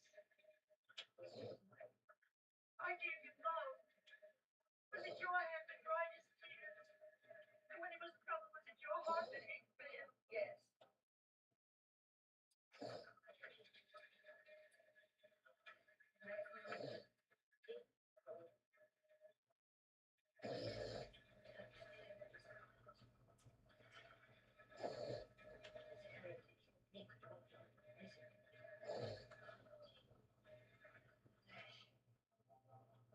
So I will not take from him the glory and riches you have given him.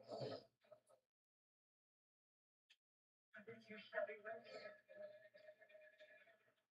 You will have permission to leave Goshen tonight, no matter where you send me. God of Abraham, purpose for my son.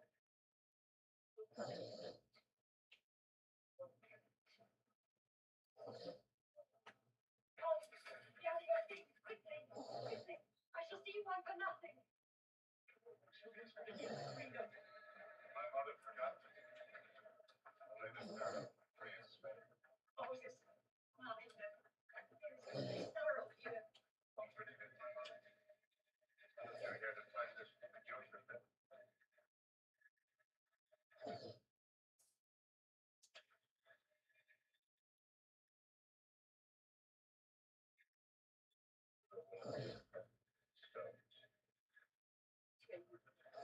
Son, if you love me, you will. I love you, my mother. You're like your son. Yours. No, you are not my son. If you believe that men and women are cattle to be driven under the lash, you can bow before idols of stone, golden images of beasts. Not my son. My son. Are you steady?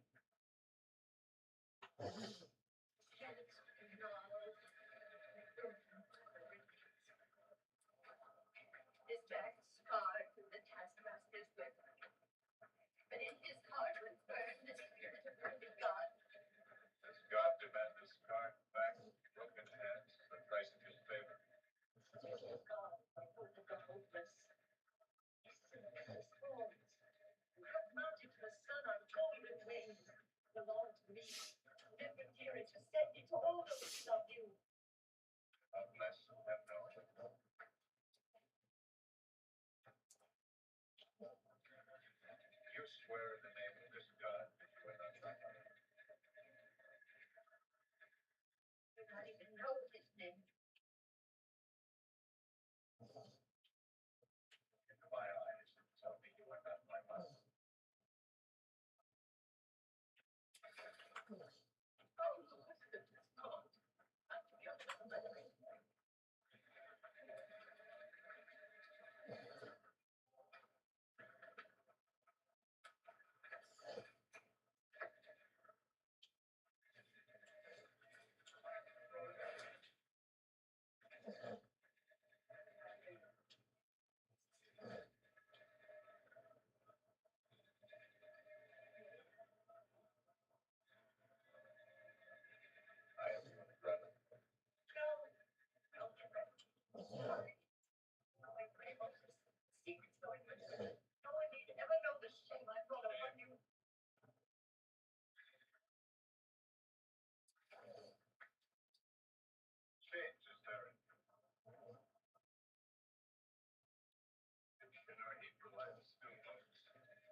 when the Lord were us. Slave the meat. Down your mind, slave the meat. Shame.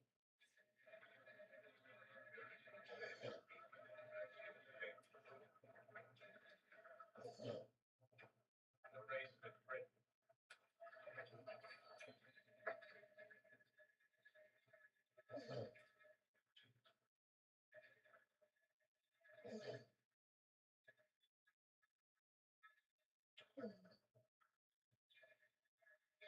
Finding time. Here I will stay. Find the meaning of what I am. Why hate? Or anywhere. Slave.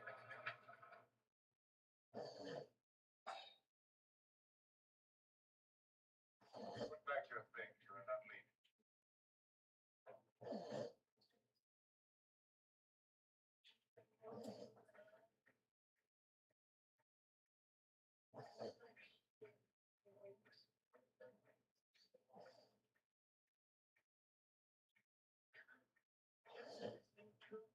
Serve everyone of God. They're all men they do.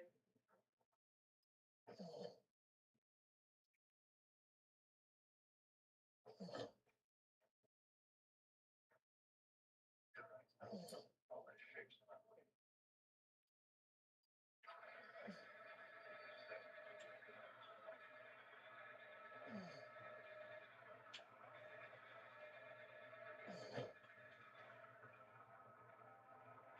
Our fathers have pointed at the end to the bondages. But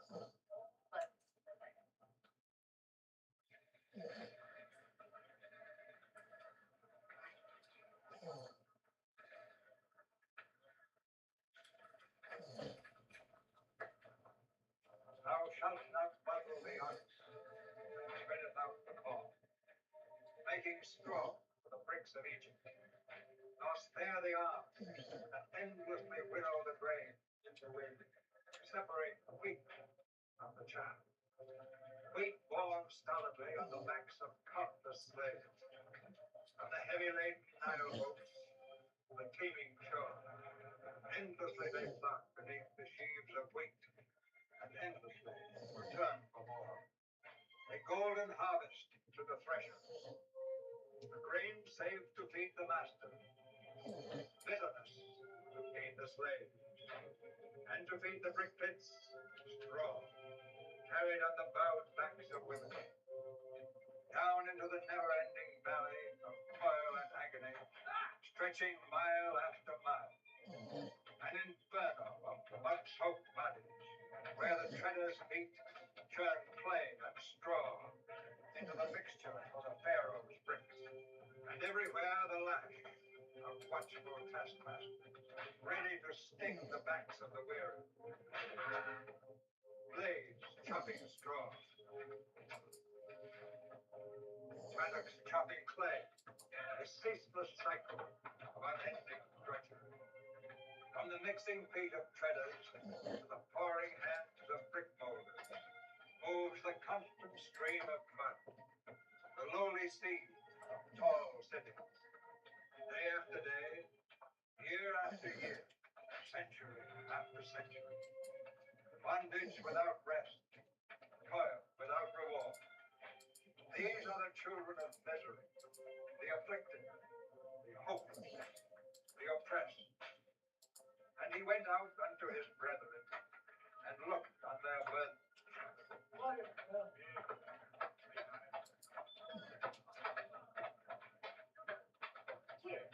here's water.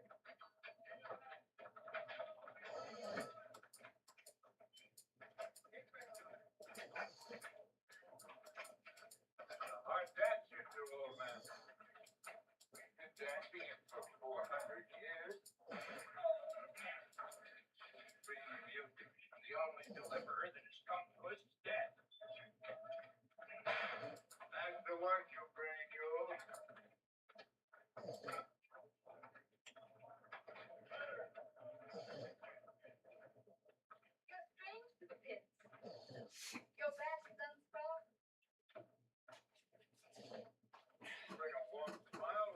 more water?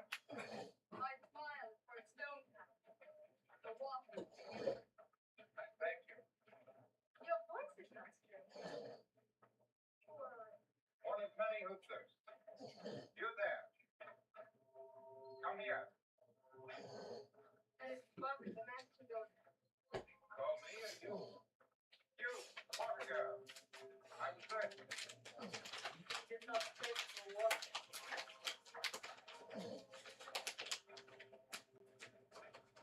Beauty is but a curse to our women. What sort? Wine. Wine and beauty. What beauty can my lord find in his mud? Perfect flower fruit and style, great vine. They think she will do well in the house for him. Do not take me from my people. Separate, engaged. Danger. Such a lovely man. There are other hands. Strong enough to kill. Our mud flower has a thorn. Oh, please, Lord Father, I beg you. Here, when you have been bathed in scented water, when your limbs have been caressed by a cleansing oil, your hair combed with satin, there will be no time for tears. She's not worthy of your magnificence. Let my eyes. Your eyes had best find the deliverer, David, or you will have no eyes. Bring the girl.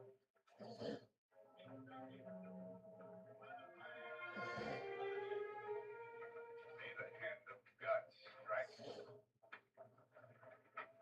Thank you, mud turtle. Thank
people, but you have to wallow with them.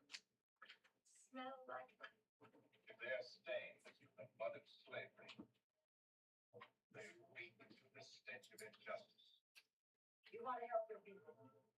Come back. Hide the truth from Seti, that I am Hebrew and a slave. This would break his dear old heart and send Libya into exile or death. Think of us and stop hearing the cry of the people. And God does not hear their cry. Will Rags see his barrel? No. The blind men of the clay they mold. Double their labor. Not he. Think of me as his wife. Want to see me in Ramsey's arms? No. Then come back. Oh, Moses. The gods have fashioned you for greatness. The splendor of your name will last beyond the pyramids. When you are Pharaoh, you can free you. Worship whatever gods you please. Oh, no. I can worship.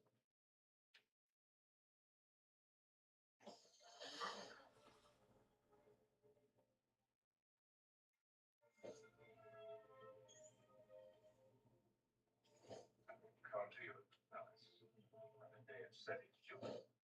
Come bring me down. No, I'm not. First, I have a call to make. I'm the master builder.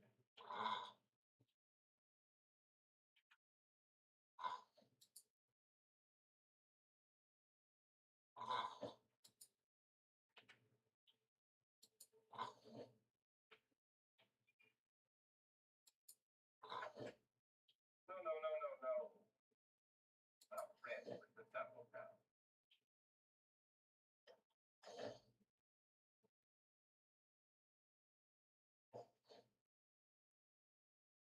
My eyes can best used elsewhere, Lord Wanda. Before you go, take a look upon what you thought of Randy. Would that beauty such as this go unseen? Let such a flower go unkept. David, you can see only light. So pick up her muddy cloak. Good. Go on. No idea that this golden web was spun from the beards of shepherds. Is that the door of my home? You are at home. Taste this. The wine. No wine. Take one.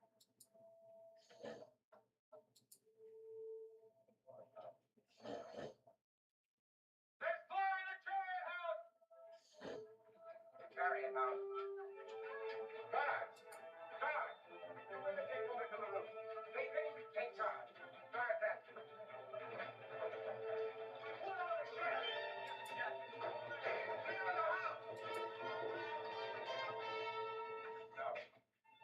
No, your wings must not be singed, my dove. At least not by that time. Just you run with your run. The way is clear. Master Builder will not follow. Neither will you, Stonecutter.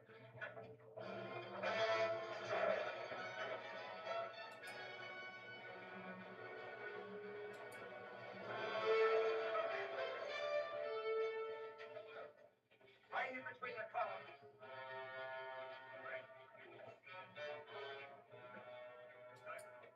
Neither his arms are tightly stretched.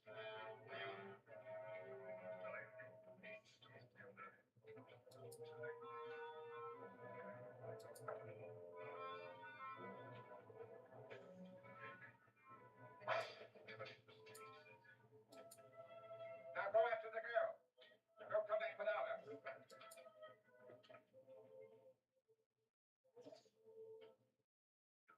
Foolish, stupid man. I would have kept her only a short while. She would have returned to you, shall we say, more well. Now to whom shall I return, Lydia? You will not be there, Joshua. You've seen me drive my chariot. I can breaking rhythm of his stride. It's in you like make no outcry, Joshua, but you will cry for the mercy of death. One day you will listen to the cry of slaves. This is not that day, Joshua.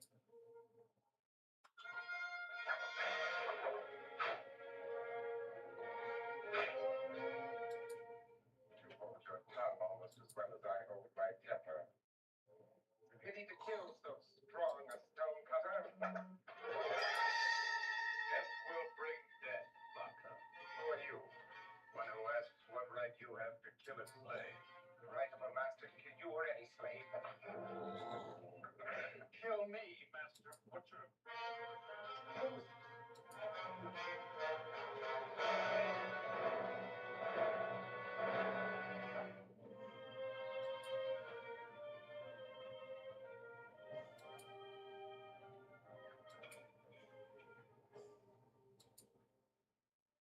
Why have you done this? Where's the girl, Lilia? Gone. Why are you dressed as a slave? Why has a prince of Egypt killed the Pharaoh's master builder? Save a Hebrew. I am Hebrew.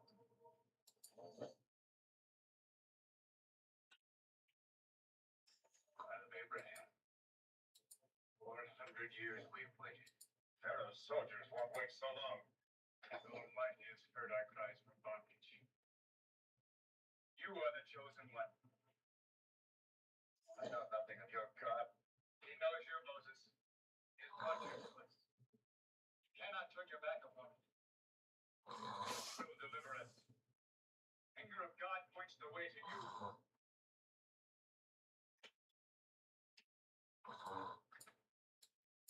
Where was his body found? Buried in the sand. This is Baka's knife. There was no wound on the body. Baka was a powerful man. Big, strong hands to break him. Slave Joshua is a stone cutter. Go find me this Joshua. Joshua's strength can kill the master builder. Now speaks the rat with the night kills. Many years tie a rat's tongue. Go, all of you.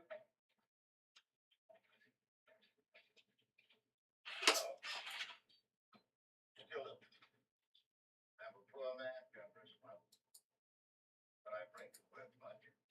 I have paid you much and you have brought me nothing. Now I bring you the world. You stand up there. You offer me the world, but you cannot even bring me the deliverer. Who killed Baka? Deliverer. You played words with me. This murderer has now fled to some distant land. No, Lord. Name him. Who made himself prince and judge over us. You are here, even kill me. Kill the Egyptian. I will hang you myself if you tire me further. So those who would pay much, but my eyes are you haggle with me like a seller of melons in the marketplace? No, I will not haggle greatly. Here's your money. For 10 talents of fine gold. The wealth of Egypt. Give me my freedom and I'll give you the scepter. Give me the water girl, Lydia, and I'll give you the princess of your heart's desire. Give me this house of Baka. I'll give you the throne. Give me all that I ask. What do you need to know? I will give you more than heaps of gold. I will send you where you belong. I belong in your service, glorious one. Very well. I will pardon. If what you say pleases me, I will give you your price. Not, I will give you the point of this blade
decided to deliver a myth. Bring him in a box. What is it? Yes. Simply because he's not a myth. You have found such a myth? Yes, my brother. Found him in the midst of treachery and treason. Part of your master builder read upon his hand. So I summon him to Pharaoh's justice. Summon him.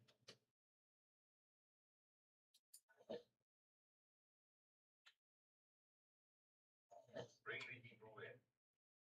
Bring the Hebrew in.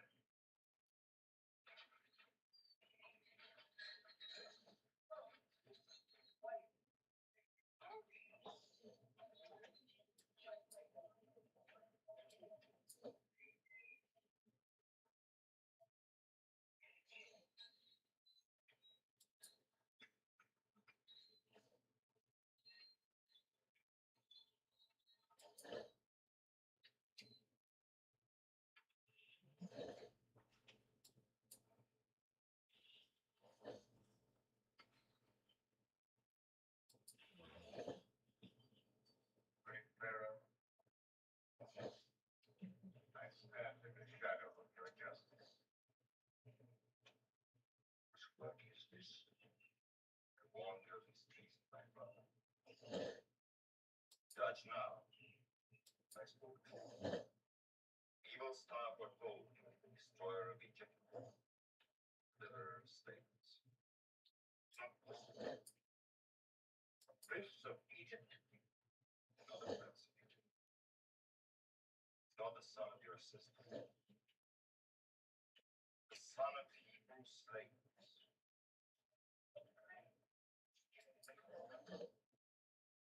Speak, my son. I am the son of Amram and Jochebed, Hebrew slaves.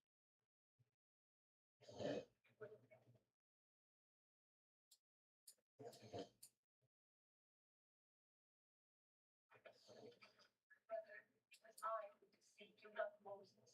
It's only a child. I should not see your face again.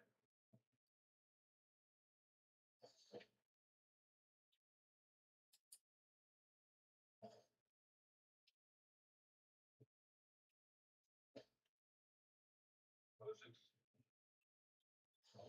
come to me.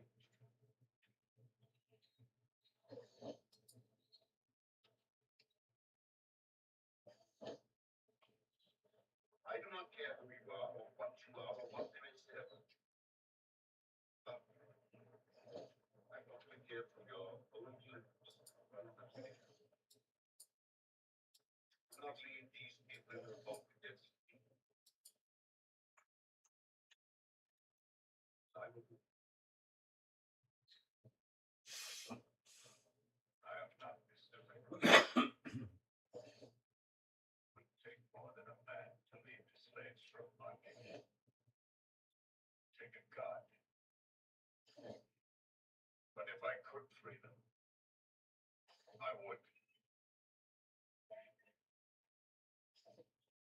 Has turned you against me. The time my sister brought you before I loved you, feared you, set you before my own son. As I saw you, worth, greatness, of other men. No son could have more love for you than I. Why are you forcing me to destroy you? What evil has done this to you? The evil that men, brothers, and beasts of burden, slay, suffer,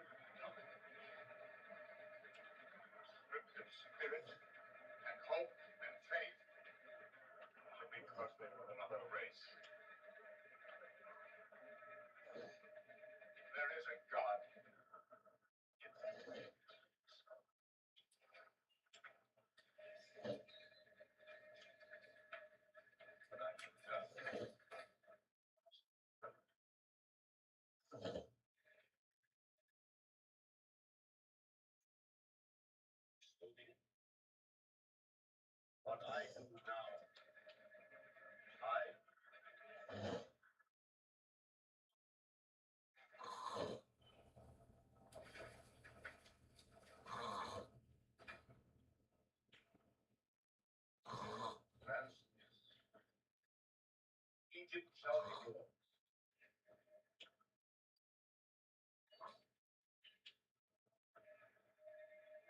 What can I say then, Steve? When I cross the river, death will be there. Harden yourself against the law. No faith in a God. And no friend. Just no.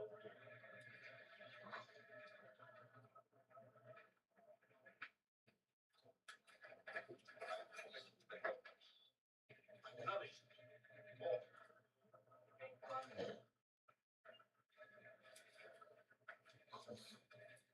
He ate my bread.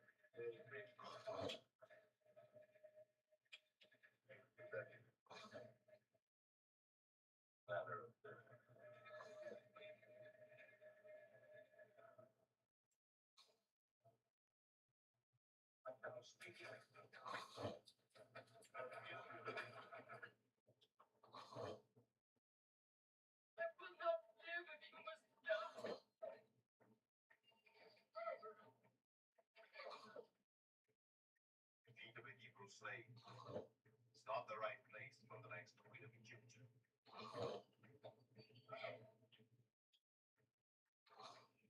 Take him away.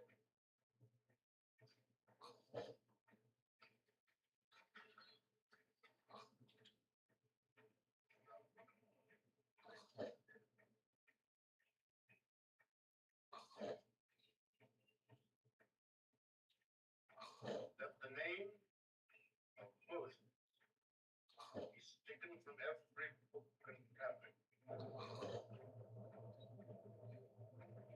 Taken from all piles of obelisks. Taken from every monument of Egypt.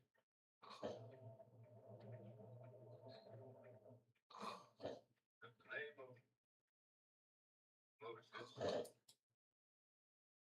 unheard and unspoken, traced from a memory of men, all time.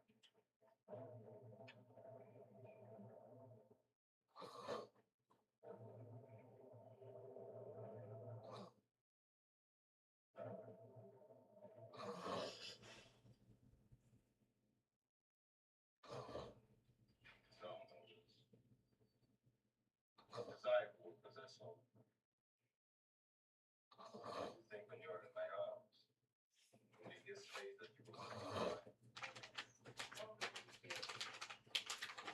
I didn't think you were right. Where you're dead. The dead are not scorched. The desert is dry. You do not suffer from the thirst of life. Stagger blindly towards some mirage or love. But you suffer all these things. That will not make him a martyr. No man will come to you in tonight. Yes, miss. I will let you live.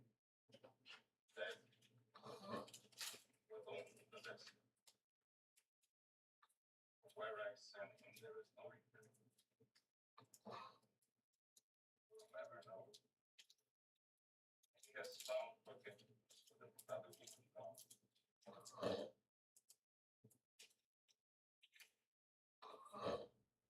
Now look upon each other for the last time.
to my brother. Continue your play.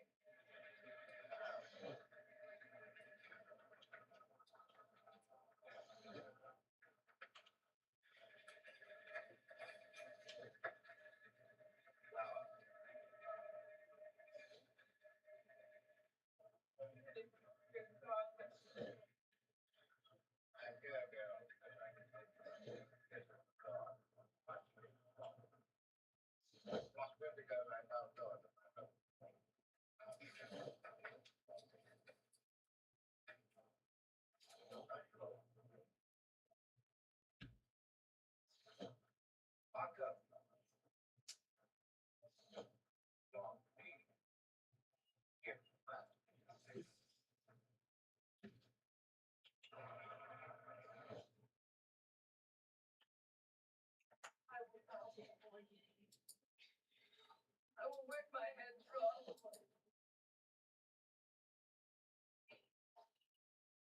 Please do not shake from my door. Your lord, the governor of Bush. To my shame. No difference to you, my governor.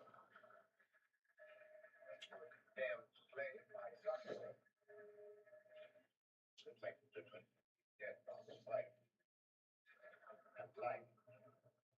The compromise of silence. What did you do to influence his excellency's plans?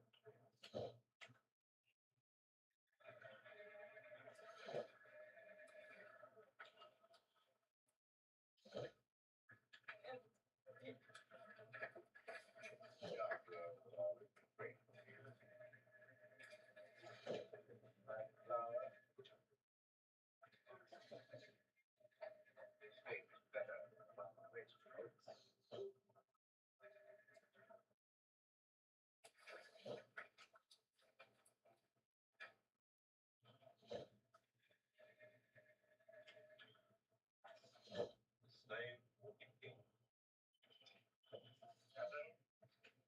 Rome of state. Single mother for prison when he died.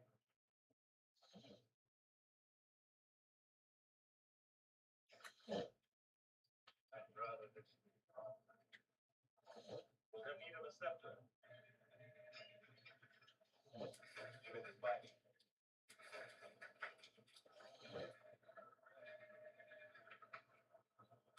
Here is your king's scepter. Here is your king.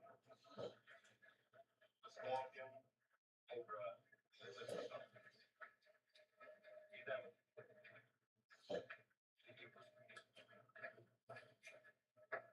To this prince of Israel, one day's ration of bread and water. They gave it to cross this wilderness. Leave it cross it all.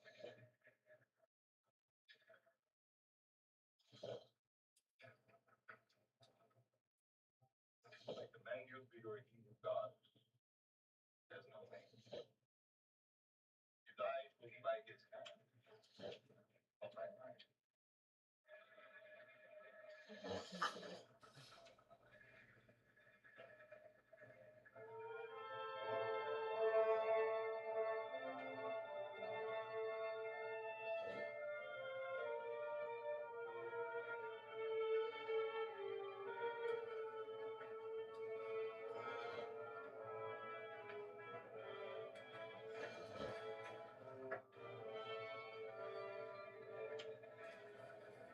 Farewell, I want my brother.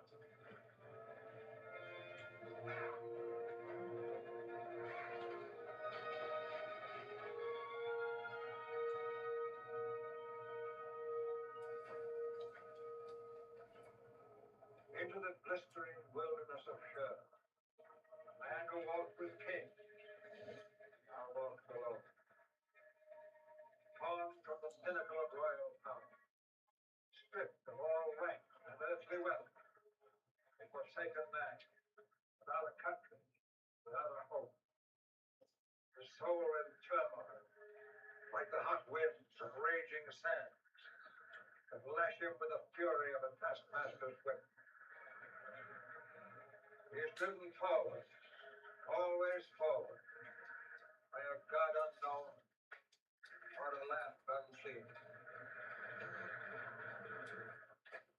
Into the molten wilderness of sin, like granite sentinels, stand those towers of living death, barred away.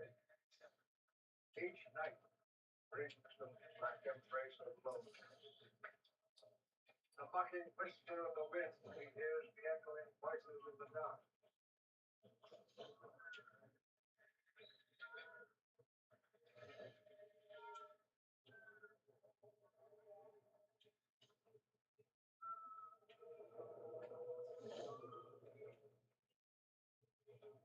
His tortured mind, wondering if they call the memory of past trials, or wail foreboding of disasters yet to come, or whether the desert's hot breath has melted his reason into madness. He cannot cool the burning kiss of thirst upon his lips, nor shade the scorching fury of the sun. All about is desolation. He can neither bless nor curse the power that moves him, for he does not know from where it comes.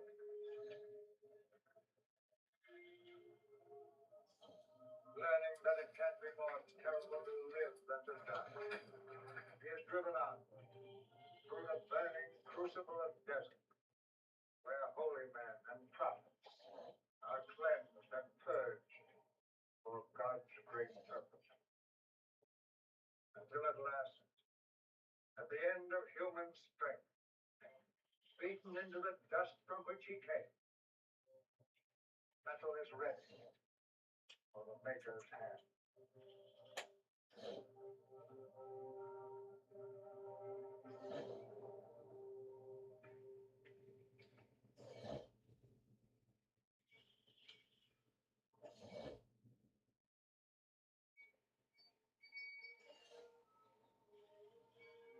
And he found strength from a fruit-laden palm tree, and life-giving water flowing from the well of Midian.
when my daughter brings me.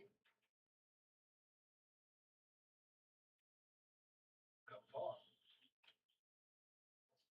Let me cross the desert on foot. There's no name, they surely got to 2 steps. No name. Benjamin is now the God of Abraham. Abraham is the father of many nations. We have the children of Ishmael, his firstborn. We are the obedient. My name is for deliverance. They are still in bondage. Tomorrow we leave for the high pastures in God's holy mountain. And we think we can join us. I am strange land. I have no wealth and no shepherd. And death in sanctuary will not explain. Not among ours. Need nothing more. There are 7 years each of the task of shepherd.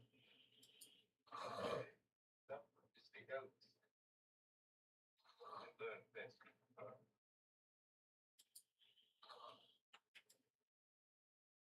I will dwell in that land.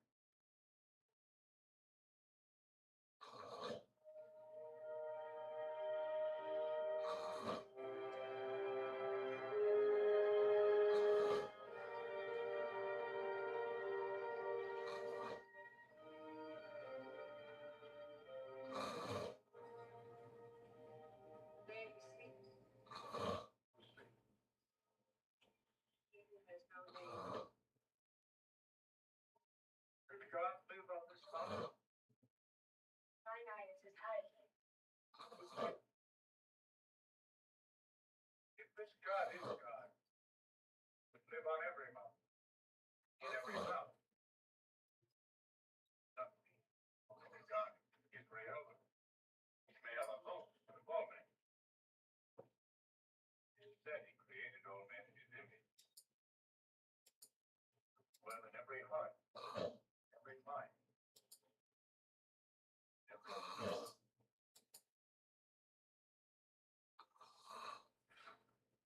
I don't know about such things. But I do know that the mountain rumbles with God's wind. The earth trembles. Cloud is red, fire. It's over time. Has any man ever gone to see him face to face?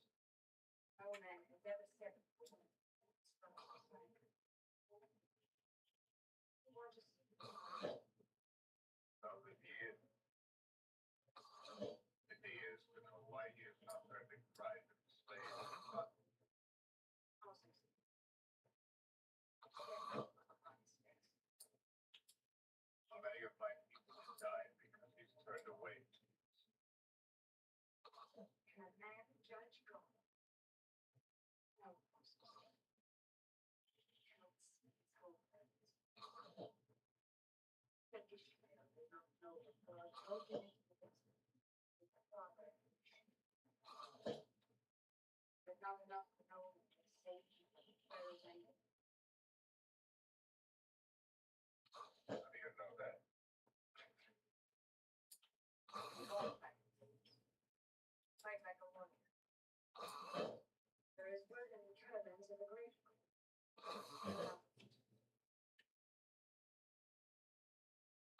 It's not the scepter of a prince. That is one. And rest for one. Father has many sons. No son to tend.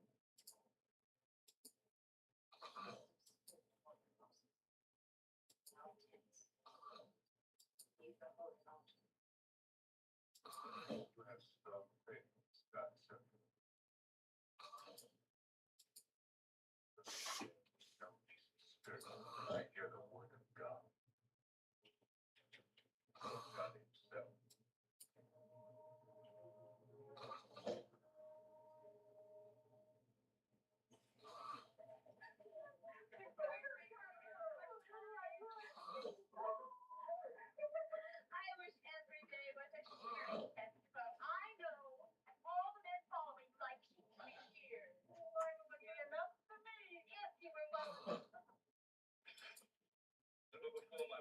That's all sorts of rich things. Those verses are sold the whole shoe. All the tribes in one piece and one price to look after. Very good too. Reading is just easy with you in the time. Where are you going then? Aren't you going to dance with us before the sheep? No, I am not going to dance before the sheep. Here. And I'm not going to be displayed.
Mm.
Cool.